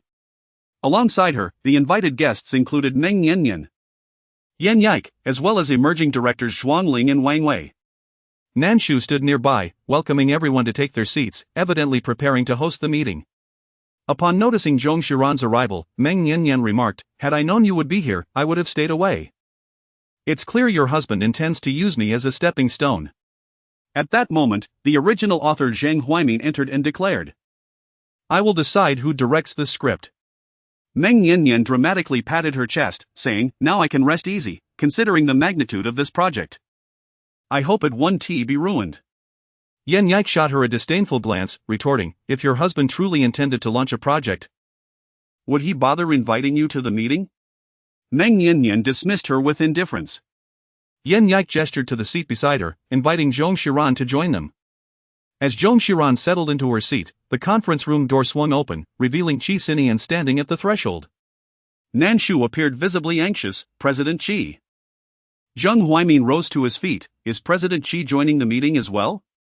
The moment he stood, everyone in the room promptly followed suit, with the exception of Zong Xiran. Meng Yanyan remarked sarcastically, "It seems President Qi places great importance on this project." Qi Sinian cast her a fleeting glance, responding nonchalantly, "Such a trivial project hardly warrants my concern. I am here to converse with my wife." The implication was clear: this project paled in significance compared to the opportunity to speak with his spouse. Meng Yanyan was momentarily taken aback. Zong Xiran gazed at him in surprise. Qi Sinian nodded slightly at her, prompting Zong Xiran to step outside under the scrutiny of the onlookers. Chapter 53, The Scar. The door closed, yet faint voices could still be discerned from within. Zong Xiran stood at the door, one hand clasped around the doorknob behind her, gazing at Qi Sinian with her sparkling eyes. "What brings you here so suddenly?" she inquired. Qi Sinian lifted the small delicacies in his hand. "I came to bring you some food," he replied.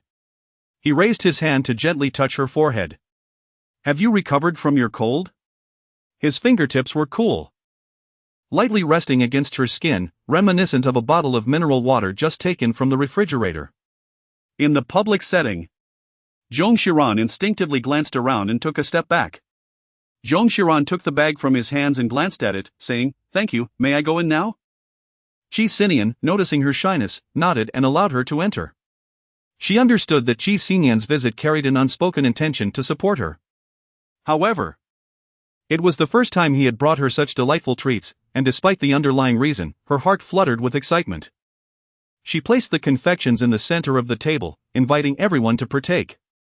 Yan Yike, with a teasing smile, remarked, "Your husband is so considerate." Zhong Xiran softly murmured in acknowledgement, displaying a thoughtful demeanor. She picked up a cupcake and took a bite. It was delightfully soft and had a dense texture, reminiscent of a thick layer of snow in winter infused with cream cheese. Meng Yanyan couldn't help but chuckle. What a grand ambition! Do sci-fi films not require special effects when shot on location? Is director Zhong overly fixated on props? Besides, do you have any idea how high the risks are in filming all three parts simultaneously? If the first one fails, the rest will inevitably follow. As soon as she finished speaking, the room fell into silence. Meng Yanyan's points were indeed valid, but her tone when addressing Zong Xiran was overly conspicuous, leaving no one present willing to respond. At that moment, Zheng Huaimin interjected, "Let us not rush. Each director can first present their script adaptation plans and concepts, and then we shall discuss further. Of course, this will be compensated." Zheng Huaimin meant that although ultimately only one director would be chosen for the film, they would still pay and credit any ideas selected. After clarifying the agenda for their next meeting, he announced the conclusion of the session. As everyone departed, Zhong Xiran remained seated, gazing at the small cake that Qi Sinian had sent her. She took out her phone to send him a WeChat message. yet inexplicably felt a surge of anxiety after hitting send. It was as if an unexpected sense of anticipation had begun to stir within her. Despite the office's ample air conditioning, her palms were clammy with sweat. Zhong Xiran, cradling her phone, curved her lips into a smile as she rose and took the unfinished snacks into the stairwell. Nan Shu's gaze lingered on her retreating figure as she entered the elevator, a flicker of jealousy crossing her eyes. In the office, Qi Sinian was engaged in a teleconference. Noticing her arrival, he gestured for her to take a seat, signaling for Jiang Zhang to pour her a glass of water. Zhong Xiran urged Jiang Zhang to attend to his tasks, while she began to meticulously observe Qi Sinian's office. Having previously conducted a cursory tour, she now had the opportunity to scrutinize the details. If one were to exclude Qi Sinian's desk and computer, it would not be surprising to claim this space belonged to a futuristic science fiction realm. Along the walls, a specially constructed crystal display showcased an array of models depicting airplanes, rockets, and spacecraft, all inspired by science fiction films. Among them was even a life-sized replica of the Batpod from The Dark Knight Rises. Zhong Xiran gazed intently, and suddenly inspiration struck her. She seized a piece of paper and a pen from Qi Sinian's desk and began to sketch various concepts from the realm of cyberpunk. Immersed in her work, she focused with exceptional diligence, gradually tuning out even the sounds of Qi Sinian's conference call. After concluding his meeting, Qi Sinian noticed her engrossed in her task and chose not to disturb her, opting instead to attend another meeting downstairs. When he returned upstairs, Zhong Xiran was still diligently drawing. Qi Sinian glanced at the clock on the wall and approached her side. "Haven't you finished yet?" "It's almost 7. Just a moment," Zhong Xiran replied, completing her final stroke and raising the sketch high for him to see. "What do you think of the cyberpunk world I've created?" Her drawings depicted curvilinear skyscrapers, sleek fighter jets, and portable beds as thin as paper, all vividly brought to life through her artistry. Qi Sinian examined each page with careful attention. "Impressive." "I share the same sentiment." With a gleeful expression, Zhong Xiran inquired, "May I come to your office to create designs in the future? The atmosphere here truly inspires creativity." The office was enveloped in a tranquil silence at that moment. Qi Sinian slowly set down the design sketches in his hands and lifted his gaze to meet hers. Zhong Xiran suddenly felt that her words were somewhat overstepping, as if she were intruding upon Qi Sinian's professional domain. She swiftly clarified, "I mean no harm, if you disagree." "That's acceptable," Qi Sinian interjected coolly. "Just refrain from disturbing my work." Zhong Xiran nodded earnestly. "Oh, all right." Qi Sinian assisted her in carefully organizing the design drawings, stacking them neatly. "Shall we go?" "Let us proceed." Zhong Xiran rose and walked outside. As she passed his desk, she noticed a corner of a black notebook revealing a photograph. She halted and turned to him, inquiring, "You mentioned it was a picture of Xiaobai last time, may I take a look?" Qi Sinian glanced down at the photograph within the notebook and nodded, "Certainly." Zhong Xiran pulled out the photograph. The image appeared remarkably new, depicting a white-eyed cat with round, enchanting eyes gazing at her, exuding an undeniable charm. It also evoked a sense of nostalgia, as even Little Bai had departed from this world several years ago. Zhong Xiran was suddenly overcome with nostalgia. She recalled a childhood incident when she was scratched by the white cat, and immediately rolled up the sleeve of her right shirt, pointing to a barely discernible scar. "Do you remember this?" "It was from the white cat," she said to Qi Sinian. Qi Sinian lowered his gaze, his tone rather indifferent. "I have a vague recollection," he replied, his nonchalant demeanor inciting a spark of irritation in Zhong Xiran. She scoffed, as if being scratched wasn't enough. "You wouldn't even help me find a band-aid and treated me harshly." It was during the Lunar New Year when Zhong Xiran's family visited his home to pay their respects. Enchanted by his newly adopted cat, she reached out to hold it, only to be scratched. The pain was excruciating, and she sought out Qi Sinian for a band-aid. Throughout the ordeal, she dared not speak. Was he truly harsh?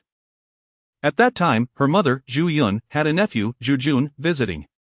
Without even inquiring about her son, she gifted her nephew his favorite model car and doted on him, leaving her own son neglected. His mood was already sour. And when Zhong Xiran approached him to say she had been scratched by the cat, it irked him further. The 10-year-old girl knew little of the world. It was better for such a slender and deep wound not to be bandaged, yet he couldn't be bothered to explain. He took her to tend to her injury and ensured she received a vaccination before feeling at ease. Little did he know, this would lead to her harboring a grudge.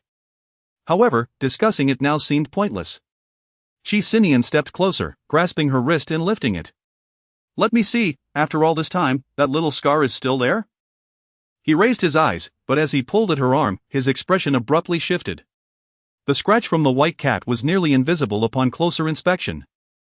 Yet just above her forearm was a scar, about an inch long, with a clear, rounded rectangular shape, a remnant from laser treatment. Chapter 54, Why Are You So Flustered? Her sudden movement caught Qi Sinian's attention. Zong Xiran awkwardly shifted the topic, saying, "I spent a considerable amount of time today working on the character design. I'm feeling a bit fatigued." She feigned exhaustion, massaging her neck, fearing that Qi Sinian might inquire further. The tips of her fingers, which clutched his arm, trembled ever so slightly. Fortunately, Qi Sinian refrained from asking any questions and simply guided her downstairs. Zong Xiran let out a quiet sigh of relief. It was the couple's tattoo she had once gotten with Xin. She adored roses. Which is why both she and Xin had each inked a red rose, hers on her right arm, his on his left. After Xin departed, she went to the hospital to have the tattoo removed with laser treatment. The doctor assured her that the colors would gradually fade, causing minimal pain and leaving no scars. But she refused. She craved the pain to help her forget Xin, and even more so, to remind herself of her foolishness. Logically, she should have informed Qi Sinian about this matter in advance, much like she had done with the couple's necklace, to avoid any unexpected revelations in the future. However, ever since they had agreed not to divorce, she found it increasingly difficult to express such sentiments with the same ease as before. Moreover, the tattoo was located on the upper part of her arm, which would be concealed by short sleeves in summer, thus reducing the likelihood of it being discovered. It was better to avoid complications. Besides, she had already begun the removal process. With these thoughts in mind, she gradually felt her anxiety dissipate. The two of them suddenly started to commute to work together and return home together. Zong Xiran would not disturb Qi Sinian, nor would Qi Sinian intentionally attend to her.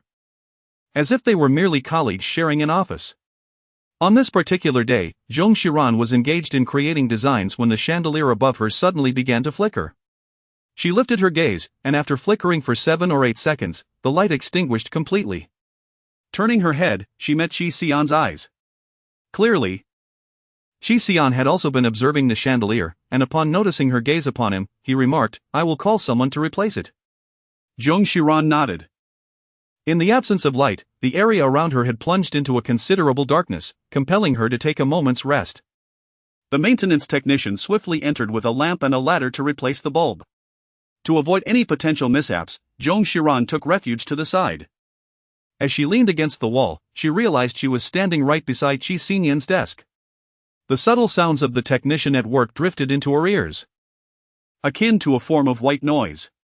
Zong Xiran leaned against the wall, gazing down at the shadow of Qi Sinian on the ground. Then following the shadow upwards to observe his entire figure. He was intently focused on the computer screen, his brow occasionally furrowing. And he would occasionally type a few characters or click the mouse, completely undisturbed by the external world. Zong Xiran suddenly found Qi Sinian to be rather captivating at that moment. She gazed at him for quite some time, and he remained oblivious to her scrutiny. He was clad in a mint green shirt, with one button at the collar undone, and the sleeves neatly rolled up, his forearms resting on the edge of the table. Perhaps it was due to her frequent glances that Qi Sinian seemed to sense her gaze, as he lifted his eyes and met her stare directly. Zong Xiran was already prepared. She laid down her pen and stretched, feeling fatigued from her drawing. Qi Sinian nodded slightly. "I need a few more minutes." Zong Xiran let out a soft exclamation, leaning over casually on his office desk, her gaze wandering aimlessly. The scent of roses she wore began to permeate the air. Her wrist, delicate and pale, resembled tissue paper, with blue veins distinctly visible beneath the surface. After a brief moment of contemplation, he abandoned his thoughts. Discarding the email into the draft folder, shutting down the computer with a click of the mouse, and rising to say, "Let's go." The instigator remained oblivious, nodding with the same carefree demeanor as usual. As they were about to exit the office, Zhong Xiran suddenly exclaimed, pointing at his elbow, "What happened there?" His elbow bore several deep impressions.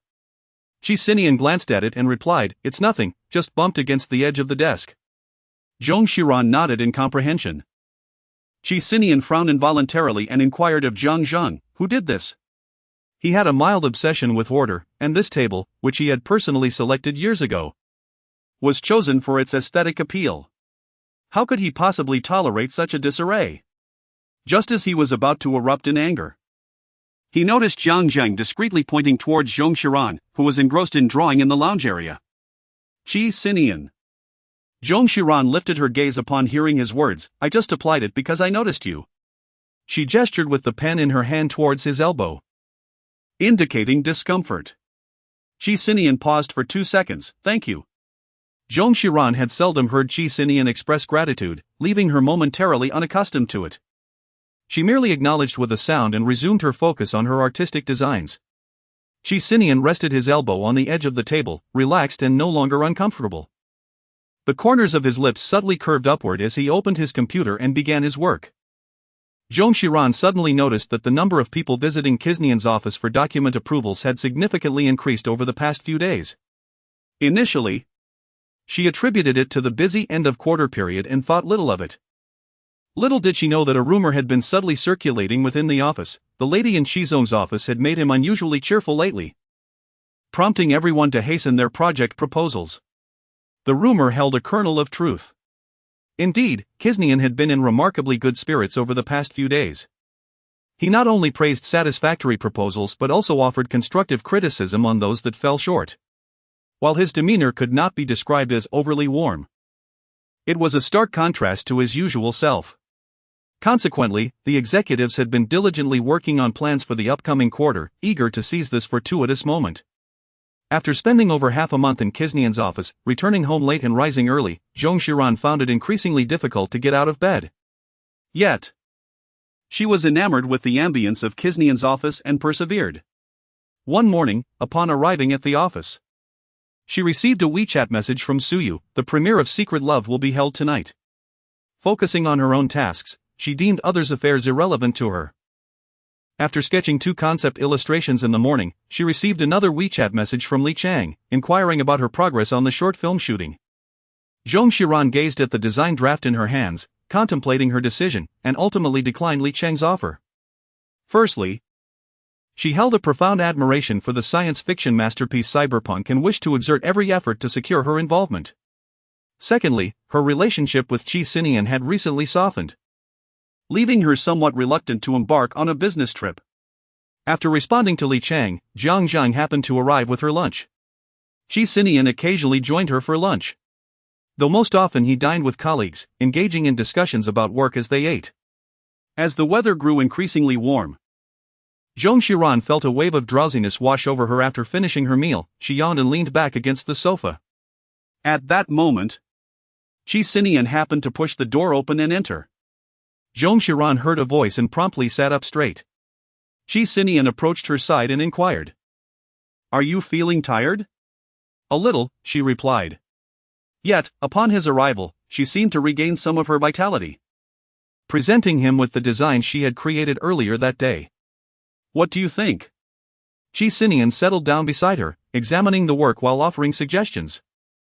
"I feel the robot could be slightly smaller to enhance its futuristic appeal." As he spoke, he suddenly noticed Zhong Xiran leaning against his shoulder. Zhong Xiran, utterly exhausted, unknowingly succumbed to slumber upon him.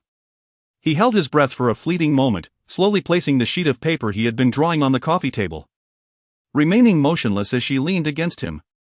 The office was enveloped in tranquility. The summer afternoon sun was unrelenting, the floor-to-ceiling curtains drawn. Yet a small geometric patch of sunlight still managed to seep through. Qi Sinian observed as the little shape gradually morphed into an increasingly irregular form, suddenly experiencing a profound sense of serene contentment. However, this period of tranquility was not destined to last long. It wasn't long before the weight on his shoulder stirred, awakening from an uncomfortable position. Zhong Xiran groggily opened her eyes and suddenly realized that she was resting her head on Qi Sinian's shoulder. She quickly lifted her head. "Did I fall asleep?" Qi Sinian replied, slightly shifting his shoulder. Are you still sleepy? Zong Xiran felt somewhat bewildered, perhaps still in a daze from just awakening. She spoke without thinking, if I'm still tired, may I rest my head on your shoulder? As soon as the words left her lips, she regretted them, her fingers fidgeting unconsciously. To her surprise, Qi Sinian replied softly, of course. She was taken aback. Qi Sinian then lifted his arm, pulling her into his embrace. I too feel weary, let us share a moment of slumber. He held her close as they reclined onto the sofa. In Zong Xiran's mind, a thought briefly flickered, why were the two of them squeezed onto the sofa to sleep when there was clearly a bed inside? However, upon seeing Qi Sinian remove his glasses, she chose to remain silent. The sun's warmth soon lulled her into slumber. With the air conditioning running, being held close did not feel stifling at all. Zong Xiran awoke once more to the sound of Qi Sinian answering a phone call. Mr. Qi. Chairman Qi has arrived downstairs and will be coming up shortly. Chairman Qi is the father of Qi Sinian. Zong Xiran suddenly sprang up from Qi Sinian's embrace, a look of surprise on her face. Qi Sinian cast a calm glance in her direction and remarked, understood. After ending the call, he leisurely adjusted his golden-rimmed glasses and looked at her once more, saying, it's not as though you haven't met father before, why are you so flustered? Although she had encountered Qi Guanyuan numerous times at home, this was, after all, within the confines of the office. Furthermore, she had been reclining on the sofa alongside Qi Sinian, which felt somewhat inappropriate. Zong Xiran ran her fingers through her disheveled hair, anxious that her appearance might incite unwarranted thoughts, and promptly exclaimed, I shall go tidy my hair first. Qi Sinian nodded in response. She hurried into the restroom, retrieving her travel-sized comb to arrange her locks. Qi Sinian stood at the doorway, arms crossed, and inquired once more, what is the reason for your palpable anxiety? Zong Xiran remarked, after all, this is your office. Qi Sinian replied in a subdued tone, you are here to work, so what is there to fear? However, she faltered, unable to continue. With a hint of teasing in his voice, Qi Sinian asked, what did I just do? Chapter 55, you two resemble a married couple now. At that moment, a sound came from the door. Qi Sinian's expression instantly reverted to seriousness as he strode towards the entrance. Zong Xiran also set down her comb and followed suit. Since his retirement, Qi Guanyuan would occasionally feel a surge of nostalgia and visit the company, enjoying a meal with his former subordinates. This time, he was somewhat taken aback to find Zong Xiran present. Qi Sinian explained, Cici works here, creating design sketches. Zong Xiran, fearing that Qi Guanyuan might doubt her, hurriedly brought forth dozens of design sketches she had created recently, presenting them before him. Qi Guanyuan, however, offered little commentary, merely praising their quality before turning to Qi Sinian and saying, as it happens, I have dinner plans tonight with a few of my former subordinates. You and Cici should join us. Qi Sinian readily agreed. With that, Qi Guanyuan departed to seek out his old associates. Qi Sinian gazed at her, suddenly breaking into a smile. The ambiguity and teasing within that smile were unmistakable, causing Zong Xiran to feel a flush of warmth and feign ignorance to the moment. When dinner time arrived, Qi Sinian was still waiting for him to emerge from the conference room. Just as she took a sip of water, Zhang Zhang entered, handing her a small box of medicine. Madam, this is the allergy medication for Mr. Qi. Please be so kind as to deliver it to him before dinner. Zhang Zhang had taken the evening off to assist with her sick child's fever. Zhong Xiran took over, is Qi Sen allergic? Zhang Zhang replied, no. President Qi has an alcohol allergy, but he cannot avoid drinking with the old chairman. Zhong Xiran recalled that Qi Sinian seldom indulged in alcohol and rarely attended gatherings among friends. She inquired, was he always like this? Zhang Zhang replied, indeed. Whenever faced with unavoidable drinking events, President Qi would always resort to allergy medication. Zhong Xiran nodded slightly, draping his suit over his arm. Zhong Xiran held out the allergy medication in her hand, saying, this is from Zhang Zhang. He nodded slightly and accepted it, as if accustomed to such exchanges. Once inside the car, a fleeting image of Qi Sinian's expression while receiving the medication crossed Zhong Xiran's mind, prompting her to ask, is it possible to abstain from drinking? Qi Sinian paused for a moment in his task of scrolling through emails, glancing at Zong Xiran as he replied, I would break out in hives. I meant alcohol. Zong Xiran nodded slightly. The couple entered the private room hand in hand, and were naturally greeted with exceptional warmth. After all, this was the first time Qi Sinian brought his wife to dine with their circle. Qi Guanyuan gestured for Zong Xiran to take a seat beside him and introduced her one by one. This is your Uncle Zhou, and this is your Uncle Xiang. Both of whom have been by my side for over 30 years of hard work. Zong Xiran graciously bowed and greeted, hello, Uncle Zhou, hello, Uncle Xiang. Once seated, the dishes were swiftly served. Qi Sinian, positioned to the left of Zong Xiran, raised his hand to summon the wine. Typically accustomed to being served by others, he found himself in the role of serving them on this occasion. Once the wine was uncorked, Qi Sinian poured for each uncle in turn. Qi Guanyuan gestured towards the dishes, saying, come, let us begin. He deliberately rolled a piece of roasted duck in a steamed bun and placed it onto Zong Xiran's plate, saying, Cici, do have some more. In the presence of outsiders, Qi Guanyuan displayed a commendable understanding of social grace. Zong Xiran, thank you, Dad.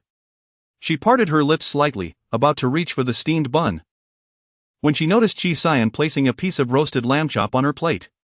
Try this, he urged. She was taken aback, only to see Qi Sinian swiftly appropriating the Peking duck rolls from her plate while Qi Guanyuan was engaged in conversation with someone else. Leaning closer, he whispered in her ear, I know you don't enjoy this, there's no need to force yourself.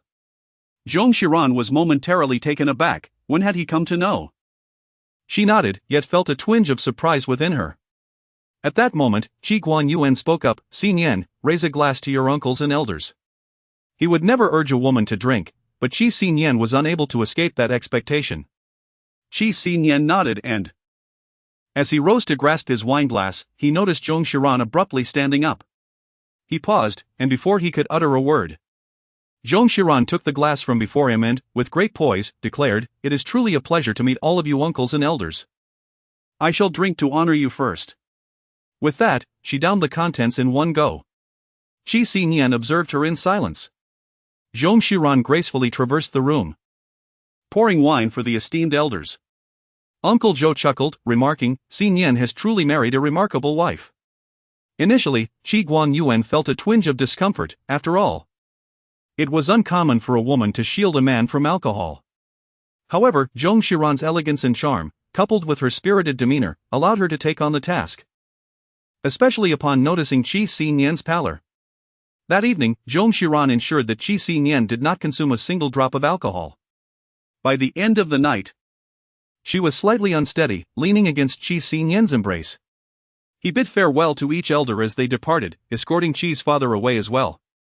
After opening the car door for Qi Guanyuan, the latter inquired, How is your stomach? Qi Sinian replied, Nothing serious. Qi Guanyuan nodded. It seems you two have finally settled into a semblance of harmony. Since you insisted on marrying her, do nurture your relationship well, lest it mirrors the dynamic between me and your mother. Qi Sinian assured, that will not be the case. Only then did Qi Guanyuan take his leave. Unconsciously, he leaned in and asked, Are you feeling unwell? Zong Xiran suddenly winked at him, saying, I was merely pretending. Qi Sinian responded with silence. She flashed a mischievous smile and added, Otherwise, they would have forced me to drink excessively, I just have a slight discomfort in my head. After saying this, she gently massaged her temples. Qi Sinian observed her for a moment and realized she did not resemble the uncontrollable state from that drunken night. He nodded and said, Lean against me. He was taken aback by her remarkable tolerance for alcohol, as she had consumed nearly half a bottle of strong liquor yet remained sober. This only highlighted how much she must have drunk that night. The deep night was enveloped in tranquility, with the glow of neon lights flashing by outside the car window. Qi Sinian gently held her and remarked, From now on, you need not shield me from drinking. Zong Xiran, feeling a sense of accomplishment today, confidently rested her head upon his shoulder, declaring, It is not merely to shield you from alcohol, rather, I fear that I might be unable to withstand your drunkenness. Qi Sinian chuckled, In the end, who truly cannot endure? Suddenly, he became aware of something, lowering his gaze as it fell upon her, asking, Did it hurt terribly that time? Zhong Xiran had not intended to bring up the matter, fearing an inadvertent slip of the tongue, especially with Qi Sinian's keen perception. In the past, she would have assured him that all was well, but today she found herself unwilling to utter falsehoods. Nodding gently in his embrace, she confessed. It hurts quite a bit. Qi Sinian remained silent for a considerable time, perhaps reluctant to feel embarrassed. Sensing his discomfort, Zhong Xiran thoughtfully added. But it may not be your fault, you know, the first time can often be particularly painful. Qi Sinian glanced down at her, responding with a simple, "Mm." An air of subtle awkwardness filled the car. To alleviate the tension, Zhong Xiran inquired, "How did you know I dislike roast duck?" "I don't believe I ever mentioned it." Qi Sinian replied, "You never ate any at our gatherings when we were young." Zhong Xiran was momentarily taken aback. Chapter 56, Did Zhong Xiran have an abortion for Xin? In her childhood, every time these two words escaped Qi Sinian's lips, they left her astonished. Did Qi Sinian truly pay such close attention to her? Why did she always perceive him as an icy figure, indifferent to others? While she found herself constantly offering her warmth to his cold demeanor? She cast a doubtful glance in his direction, fearful of misinterpreting his intentions. And chose not to inquire further. Zhong Xiran possessed a considerable tolerance for alcohol, the effects of the drink dissipated quickly after her shower. Reclining on her bed, she casually scrolled through Weibo and stumbled upon the premiere reviews of Secretly in Love with You, which piqued her interest. It was essential to stay informed about the activities of her competitors. The reception appeared to be quite favorable, with the majority of comments in the square brimming with praise. Zhong Xiran inadvertently clicked on a highly popular premiere video, revealing a certain auditorium at Beicheng University. A student inquired of Meng Niannian, "Director Meng, have you truly eaten scorpions?" Meng Niannian smiled and nodded, "It was Mr. Hua who took me to try them." Below, a collective gasp of admiration erupted. The camera shifted to Xin, who, lost in thought, smiled briefly. Was it possible that Xin also attended the premiere of Crush on You? Was he unaware that Meng Niannian had plagiarized her script? Nevertheless, it was of no concern to her. The video continued, capturing Meng Niannian's voice. "This film is dedicated to the person I secretly admired during my university days, and, of course, it is also for myself. That beautiful feeling is something I shall never forget in this lifetime." Zhong Xiran, disinterested in her idle chatter, slid his phone down and exited the application. To his surprise, the system promptly recommended a video featuring Xin. Standing on stage, he wore a gentle smile. "Indeed, I have harbored secret affections for others. Eventually, she found out, and we ended up together." At that moment, someone in the audience raised their hand high. And upon receiving the microphone, a young woman inquired, "Mr. Hua, there is a red rose tattoo on your left arm. Does it hold a special story?" Zhong Xiran felt a sudden chill as she realized that Xin was wearing a sleeveless white t-shirt. The vibrant red rose tattoo on his upper left arm appearing as fresh as ever. Xin glanced down, nodding slightly as he remarked, "It is a couple's tattoo I had done in the past." Zhong Xiran's hands trembled uncontrollably. Upon raising her head, she saw Qi Sinian emerge from the bathroom, droplets of water still clinging to his hair. She was on edge, her body tense and motionless. Yet, Qi Sinian appeared oblivious to the sounds emanating from the video. He walked from the foot of the bed to its head, enveloping her in his arms. "Aren't you asleep yet?" His tone remained unaltered, causing Zhong Xiran to relax instantly. "Sleep." She closed her phone and nestled into his embrace, though a lingering sense of unease flickered in her heart. This unease was validated the following day. Online discussions erupted regarding Xian's couple tattoos, speculated to have been inked alongside Zhong Xiran, albeit without photographic evidence of her. At that moment, a netizen unearthed a photo from a previous night out where Qi Sinian and Zhong Xiran indulged in scorpions, igniting a fresh wave of interest. So, it was President Hua who took Zhong Xiran for scorpions, and Zhong Xiran who brought President Qi for scorpions? A bit cruel, I feel for President Hua. Meng Niannian, am I unworthy of a name? So, Meng Niannian harbors a crush on President Hua, while he secretly fancies Zhong Xiran, yet attends Meng Niannian's premiere? Xin isn't exactly blameless either. The teacher from Beicheng mentioned yesterday that President Hua attended by invitation from the school. coinciding with a collaboration on an AI project with Chang University, and had nothing to do with Meng Yanyan, alright? Do not insult the pure love warrior. As the scandal brewed, it drew more viewers, and the next day, news broke that Crush on You had surpassed 100 million in box office sales on its opening day, marking a significant success. By the third day, discussions about the plot intensified, with some individuals drawing parallels between the narrative and real-life gossip. The male lead of Crush on You is gentle, fond of wearing white t-shirts and sweaters. And his beloved supporting lady is a pampered heiress. The male lead and the supporting lady bought roses and a little prince necklace. Thus, Meng Yanyan's infatuation with Hua Xian is confirmed. Did the supporting lady undergo an abortion for the male lead, possibly alluding to Zong Xiran? The gossip surrounding the film only escalated, much to the delight of the investors, who covertly encouraged the frenzy. Before long, someone leaked on the forum, Hua Xian has been unable to forget Zong Xiran, as she had an abortion for him during their university days.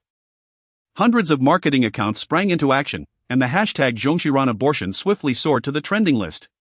Is this true? Don't wealthy families typically conduct background checks before marriage? It's possible. President Hua's current demeanor screams regret and guilt, a fiery pursuit of his beloved. Zong Xiran was sketching concepts in Qi Sinian's office when she noticed a message from Xiaoyu, causing her complexion to drain of color in an instant. This was undoubtedly the most malicious slander directed at a young woman. At that moment, Jiang Zheng entered the room, glanced at Zong Xiran, and then handed over his phone to report, President Qi, the madam has trending on social media. Qi Sinian glanced at the phone, his expression darkening. Zong Xiran clenched her fists tightly, suddenly rising to gaze at Qi Sinian, her eyes brimming with unshed tears. Qi Sinian, I absolutely did not. Qi Sinian set down his phone and strode over to gently pat her back. Of course I know, do not be afraid, leave it to me. With his reassuring words, Zong Xiran felt a sense of relief. While she awaited the outcome in the office, she was taken aback when the first person to publicly speak on her behalf was Yan Yike, who nearly tagged Meng Yanyan directly. Subsequently, Qi Sinian personally posted on Weibo, we will immediately file a lawsuit against the vile rumors regarding my wife, we shall not show leniency. The Qi group swiftly followed suit, issuing a legal notice against the slanderous marketing accounts, while also announcing, in light of the detrimental hype surrounding the film Crush on You, all screenings of Crush on You in Qi Group theaters will cease immediately, until the production team issues an apology. Netizens reacted, President Qi is furious, halting all screenings. It seems to be false? It's definitely false. It's evident that the financiers are manipulating for box office gains. Do you really believe it? After all, they are a wealthy family. This is hilarious. Meng Yanyan has kicked a hard board, this film is finished. The trending topic on Weibo was swiftly removed. Even quicker than the Weibo trending topics removal was the trending topic on Feek short videos. Moreover, some netizens discovered, Feek has restricted the official account of Crush on You. Recent videos have only garnered a few thousand likes, while previously they would receive 200,000 to 300,000. Not just President Qi, but also President Hua is furious. President Hua cannot bear to see his beloved suffer indignities. Thanks to the rapid response from the Qi Public Relations Department, this wave of rumors was quelled within hours. Sitting on the office sofa, Zhong Xiran felt a significant sense of calm and expressed to Qi Sinian, thank you for handling this matter for me. It was my duty, Qi Sinian replied softly, gently holding her hand. Though the heat of the situation had subsided, there would inevitably still be discussions. You should refrain from using Weibo for the next few days. Such is the nature of rumors, they spread swiftly through words, while refutations require great effort. Moreover, when it comes to matters of innocence, it is the most challenging for women to prove themselves. Even with Qi Sinian personally endorsing her on Weibo, there would still be those who refuse to believe. Zhong Xiran nodded. After a busy afternoon, Qi Sinian had accumulated a considerable amount of work to address. After a simple meal, Qi Sinian continued to work overtime, while Zhong Xiran remained to revise the design sketches. Suddenly, she received a WeChat message from Xiaoyu. You must check out Hua Xian's Weibo homepage. Upon encountering the name Hua Xian, Zhong Xiran experienced a surge of PTSD, fearing that something untoward had transpired once more. Without hesitation, she followed the link provided. At 1928, Xian had liked a Weibo post by Qi Sinian that served to dispel the rumors. Chapter 57, Into his embrace. Xian's action undoubtedly served as an indirect clarification of the rumors on behalf of Zhong Xiran, instantly igniting fervent discussions. Behold, behold. The ex has liked the current partner's Weibo. This rumor is truly malicious. It is no wonder that President Hua would set aside past grievances to support her rival. President Hua, unable to directly refute the rumors, resorts to a like to stand by Zhong Xiran.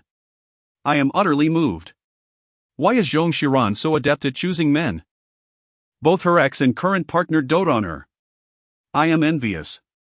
It must be said that Xian's action played a pivotal role. With that single like, the voices of doubt were silenced completely.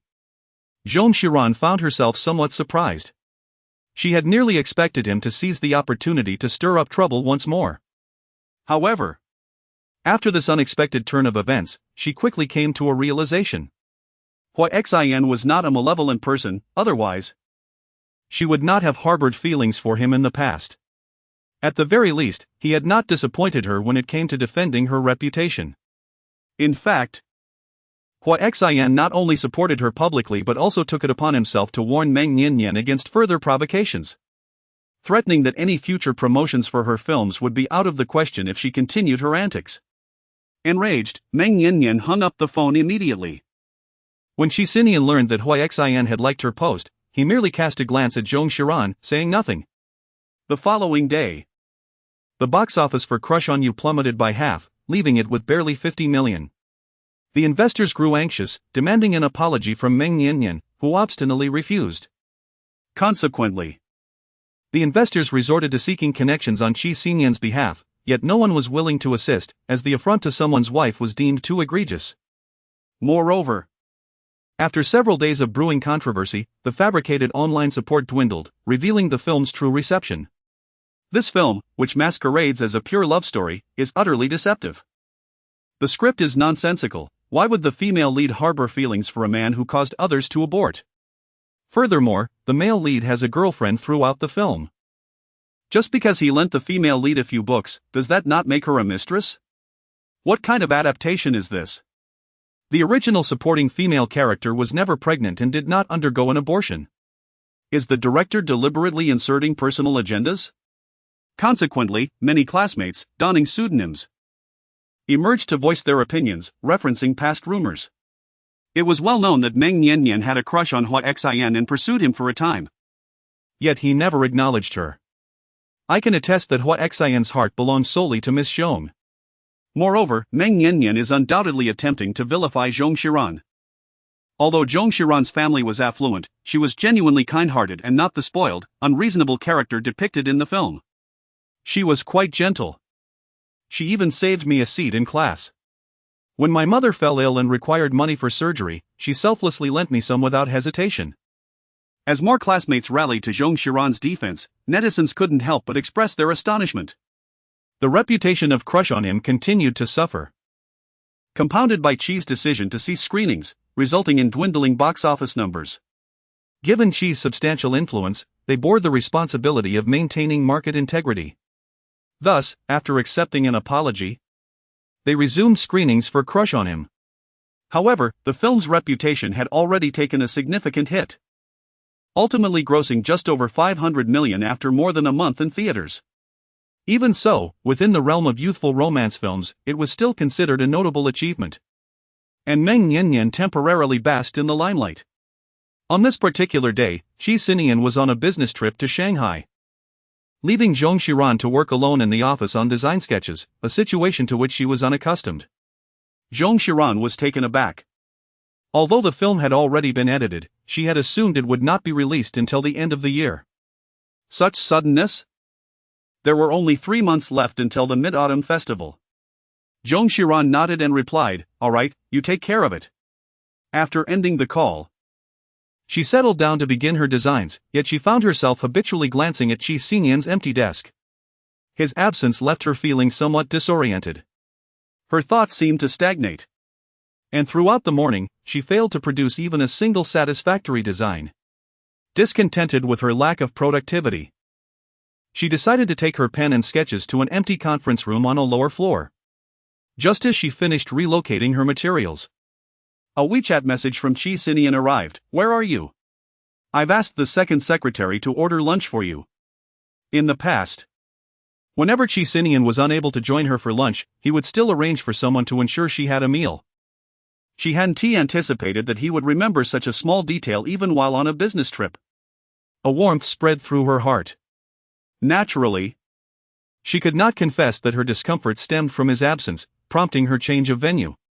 Qi Sinian did not send any further messages, and soon after, the second secretary delivered her lunch. After the meal, inspiration surged within her, and she diligently created 4 or 5 design sketches in quick succession. It wasn't until she felt the stiffness in her neck that she noticed the night had fallen outside. A glance at the clock revealed it was nearly 8 o'clock. In the summer night, the stars sparkled brilliantly.Zong Xiran turned off the lights and gazed out at the night sky. After a moment's contemplation, she ascended to Qi Sinian's office, where the floor-to-ceiling windows offered an expansive view. Shutting off the lights, Zong Xiran captured a photograph of the starry night through the window with her phone and posted it on her social media. Slowly typing a line, "I embrace the night as if it were day." She acknowledged that, for reasons she could not quite articulate, she was succumbing to a whimsical, artistic spirit typical of a youthful dreamer. The car glided toward the hotel. Jiang Zhan was briefing Qi Sinian on the agenda for the following day, a quarterly meeting with the finance department of the branch in the morning, followed by a luncheon with General Zhang. While listening, Qi Sinian casually opened his phone and unexpectedly received a WeChat message from Zhou Suyo. "What's wrong with your wife?" Screenshot. Qi Sinian opened the image and felt his breath catch slightly. It seemed like a distant memory, from a long-ago afternoon. Zong Xiran was perplexed as to why he found himself at his home, and even more so in his study. Upon discovering a poetry collection by Nikita Stănescu, he casually opened a page and was instantly captivated, beginning to recite the verses. Annoyed by her noise, he unceremoniously ejected her from the room along with the book.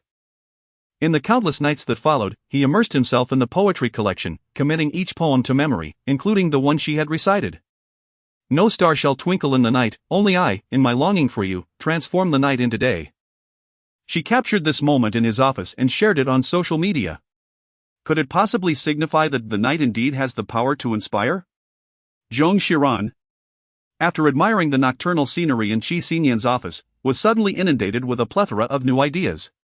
She hastened to the conference room downstairs to sketch them out. Engrossed in her work, she continued until past midnight, only realizing her hunger when her stomach growled, reminding her that she had forgotten to have dinner. Nevertheless, she had nearly completed the world building for her project, Cyberpunk, translating the novel's universe onto paper with nearly 200 illustrations.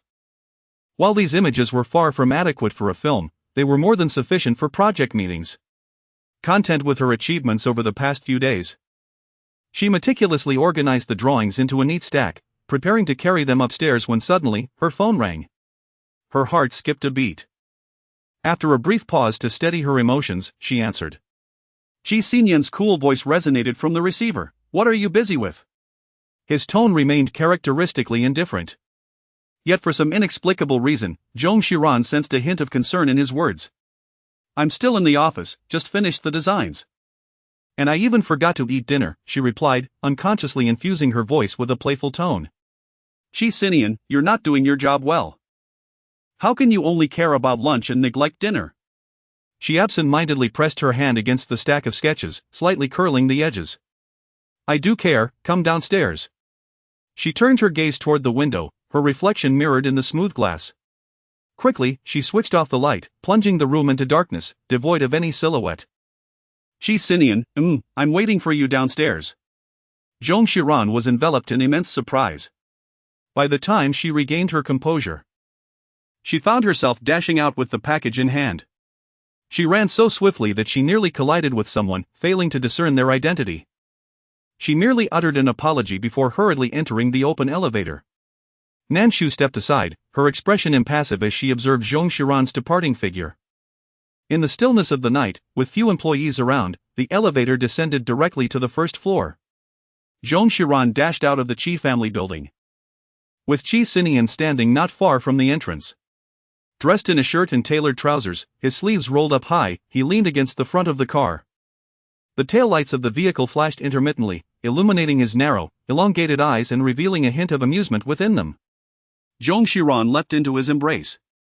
Qi Sinian momentarily lost his senses, extending his arms to hold her, his voice laced with laughter. "Zong Xiran, I have only been away for a day." Chapter 58. Did he return for her? Zhong Shi, in a moment of retrospective realization, recognized her own excessive enthusiasm. Without a second thought, she instinctively leapt into Qi Sinian's embrace. The warmth from her palm, pressed against his chest, began to radiate. After a brief pause, feeling somewhat embarrassed, she extracted herself from his hold, eager to articulate an explanation, yet after much contemplation, words eluded her. The night breeze danced through her hair and caressed her palm, gradually dispersing the warmth Qi Sinian had imparted. Ultimately, it was Qi Sinian who opened the car door, alleviating her awkwardness. "Please, get in," he urged. She responded with a soft "oh," and as she was about to enter the vehicle, an afterthought struck her. "I exited rather hastily, forgetting to secure my artwork settings." "Surely it won't be an issue?" Qi Sinian reassured her, "The company's security is quite reliable." Zhong Xiran nodded, lifted her bag, and stepped into the car.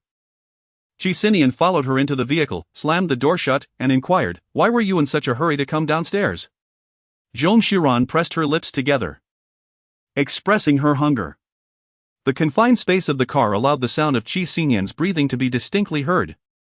Zhong Xiran unconsciously clutched the shoulder strap of the handbag positioned between the two, sensing the rapid pulse in her wrist. Qi Sinian spoke calmly. "There is a matter of urgency here." As he spoke, his legs naturally parted, causing the handbag to be pressed precariously and nearly tumble to the ground. Qi Sinian reached out to grasp it, inadvertently seizing Zhong Xiran's hand instead. He paused for a moment and remarked, "Your bag is somewhat in the way. Would you mind placing it in front?" "All right." Zhong Xiran's fingers unfurled in the dim light, gently swaying, as if the faint ripples in her heart were also being diminished. Just as she steadied her breath, she sensed Qi Sinian's leg extending to press against her knee. He appeared completely oblivious, instructing the driver to proceed while inquiring, "What would you like to eat?"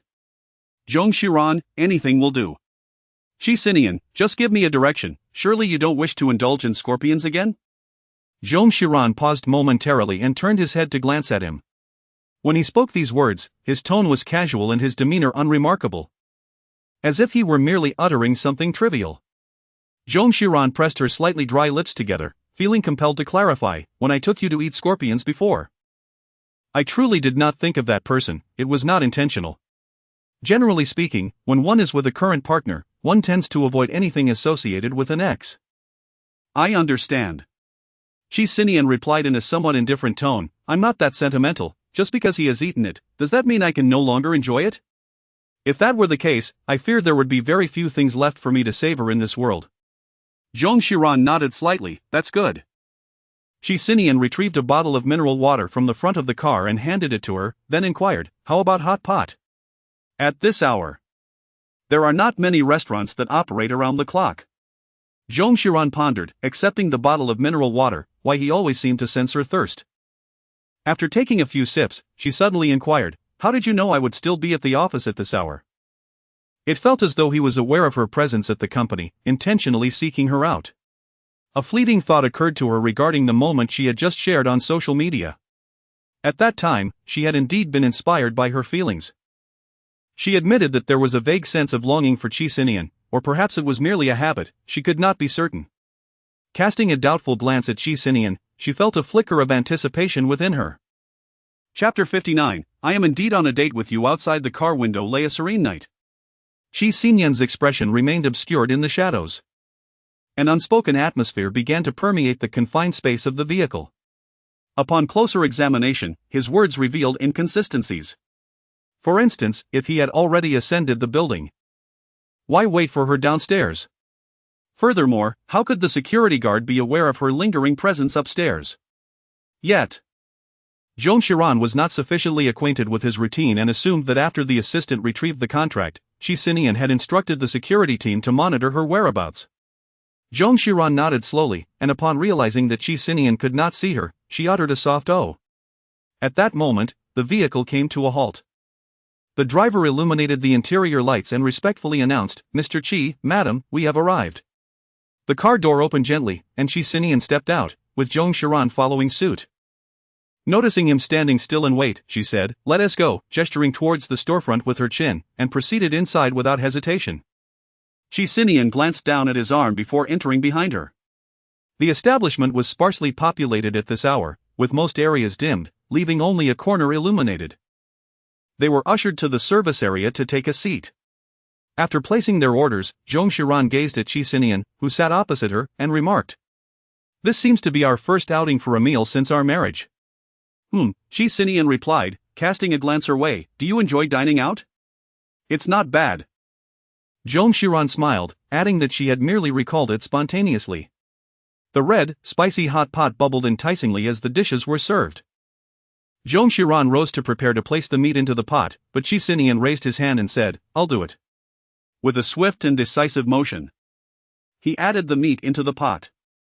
Zong Xiran gazed at him. Qi Sinian spoke softly, "There are no outsiders, you may take a suitable rest."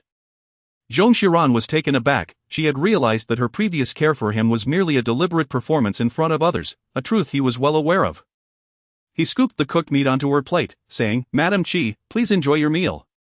Zong Xiran could not help but chuckle, "Very well, Mr. Qi." Qi Sinian raised an eyebrow, "Are you putting on a performance for me?" After finishing their meal, Zong Xiran felt quite satisfied with the service. However, dining on hot pot during summer proved to be rather sweltering, and even with the air conditioning, she found herself perspiring slightly. Upon exiting the establishment, a refreshing breeze greeted her. It was the perfect moment for a motorcycle ride. Just as this thought crossed her mind, she noticed Qi Sinian walking towards the roadside, where a sleek black motorcycle was parked, accompanied by what appeared to be their family driver. "Get on," he said, handing her the lady's helmet from the back of the seat. Zong Xiran was taken aback by his fluid movements. "However," he added, "this weather is perfect for a leisurely ride." Wearing a helmet, his voice seemed to be muffled, somewhat faint and distant. Zong Xiran embraced Qi Sinian's waist. Her ear pressed against his broad back, and an overwhelming impulse surged within her heart. She inquired boldly, "Are you certain you do not wish to go on a date with me?" The sky gradually brightened, the faint crescent moon appearing as if it were barely there. Qi Sinian remained silent for quite some time. Zong Xiran was uncertain whether she had truly heard it, so she simply removed her helmet. Just as she was about to inquire once more, she noticed that Qi Sinian had turned off the engine. Perhaps feeling a bit warm, sweat clung to his forehead, causing 2 droplets to fall onto the tip of his nose. Zong Xiran cradled the helmet in one hand, while her other elbow rested against Qi Sinian's back. Feeling the strong rhythm of his heartbeat, "I do not intend to go on a date with you," she asserted. He gazed at her calmly for a moment, then replied, "I am indeed on a date with you." Zong Xiran suddenly found herself at a loss for words. She stood in silence for a moment, only to hear Qi Sinian say, "Put on your helmet." With a soft "oh," she donned the helmet and embraced Qi Sinian once more. The vehicle roared to life and gradually moved forward. In truth, she had not comprehended the precise distinction between those two phrases, nor the emphasis that Qi Sinian was attempting to convey. Yet, if there were no difference, why did her heart seem to leap violently just moments ago? The following day, after lunch, they headed to the office together. Reflecting on the reason for their move downstairs, she felt a twinge of guilt. "I'll just go retrieve something." Fortunately, Qi Sinian appeared oblivious to her unease. As she pushed open the door to the conference room downstairs, Zong Xiran was utterly stunned. All of her design blueprints had vanished. The conference room was spacious, and she could see the entire area at a glance. She hurried outside to find the janitor and inquired, "Excuse me. Have you seen the blueprints from the conference room? Did you happen to tidy them up?" The janitor, typically reluctant to disturb items within the company, looked at her and replied, "Are you referring to the numerous blueprints of airplanes and skyscrapers?" Zong Xiran exhibited a glimmer of hope in her eyes. The cleaning lady responded, "Does that mean it is no longer needed?" "Someone asked me for assistance yesterday, and I disposed of it in the shredder." Zong Xiran's body went limp, and she stood frozen in place. After a long while, she inquired, What about the shattered pieces? The cleaning lady replied timidly. A portion of the garbage was collected at noon. Zhong Xiran's voice was as cold as ice. Who asked you to handle this? The cleaning lady replied. It's a rather capable woman, with short hair, large eyes, dressed in a blouse, a short skirt, and high heels. Qi Sinian listened intently to the description. Then opened the work communication on his computer to click on Nan Shu's profile, asking, "Is it her?" The cleaning lady nodded immediately. "That's her." Qi Sinian made a phone call, asked Nan Shu to come up. He approached the sofa, crouching down in front of the dejected Zong Xiran, assuring her. "I will certainly provide you with an explanation." Zhong Xiran nodded mechanically. Nan Shu quickly approached. Qi Sinian inquired, "What did you have the ant handle yesterday?" Nan Shu, somewhat perplexed, replied, "I worked overtime yesterday and drafted several versions of the proposal. I had the ant dispose of the discarded ones in the shredder." "What's the matter?" Zhong Xiran recalled the tip of her high heels and remembered that the person she had collided with yesterday was Nan Shu. The cleaning lady was suddenly filled with fear. "There are some text documents, but there are also many images." "I clearly asked you, and you said you didn't want them." Nan Shu retorted, "Those images do not belong to me. How could I possibly say I didn't want them? If you have not performed your duties adequately, do not slander others." She could not believe that Qi Sinian would trust a cleaner over her. Moreover, even if Qi Sinian harbored doubts, there would be no evidence to support them. The company only had surveillance cameras at the entrance on each floor, which could not capture this incident. The cleaning lady, in her 50s, was nearly in tears. "I truly did not." Zhong Xiran hung her head, her expression icy. Nan Shu was certain that there was no evidence for this matter, leaving Qi Sinian powerless to act against her due to mere suspicion. A sense of frustration welled up within her. It was undeniably her doing, yet she could not be held accountable. After a long silence, Zhong Xiran spoke, "Forget it. Let's not trouble my aunt any further. It is my own failure to safeguard my belongings." She relinquished her pursuit. Prolonging this matter would yield no resolution. It was of little consequence. She could recreate her work as she had done before. However, the instigator escaping unscathed was undeniably irksome. Taking a deep breath, she sought to regain her composure. A fleeting glimmer of triumph flickered in Nan Shu's eyes. Qi Sinian addressed his aunt in a low voice, "You may leave now." The aunt expressed her gratitude profusely as she exited. Qi Sinian turned his gaze to Nan Shu. "Why were you working overtime on the 19th floor yesterday? I recall your workstation is not located there." Nan Shu replied, "I often work late on the 19th floor, it facilitates our planning discussions. The 20th floor belongs solely to Qi Sinian, yet the two floors were interconnected by a staircase, and she merely wished to be closer to him." Qi Sinian nodded and replied calmly, "I will inform Human Resources that, starting tomorrow, you are not required to come to work." Nan Shu's complexion instantly drained of color. Zhong Xiran was also taken aback, casting a surprised glance at Qi Sinian. Chapter 60, An urgent kiss. Qi Sinian stood in place, his expression devoid of emotion. As if a mere whisper from him could determine the fate of a person. Nan Shu gazed at Qi Sinian in disbelief. "Do you suspect me?" "I have diligently followed you for 4 years, do you possess any evidence?" Qi Sinian replied in a flat tone, "Had it not been for your relatively diligent efforts, I would have dismissed you during our last encounter." Nan Shu's body tensed at his words. As for evidence, Qi Sinian's voice was exceedingly calm. "I do not wish to involve anyone, evidence is unnecessary." "Is it truly possible to operate in such a manner?" Zhong Xiran felt an immediate sense of exhilaration. Nan Shu, deeply affected, exited the room. Zhong Xiran's previously despondent mood seemed to have improved significantly as a result. She had not anticipated that Qi Sinian would so decisively dismiss Nan Shu in order to defend her. With a heart full of gratitude and reciprocity, she approached Qi Sinian and softly uttered, "Thank you, President Qi." To which Qi Sinian replied, "I should be the one apologizing. I should have asked you to come up and retrieve your painting yesterday. It is not your fault." Indeed. It was Qi Sinian who had summoned her to come up yesterday, and at that moment, she might have been too indifferent to comply. Zhong Xiran remarked that she would purchase a drawing tablet to ensure she was well prepared on the computer. As she placed her order on her phone, a sudden thought struck her. prompting her to inquire of Qi Sinian why he had previously mentioned dismissing her. Qi Sinian hesitated for a moment before dismissing it as inconsequential. Fortunately, the last meeting concerning the cyberpunk project had allocated ample time, allowing Zong Xiran to reorganize her thoughts.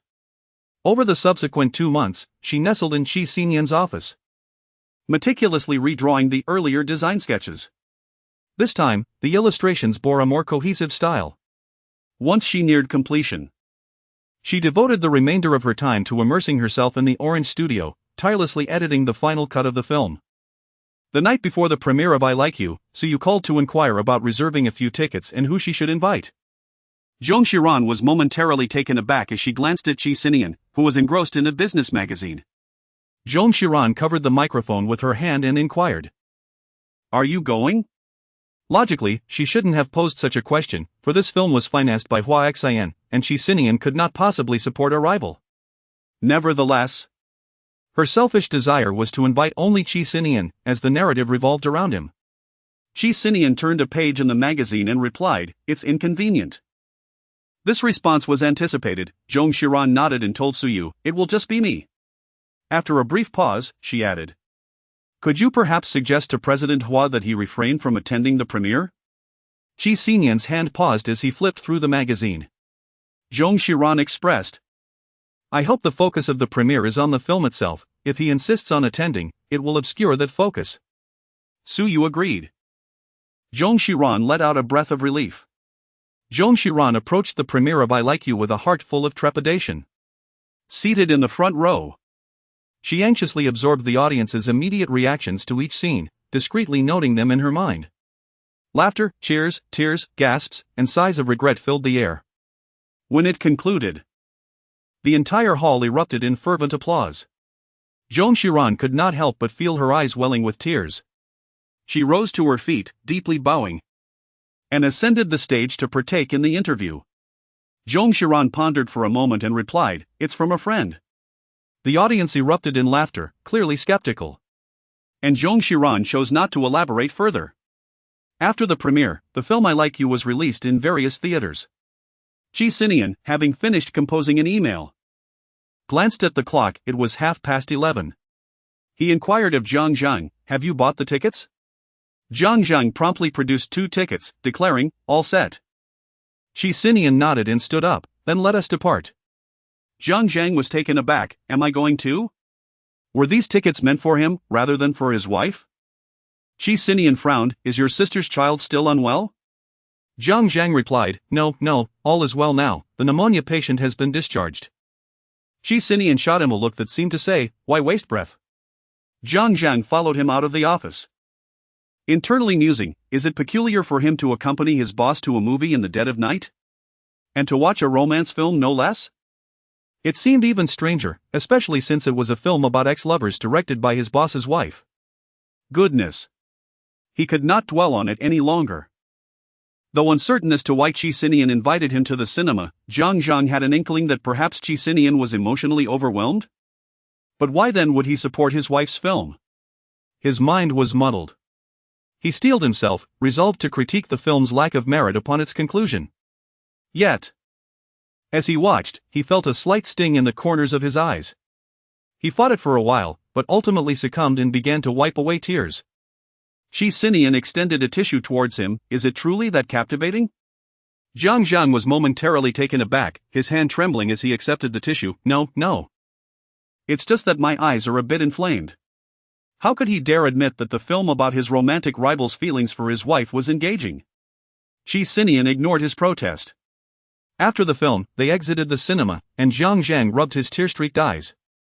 Qi Sinian regarded him quietly. He offered an awkward smile. But suddenly, tears fell uncontrollably. "Damn, I find myself reminiscing about someone I liked at 18. Qi Sinian quipped, "Are you reminiscing to the point of eye inflammation?" Zhang Zhang. Qi Sinian appeared to be in good spirits. Why was he so cheerful after viewing a film that lauded his romantic rival's love for his wife? Is this what they term a broader perspective? Qi Sinian's mood was indeed buoyant. The film concluded on a tragic note. The protagonists did not end up together, a fitting conclusion for youth, which left the audience feeling unsettled. Yet, Qi Sinian's sentiments were entirely distinct from those of others. Presently, reality unfolded. Moments later, he spoke of the film's reception being fairly decent, then suggested that Suyu might have enlisted some promotional assistance, as he had not encountered any negative reviews. And then speculated about the following day's box office performance. After Qi Sinian finished his shower and emerged, she remained in the same position, reciting the same lines. She was completely unaware of his approach. Qi Sinian grasped her wrist, ceased scrolling. Zong Xiran raised her head, puzzled. Qi Sinian leaned down. Kneeling on one knee beside the bed, lowering his gaze upon her. What must I do to alleviate your anxiety? His breath was so close that she could feel it. Zong Xiran was momentarily taken aback as he snatched her phone and tossed it aside. Qi Sinian grasped her waist, kissing her with a sense of urgency. Is this acceptable? Zong Xiran was caught off guard. Qi Sinian was not a man of excessive desires, their encounters had been infrequent. Even in the past, when he harbored a desire for control in this matter, he had always managed it with ease, never instilling in her the sense of urgency he conveyed today. As if he feared she might vanish at any moment. Unconsciously, she inquired, "Wait, what is wrong with you?" Qi Sinian gazed at her and replied, "I desire you." Zong Xiran trembled slightly. Qi Sinian, his voice hoarse, could no longer wait, he desired it immediately. This would allow me to feel as though the unrequited love from the film has been extended into reality. I truly possess you. Chapter 61. Did Zong Xiran ever donate blood to Huat Xin? Zong Xiran was perplexed by Qi Sinian's sudden display of deep affection and urgency last night. Nevertheless, it must be acknowledged that he indeed alleviated her anxious sentiments. She felt completely overwhelmed by him, and after their encounter, she lacked the energy to contemplate anything further. Drifting into a drowsy slumber. Upon awakening, her first instinct was to check her phone, revealing the first-day box office figures, 30 million. This was a commendable result, ensuring that they would at least break even, allowing Zong Xiran to breathe a sigh of relief. At that moment, Qi Sinian also stirred awake. Donning his glasses, he rose and glanced at his phone, remarking, "The box office is satisfactory. Are you reassured now?" Zong Xiran nodded gently. Qi Sinian lowered his gaze and noticed the red mark on her neck, raising his hand to adjust the collar of her nightgown to cover it. Zong Xiran pressed her lips together, only then recalling to inquire, "What happened last night?" Qi Sinian regarded her, appearing somewhat impulsive. Zong Xiran carefully chose her words, questioning if it was merely to alleviate her anxiety. She sensed it. Qi Sinian's Adam's apple moved slightly as he replied, "No, I wanted it as well." His voice bore a husky quality, as though he were still ensnared in the passions of the previous night. "Oh." Zhong Xiran instinctively tightened her grip on the blanket. Her cheeks flushed as she awkwardly remarked, "As long as nothing is amiss, I shall look at the comments again." Zhong Xiran had been cocooned at home, engrossed in reading comments for 2 consecutive days, barely leaving her bed and hardly encountering any negative reviews. The box office trends sufficiently evidenced the film's quality. At this juncture, a notoriously acerbic film critic, dubbed Beicheng.Zong Xiran, unexpectedly posted a review. Renowned within the industry for his scathing remarks, his ratings typically fell 1 to 2 stars lower than those of conventional critics. After viewing Meng Nian Nian's Crush on You, he unleashed a torrent of criticism, awarding it a mere 2 stars. No one anticipated that he would bestow 5 stars upon Like You. Beicheng.Zong Xiran, the film's quality merits 4 stars. The director exhibits remarkable restraint, with many moments of subtlety that are delightful. However, it has been a long time since a film moved me so profoundly, thus, I selfishly added an extra star. The online community was left in shock, with many questioning whether he had accepted a bribe. Numerous viewers who had experienced the film could not help but chime in. "You'll understand once you watch it. If it's not good, I'll refund your money." I feel so sorry for Li Chang. After waiting an entire summer, he finally meets the female lead, only to hear her sweetly declare that she has found someone she likes. The male lead is truly patient, silently supporting the female lead as she talks about her affection for the supporting male character. It's so heart-wrenching. At that moment, another netizen created a forum post. Topic: Have you all seen Like You? Top-notch foreshadowing. Content warning. Spoilers ahead. It seems no one has mentioned this. I discovered it on my second viewing. The female lead ultimately realizes she has fallen for the male lead, right? She breaks up with the supporting male character, preparing to go abroad, just as the male lead gets into a car accident. The film deliberately included a scene about a blood bank in crisis. But as soon as the scene shifted, the male lead was already receiving a blood transfusion after paying. The director also edited in a moment where the female lead buys daily necessities for the male lead, casually picking up a chocolate bar, despite having previously stated that she does not like chocolate. Therefore, our female lead donated blood for the male lead. She loves him, and I will not entertain any rebuttals. Netizen 1, so that's it. I was puzzled as to why they filmed the blood bank crisis. Netizen 2, woo-woo. Why does she realize she loves the male lead yet still wants to go abroad? Director, come out, I want to send you a blade.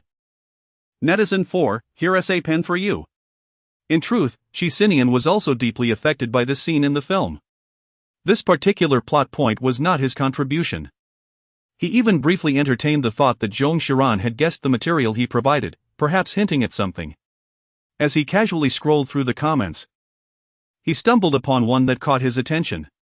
Sudden thought, is this movie not about what xin? Could it be possible that Zong Xiran donated blood to what xin? Qi Sinian liked this comment, put down his phone, and immersed himself in work.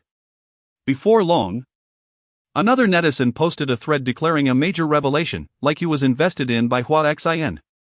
I just found out that what xin invested in Huacheng. Holding a 32% stake, Huacheng is the sole investor in Like You. Moreover, the investment was made just before Zong Xiran began filming Like You. The online community could no longer contain their excitement. Why is he so deeply affectionate? Did Zong Xiran really donate blood for him? Is it that her ex-boyfriend gets the investment while her current partner does not? Amidst the chaotic discussions, Like You unexpectedly surpassed 100 million at the box office on its fourth day. Suyu excitedly called Zong Xiran, "This is fantastic. She. You're absolutely going to be a sensation." After hanging up, Zong Xiran was enveloped in immense satisfaction, unable to resist leaping on the sofa in a 3-second burst of exhilaration. She swiped her phone screen and opened Qi Sinian's WeChat, eager to share the news with him. Just then, a call from Xiaoyu came in. It was likely a congratulatory call. She answered cheerfully, only to hear Xiaoyu's trembling voice exclaim, "Zong Xiran?"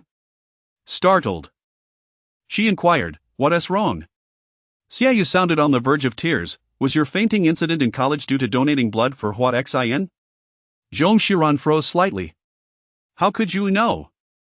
Xiaoyu, filled with anger, exclaimed a barrage of curses. "Zong Xiran, are you out of your mind? You've donated blood and yet you're still staying up late to take care of him? Can't you afford to hire someone? When I came to see you, you even told me it was nothing? How can you be so careless with your own health?" As she continued, her words transformed into a blend of scolding and tears. Xiaoyu felt a pang of heartache for her, fully aware of the situation. Zong Xiran waited for her to compose herself for a moment before softly reassuring her. "It's merely a blood donation, it's not that serious." Xiaoyu retorted, "How long were you ill after your own blood donation?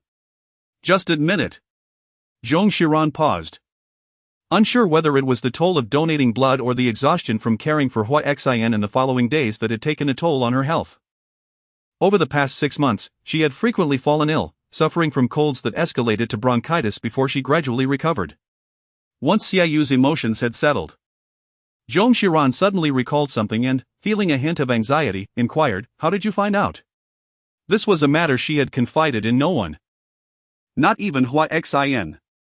Thus, she had chosen to express it subtly in the film. Of course, she also believed that the narrative had primarily depicted the male lead's silent sacrifices for the female lead. And it was only fitting that the female lead should also make a sacrifice for the male lead, thereby heightening the audience's emotional engagement. Xiaoyu sniffled and replied. A girl from the dormitory across the hall posted about it online. "I'll send it to you." Zhong Xiran felt a sudden chill. She clicked on the link and beheld the most liked comment from a previous discussion about the blood donation plot. "You wouldn't believe it. I lived in the dormitory opposite Zhong Xiran during university, and I once saw her drop a blood donation certificate. It must have been in the latter half of our junior year, as it was snowing and quite cold. Someone else remarked, I haven't heard anything from Xian. Nor have I from Kong Ji. Damn, is the movie really telling the truth? Did she actually donate blood? Zong Xiran had never anticipated that years later, separated by vast distances, several classmates would piece together the truth of the matter online. Suddenly feeling a pang of anxiety, she called Xiaoyu, please have the PR team handle this post immediately. Qi Sinian should still be at work, we must ensure he doesn't. The door swung open with a resounding bang. Qi Sinian strode in, his elongated, dark eyes fixated upon her. Chapter 62, Xian, I'm downstairs. He emanated a chilling aura, having not even changed his shoes, as he approached her. He was already aware of everything. The sound of his leather shoes gliding across the wooden floor produced a sharp echo, causing Zong Xiran to involuntarily shudder. The voice of Xiaoyu came through the phone, all right, I will take care of it right away. No need, Zong Xiran interrupted, disconnecting the call. Qi Sinian continued to advance, yanking his tie from around his neck and tossing it onto the coffee table, drawing nearer to her. He had never behaved this way before. Zong Xiran felt a twinge of fear as she retreated step by step until there was no further retreat. Her back pressed against the vast expanse of the floor-to-ceiling glass window. Qi Sinian reached out, grasping her and pinning her against the adjacent white wall. He firmly held her shoulders, a sardonic smile gracing his lips. Ah, Zong Xiran, you even donated blood for him. He lifted one hand and pinched her chin. His voice laced with venom, you eloped for him, you adorned your skin with couple tattoos for him, you sacrificed your blood for him. Tell me. What else have you done for him, Zong Xiran found herself at a loss for words, her heart racing as if it might leap from her chest. How long had he been aware of her tattoo? Panic surged within her as she desperately wished to avert her gaze. Yet, he firmly grasped her chin, compelling her to lift her head and meet his penetrating stare. Their faces were nearly touching, the acrid scent of tobacco assailing her senses, nearly choking her with its intensity. How many cigarettes had he smoked? In that moment, a wave of tenderness washed over Zong Xiran. The sorrow reflected in his eyes pierced her heart. In a state of uncertainty, she grasped Qi Sinian's arm and softly murmured, at that time, the situation was too urgent, I had no choice. Realizing that this explanation might be better left unspoken, she paused. After a brief silence, she quietly added, I would willingly donate blood for you, Qi Sinian. Qi Sinian was taken aback. Her timid declaration struck him profoundly. He nearly laughed in disbelief, saying, Zong Xiran, spouses should not donate blood to one another. A flicker of confusion flashed in Zhang Xiran's eyes. Oh, why? She clutched the sleeve of his shirt, her large eyes exuding an innocence that was utterly disarming. In Qi Sinian's heart, it felt as though something had exploded. Suddenly, he captured her lips with a kiss, domineering, unrestrained, and even tinged with a hint of rawness. Zong Xiran found herself breathless from his kiss, her shoulder blades pressed against the unyielding wall, a slight pain coursing through her. As she attempted to straighten her posture, Qi Sinian swiftly embraced her waist and cast her onto the sofa. He leaned over her, forcefully tearing open the delicate buttons of her chiffon blouse, letting the fabric slip down her shoulder, revealing a faint scar on her upper arm. He glanced at the scar, his expression darkening, before lowering his head to bite down. The pressure of his bite was considerable, prompting Zong Xiran to gasp, Qi Sinian, it hurts. In a low, husky voice, Qi Sinian replied, You are not allowed to cry out in pain today. Zong Xiran, although he spoke thus, he ultimately feared to hurt her, the intensity of his biting diminished significantly, transforming into gentle nibbles, which eventually evolved into tender suckles and soft kisses. Qi Sinian pressed his lips against her scar. Consumed by a burgeoning jealousy, did he ever contemplate that this spot would be graced by my affection? Zong Xiran, you belong to me, he declared earnestly. Zong Xiran gently closed her eyes, uttering not a word, allowing him to unleash his emotions. His lips caressed the scar on her skin, repeatedly pressing against it. Time seemed to stretch indefinitely until he finally ceased. Yet, his lips remained upon that tender flesh. Qi Sinian inquired softly, does it hurt? The sensitivity of that area had diminished since the laser treatment, and moreover, he had been gentle in his ministrations thereafter. Zong Xiran remarked, it doesn't hurt. Then she heard Qi Sinian inquire, did it hurt when the laser removed it? She was utterly unprepared for such a question, causing her to shiver slightly. It felt as though, after a long passage of time, someone had traversed the years to empathize with the pain she had endured back then. Zong Xiran found it difficult to articulate the emotions swirling within her. After a brief pause, she remarked lightly, "Without pain, one cannot learn a lesson." The room fell into an unexpected silence, where only the sound of Qi Sinian's breathing could be heard, resonating just beneath her ear. His lips finally departed from the scar on her arm, trailing upwards as he rested his head gently upon her shoulder. Taking a deep breath, he murmured softly, "It is my fault." Qi Sinian then rose, lifting her shirt back onto her shoulder and meticulously fastening the buttons for her. Zong Xiran slowly rose to her feet. Qi Sinian leaned against one side of the sofa, his shirt slightly disheveled, yet he clearly appeared to have regained his composure. Zong Xiran feigned nonchalance and remarked, "It appears that President Qi is not as magnanimous as one might have thought." Qi Sinian leaned back, his eyes gently closed, offering no response. It seemed her jest had fallen flat.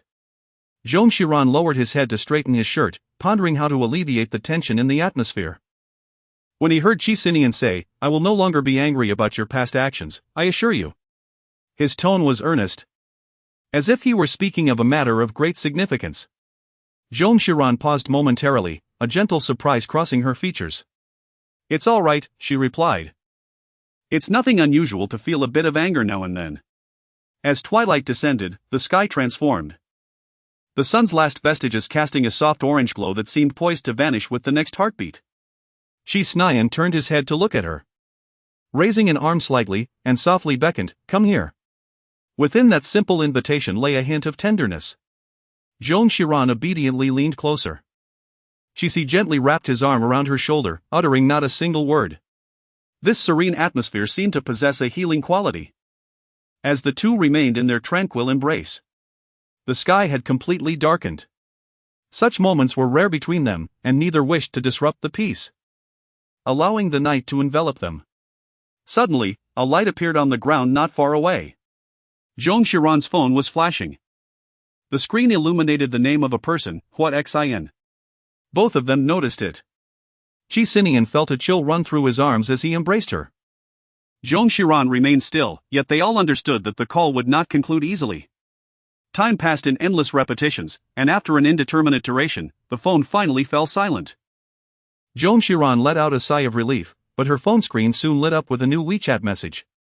With the device held close, she could clearly discern the words that appeared on the display. Xian, Shishi, did you truly donate blood for me that year? Xian, please tell me. Zong Xiran lowered her gaze, remaining still. After a moment, Qi Sinian stood up. "I will attend to some matters, please ask the maid to prepare some food." Zong Xiran nodded slightly. At last, the light illuminated the room, and Qi Sinian entered the study.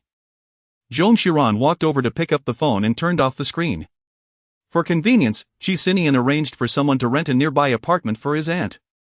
She soon arrived to prepare dinner, and the two of them, as usual, finished their meal, engaged in their respective tasks for a while. Then took a shower and went to bed to prepare for sleep. As Zong Xiran was about to turn off the bedside lamp, her phone screen illuminated once more, revealing a new message. It was from Xian. "Cici, I'm downstairs. Shall we meet?" Chapter 63, Daring to confront me below my apartment. Zong Xiran was taken aback, utterly unprepared for the audacity displayed by Xian. Instinctively, she cast a glance toward the window, noting that the curtains were drawn. Emerald Bay was their marital residence, a lavish community under stringent management, originally developed by the Qi family. Qi Sinian had reserved the two uppermost floors with the finest environment, having connected them during the renovation. Their master bedroom was situated on the 6th floor, and had the curtains not been drawn, it would indeed have been possible to catch a glimpse of Xian. Zong Xiran hastily extinguished her phone and turned to Qi Sinian. It was too late. Qi Sinian let out a cold laugh, his expression clearly indicating that he had already seen the message. Suddenly, he threw off the blanket, got out of bed, and walked out. Zong Xiran hurriedly leapt from the bed and grasped his arm. "Qi Sinian, please don't go." A hint of fear glimmered in her eyes. "I want to meet him. You mustn't go." She was anxious that a confrontation might ensue. Clutching his hand tightly, her tone bore a tinge of desperation. "Let us sleep, shall we?" Qi Sinian remained silent. After a moment, Zong Xiran took the initiative to nestle into his embrace, seeking to soothe him. A sense of trepidation coursed through her, which he perceived, prompting him to softly utter, "Let us sleep." His voice was devoid of emotion. Zong Xiran unconsciously grasped the lapel of his nightgown with her fingers and inquired, "Do you find this bothersome?" Qi Sinian momentarily fell silent. Zong Xiran quietly inquired, "Do you truly not wish to divorce me?" She could not fathom why, with each relentless push from Beicheng, her desire to cling to Qi Sinian, the safe harbor, grew stronger. "No," Qi Sinian replied, enveloping her shoulders in a warm embrace, a mocking smile gracing his lips. "You are right here in my arms. I am curious to see who can outlast whom." Initially, when Beicheng stumbled upon the post about blood donation, it did not capture her attention. Upon viewing the rough cut of the film, she realized that it bore little relevance to her. Aside from some personal preferences of Zong Xiran, it hardly contained anything pertaining to him. Yet, therein lay the very issue: she had expunged him too thoroughly, too deliberately. It was not until someone remarked that Zong Xiran had lost her blood donation certificate that he merely chuckled, dismissing it as a fabrication by netizens. Only to be reminded of the time he was hospitalized after the car accident. During those harrowing days, Zong Xiran had cared for him tirelessly, and just before his discharge, she had suddenly fainted. The more he pondered, the more unsettling it became, prompting him to summon Kang Ji, who was currently in a meeting, to inquire about the matter.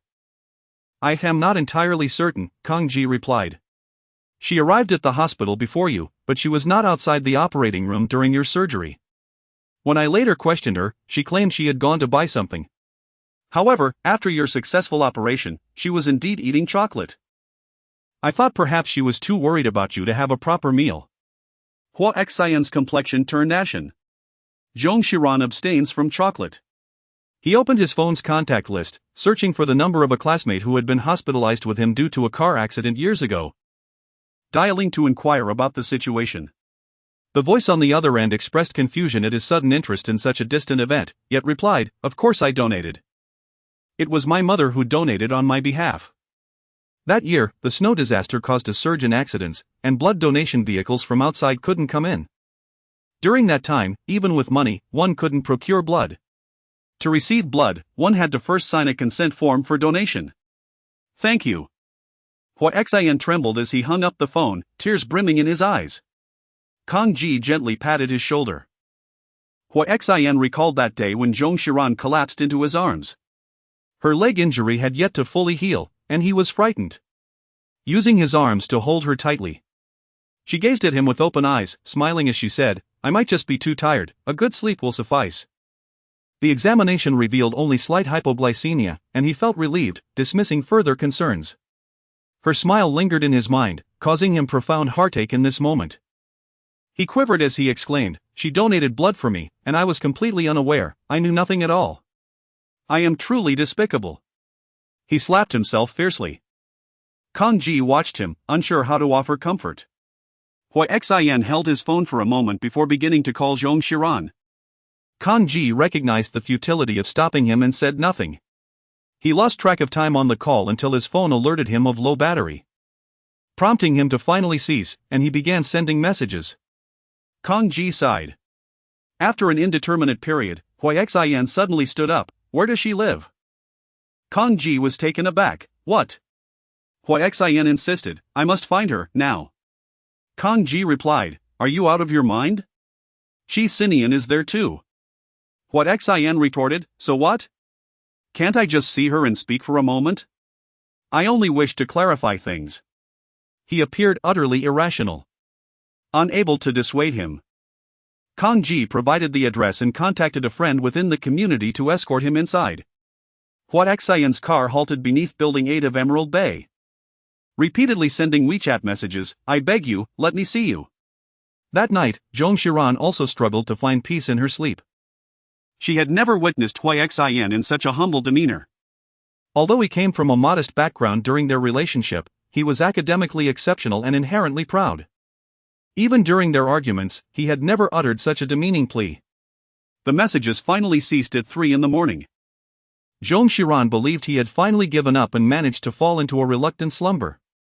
However, upon waking, She reached for her phone and found another WeChat message from Xian. I will wait for you always.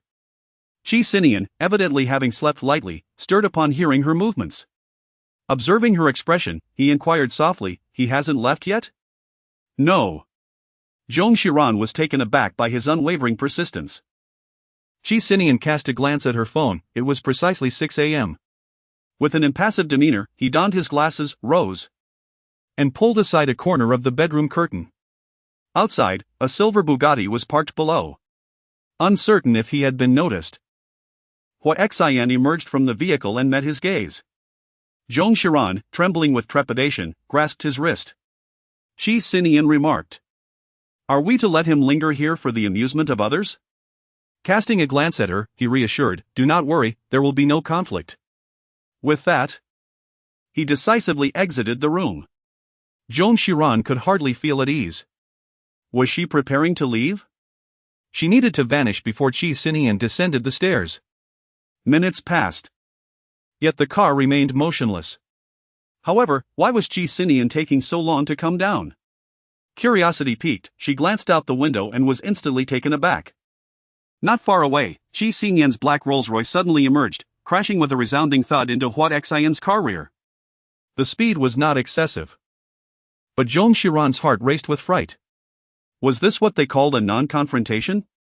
Then she witnessed Qi Sinian's vehicle recklessly thrusting forward several times, forcefully pushing Xian's car back by 7 or 8 meters. She was on the verge of changing her clothes and heading downstairs when Qi Sinian's car finally came to a halt. After driving up from the basement, Qi Sinian, suppressing his fury, picked up his phone and dialed Xian's number. Xian was caught off guard by the collision. He had not fastened his seatbelt, and his chest slammed against the steering wheel repeatedly, a wave of pain surging through him. The phone rang, displaying an unfamiliar number. Sensing something, he hesitated for 2 seconds before answering, indeed finding it was Qi Sinian. His voice was icy. "You dare to block me downstairs? You possess quite the audacity. Will you leave on your own, or shall I summon others to expel you?" Chapter 64, I will never abandon you. Xian leaned against the steering wheel, letting out a laugh. "Are you angry? Is that why you won't let her come down to see me?" Clenching his teeth, Xian remained silent. Qi Sinian pressed further. "Are you leaving or not?" The threat lingered in his tone. Xian's hands gripped the steering wheel tightly, and after a brief pause, he pressed the accelerator.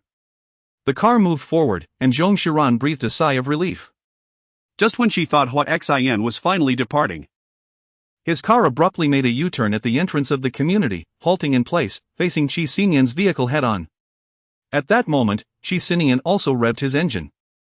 The two cars poised as if ready to collide with catastrophic force at any second. Zong Xiran hurriedly dialed Qi Sinian's number. Below, 2 cars roared to life, nearly colliding head-on in an instant. With his foot pressed firmly on the accelerator, Qi Sinian spotted Zong Xiran's call just as he was about to crash into Xian's vehicle. He swiftly turned the steering wheel and slammed on the brakes. The other driver mirrored his actions. The fronts of the 2 cars narrowly missed each other, and through the windows, their gazes locked in an intense exchange. Qi Sinian answered the call, and Zong Xiran's voice, tinged with lingering dread, came through. "Are you all right?" "I am fine," he replied softly. Zong Xiran hesitated for a moment, timidly inquiring, "May I use your phone to speak with him?" Although he was filled with anger, her request undeniably conveyed a sense of respect. Her decision not to directly call Xian also represented a certain stance. Qi Sinian expressionlessly lowered the car window, and Xian gently rolled his window down as well. Qi Sinian extended his hand, offering the phone. "My wife is looking for you." Xian momentarily faltered, reaching out to take it. "Hello." His voice trembled involuntarily. From the phone, Zong Xiran's voice emerged. "It's true." The 3 words, once spoken, felt like a verdict sealing his fate. Tears streamed down his face in front of Qi Sinian. "Cici, why didn't you tell me? Why did you leave?" She interrupted him, saying, "If Mr. What truly holds any gratitude for my actions from years ago, might I kindly ask you to leave immediately?" Xian's heart was a tumult of emotions. After a brief pause, he gently closed his eyes and replied hoarsely, "All right, I will go." The car gradually disappeared from beneath the residential complex. And Zong Xiran finally exhaled in relief. She lowered her head, wrapping her arms around her knees, staring blankly at the patch of light filtering through the curtains until Qi Sinian approached her side. She sensed his presence. She should have concealed her emotions at that moment. Yet she did not. Qi Sinian gazed down at her for a moment before asking, "Are you so saddened?" Zong Xiran nodded slowly. Qi Sinian felt a weight lodged in his chest and spoke in a somber tone, "Since you are so distressed for him, what then?" He clenched his fists, unable to continue. She replied softly, "It's not because of him." Qi Sinian gradually relaxed his hands, "Then why?" "For myself." Zong Xiran offered a hollow smile, "In truth, it was nothing significant." She simply recalled the feeling of being abandoned in her youth, a memory she had thought she had long forgotten. This was also the reason she hesitated to discuss the past with Hua Xin. The old wounds had become scars, and she had found a sense of peace within herself. To delve into it again would mean to tear open the wounds anew, exposing the lingering afflictions within. Qi Sinian paused, rendered speechless. Zong Xiran suddenly realized she had shared her innermost thoughts with him, and a wave of surprise washed over her. An unexpected pang of emotion surged within her, prompting her to look up at Qi Sinian. "Will you ever abandon me?" Qi Sinian remained silent, turning to rummage through the bedside cabinet. After a moment, he approached her, lowering his gaze to present their marriage certificate before her. He spoke flatly, "No, we possess a certificate issued by the state." Zong Xiran paused for breath, experiencing for the first time the realization that obtaining a marriage certificate could indeed be a romantic endeavor. In her childhood, her father often left her to pursue his work, while her grandparents remained by her side. Following the passing of her grandparents, her mother, now with a younger sister, frequently abandoned her to tend to the baby, urging her to be more understanding. She felt akin to a solitary leaf swept away by the wind. Later, when she encountered Hua Xin, he professed a desire to remain together, yet vanished without so much as a word. She pondered, surely, nothing in this world is immutable.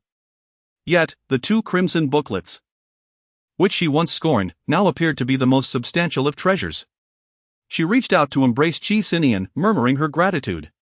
Regardless of whether his comfort stemmed from obligation or affection, it was something she desperately needed. It assured her that she was not so wretched, for someone was willing to stay for her sake.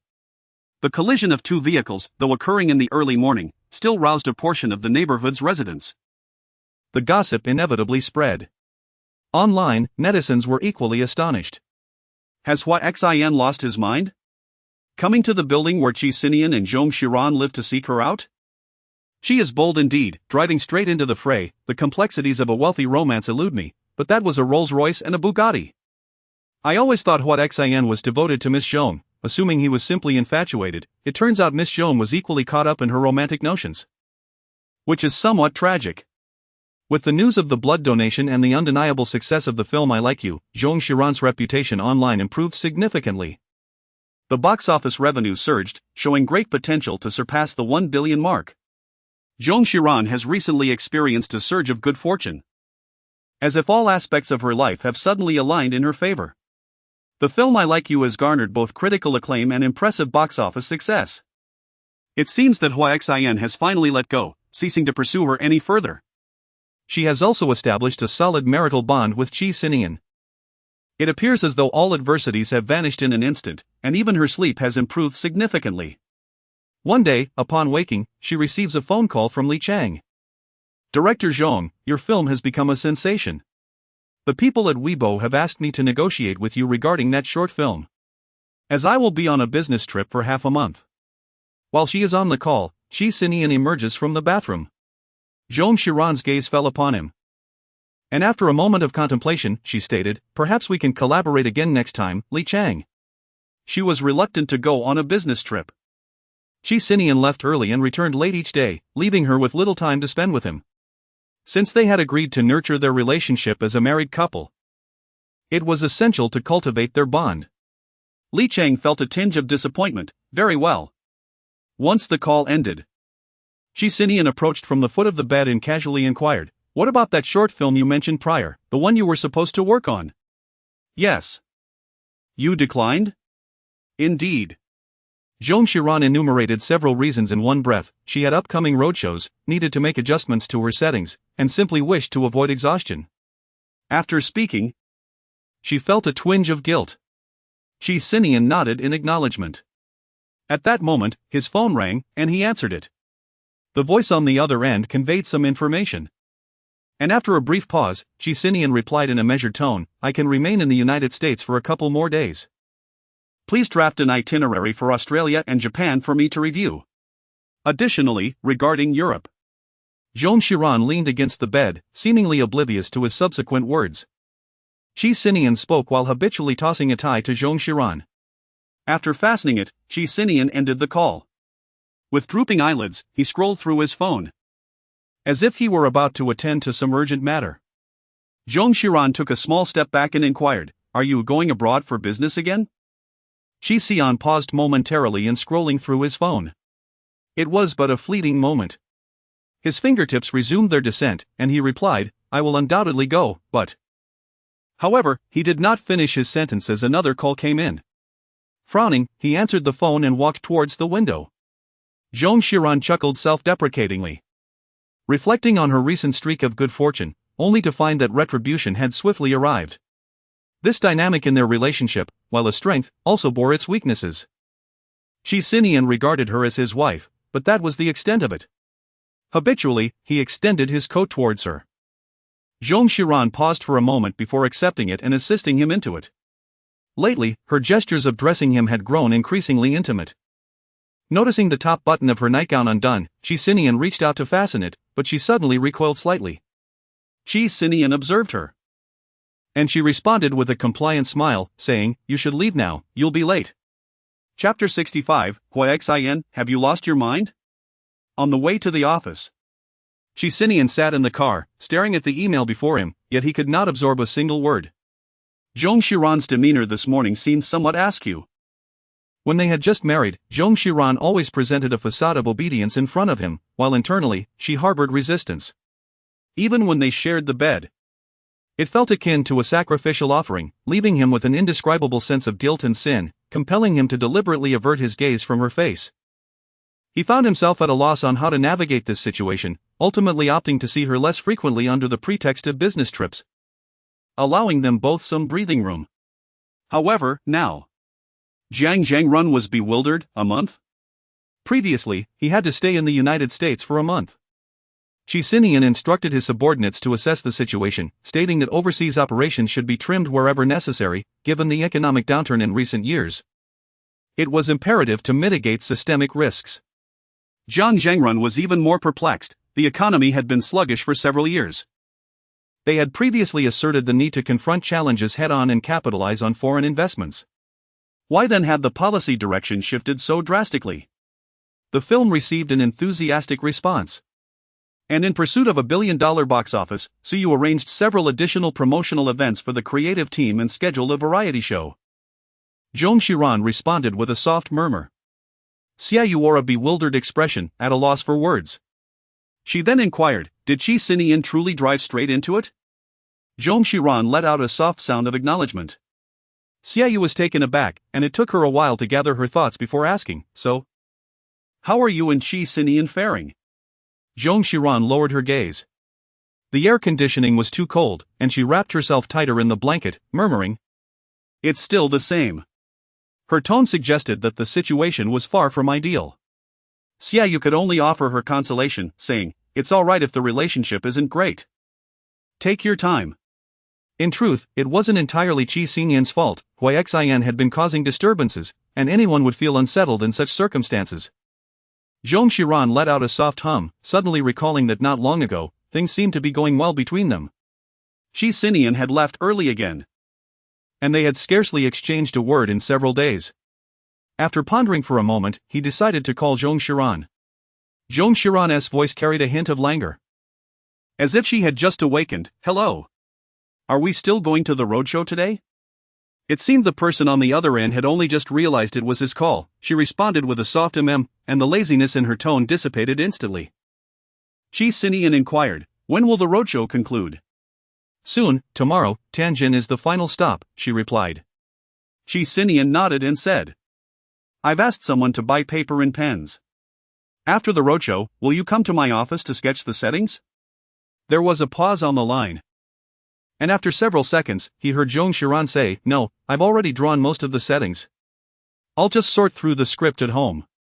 Qi Sinian contemplated saying that writing the script here would be just as effective, but he felt that such a statement would be rather mundane coming from him. "All right," he replied, noting that her tone seemed unchanged from before. After hanging up, he felt a wave of annoyance wash over him. Such emotions were rare for him during work. Even when they did arise, he could usually dispel them quickly. Yet, for some reason this time, he felt unable to control it. He loosened his tie and unbuttoned 2 buttons of his shirt, yet still felt no relief.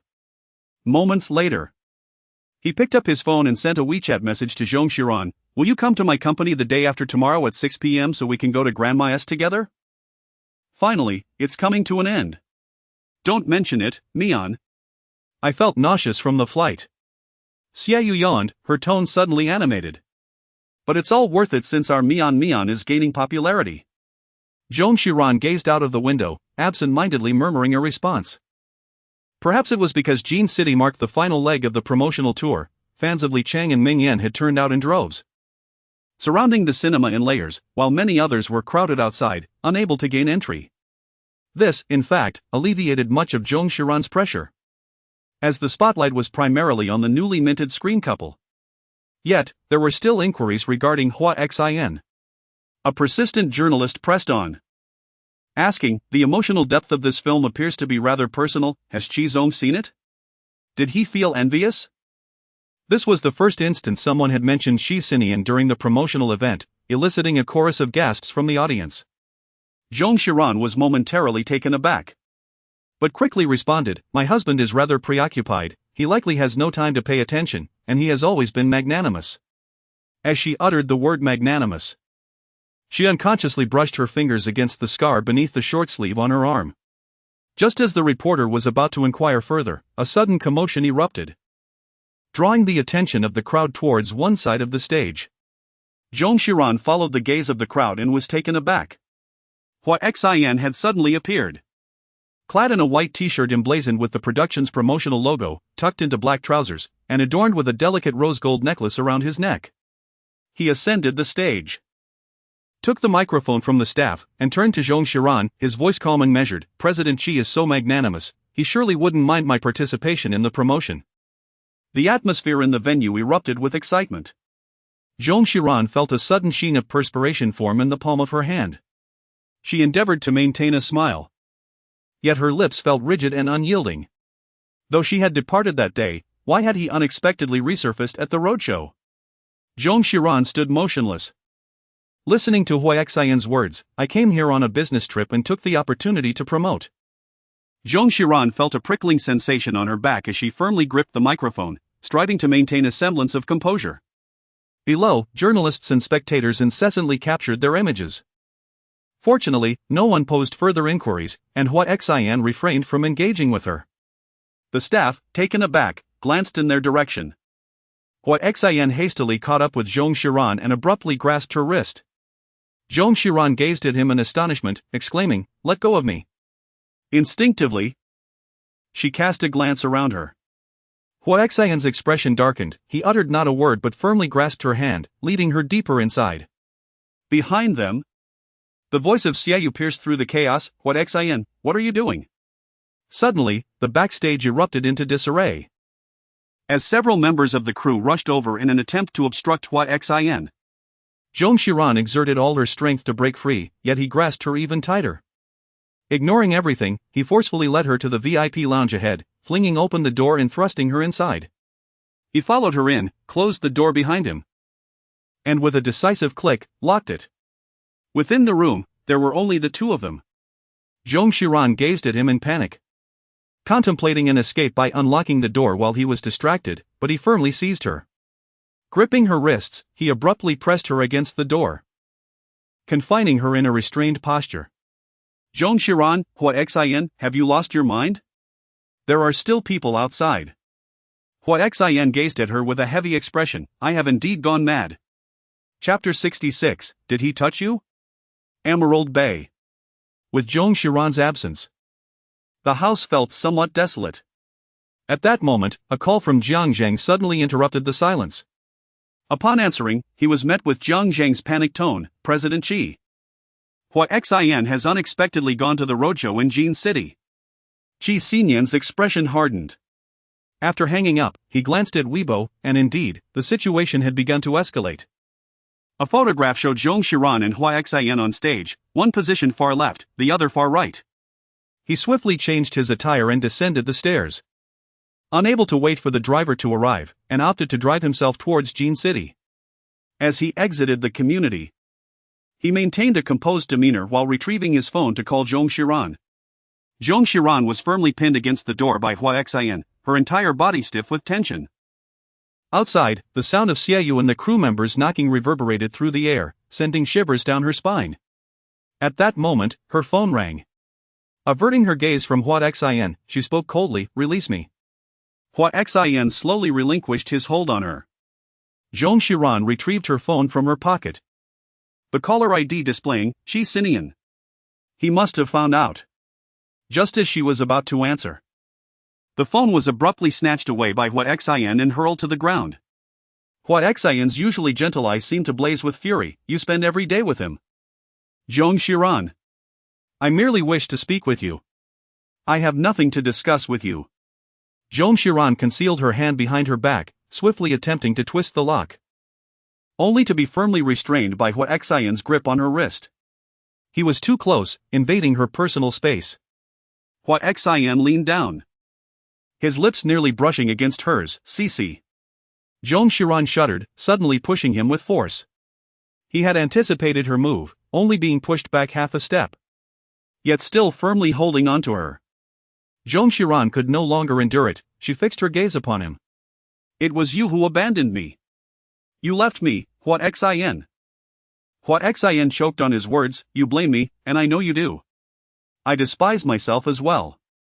But it's all in the past."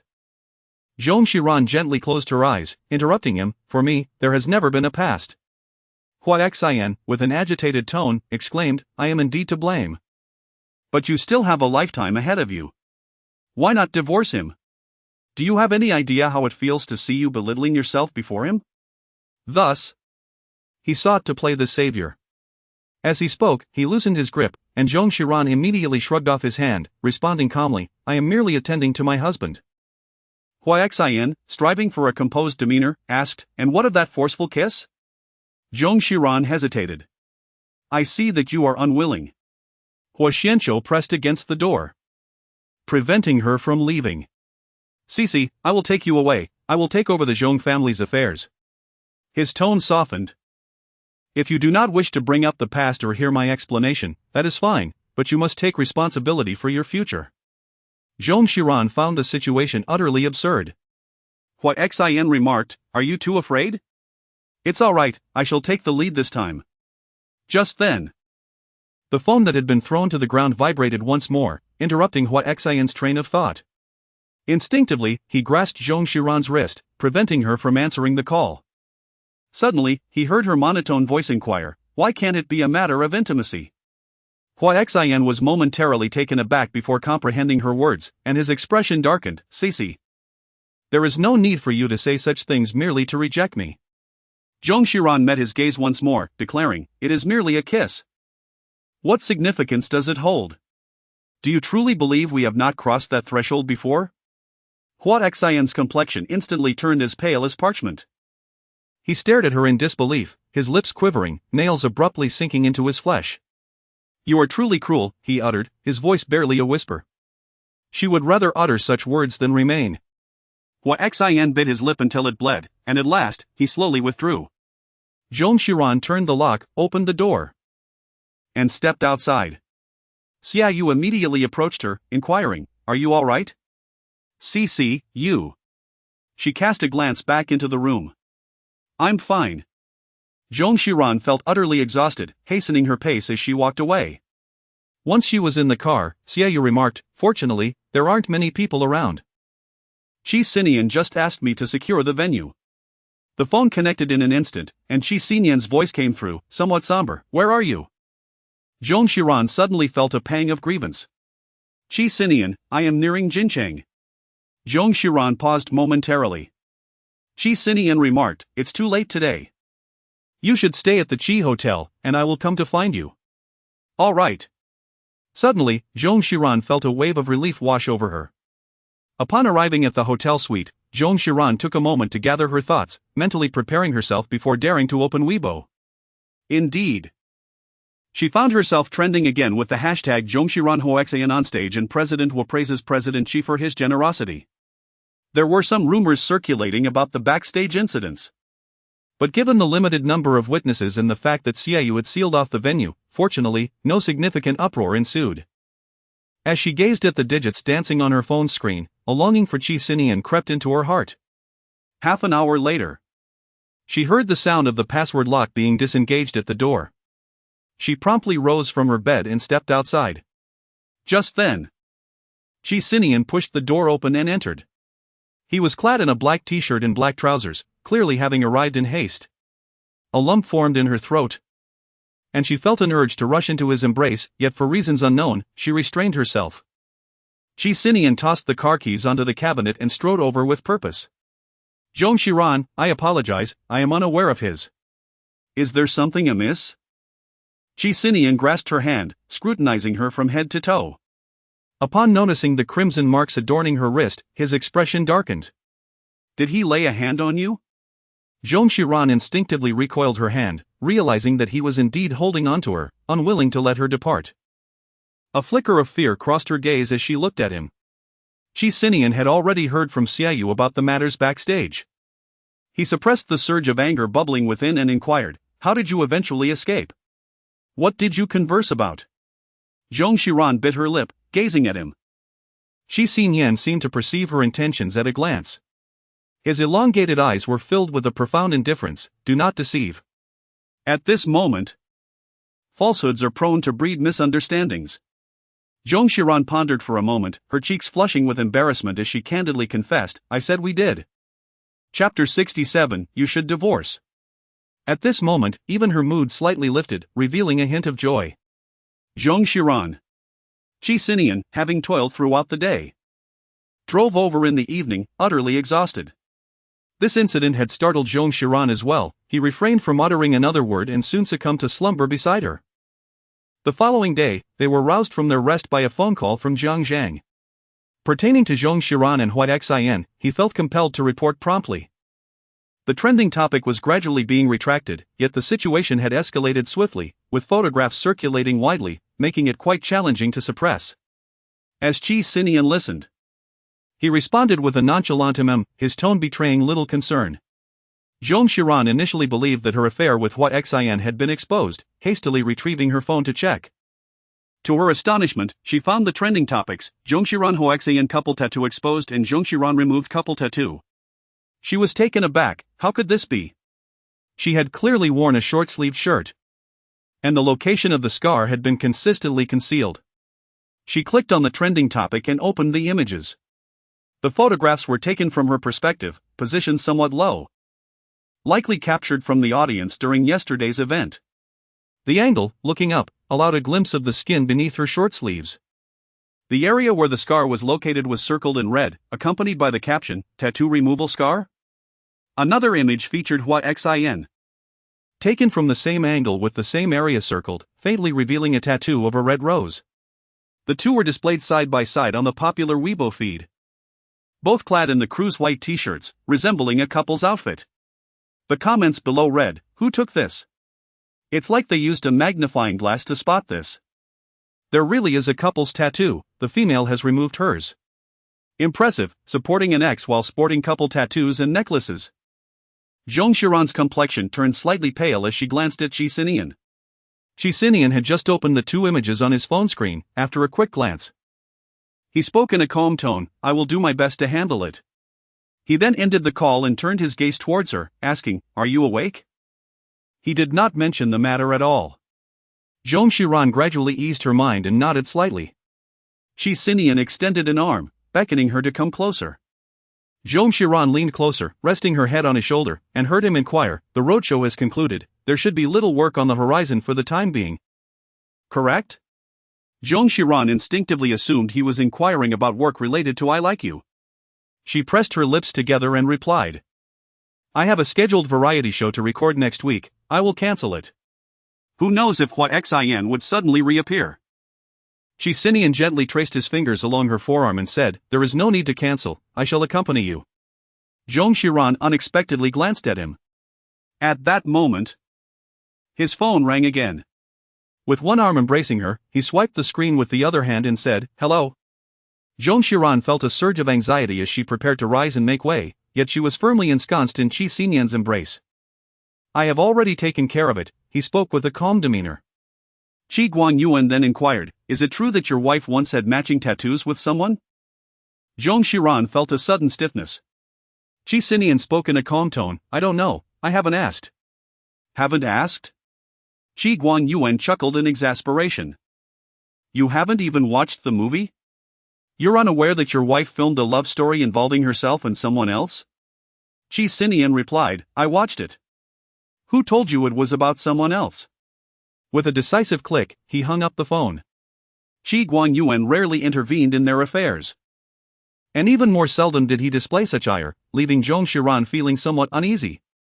After the call ended, Qi Guanyuan instructed the butler to make another call for a reminder. The two hastily dressed and descended the stairs, only to find a throng of reporters gathered outside the hotel. As soon as they reached the ground floor, they were encircled. The driver in Zhang had already arrived to shield them from the press. Qi Sinian wrapped one arm around Zong Xiran's waist while using the other to fend off the cameras, amidst the chaotic inquiries from the reporters. Mr. Qi, did you rush here upon receiving news? What is Mr. Qi's opinion on Mr. Hua's sudden appearance for publicity? Mr. Qi, regarding the tattoos. Qi Sinian halted, turning to face the cameras. With a composed tone, he stated, I did not rush here upon receiving any news. He glanced down at Zong Xiran, adding, today marks the anniversary of my marriage to my wife, and I specifically came to surprise her. Was this a carefully crafted response he had prepared in advance? The couple settled into the backseat of the car as it made its way towards the northern city. The sky was overcast, and a thin veil of mist hung in the air, obscuring the view ahead. A sudden sense of foreboding flickered through Zong Xiran's mind. Once parental figures intervened in matters between spouses, the situation invariably became considerably more intricate. Perhaps sensing her unease, Qi Sinian gently grasped her hand and reassured her. Do not fear, I am here. She nodded and allowed him to hold her hand throughout their journey. Due to the fog, their speed was quite slow. And by the time they arrived at the Qi family residence in Beicheng, it was nearly noon. Upon entering, Zhu Yun coldly remarked, Zong Xiran, you truly are a remarkable daughter-in-law to our family. Zong Xiran lowered her head and murmured, Mother, I am sorry. Qi Sinian cast his gaze downward, gently grasping her hand, and addressed Zhu Yun, you have always refrained from interfering in my affairs, there is no need for you to do so this time either. Zhu Yun retorted, I am always entitled to intervene. Qi Guanyuan, seated on the sofa, spoke with an air of authority and indignation. Qi Sinian fell silent in response. Qi Guanyuan then coolly regarded Zong Xiran, gesturing toward her short sleeves, you ought to pull your sleeves down. Zong Xiran stood frozen. Qi Guanyuan inquired, why do you not move? A profound sense of humiliation surged within Zong Xiran. Akin to the ancient tales where one must verify the purity of a bride by examining the markings of her maidenhood. As she slowly raised her hand, poised to act, Qi Sinian interposed his own to halt her. Turning his gaze towards Qi Guanyuan, he spoke calmly, there is no need for further scrutiny. I am aware of what you wish to convey, she possesses it. Fuming, Qi Guanyuan retorted, so, she has inscribed couple tattoos with someone else? And even went so far as to produce a film in commemoration? Abruptly, he sat upright, his palm striking the wooden tea table with such force that it trembled. Where shall we place the honor of the Qi family? With a grave tone, he declared, today, I shall take charge, you shall proceed with the divorce. Zong Xiran stood frozen in place, her mind a blank slate. Chapter 68, The Urgency of Childbearing. She had anticipated Qi Guanyuan's reprimands, envisioning him admonishing her to forsake her film career, even considering the possibility of kneeling to beg for forgiveness. However, She never imagined that Qi Guanyuan would demand her divorce from Qi Sinian. A tumult of emotions surged within her as she attempted to explain, "Father, the film is not." But was interrupted by Qi Sinian's calm voice. "Do you have the authority to decide for me?" Qi Guanyuan was left speechless. "Why can't you?" Hadn't he always been obedient to Qi Guanyuan's wishes? Otherwise, he would not have married her all those years ago. Before she could delve deeper into this statement, she heard Qi Sinian's indifferent tone. "What significance does having a tattoo hold? It was a trend back then. I got one while I was in a relationship." Zong Xiran paused momentarily, glancing at Qi Sinian. Qi Guanyuan inquired, "How is it that you have a tattoo that I was unaware of?" Qi Sinian replied, "It is located on the inner side of my thigh. Would you like me to remove my trousers to show you?" Qi Guanyuan slammed his hand on the table, exclaiming, "What nonsensical words are you uttering?" Qi Sinian's voice grew even more subdued. "As for the film, who told you that it was about reminiscing over what xin?" His words were abruptly interrupted by Qi Sinian. "Of course not," he stated flatly, "the movie is about me." Qi's father nearly laughed in disbelief. "Did you attend the same university as her?" He continued, "The film must be fictional. How could a narrative be woven without sharing the same university?" Qi Sinian casually remarked, "Since you have watched the film, you must have noticed the scene where the male protagonist picks pears as a child while the female lead waits for him at the door. Have you forgotten our childhood vacation at the villa in the mountains, when I went to pick pears and Cece waited for me at the door until nightfall?" They later jested about whether Zong Xiran truly wished to become Qi Sinian's bride. Zong Xiran's breathing gradually slowed, allowing her to finally feel at ease. Qi Sinian was remarkably quick to respond, seamlessly connecting this narrative to her relationship with him. However, Qi Guanyuan was not so easily deceived. He cast a cold gaze at Qi Sinian and inquired, "Are you implying that the protagonist of the film is you, rather than xin?" "Precisely," Qi Guanyuan affirmed, gesturing towards Zong Xiran. "So, does this mean you harbor feelings for her?" Qi Sinian replied, "Is that a problem?" Zong Xiran's fingers involuntarily curled slightly. Despite knowing that it was a falsehood, she felt her heart race a little at the audacious tone with which Qi Sinian spoke. Qi Guanyuan let out a cold laugh and remarked, "Were you secretly in love with Shang Jiao while you were dating her?" Zong Xiran's heart once again lifted. It seemed that even someone as meticulous as Qi Sinian could not mend all the fissures within the fabric of deception. As she contemplated how to elucidate the matter concerning the film, she was suddenly interrupted by Qi Sinian's calm voice. "I confess, at that moment, I was indeed indecisive." The atmosphere fell into an immediate silence. Perhaps stunned by his self-destructive confession, Father Qi was momentarily at a loss for words, his gaze fixed intently upon Qi Sinian. Zong Xiran could not help but steal a glance at Qi Sinian. "Zong Xiran." Qi Guanyuan let out a cold laugh, "Your unwavering support for her may very well lead her to desire a divorce from you." As he uttered these words, he cast a glance at Zhu Yun, who remained expressionless.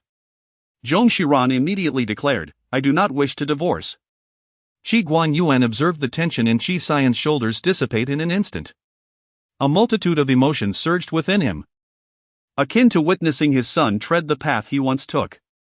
After a brief moment, he conceded, "If you do not intend to divorce, then you should hasten the arrival of children." Qi Sinian replied, "Father." Qi Guanyuan interjected with a grave tone, "Marriage and procreation are fundamental duties. You have repeatedly deferred. Tell me, is it your reluctance or hers?" Qi Sinian responded, "I do not object, I merely wish to postpone."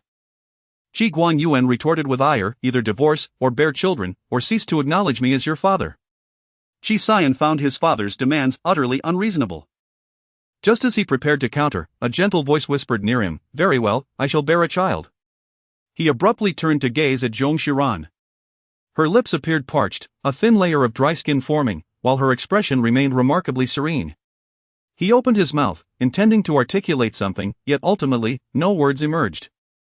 After merely a moment of contemplation, Qi Sinian rose to his feet. Zong Xiran gazed at him, "Are you going out again?" Qi Sinian replied with a brief grunt.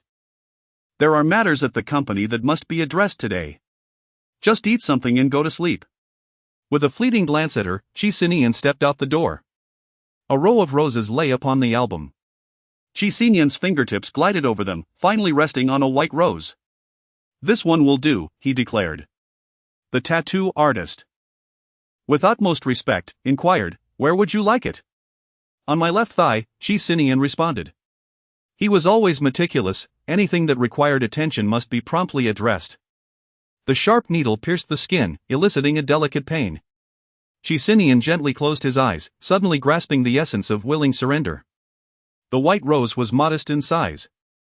Yet with coloring, the process extended nearly 3 hours. It was somewhat awkward to speak of, and he hadn't even informed Jiang Zhang, opting instead for a nearby small shop. Upon returning home, the light in the master bedroom still glowed. He entered to find Zhong Xiran propped against the headboard, a book in hand. He asked, "Why are you still awake?" Zhong Xiran sat up a little straighter, raising the book in her hand.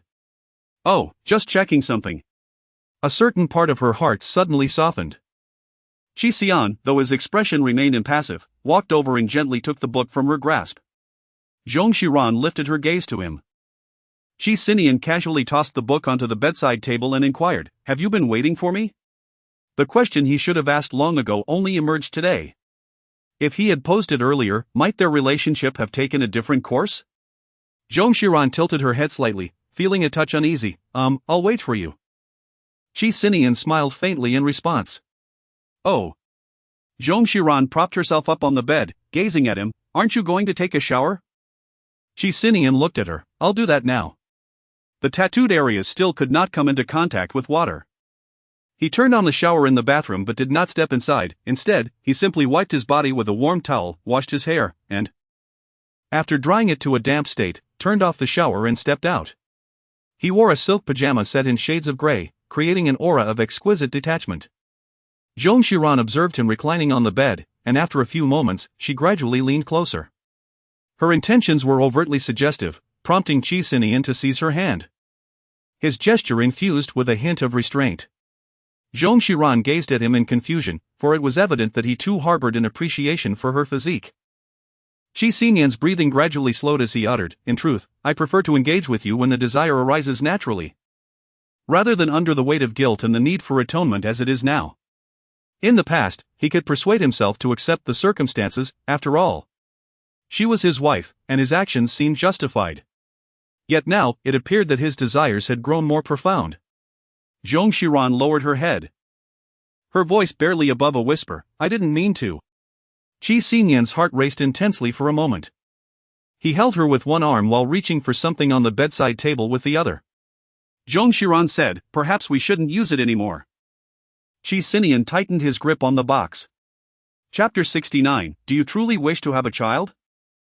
Qi Sinian cast the box aside and raised his hand to brighten the bedside lamp. Beneath the warm, golden light, she rested her head against his shoulder, her expression obscured. Qi Sinian inquired, "Do you genuinely wish to have a child?" This marked the first occasion they openly discussed the topic of children. Zhong Xiran slowly lifted her head and asked, "Do you not desire this?" Qi Sinian replied, "I am inquiring of you." His expression remained inscrutable, devoid of any discernible change, leaving her unable to fathom his thoughts. She averted her gaze, fixating on a black button of his pajamas, and said, "Though I do not possess a fervent desire, I believe that having a child could be acceptable. Since we have resolved to be devoted spouses, it seems only natural to consider parenthood." With uncertainty, she glanced at Qi Sinian. His gaze was characteristically devoid of warmth as he responded, "I do not wish for our child to be born into a world where they are unanticipated.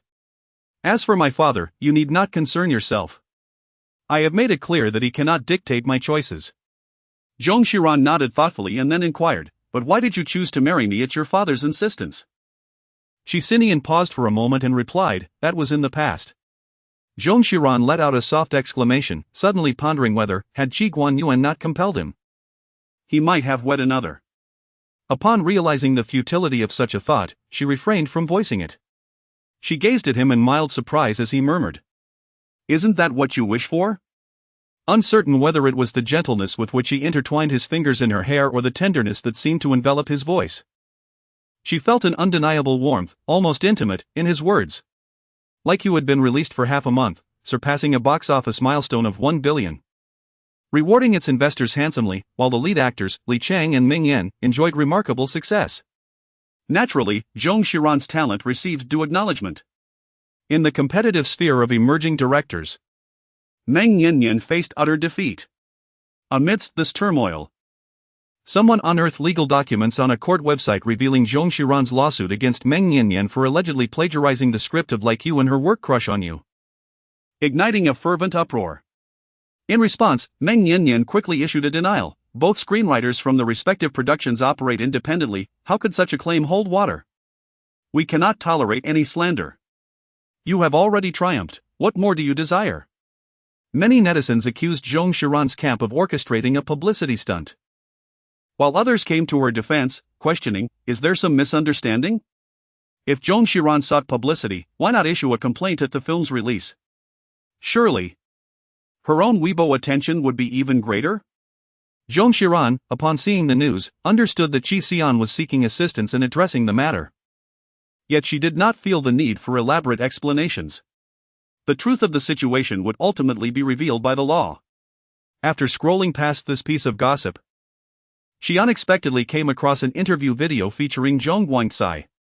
In the video, it appeared that Zhong Guangcai was at a forum where a reporter inquired, "Your daughter's debut film has achieved remarkable success, have you seen it? What are your thoughts?" Zhong Guangcai smiled and said, "I've been quite busy and haven't had the chance to watch it yet." She was puzzled as to why she had watched the video several times before finally exiting. Opening WeChat, she contemplated asking Zhong Guangcai if he would like to watch it, as she could provide the tickets. However, upon perusing Zhong Guangcai's moments, she was taken aback by a newly posted picture. "My Gigi has graduated from university." The accompanying image featured Zhong Guangcai, Yu Shulan, and their daughter Zhong Wanji, presenting a picture of familial unity that made her feel like an outsider. This prompted memories of her own graduation, when she invited her parents to attend her commencement ceremony at the university. Zhong Guangcai expressed that the company was in crisis and could not spare any time. Yu Shulan mentioned that Zhong Wanji needed to focus on her studies to advance to high school, so she could not be present either. While she understood, a sense of disappointment lingered. It was at that moment that the thought of escaping to live her own life began to take root. Thus, when Zhong Guangcai opposed her relationship with Hui Xian, she resolutely chose to leave.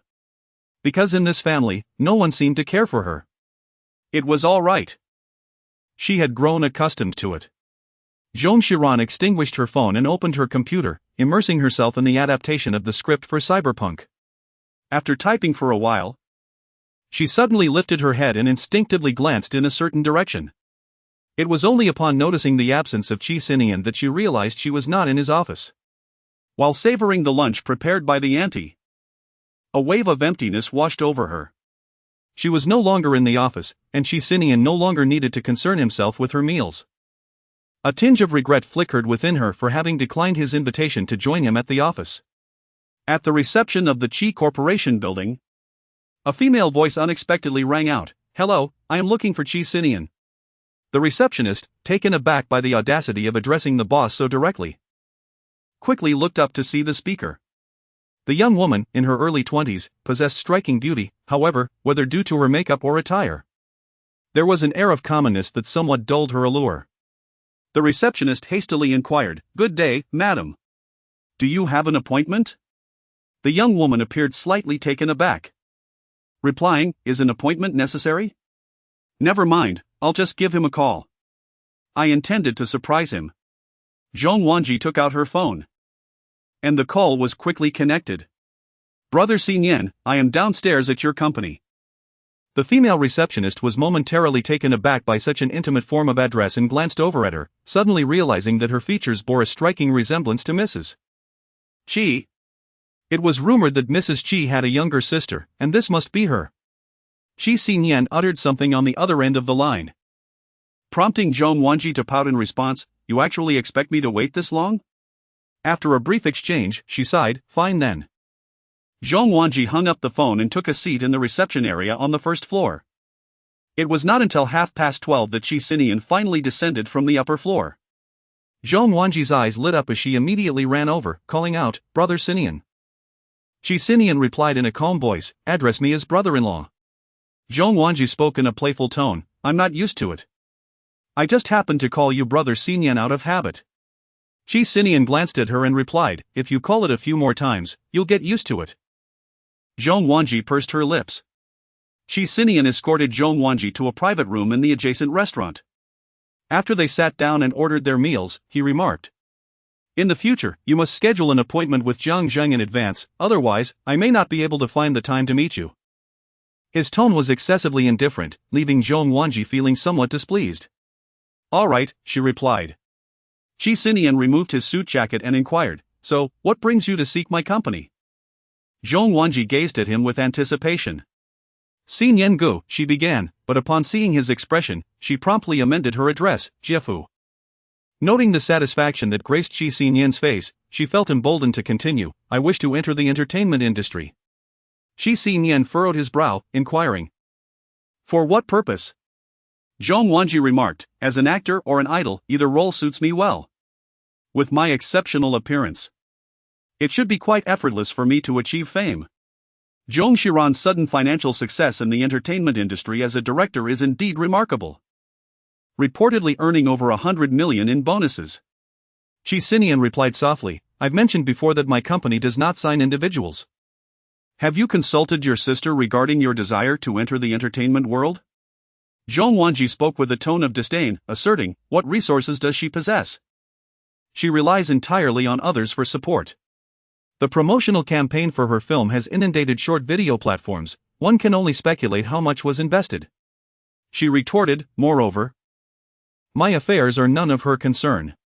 Qi Sinian, however, was not entirely cognizant of the origins of Zhong Wanji's animosity towards Zhong Xiran. In their childhood, during family retreats to the villa, she would often trail behind Zhong Xiran, resembling a little shadow. Given her notably younger age and her position as Zhong Xiran's sister, Qi Sinian viewed her with a certain childlike fondness, treating her with exceptional gentleness. Perhaps it was this very kindness that led her to mistakenly believe it was favoritism. Qi Sinian leisurely wiped his hands with a warm towel from the table and replied calmly, "Then your matters are even less my concern." Chapter 70, Submission. Just then, the dishes were served, and Qi Sinian discarded the towel, rising to his feet. "Wait until you learn to respect your sister before you speak to me," he stated before departing, coat in hand. Zhong Wanji stood in a daze for quite some time, gazing at the table laden with dishes, desperately suppressing her tears. She could not fathom why Qi Sinian's demeanor towards her had suddenly soured, especially when he had previously showered her with affection. Although his company refrained from signing individuals, he had ample resources to introduce. Moreover, she had traveled a great distance to see him, yet he did not even spare a meal to share with her. Zhong Wanji, increasingly enveloped in sorrow, ultimately left without touching her meal. Why did Qi Sinian harbor such affection for Zhong Xiran, despite the latter having caused him considerable embarrassment? The autumn wind was rather chilly, she had chosen to wear something light to accentuate her figure, and as the wind swept by, tears began to flow uncontrollably.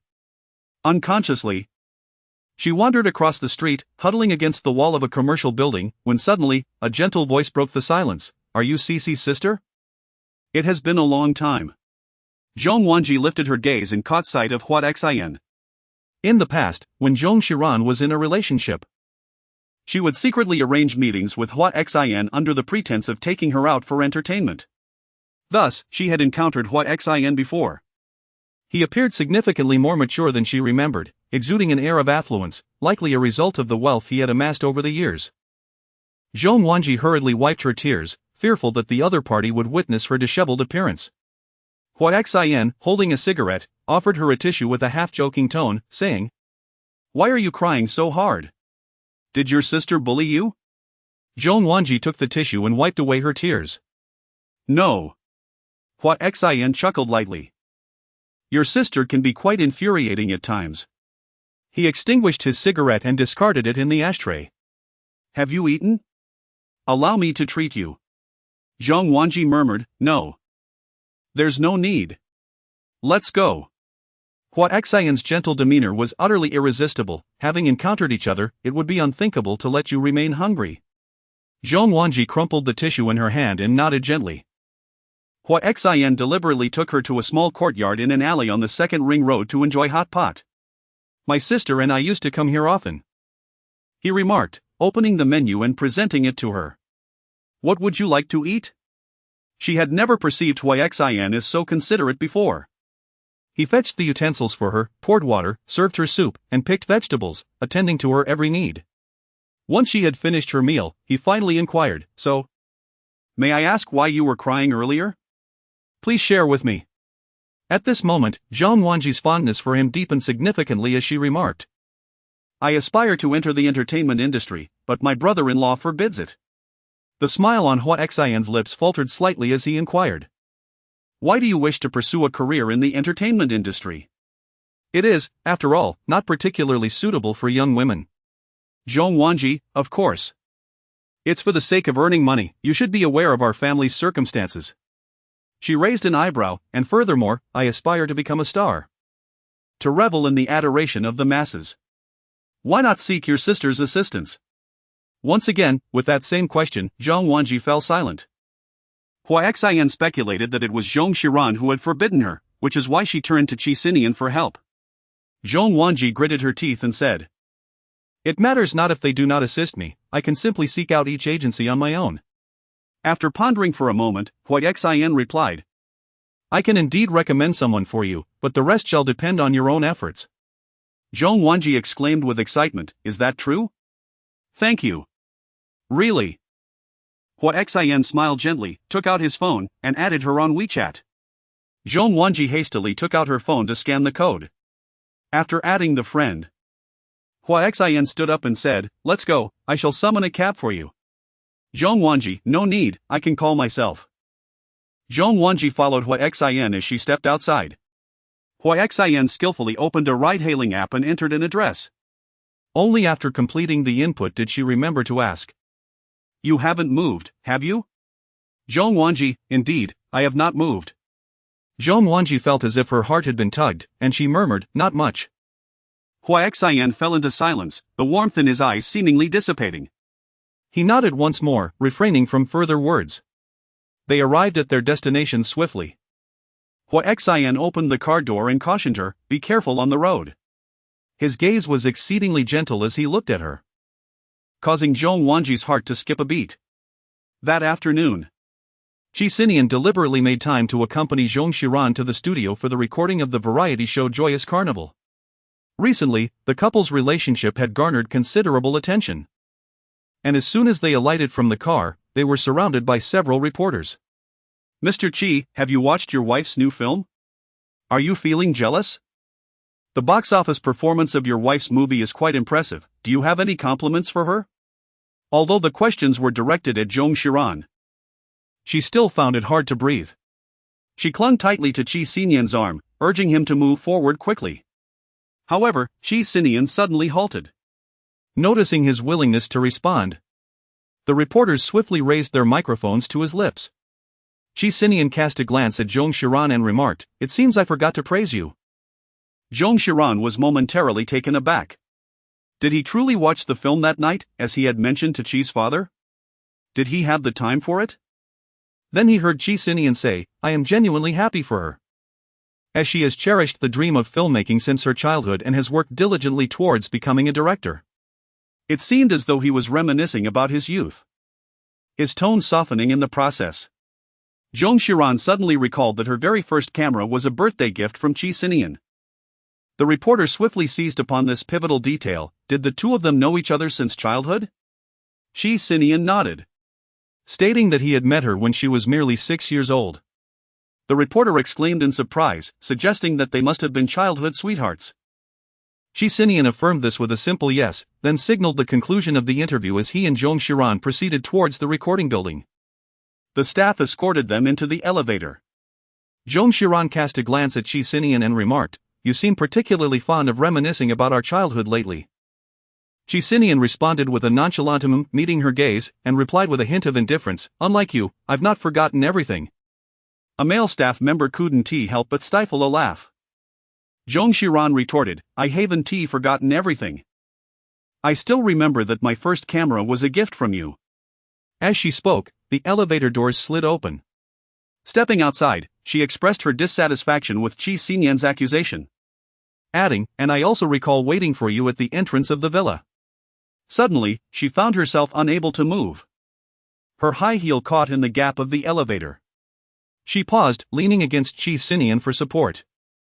The male staff member promptly positioned his leg to prevent the elevator doors from closing, saying, "We're pressed for time, allow me to assist you."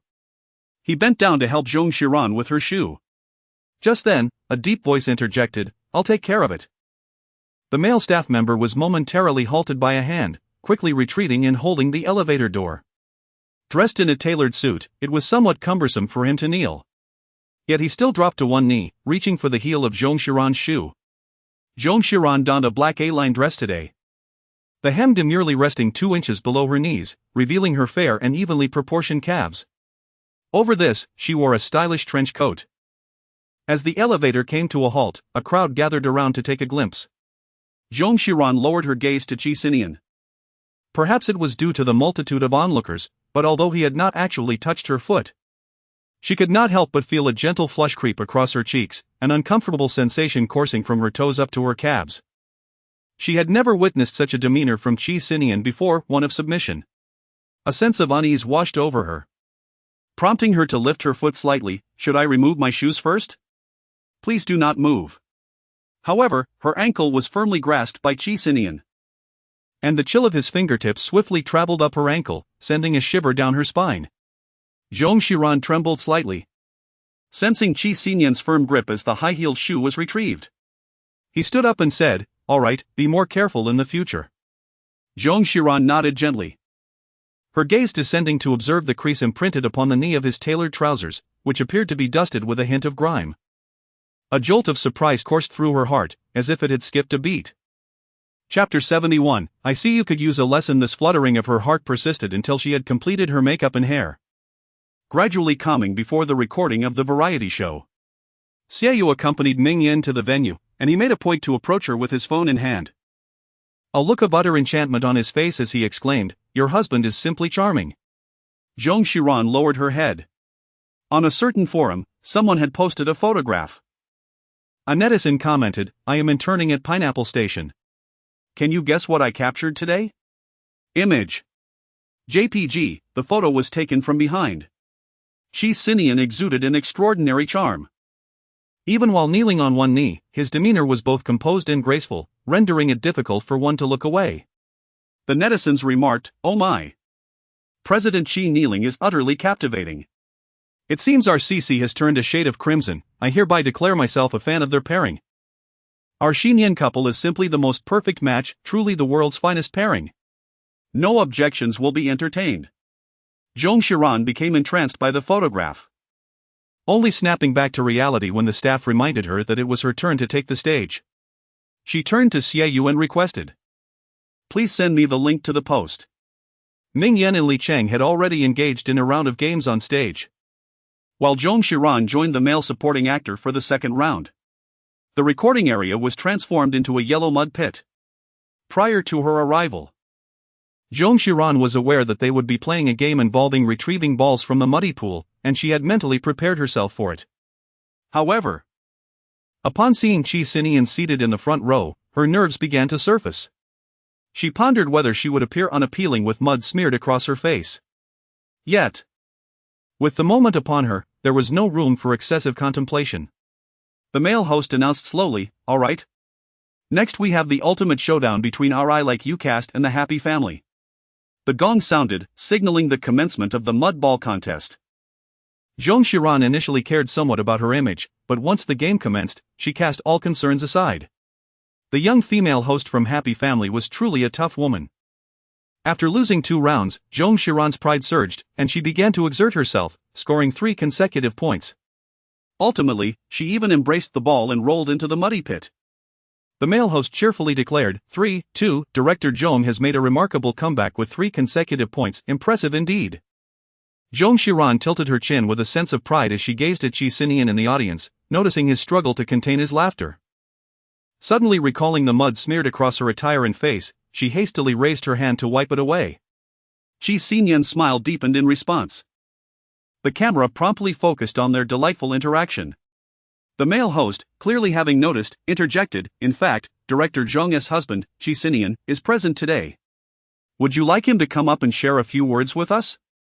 The audience chorused in agreement, "Yes." Yet, It was widely acknowledged that he would likely remain in the shadows, as the Qi family was known for their discretion. As Zong Xiran contemplated this, she noticed Qi Sinian nodding and stepping forward. The atmosphere in the venue suddenly became more vibrant. The male host inquired, "Mr. Qi, does your wife look beautiful now?" Zong Xiran gazed at Ming Yan, whose face was smeared with yellow mud, and could easily envision her own appearance in that moment. Without hesitation, she held the microphone up to cover half of her face. Qi Sinian surveyed the surroundings, his tone half-joking as he inquired, "Where is my wife?" To which he received no response. Laughter erupted throughout the venue. Zong Xiran. "I feel an urge to strike someone." "Here." The male host, reveling in the chaos, pulls Qi Sinian beside Zong Xiran and asks, "Do you recognize her?" Qi Sinian gazes intently at Zong Xiran for a moment. "No." The crowd erupts in laughter once more. Zong Xiran looked up at him, saying, "Do not divert the subject." Qi Sinian raised an eyebrow, gazing at her with a smile. "Quite lovely. Just as my wife has vanished, why not assume the role of my wife?" The venue erupted with a chorus of cheers and raucous laughter, nearly shaking the ceiling of the recording studio to its very foundations. Zong Xiran's face suddenly flushed. How could she not know that Qi Sinian was so charming? With the assistance of the female host beside her, she spoke into the microphone, "No, you are simply too pristine." After saying this, she expressionlessly smeared a handful of mud across Qi Sinian's face. In an instant, his visage was sullied, caught off guard by her playful maneuver. When Zong Xiran first beheld him in such a state, with several streaks of yellow mud adorning his otherwise slightly aloof and austere visage, the contrast appeared quite comical, causing her to burst into laughter. The scene erupted in mirth as well. Qi Sinian lowered his gaze to regard her. In the past, she might have felt anxious, but now she was utterly unafraid. She discreetly plucked a handful of mud from her own person and playfully smeared it across his face. Qi Sinian emitted a soft chuckle, his voice laced with mock exasperation. "Zong Xiran, I believe you are in need of some discipline." With that, he resolved to remove his suit jacket. Zong Xiran immediately dashed into the distance. Qi Sinian flung his suit towards Zhang Zhang below the stage, and with a few strides, he caught up to Zong Xiran, pulling her into his embrace and tossing her into the mud pit. She clung tightly to the collar of his shirt, her dark eyes fixed on him. As Qi Sinian slightly relaxed his grip, Zong Xiran pulled him into the muddy pool as well. The air was filled with piercing screams. Zong Xiran did not anticipate that Qi Sinian would pull her in, and due to the force of inertia, just before hitting the ground, her head was securely cradled in Qi Sinian's palm. The two of them tumbled into the muddy pit. Zong Xiran had never seen him like this, covered in mud. His appearance completely transformed, no longer the aloof and unapproachable figure he once was. She seemed to find a certain charm in his current state. And so she raised her hand and playfully smeared a bit of mud across his face. Qi Sinian smiled at her and asked, "Can you be my wife now?" Zong Xiran couldn't help but chuckle, "Let's just make do." As the game concluded, everyone made their way to the showers, conveniently located nearby, clearly designated for this very game. However, there were only 3 stalls available. Li Cheng's assistant, being the most seasoned, had already been waiting outside the showers, while the other 2 stalls were occupied by the host. Zong Xiran had no choice but to wait outside alongside Qi Sinian. Although Zong Xiran hails from a well-to-do family, she was raised by her grandparents and experienced a sense of neglect from her parents during her formative years.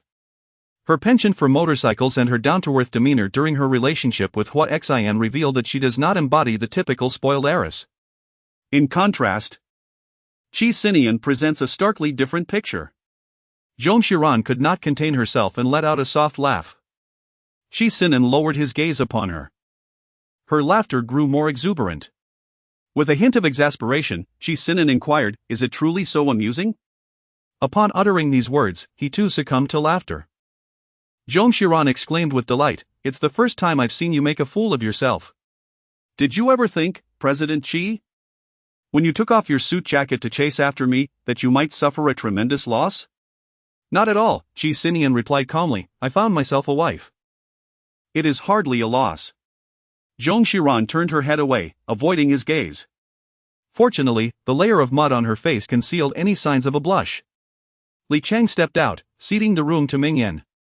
Approximately 20 minutes later, a female host emerged.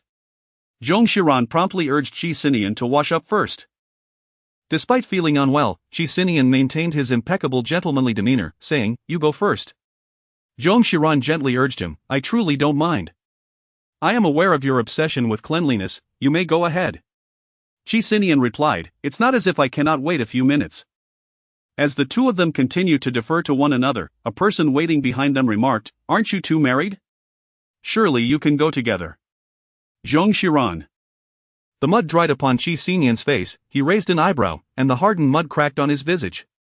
"Quite well." Zong Xiran.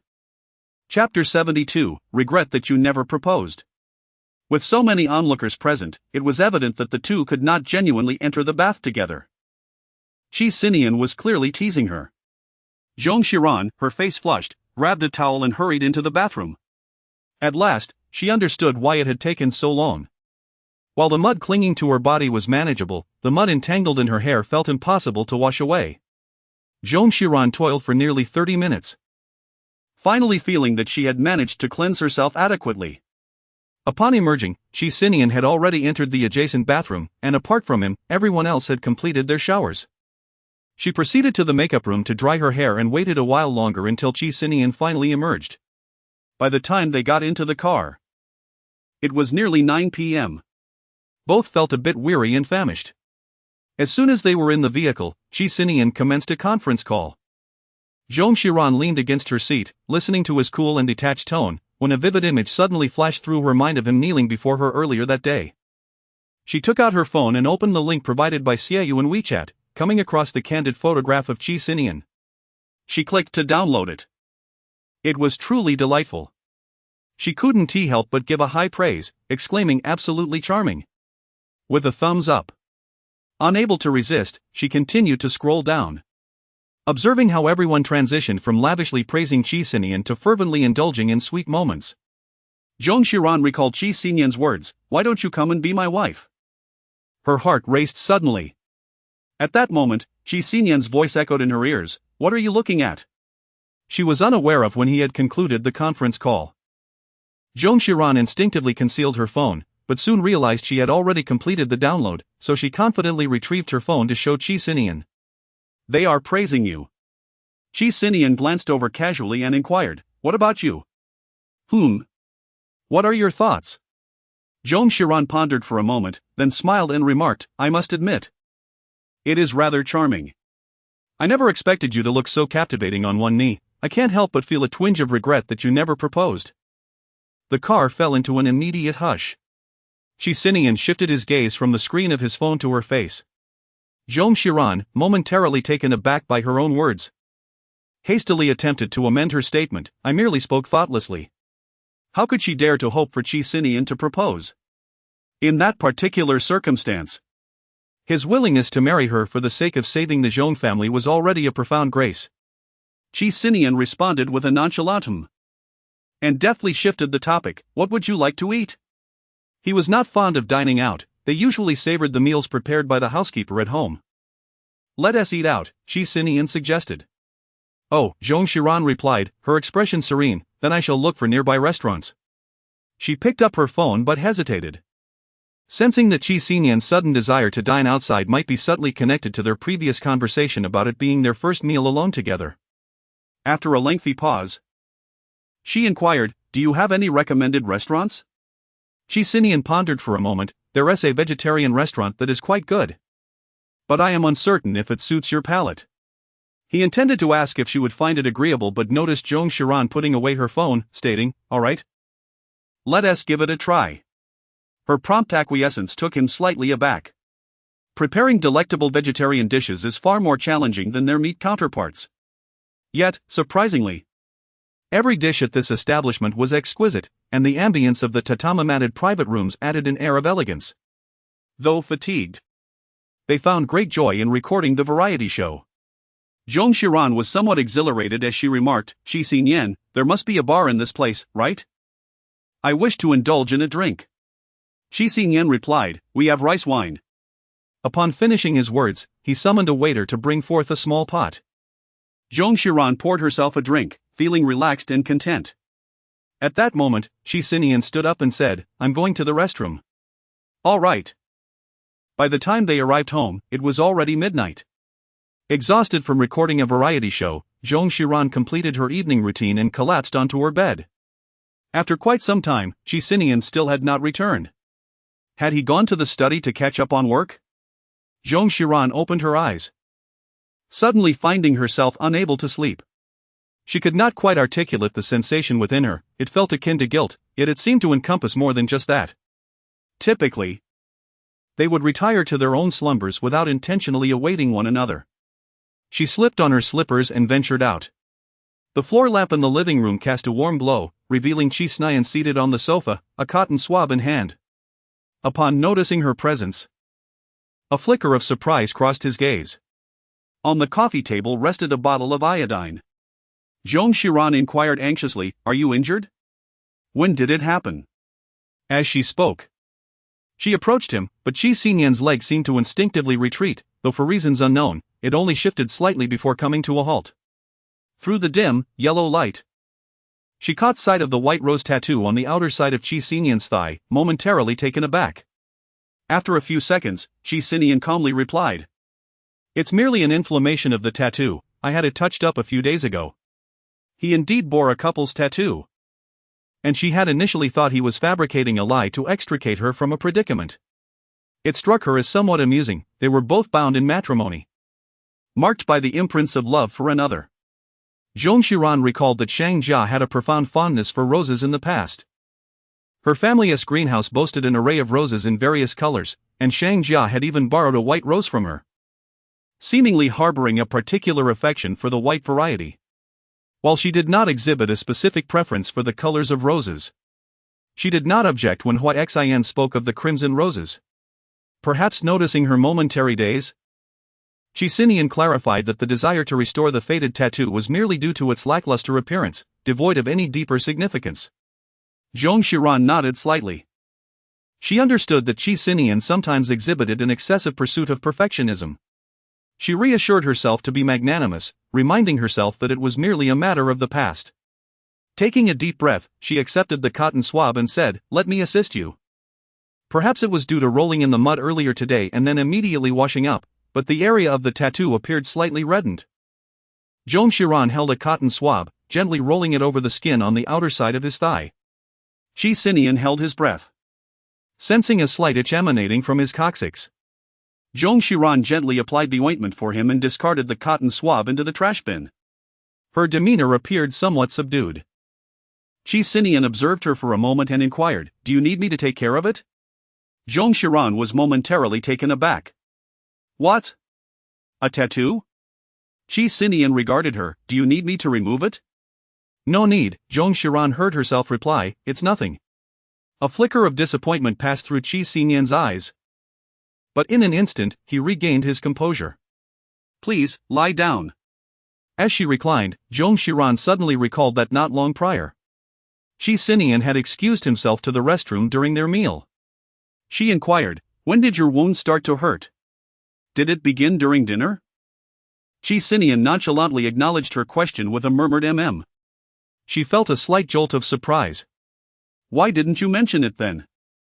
Not only did he refrain from speaking up, but he also remained by her side, patiently waiting for her to leisurely finish a small pot of rice wine.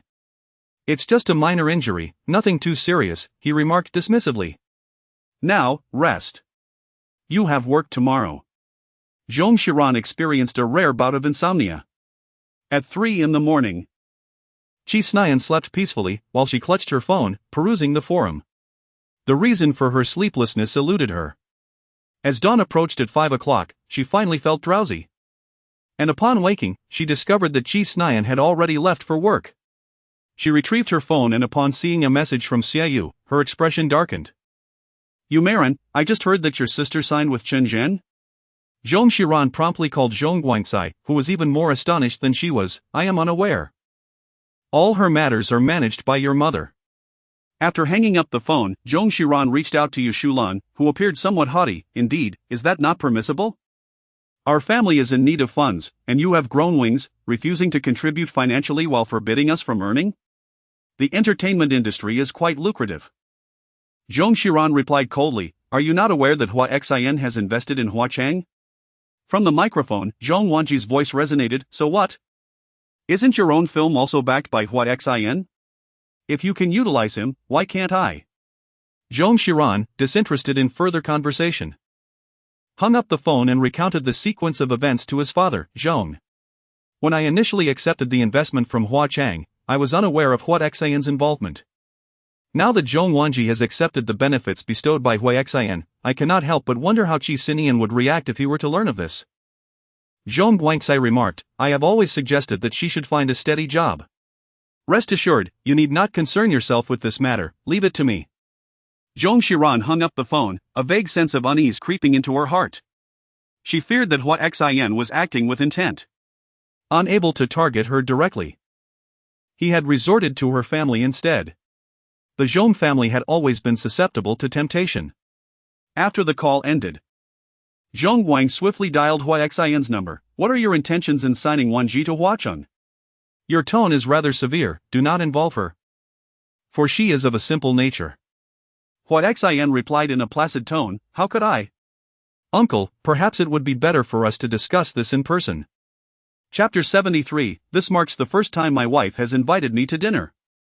Zhong Guangxi gazed at the self-assured and affluent Xian before him, a surge of sentiment washing over him. Once, he had been like a stray dog, unable to even cross the threshold of Zhong's residence. A person he had deemed unworthy of his regard. Yet, here was a day that instilled a sense of trepidation within him. He spoke slowly. "It was my folly to speak so recklessly to you in the past. I hope you will not bring harm to Wanji."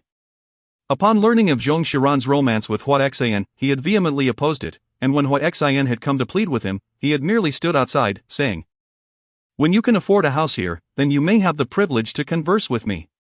The humiliation of those bygone days surged within him, while Xian merely smiled faintly. In a gentle tone, he replied, "Uncle, you exaggerate, I would never harm Cici's family. I have come solely to discuss a business proposition with you." "What sort of business?" Zhong Guangxi inquired. Xian replied with deliberation. "Does uncle intend for the Zhong family to remain perpetually suspended in this half-life under Qi Sinian's influence?" Zhong Guangxi was taken aback. He realized that Qi Sinian was indeed correct. Although he had invested in the Zhong family, the amount he provided merely sustained their existence. As if he had no intention of allowing the Zhong family to rise again. The rupture of their financial lifeline was severe. And Qi was the only one willing to extend a helping hand. Furrowing his brow deeply, he remained silent. Xian continued. "Is it truly worth pushing your own daughter into the abyss just to survive in such a half-hearted manner?" Zhong Guangxi's greatest unease stems from this. He spoke in a low voice, "What pit of fire? Sinian treats Cici exceptionally well." Xian lifted his eyelids. "Is a marriage bound by money and conditions truly commendable?" After 4 years of marriage, apart from this year, he has spent more than half the time abroad on business trips, with less than a month at home. "Is this truly commendable?" A cold glint flickered in his eyes. "What kind of life is Cici leading? Do you truly fail to see it? Or do you simply choose not to?" Zhong Guangxi's facial muscles trembled slightly. He recalled the night before Zhong Xiran's wedding when he sought her out. Finding her lost in thought as she gazed at the wedding dress she would wear the following day. He longed to apologize, but the words remained unspoken. After the ceremony concluded, she entered the car with Qi Sinian. As Qi Sinian reached out to assist her, she appeared apprehensive, yet she forced herself to accompany him. The sight stirred a profound discomfort within him, prompting Yushulan to advise him, "Aren't women all like this? I care for you every day, don't I?" However, witnessing this unfold with his own daughter was particularly heart-wrenching. For a fleeting moment, he even contemplated relinquishing everything, but the anxious yet hopeful gazes of his loyal employees, who had stood by him for 2 to 3 decades, compelled him to feign ignorance. He reassured himself that Cici would find happiness. After all, they were well acquainted. And Qi Sinian would not mistreat her. Yet, upon hearing Xian's words, uncertainty began to creep in. He turned to Xian and inquired, "You and Cici?" Xian interrupted him, stating, "Given the current state of the Zhong family, she cannot afford to be without Qi Sinian." He asked, "Have you considered switching paths?" Live streaming could be an option. The potential traffic on Feek is immense, and I can provide support for the Zhong family. Zhong Guanxi's gaze revealed a hint of intrigue. He harbored distrust towards Hui Xian, doubting the veracity of his so-called assurances. However, it was undeniable that the live streaming industry had indeed profited immensely over the past 2 years. Hui Xian implored, "For the sake of Shishi, I urge you to consider this. She deserves the freedom to choose her own future." After Hui Xian departed, Zhong Guanxi remained seated in contemplation for an extended period before contacting his manager, select a few individuals to experiment with live streaming. Upon exiting the conference room, Qi Sinian was approached hurriedly by Jiang Zhang, who whispered, "President Qi, Zhong Guanxi has met with Hui Xian." Qi Sinian's mood had not been particularly uplifting these past few days, as he sensed that Hui Xian still had a few tricks up his sleeve, and indeed, he had come forth. Jiang Zhang cautiously remarked, "It appears that Zhong Guanxi intends to venture into live streaming. Hui Xian will likely provide support in terms of viewership."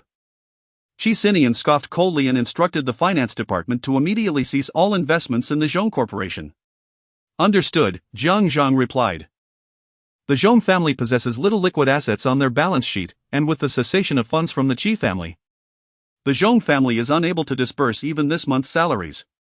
The employees are momentarily rife with speculation. Zhong Guanxi naturally understood the reason behind it. So he hurriedly called Qi Sinian, but his call went unanswered. Moreover, even Jiang Zhang did not respond to his attempts. Growing anxious, he had no choice but to reach out to Zhong Xiran instead. Zhong Xiran was at home composing a screenplay when she received a phone call. Furrowing her brows in response, "What have you been up to?"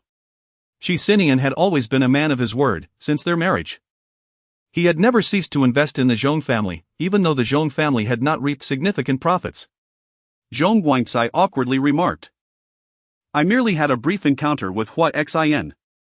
Zhong Xiran lowered her eyes in contemplation, understanding all too well why Qi Sinian would be incensed. Zhong Xiran coldly remarked, "I apologize, but I am powerless." After hanging up the phone, she took a deep breath. Zhong Guanxi truly seems oblivious to whom he belongs. And it is perhaps time he received a lesson. Although she had spoken harshly, she couldn't help but feel a twinge of concern upon seeing discussions online about the Zhong family's failure to timely disburse salaries this month. Just as she hesitated over whether to call Qi Sinian, the doorbell rang. She looked up to see her aunt opening the door. And Zhong Guanxi entered with a slight limp. His hair had turned white in patches, and his face bore an expression of both eagerness and anxiety. "Cici." Zhong Xiran's heart softened, and tears nearly fell. In his memories, he was still that spirited middle-aged man, yet he could not discern when he had grown old.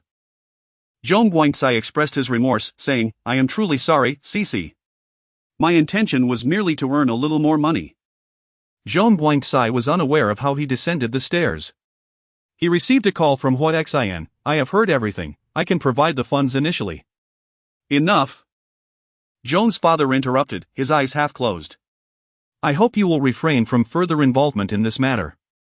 Previously, it was his greed and naivety that led to this predicament. Qi Sinian's withdrawal of funds was merely a warning. The Qi family has been entrenched in the real estate industry for many years, with extensive connections both upstream and downstream. This situation transcends mere financial concerns. With a single word from Qi Sinian, the Zhong family could be rendered unable to survive. Hui Xian spoke in a deep tone, "Uncle, are you truly willing to give up so easily?" "I am old," Zhong's father interjected once more. "I no longer possess the strength for such endeavors. My current desire is simply for the Zhong family to endure. Survival is all that matters." His voice trembled. "It was my wish to take a chance. Yet it has resulted in Shishi needing to plead with him again." "Do you wish for Shishi to continually beg him on behalf of the Zhong family?" Hui Xian remained silent for a long while before ending the call. Zhong Xiran sat on the carpet beside the tea table, her gaze lingering on Qi Sinian's WeChat profile picture for an extended period. After contemplating for quite some time, she began to type, only to delete her words one by one. She found herself at a loss for how to initiate the conversation.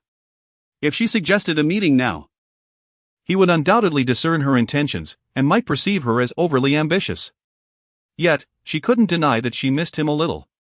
After much hesitation, a sudden phone call interrupted her thoughts. It was Hui Xian. She chose not to answer. Almost immediately, a text message arrived from Xian, I will plead with him. Zhong Xiran was taken aback. After the shock, he found himself at a loss for words. Xian had truly lost all sense of reason. It seemed that the other party was preoccupied, as it took several rings before they finally answered the call. Zhong Xiran bit her lower lip and asked, Qi Sinian, are you free tonight? Would it be convenient for us to have dinner together? A prolonged silence ensued on the other end. Just as Zhong Xiran presumed he had understood her intentions and was preparing to decline, she heard his slightly hoarse voice. Of course, it is convenient, he replied. After all, this is my wife's first invitation for dinner. Chapter 74, I shall not trade my wife. Zhong Xiran felt a sudden pang in her heart. At that moment, she resolved not to mention anything about the Zhong family, at least not tonight. She wished to enjoy a simple and pleasant meal with Qi Sinian. The first floor of the Qi building, typically serene, was suddenly filled with a cacophony of noise. The receptionist, unaware of the cause, turned her gaze towards the sound, only to be taken aback upon realizing that the person before her was Xian. Naturally, she was not oblivious to the gossip surrounding the boss's wife and the esteemed Hua. She found it hard to believe that Xian would be at the Qi building. The man, clad in a white cashmere coat, nodded slightly at her and said, Excuse me, I am looking for President Qi. He did not appear as gentle as described online, at least, his eyes were cold now. The receptionist hurriedly nodded and picked up the phone to inform the president's office. Jiang Zhang, upon hearing the secretary's call, was equally astonished. Are you certain it's him? Right downstairs? The secretary confirmed, I have verified multiple times. Jiang Zhang promptly entered the office to report to Qi Sinian, who was holding his phone, seemingly having just finished a call. After listening to Jiang Zhang, his gaze turned icy. Have him come up. As Jiang Zhang led Xian upstairs, the entire Qi building buzzed with curiosity, all eyes on Xian, speculating the nature of his visit. Could it be that the Qi family was collaborating with Feek? Xian, with his hands in his pockets, disregarded the stairs and walked straight into Qi Sinian's office. The two men locked eyes, and Jiang Zhang dared not make a sound. Qi Sinian, without lifting his eyes, instructed Jiang Zhang, leave and do not let anyone in. The evening sky grew ominous, hinting at rain. Qi Sinian glanced out the window, momentarily distracted by thoughts of what to eat with Zhong Xiran that evening. Realizing he had lost focus, he coldly asked, What does President Hua wish to convey? Xian produced an envelope from his pocket and placed it on Qi Sinian's desk. Inside was a check for $20 million. Qi Sinian glanced at the envelope and raised an eyebrow at him. Xian stated, The money from years ago, I am returning it to you, President Qi. With interest accrued over the years, it should suffice. Qi Sinian chuckled softly, as if mocking Xian's naivety. He replied coolly, The previous transaction did not stipulate that President Hua needed to repay. Xian, with a determined gaze, asserted, Then I would like to negotiate a new deal with you. What does President Qi desire to ensure that Sisi is left unharmed? Feel free to state your conditions. After 5 years, he now possessed the confidence to make such demands. Qi Sinian regarded him with a faint, chilling smile. Sensing his disapproval, Xian suddenly inquired, You love her, don't you? He could see it, as a man. He understood Qi Sinian's true feelings.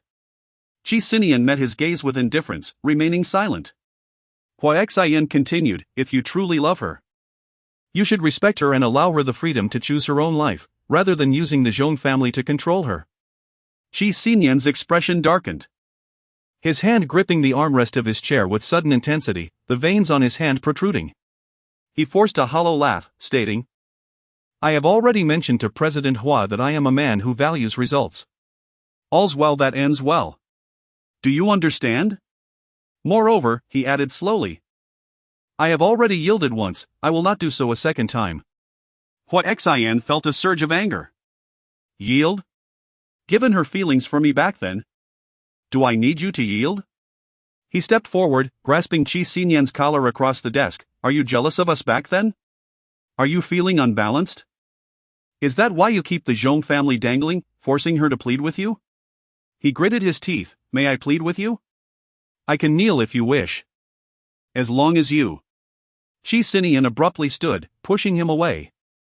From the moment Xian entered, he had told himself to remain calm. But Xian had undeniably succeeded in provoking him. His wife was not one to be bargained over by Xian. He stepped out from behind the desk, expressionless.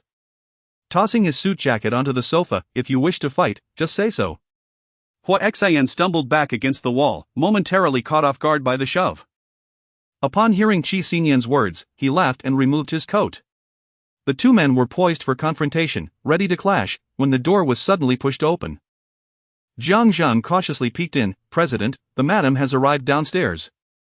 Seeing their standoff, he was taken aback. Qi Sinian nodded, indicating he understood. This was a sign that he would not intervene. Jiang Zhang trembled as he closed the office door, signaling the security to move closer. The tension between Qi Sinian and Xian seemed to dissipate momentarily due to this interruption. Qi Sinian, with an enigmatic smile, remarked, "Do you really believe that after all this time, she would harbor no feelings for me?" Xian paused slightly. The sound of high heels echoed from outside, growing nearer. Qi Sinian approached him. "Do you think she trusts you more now, or trusts me?" His hand rested on Xian's shoulder. "Shall we find out?"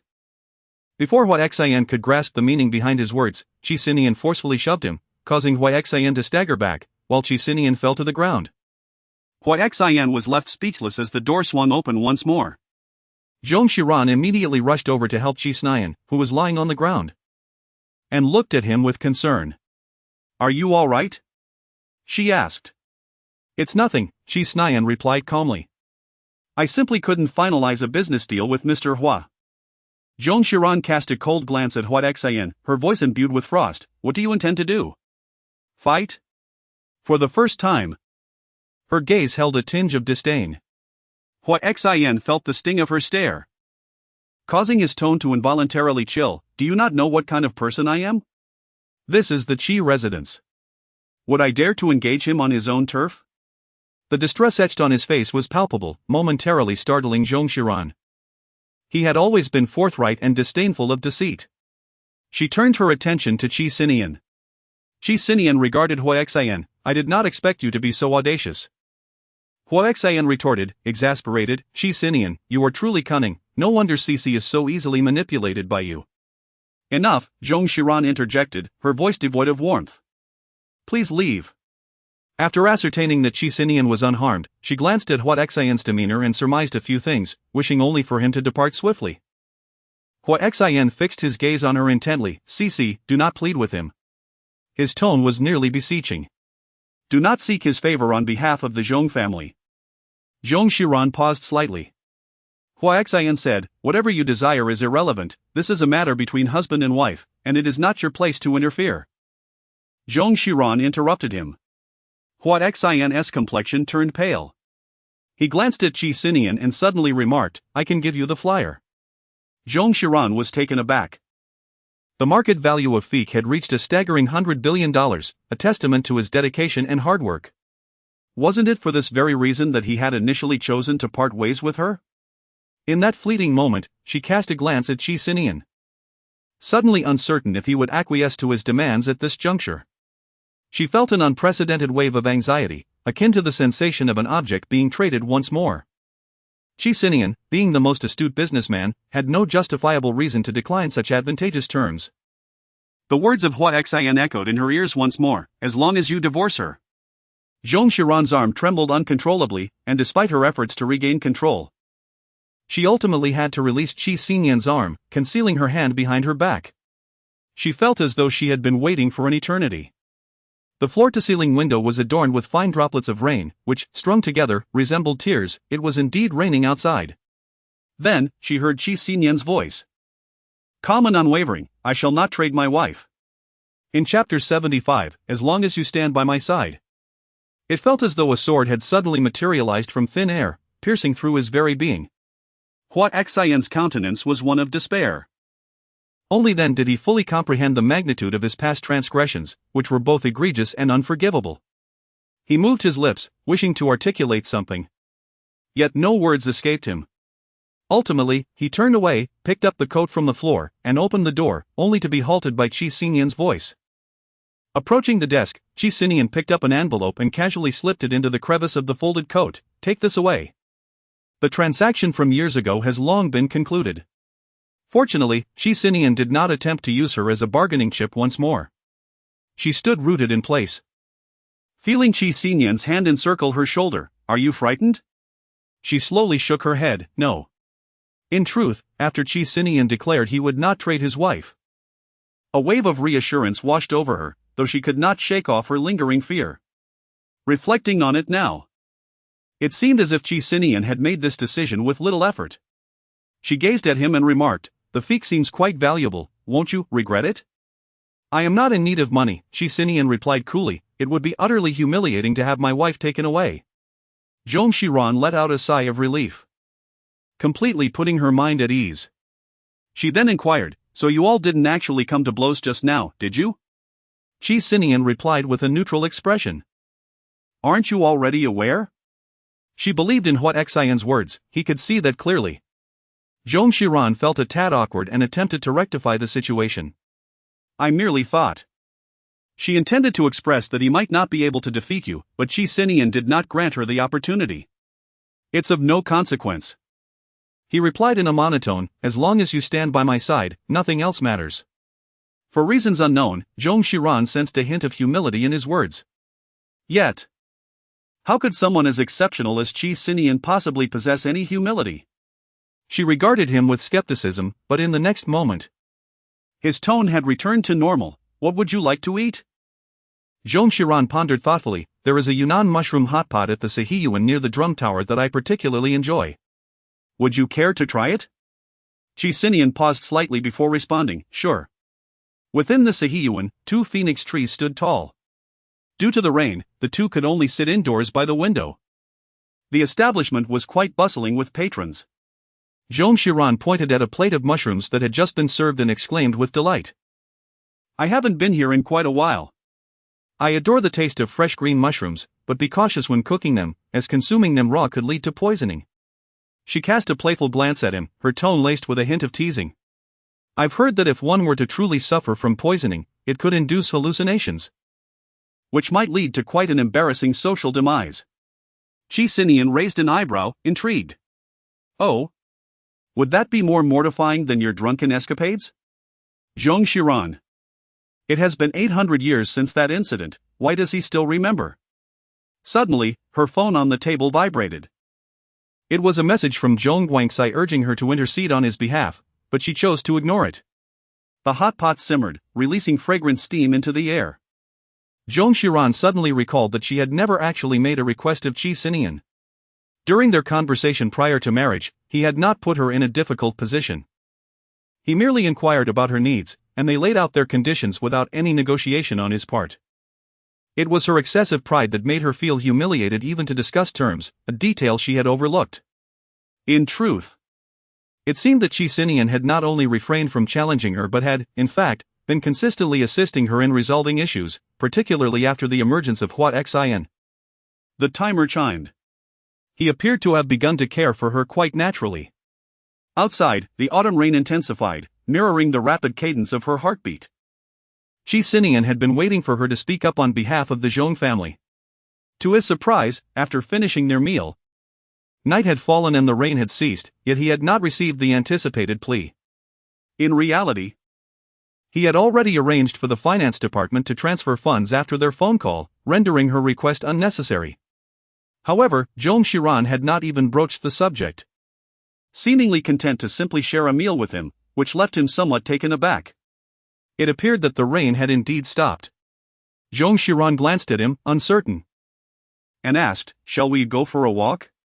Qi Sinian's eyelids lifted slightly, "Sure." The phone on the table vibrated once more. Zhong Xiran glanced over, momentarily stunned. Her father said, "The Qi family has transferred the funds. I apologize for putting Shishi in such a predicament once again." A heavy weight seemed to settle in her heart as she turned her gaze towards Qi Sinian. She longed to inquire, why? Why, knowing everything? Did you still agree to this meal? Yet, before she could utter a word, he had already taken care of everything. The questions lingered on her lips, but it felt as if she could not voice any of them. Qi Sinian asked. What? Zong Xiran felt a twinge of guilt rising within her. Thank you. Qi Sinian had clearly grasped the essence of her words. He paused for a brief moment before responding, this is not directed at you. It is merely intended as a lesson for your father. Zong Xiran nodded slightly. Qi Sinian stood up and said, let us go. Did you not wish to take a stroll? The ground was somewhat damp, but the rain had ceased. Zong Xiran was evidently quite familiar with this place. Recounting to him that it once housed a guitar shop, owned by a man of carefree disposition, now regrettably gone, however, this oil paper umbrella store still stands.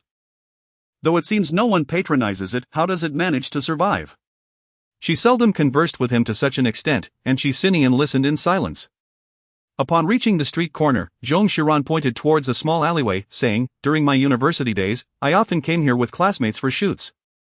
As it was both convenient and inexpensive, each household in that alley charged merely 500. Of course, her university companions included Xin. Realizing she had misspoken, she suddenly halted and looked up at Qi Sinian. With one hand in his pocket, Qi Sinian inquired evenly, is that enough for you to shoot for an entire day? He seemed utterly oblivious to the implications. Or perhaps he was aware yet chose to disregard it. As he had stated, he would no longer allow past matters to vex him. Zong Xiran curved her lips slightly, saying, 800 for half a day, a whole day costs even more. Her tone seemed to express a hint of regret. Qi Sinian chuckled and, upon glancing at a roadside shop selling scorpions, inquired, would you like to try some? Not only did she seem unfazed, but she even took the initiative to tread into risky territory. Zong Xiran hesitated slightly. But I've just eaten quite a bit and feel rather full. Qi Sinian glanced at her, you are not overweight. Zong Xiran was ultimately persuaded. Yet scarcely a minute passed before regret washed over her, for a scorpion, which had inadvertently fallen, marred the pristine white shirt beneath her coat. She cast a reproachful glance at Qi Sinian, exclaiming, this is all your fault. In retaliation, she smeared the scorpion's oil onto Qi Sinian's coat. He chuckled silently. Seizing her hand, are you being reasonable? The street breeze tousled Zong Xiran's hair, a strand falling across her eyes, obscuring half of Qi Sinian's visage. He raised his hand. Using his thumb to sweep aside her hair, let us go. Where to? She inquired. To compensate for your clothing. Nearby, a qipao shop beckoned, the seamstress, in her 60s and adorned with reading glasses, was diligently working at her sewing machine. Upon noticing Qi Sinian's entrance, she swiftly rose, the owner? Zong Xiran was somewhat astonished. Is this qipao shop yours? Qi Sinian nodded and said, Aunt Lu, this is my wife. Please select a couple of quipaos for her. Aunt Lu responded with a smile. Madam, please come upstairs. There are several exquisite pieces available. Zong Xiran ascended the stairs and immediately set her eyes upon a wine-red qipao adorned with intricate vine patterns, perfectly complementing her black coat for the day. After changing, she stepped out to gaze into the mirror and caught sight of a phoenix tree outside the window, which seemed vaguely familiar. Approaching the window, she noticed that the sparse branches of the tree obscured much of the view of the small courtyard. Yet she recognized it instantly as the very courtyard where they had just enjoyed hot pot. It was also a place she had visited countless times during her university days with Xin. Suddenly, an incredible thought flashed through her mind. It felt as if, at some moment in the past, she and Xin had sat in this courtyard, savoring hot pot, while Qi Sinian stood here, watching her. Yet, how could that be? Startled by this absurd notion, Zong Xiran instinctively shook her head, only to realize that someone had embraced her from behind. Qi Sinian's hand rested gently on her waist. His voice slightly hoarse as he inquired, what are you looking at? His gaze seemed to stir with unspoken emotions. She asked, how did you come to own a qipao shop? My grandmother loves them, so I help manage it, he replied. Do you visit often? Not very often, he admitted. Zong Xiran exhaled softly. Qi Sinian raised his hand, his fingertips gently brushing against the button beneath her neck. His voice husky, I now understand why grandfather adores seeing grandmother in a cheongsam. The form-fitting fabric accentuated her exquisite figure. His hand glided downward, as if her waist were cradled within his palm. He pressed against her waist, let me take your measurements, we should have several made. An atmosphere of intimacy lingered in the room, filled with the allure of the Chongsalmon fabric. Zhong Xiran's heart raced uncontrollably. Chapter 76, A Passionate Kiss. The two were in close proximity. The fragrance emanating from her was carried by the wind from outside, wafting tantalizingly beneath his nose. A delicate hint of rose, underpinned by citrus notes, perhaps sweet orange, left him somewhat perplexed. Qi Sinian felt himself on the brink of losing control. His hand, resting on her waist, tightened slightly with urgency. Zhong Xiran felt as though, in the next moment, his hand would reach out to her. A few seconds later, Qi Sinian restrained himself and took a step back, his hand leaving her waist. His breath was somewhat unsteady as he said, "I will go and ask Lu Ma to take your measurements." "Beicheng," she replied softly. A gust of wind swept in, dispersing the lingering ambiguity like smoke. After taking her measurements, Qi Sinian led her out of the shop. The ground was damp, and the light reflected off the cobblestone, casting a mosaic of shimmering glimmers. Zhong Xiran walked alongside Qi Sinian on the roadside, her hands resting at her sides, occasionally brushing against his gently drooping arm. In her peripheral vision, she noticed Qi Sinian's left hand slightly curling, as if their casual proximity was unintentional. Apart from moments of necessity, they seldom took the initiative to hold hands. Perhaps that was why Qi Sinian did not grasp hers. Yet, this tantalizing sensation of proximity made her heart flutter with an undeniable restlessness. Despite having shared their most intimate moments, the absence of a simple handhold left her heart racing like a startled fawn.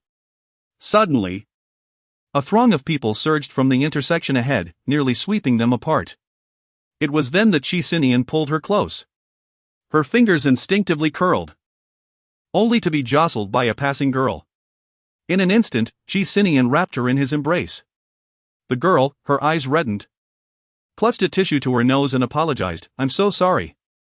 "It's all right," Zhong Xiran murmured softly, anxious about being recognized, burying her face in Qi Sinian's chest. The tip of her chin brushed against the collar of his coat, imparting a gentle texture imbued with the dampness of the air. As they moved away, the girl's voice echoed behind them, lamenting, "This movie is just too heartbreaking, Li Cheng is killing me." "Doesn't it feel rather fulfilling?" Qi Sinian's voice drifted into her ear. Zhong Xiran paused momentarily, realizing that the hand resting on her shoulder had loosened its grip. Qi Sinian nodded slightly, hesitating for a second before inquiring, "Shall we watch it together once more?" "Sure," Zhong Xiran replied. In truth, while editing the film, she had nearly memorized every frame. Yet, she yearned to accompany Qi Sinian, the very muse of the film, for another viewing. Revisiting her edited work after a considerable interval brought about an exquisite sense of nostalgia. She completely relaxed, savoring the unfolding narrative. Observing the male protagonist ordering dishes that the female lead adored, oblivious to the thoughtfulness behind his choices. Zhong Xiran felt a subtle pang in her heart.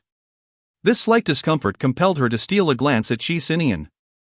He had once remarked that when one harbors affection for another, one cannot help but pay attention to every detail of their existence. After the film concluded, the two emerged together. Zhong Xiran found it difficult to articulate the emotions swirling within her.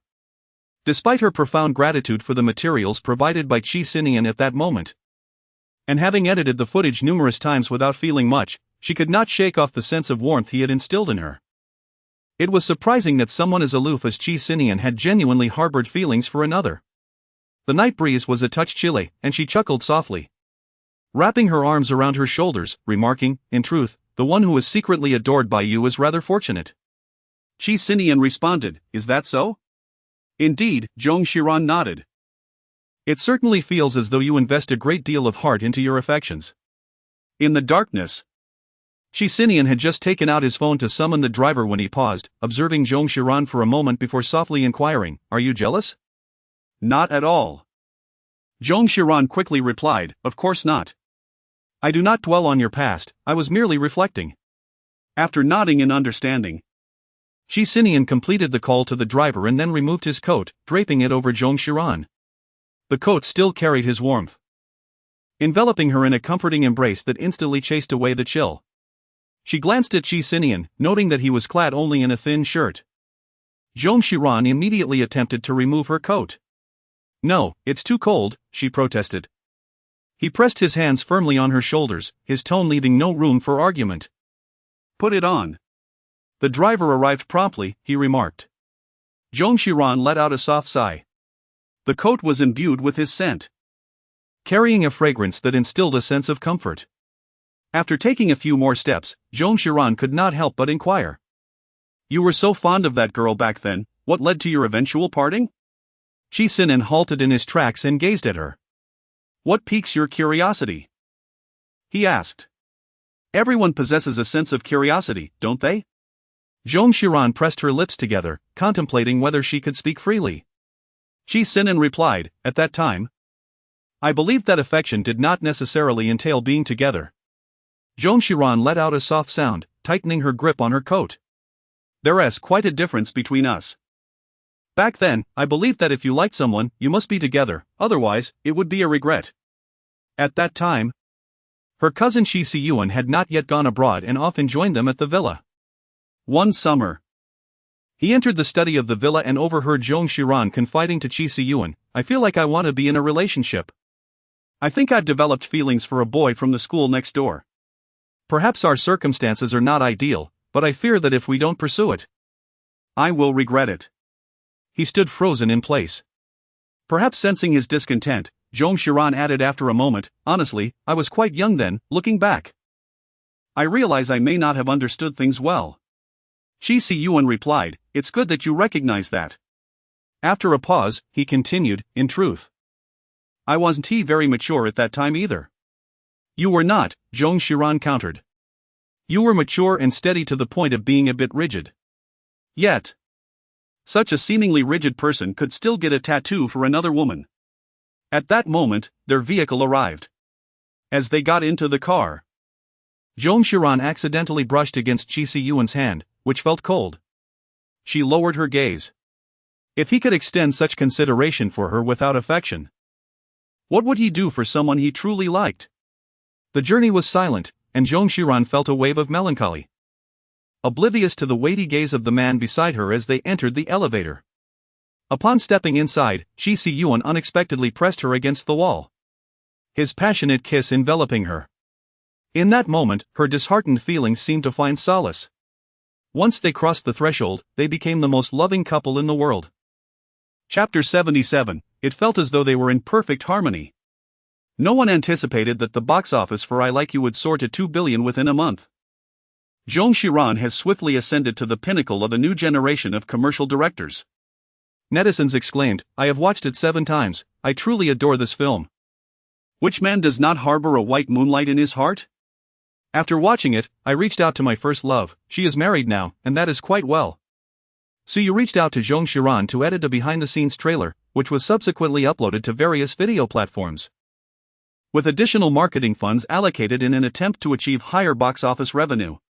The moment the trailer was released, it sparked fervent discussions among netizens. I can't stop laughing. It was previously said that director Zhong does not wear a wedding ring, but in the trailer, I noticed her donning a diamond ring while carrying the camera on set. It nearly blinded me. Nonetheless, isn't it rather inconvenient? Isn't she afraid of losing the diamond ring? Zong Xiran thought it was rather inconvenient. Yet she dared not remove the item as Qi Sinian insisted she wear it. The program Joyful Carnival seized the opportunity to release this week's promotional video featuring a mud wrestling game, accompanied by a photograph of the couple, both covered in mud. This incited a wave of excitement among netizens. Did President Xi specially supervise the promotion because President Hua unexpectedly appeared at the roadshow last time? I am utterly astonished that President Xi would engage in such a game. Oh, how disheartening. I just finished watching the movie, and tears suddenly streamed down my face. Is this the distinction between film and reality? Regardless of the various opinions, Joyful Carnival saw a significant surge in attention this week, with many eagerly awaiting the live broadcast. Thanks to the film I Like You, the couple pairing of Hua Xian and Zong Xiran gained a substantial following, even establishing the CP topic Horan, which attracted over 1,000 fans, surpassing the mere 300 fans of Xinian couple. However, once the variety show aired, the topic Xinian couple gained over 1,000 fans within mere hours, dispelling the gloomy atmosphere among CP enthusiasts. Are you truly suggesting this is a contractual marriage? President Qi is someone who cannot even sing during company team-building events, let alone engage in games. And speaking of team building, I was his high school classmate. He never participated in any entertainment activities back then. I am utterly astonished. When President Qi said he feels like I need to be dealt with. The tension was palpable. Cece blushed, sensing that she might face consequences later tonight, starry eyes. They seem remarkably harmonious. Zhong Xiran blushed as she exited Weibo, showcasing the boundless imagination of netizens. Yet, regrettably, that evening did not unfold as anticipated. But wait, why did she feel a sense of regret? Zhong Xiran ran her fingers through her hair, striving to dispel any wandering thoughts. She reviewed the completed script for Cyberpunk one last time before submitting it ahead of the deadline. The following day, while en route to a meeting at the Qi Group headquarters, she stumbled upon a piece of gossip. The revelation stated that Qi Sinian was preparing to produce a grand sci-fi blockbuster titled Cyberpunk, reportedly with limitless investment. Aside from a handful of devoted fans of the couple, the majority of netizens were ridiculing Qi Sinian. Why didn't he invest in the first film? Truly, it seems that anything can spark a debate. Zhong Xiran, feeling rather bored, turned off her phone and decided to take a brief rest. Upon arriving at the office reserved by the Qi family, she pushed open the door, only to be surprised to find Zhengya inside. Zhengya was the wife of Zhu Chang, Qi Sinian's cousin, thus technically her cousin-in-law.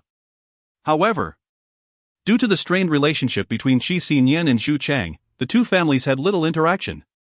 Zhengya was seated beside Meng Nian, and as soon as she spotted Zhong Xiran, she stood up and sweetly greeted her, saying, "Hello, sister-in-law." Everyone present looked on in astonishment at the unexpected scene. Zhong Xiran nodded slightly. "You have arrived as well? Are you the newly invited director?" Zhengya, also a director, had been working as an assistant director across various productions and had yet to have a representative work as a lead director. By all accounts, she seemed unqualified to receive such an invitation. Indeed, Zhengya replied with a smile, "I am assistant to director Meng. Is she here to compete alongside Meng Nian?" Zhong Xiran smiled and nodded. "Then you must diligently learn from director Meng." A director nearby inquired, "Is director Zhong your sister-in-law? Why not work alongside her?" Zhengya chuckled lightly, a hint of pride in her voice as she replied, "After all, my sister-in-law's experience is somewhat limited.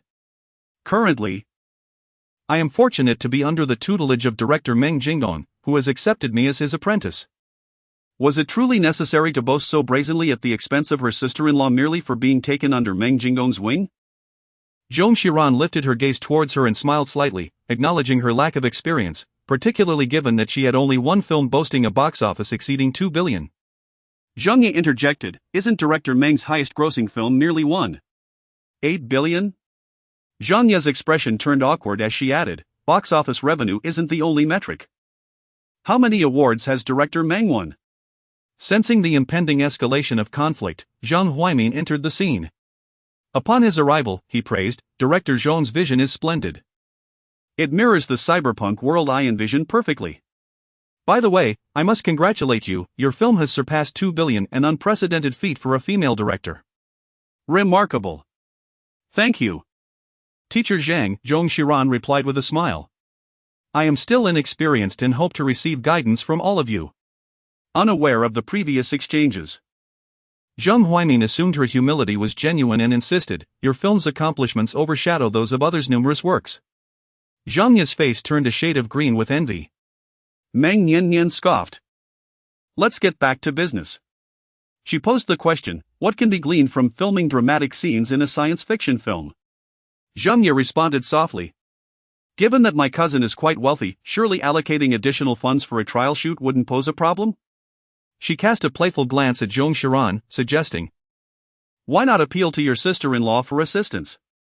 Her teasing tone insinuated that Qi Sinian might pull strings for her. However, if Zhong Xiran were to take offense, she would likely be criticized for lacking a sense of humor. Zhong Xiran gazed at her with a subtle expression, stating, "This is a matter of business.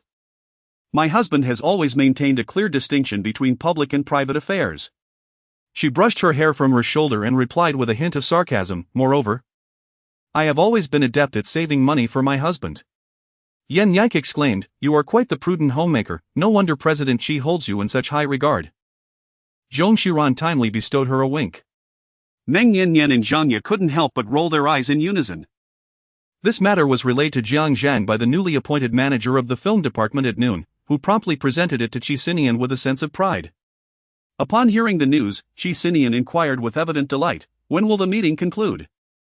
Jiang Zhang, having already gathered the information, eagerly responded, "Madam is currently on a break downstairs. I estimate the meeting will extend into the afternoon."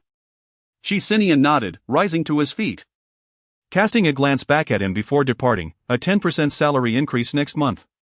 Jiang Zhang was nearly moved to tears, exclaiming, "Thank you, President Qi.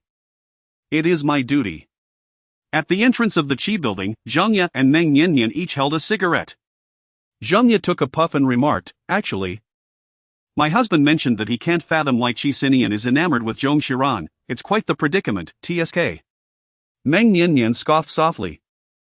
"Men are drawn to this sort of thing, gentle, delicate, and charming." Zhang Ye exhaled a plume of smoke, mischievously adding, "Perhaps her skills are commendable as well." A few directors had come out for a breath of fresh air, and upon overhearing their conversation, they glanced over curiously. Unfazed, Meng Yanyan laughed, "Isn't that right, gentlemen directors? Indeed, she is quite remarkable." Suddenly, a cold voice interrupted from behind them. Startled, Meng Yanyan and Zhang Ye turned to find Qi Sinian standing there. Zhang Ye awkwardly stammered. Qi Sinian cast her a frosty glance, his tone devoid of warmth, however.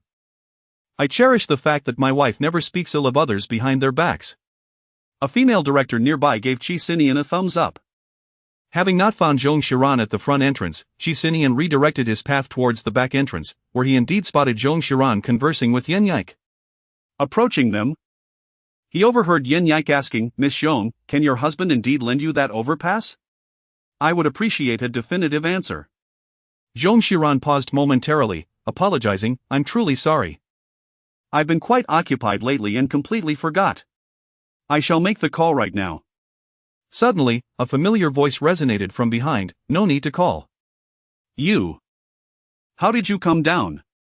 Aren't you busy? Just needed some fresh air." "Oh," Zhong Xiran nodded, then introduced, "This is my university classmate, Yen Yike, who is also a director." Qi Sinian nodded in acknowledgement, "Good day, Miss Yen."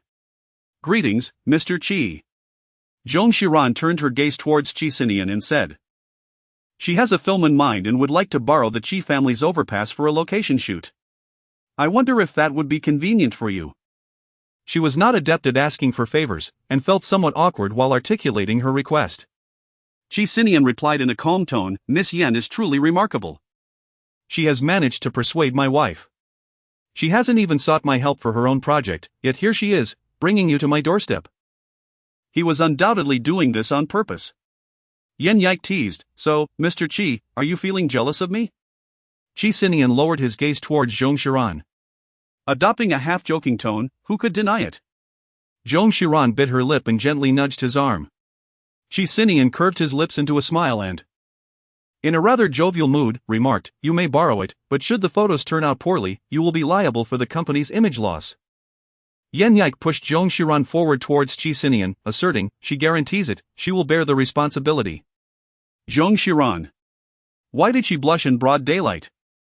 Zhong Xiran gently pulled Yen Yike inward, saying, "We need to head upstairs for a meeting." Qi Sinian stepped aside, but, just as she was about to pass him, he grasped her wrist. "Will you wait for me tonight?" His voice was deep, imbued with a magnetic allure, tinged with a crisp sensuality. The skin where he held her wrist felt slightly warm. Zhong Xiran nodded slightly, taking Yeniko's hand as they briskly made their way to the elevator.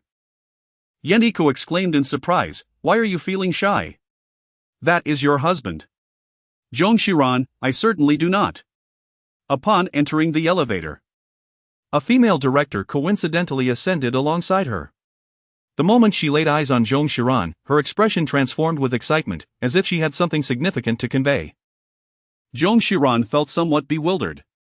Upon reaching the 13th floor, the elevator doors opened, and several individuals exited in succession, making their way into the conference room. Zhong Xiran unscrewed the cap of her mineral water bottle and took a sip. The female director, clutching her laptop. maneuvered around to occupy the empty seat beside her and exclaimed, "Director Zhong, I simply cannot contain myself any longer, I must share this with you." Thus, Zong Xiran was privy to the conversation between Meng Yanyan and Zhang Ye, who were discussing her.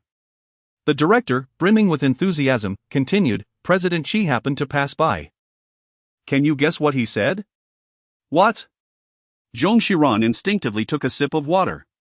The female director's voice dropped even lower. He said your work is quite commendable. Zong Xiran couldn't help but spray water out. In chapter 78, he didn't have a mouth. The female director continued to speak, but a myriad of words escaped her comprehension. Yan Yike quickly brought over a tissue, gazing at her with curiosity. What is the matter with you? Zong Xiran dried her hair and glanced around.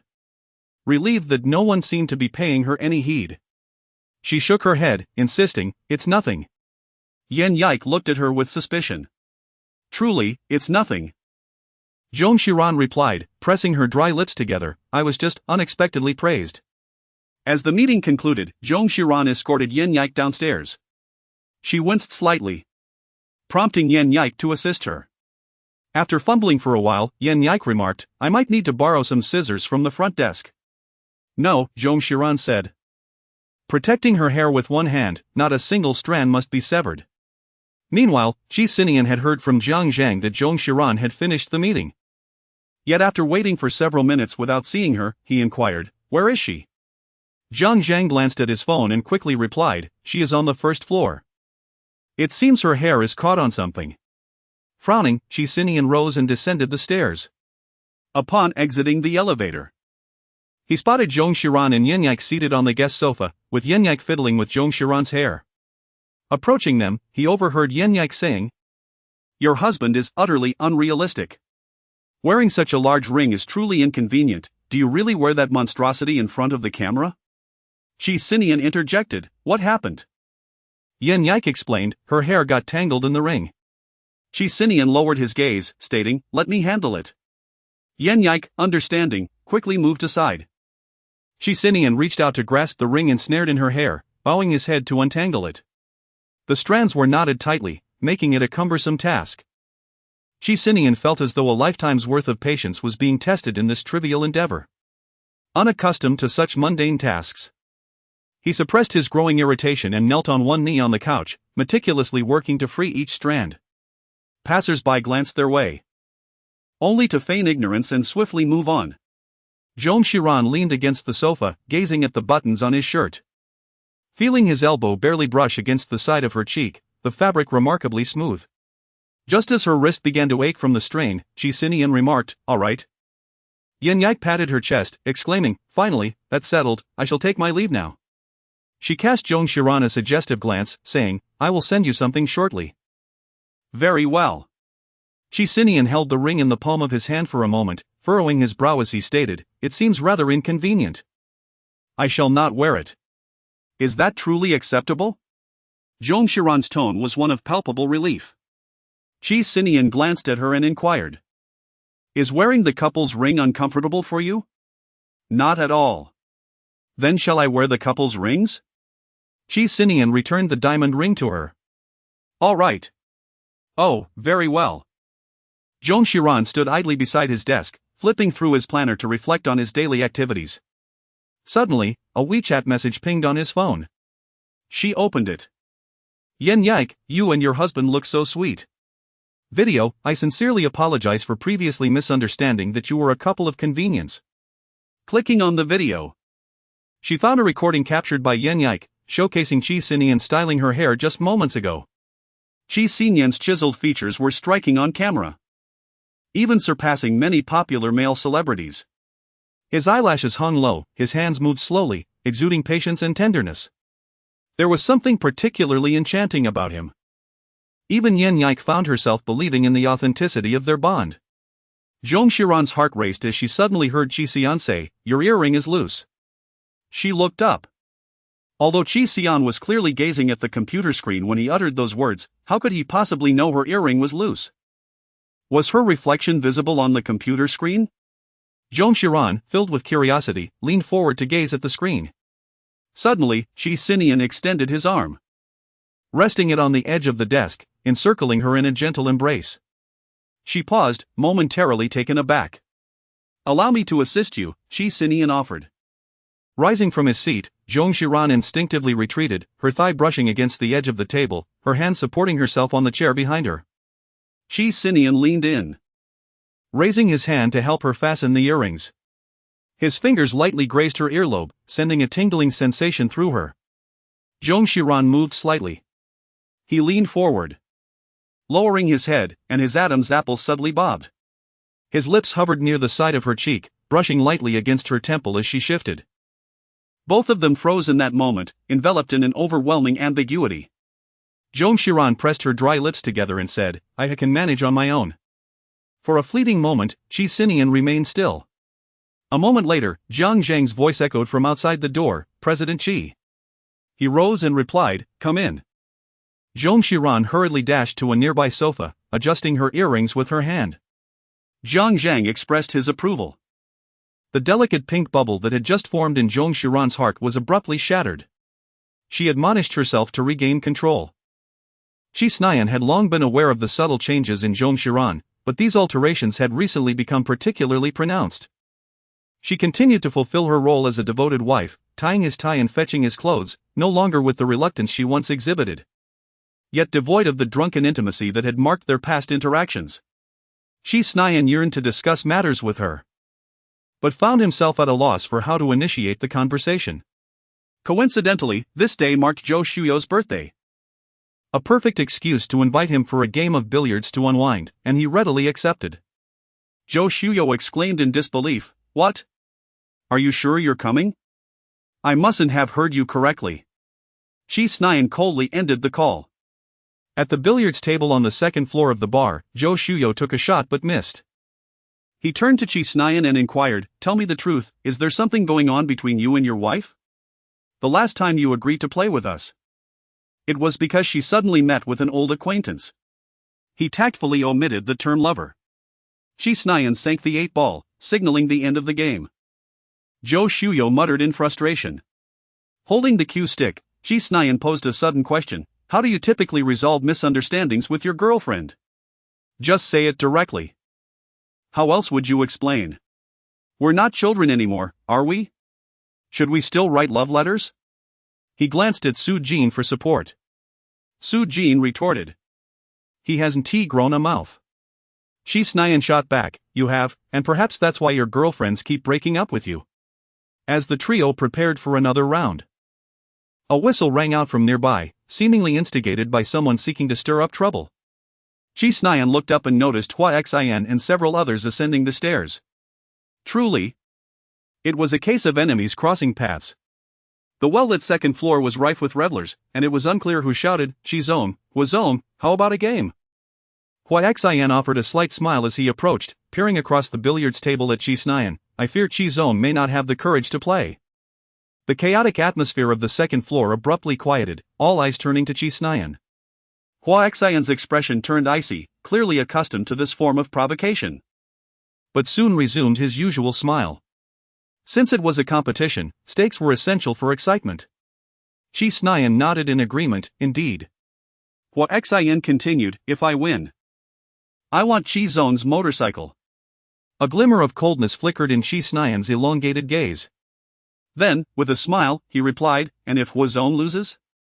Hua Xian confidently stated, "The terms shall be set by Zong." Qi Sinian had been waiting for this response. He stepped forward, lowering his voice, "I want you to remove your tattoo." Hua Xian's hands clenched tightly.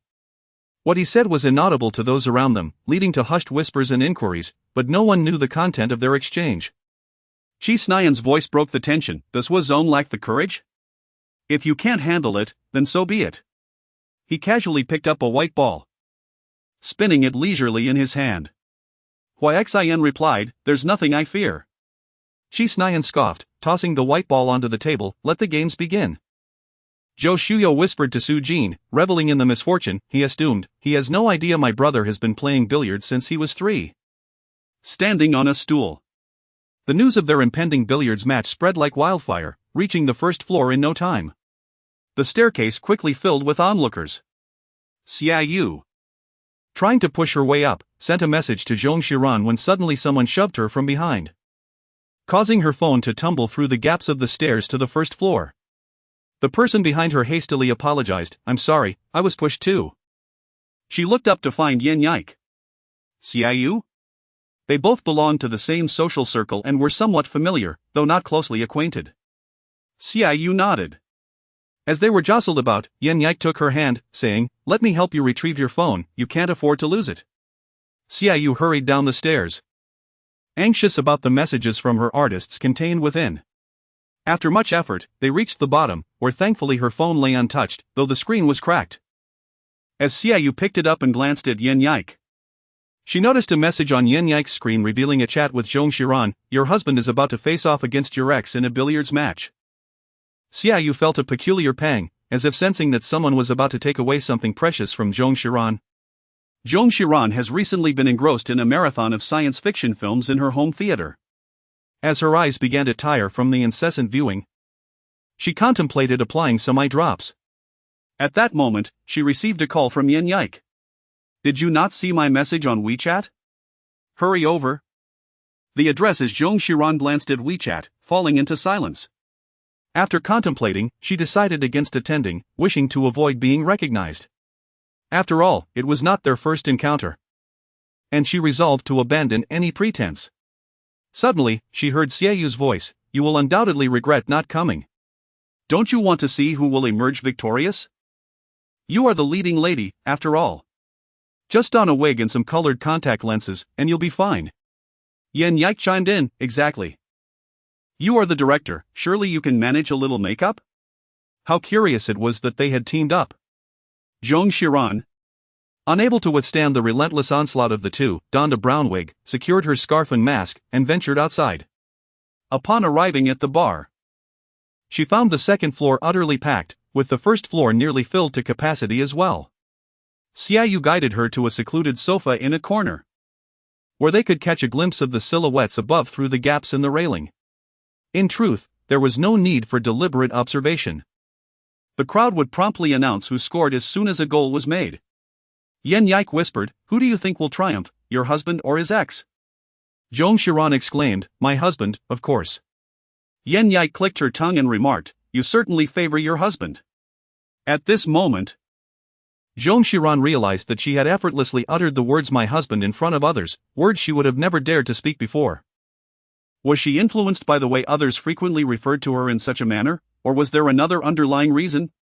She found herself slightly distracted, though Xiaoyu and Yen Yike remained oblivious to her preoccupation. Xiaoyu remarked, "It must be Qi Sinian. I heard he almost pursued a career in snooker back in the day, but his father wouldn't allow it." Yen Yike displayed a look of disappointment. "Isn't that just one-sided cruelty? What's the point? I thought it would be a fair match." However, her excitement quickly returned. "Surely they wouldn't actually fight, would they?" Unexpectedly, the game between Qi Sinian and Xian stretched on for quite some time. Su Jing casually commented, "Xian only needs to make a couple of shots for old Qi to gauge his skill level, now he is just toying with him." At the pool table, Xian struck the ball and deliberately walked in front of Qi Sinian. "I thought you were magnanimous, but it seems you mind my tattoo. No wonder you had she erase it." Qi Sinian raised an eyebrow. "Did you think I asked her to erase it?" Xian replied, "You don't need to deny it. I wouldn't stoop to lie to you. You discarded her without a second thought. Is she merely an object? Why shouldn't she be allowed to remove her tattoo?" Qi Sinian's voice turned grave. Xian stared at him. "Did you forget that the deal was initiated by you?" He positioned his cue and struck, but the shot was too powerful, and the ball did not go in. This wretched man was deliberately disrupting his mindset. Qi Sinian slowly set up his cue and said, "If you hadn't accepted back then, I might have respected you a bit more. Perhaps I would have even facilitated your relationship. Unfortunately, you are unworthy." He struck decisively, and the ball went in. Xian appeared to be listening to a joke. "You think I can't see that you like she back then? You would facilitate us?" Qi Sinian had genuinely considered such a possibility. His life was monotonous and dull, why should he force her to accompany him? Had Xian not agreed to the transaction, that money would have served as his start-up capital. He wished to grant his affection to the person he cared for. However, Hua Xian had initially approached Zhong Guang to persuade him to allow Zhong Xiran to date him without any preparation, and after failing, he disregarded Zhong Xiran's reputation in an attempt to elope with her. How could such a person be trusted? Yet, since Zhong Xiran was so fond of him, he might as well offer another chance. Ultimately, this test solidified his resolve to keep Zhong Xiran by his side, by whatever means necessary. At the very least, he would protect her. What if he didn't love her? A lifetime of mutual respect could also be quite agreeable. The situation had solidified. The ball did not go in. He struck again, and this time the ball went in. He stated, "It appears that President Qi is about to lose." The cue ball, the 8 ball, and the pocket were aligned perfectly for an effortless shot. Qi Sinian replied, "Is that so?" Hua Xian made a lighter shot, and the ball rolled, stopping just an inch from the pocket, failing to go in. Qi Sinian remarked softly, "It seems luck is not on your side tonight." The angle of that previous shot, though appearing simple, required precise control of both angle and force. He had practiced for a week to ensure a perfect shot. Qi Sinian leaned in, indeed. This game needed to come to an end, as he was growing weary of it. He struck again, and the black ball went in. Cheers and whistles erupted around him, echoing down to the first floor. President Qi has won. Qi Sinian glanced downstairs and suddenly spotted a familiar posture on a sofa in the corner, beside Xiaoyu. His gaze fixed intently upon her.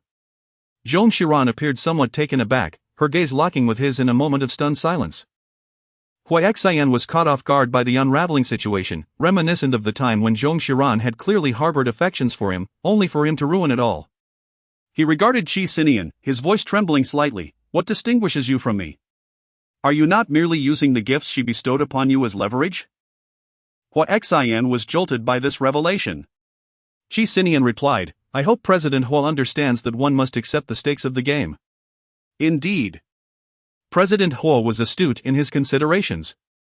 Unwilling to concede defeat so easily, Hua Xian gritted his teeth, declaring, "Even if I erase the tattoo, the scars will remain forever. Those marks can never be obliterated." Qi Sinian's tone was exceedingly calm. "Indeed, they are not easily erased, but having scars is not without its merits." He paused, fixing his gaze on Hua Xian, adding, "They can be quite endearing." Chapter 80, Do you wish to separate from me? Hua Xian's spine quivered uncontrollably. Qi Sinian set down his cue. "I beg your pardon, President Hua. What would you like to drink tonight? Please charge it to my account." He donned his coat and made his way downstairs. The crowd instinctively parted to grant him passage. As Qi Sinian descended the staircase, his eyes remained fixed on the direction of Zhong Xiran, causing her heart to race unconsciously. Yan Yike nudged her. "Has your husband recognized you?" "It seems so." Zhong Xiran rose, anxiously signaling to him with her eyes.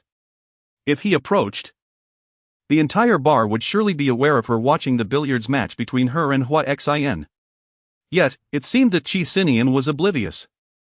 As he strode toward her without a care, Zhong Xiran's hands, resting on her lap, involuntarily clenched tightly. Qi Sinian wove through the crowd and approached her. Her heart raced, on the verge of bursting, as she braced herself for fate. She then heard Qi Sinian inquire of Xiaoyu beside him, "You are here too? And who is this?" His gaze settled upon Zhong Xiran. Silence enveloped the evening at Kangqiao. Xiaoyu's mouth formed an shape in surprise, but she quickly regained her composure and replied, "This is my newly signed artist." Qi Sinian acknowledged her with an "Oh," extending his hand towards Zhong Xiran. "A pleasure to meet you." What a hollow pleasantry. Under the scrutiny of many, Zhong Xiran had no choice but to extend her hand, her voice barely a whisper, "Hello." His fingertips grazed her palm lightly. He bent down swiftly and murmured, "I will be waiting for you outside." Zhong Xiran's face suddenly flushed. After shaking hands, Qi Sinian naturally stepped outside. Zhong Xiran urged her to leave. The three of them exited together, where Qi Sinian stood smoking beneath a tree by the entrance. Xiaoyu spoke first. "President Qi, you look quite dashing." Qi Sinian took a puff of his cigarette and replied, "With my wife here, I must not lose." Zhong Xiran was, in fact, somewhat intrigued by how he managed to recognize her from such a distance. Yen Yike teased, "Madam, could you possibly refrain from smoking? Our CC despises the smell of smoke the most." Qi Sinian paused, turning his gaze towards Zong Xiran. Zong Xiran hurriedly replied, "No, it's fine. You go ahead and smoke. It doesn't bother me." Yen Yike interjected, "Does this count as sacrificing for love? I truly feel like I've been fed a mouthful of dog food." Qi Sinian said nothing, decisively extinguishing the cigarette in his hand. Thank you, but I don't need it." Once in the car, Zong Xiran detected the lingering scent of alcohol on Qi Sinian, which she had previously attributed to the ambience of the bar. She inquired, "Have you been drinking?" "I took some medication," Qi Sinian replied calmly, "in situations like this. It's unavoidable." He leaned back against the seat, gazing at her, and added, "See, you just complimented me on my looks." "Do you think I'm handsome?" Zong Xiran gazed at him in astonishment. "Have you had too much to drink?" Qi Sinian leaned against her, "Perhaps." He raised his hand to remove the wig atop her head. "What is this contraption you are wearing?" "It pales in comparison to your natural beauty." He was indeed acting rather strangely. Zong Xiran cooperatively removed her wig, and Qi Sinian gazed at her, remarking, "Your eyes do not resemble hers either." She then took off her colored contact lenses. Finally, Qi Sinian was satisfied. "This is my wife," he thought. His breath lingered on her neck, causing Zong Xiran to shudder slightly, yet she did not push him away. The car moved forward slowly. The sound of the wind outside was quite loud. Qi Sinian rested his head on her shoulder and suddenly said, "Today, I taught him a lesson on your behalf, and it was rather exhilarating." Zong Xiran was momentarily taken aback, unsure of what to say. Qi Sinian gently entwined a strand of her hair around his fingers, confessing, truthfully, "I harbor a tinge of regret. I should have what?" "It matters not. Thankfully, you're by my side now." Zong Xiran gazed at him with suspicion, hesitating for a moment before inquiring, "Are you perhaps mistaking me for someone else?" After all, how could he possibly bring up matters pertaining to school? She and Qi Sinian did not attend the same university. When Qi Sinian was in college, she was still in high school, and by the time she entered university, Qi Sinian had already graduated. Their paths had scarcely crossed during their academic journeys. Her doubts intensified, and she turned to Qi Sinian, asking, "Who am I?" "Zong Xiran." "Oh." Fortunately, he had not answered incorrectly. Zong Xiran remained somewhat perplexed. Yet upon recalling his own actions while inebriated, he ultimately had to convince himself with the rationale that one cannot engage in logical discourse with a drunken individual. His shoulders felt a tad sore from the weight upon them.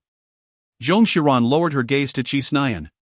He lay there with his eyes gently closed, his features obscured by the dim twilight, a fleeting glimmer of neon light gliding through the window, illuminating his delicate lips, an unmistakable sign of emotional detachment. He could indeed be categorized as emotionally aloof, often exhibiting indifference, as if matters of the heart never troubled him. Yet, he had once harbored deep feelings for Shang Jia. She had never cared about Shang Jia before, not even a fleeting thought crossed her mind, but for reasons unknown, perhaps inspired by the film that featured Qi Sinian. Shang Jia suddenly felt like a grain of sand lodged in her heart. Just moments ago, a flicker of fear crossed her mind at the thought of Qi Sinian uttering Shang Jia's name. What would she do then? Zong Xiran took a deep breath, striving to quell her wandering thoughts. She sought a new topic of conversation. "Why did you play billiards with him today? It seems rather trivial." "I would expect Qi Sinian to avoid such mundane activities." Qi Sinian replied calmly, "If it's a guaranteed victory, why not engage? Isn't it better to have him remove that tattoo?" At that moment, Zong Xiran finally comprehended the nature of their wager. She paused for a moment and inquired, "What, then, is your stake?" "I shall not lose," Qi Sinian asserted resolutely. Zong Xiran's voice unconsciously softened. "So what exactly is the wager?" She detested being treated as a mere pawn, as well as having her gifts regarded as stakes. Not everything in this world is infallible. Qi Sinian, evidently aware of her concerns, proposed a motorcycle. He rested his chin against her collarbone, saying, "If I lose, I'll buy an identical one to deceive him. After all, I could never gift him what you have given me." It was uncertain whether it was the effects of his intoxication, but his tone carried a hint of playful defiance. Zhong Xiran's anger diminished slightly as he inquired, "Are you truly so devoid of integrity in your business dealings?" Qi Sinian let out a cold laugh and replied, "He intends to take my wife, should I still speak of integrity with him?" It is indeed a valid point. As long as he does not regard the gifts she bestowed upon him as bargaining chips, it suffices. Yet, the fact that he wishes for Xian to remove the tattoo, could it be that he is still somewhat concerned deep down? Zhong Xiran inquired. "Do you truly mind that I eloped with him back then?" Qi Sinian lifted his eyelids and rose to gaze at her. "Not at all." "Is that the truth?" "Indeed, it is." Qi Sinian replied calmly, "If I were to mind, I would not have married you." Zhong Xiran let out a sigh. Yet proceeded to elucidate, "In truth, what I yearned for back then was to escape the confines of family and embrace an independent life. You see, after my grandparents passed away, I never truly felt a sense of belonging within the Zhong household. My elopement was merely a catalyst for change." The vehicle came to a halt downstairs. Qi Sinian responded with a hum of understanding, "So that is the case." He rested his hand on the car door. And after a brief moment, nodded in acknowledgement, "I see now." For reasons unknown, there seemed to be a hint of heaviness in his tone. Zhong Xiran feigned nonchalance as she replied, "What a pity it ended in failure." She could not ignore the Zhong family, particularly after her father had been involved in an accident while searching for her, resulting in the loss of a leg. The ascent to their home was marked by a profound silence between the two. After removing his outer garment, Qi Sinian suddenly inquired, "And what of now? Do you wish to sever ties with me?" Zhong Xiran hung his coat behind the door and murmured, "I never considered it. But what if there were an opportunity?" Qi Sinian seemed unwilling to conclude the topic so easily. "If there were no matters concerning the Zhong family, if your father had not gone bankrupt, would you wish to part ways with me?" Chapter 81, You Belong to Me. Zhong Xiran paused as she fumbled with the buttons of her coat.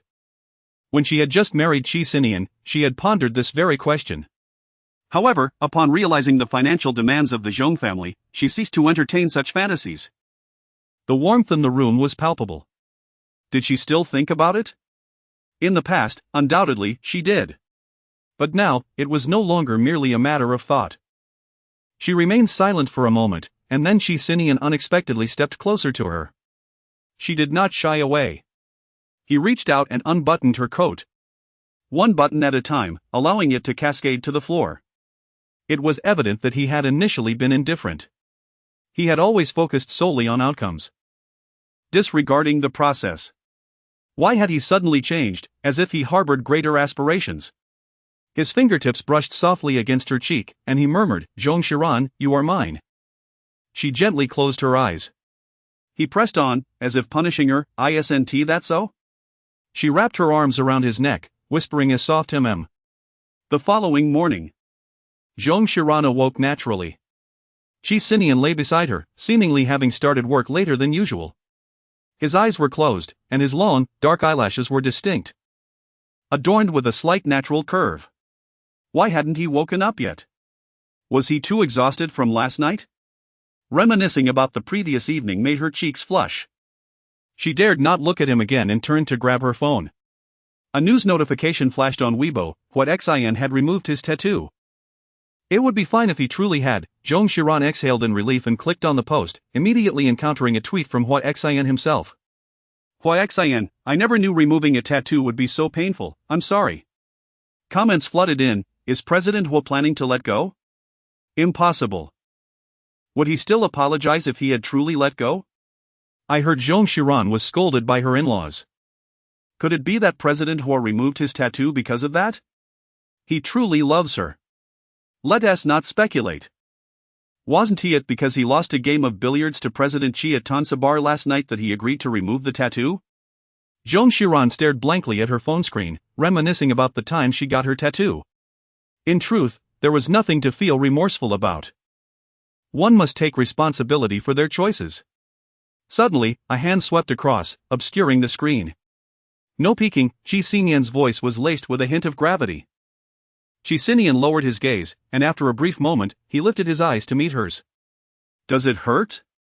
When you had the tattoo removed? Zhong Xiran feigned a casual tone, exclaiming, it hurts terribly, 10 times more than when I got the tattoo. She glanced at him, uncertain of her own motives. And half-jokingly asked, so, do you plan to remove it? Upon uttering these words, a sudden wave of anxiety washed over her. Qi Sinian replied calmly, no, I do not. Zhong Xiran's fingers curled slightly, and she chose to remain silent. Breakfast was prepared by Qi Sinian, consisting of toasted bread, fried eggs, and milk. Finally, a delightful departure from sandwiches. Zhong Xiran, while savoring the lightly toasted bread, nodded and remarked, so, you can do other things. Qi Sinian paused for a moment and replied, have you ever considered that you could share with me your preferences, what you like and what you do not? Zhong Xiran tightened his grip on the toast slightly. Qi Sinian spoke in an ordinary tone, revealing that there are certain things I find difficult to discern. For instance, your aversion to the smell of smoke. Zhong Xiran paused for a moment, feigning nonchalance as she sipped her warm milk. Once the milk stain dried on her upper lip, she remarked, in truth, it is not as unbearable as I once thought, the scent of smoke on you is rather tolerable. Perhaps it is due to the brand of cigarettes you smoke? Qi Sinian regarded her with curiosity, is that so? She nodded, adding, however, I shall strive to express my thoughts more candidly in the future. After their meal, so you called, her voice brimming with an indescribable excitement. Cici, Director Zhong. Our film We Like You has surpassed 2 billion at the box office. I must ensure that the celebration next Friday is splendid for you. The film had been in theaters for over a month, astonishingly reaching the remarkable milestone of 2 billion. Zhong Xiran was overjoyed, and Qi Sinian was by her side. Without a moment's hesitation, she turned to him and inquired, the film is holding a celebration, will you be attending? After all, the promotional activities had already taken place last time. Qi Sinian asked, when is it? Next Friday, she replied. Qi Sinian glanced at his phone's calendar and noted. I have a business trip next Tuesday, I will be in Shanghai for a week. The light in Zhong Xiran's eyes suddenly extinguished. Oh, her disappointment was all too evident. Qi Sinian glanced at his phone, it was a rather significant meeting. After some contemplation, he decided that the schedule could be altered. No need. She replied with a faint smile, you should focus on your work. It's enough that you care. After dinner, Zhong Xiran took the initiative to handle the dishwashing duties. You go to work, I will stay home and write the script. Qi Sinian stood up. Let the maid take care of it. He changed his clothes, and Zhong Xiran assisted him in tying his tie and fastening his cufflinks, escorting him to the door. Before stepping out, Qi Sinian looked at her and calmly inquired, may we incorporate a hug into our routine in the future? Oh. She momentarily lost her senses, only to find herself enveloped in Qi Sinian's embrace. Zhong Xiran nestled beside the coffee table, diligently penning the screenplay for Cyberpunk throughout the day. As the clock approached 6 in the evening, she rose to take a break for dinner and noticed a message from Suyu. Promotional image for the celebration party, image. JPG. Upon seeing Hua Xian's name, Zhong Xiran's expression turned icy.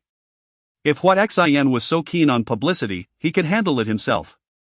After all, Qi Sinian was also too occupied to attend. A sense of frustration welled up within her, and 2 minutes later, Suyu sent another message, President Hua said he won't be attending, Cici. Please don't be upset.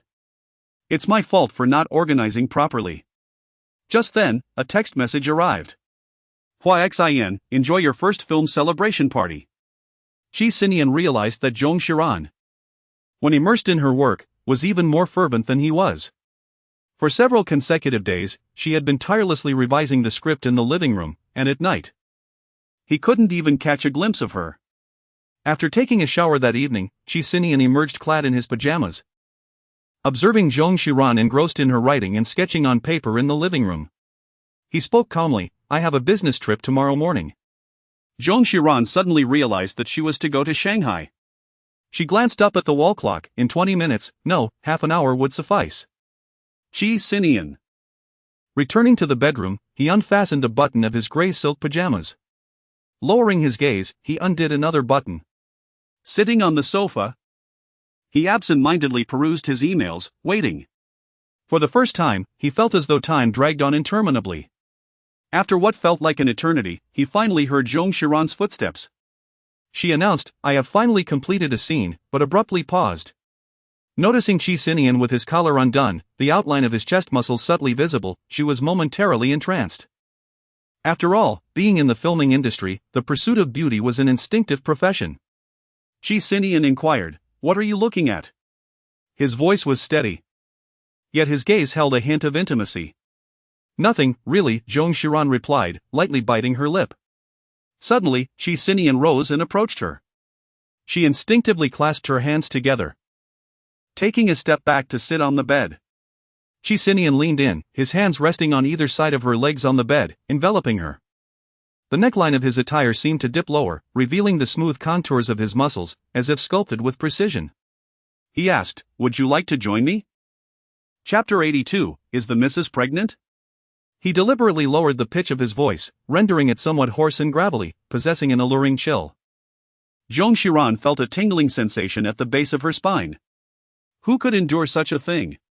She had never realized that Qi Sinian possessed such a side to him, as if he were deliberately enticing her. In the past, he had always buttoned his shirt with utmost precision. She felt a heat enveloping her entire being, instinctively leaning back against the bed, nearly unable to support herself, while Qi Sinian continued to lean forward. In a low and pleading tone, she said, I'm going to take a shower.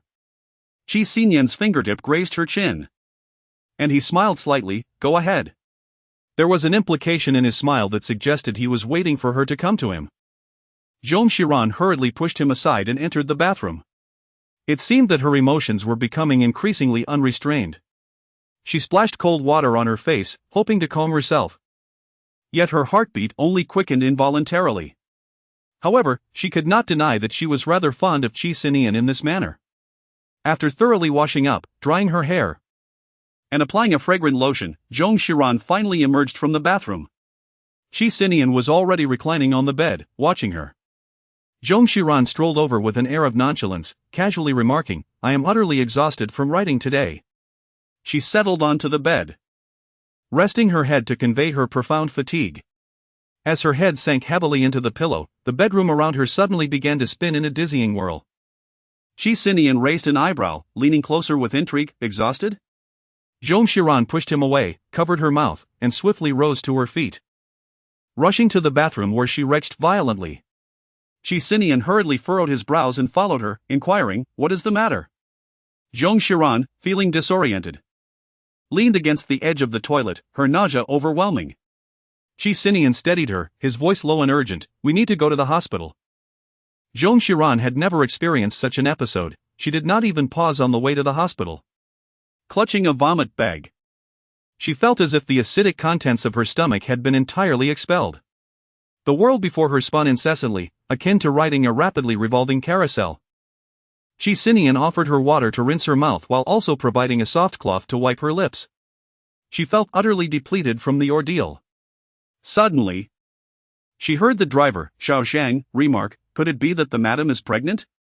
A jolt of realization coursed through her as she turned to Qi Sinian. Surely not. She thought, he had always taken precautions. Yet, despite her reasoning, a flicker of doubt crept into her mind. What if? Qi Sinian was momentarily taken aback. He gazed down at her, one arm wrapped around her shoulder, remaining silent. Zhong Xiran suddenly asked with an air of melodrama, what if I truly?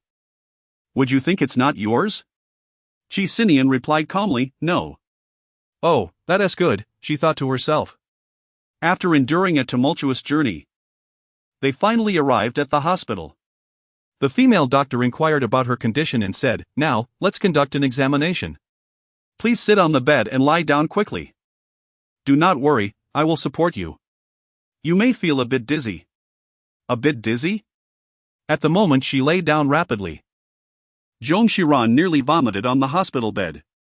You are experiencing nystagmus, the doctor remarked. For a fleeting instant, Zhong Xiran's hand trembled, and she almost feared that something was amiss with her mind, that she had contracted some incurable ailment. She turned to the doctor and asked, what is nystagmus? The doctor replied, it's nothing serious, it's benign paroxysmal positional vertigo. I will assist you in repositioning. Benign paroxysmal positional vertigo? Zhong Xiran had never heard of such a thing.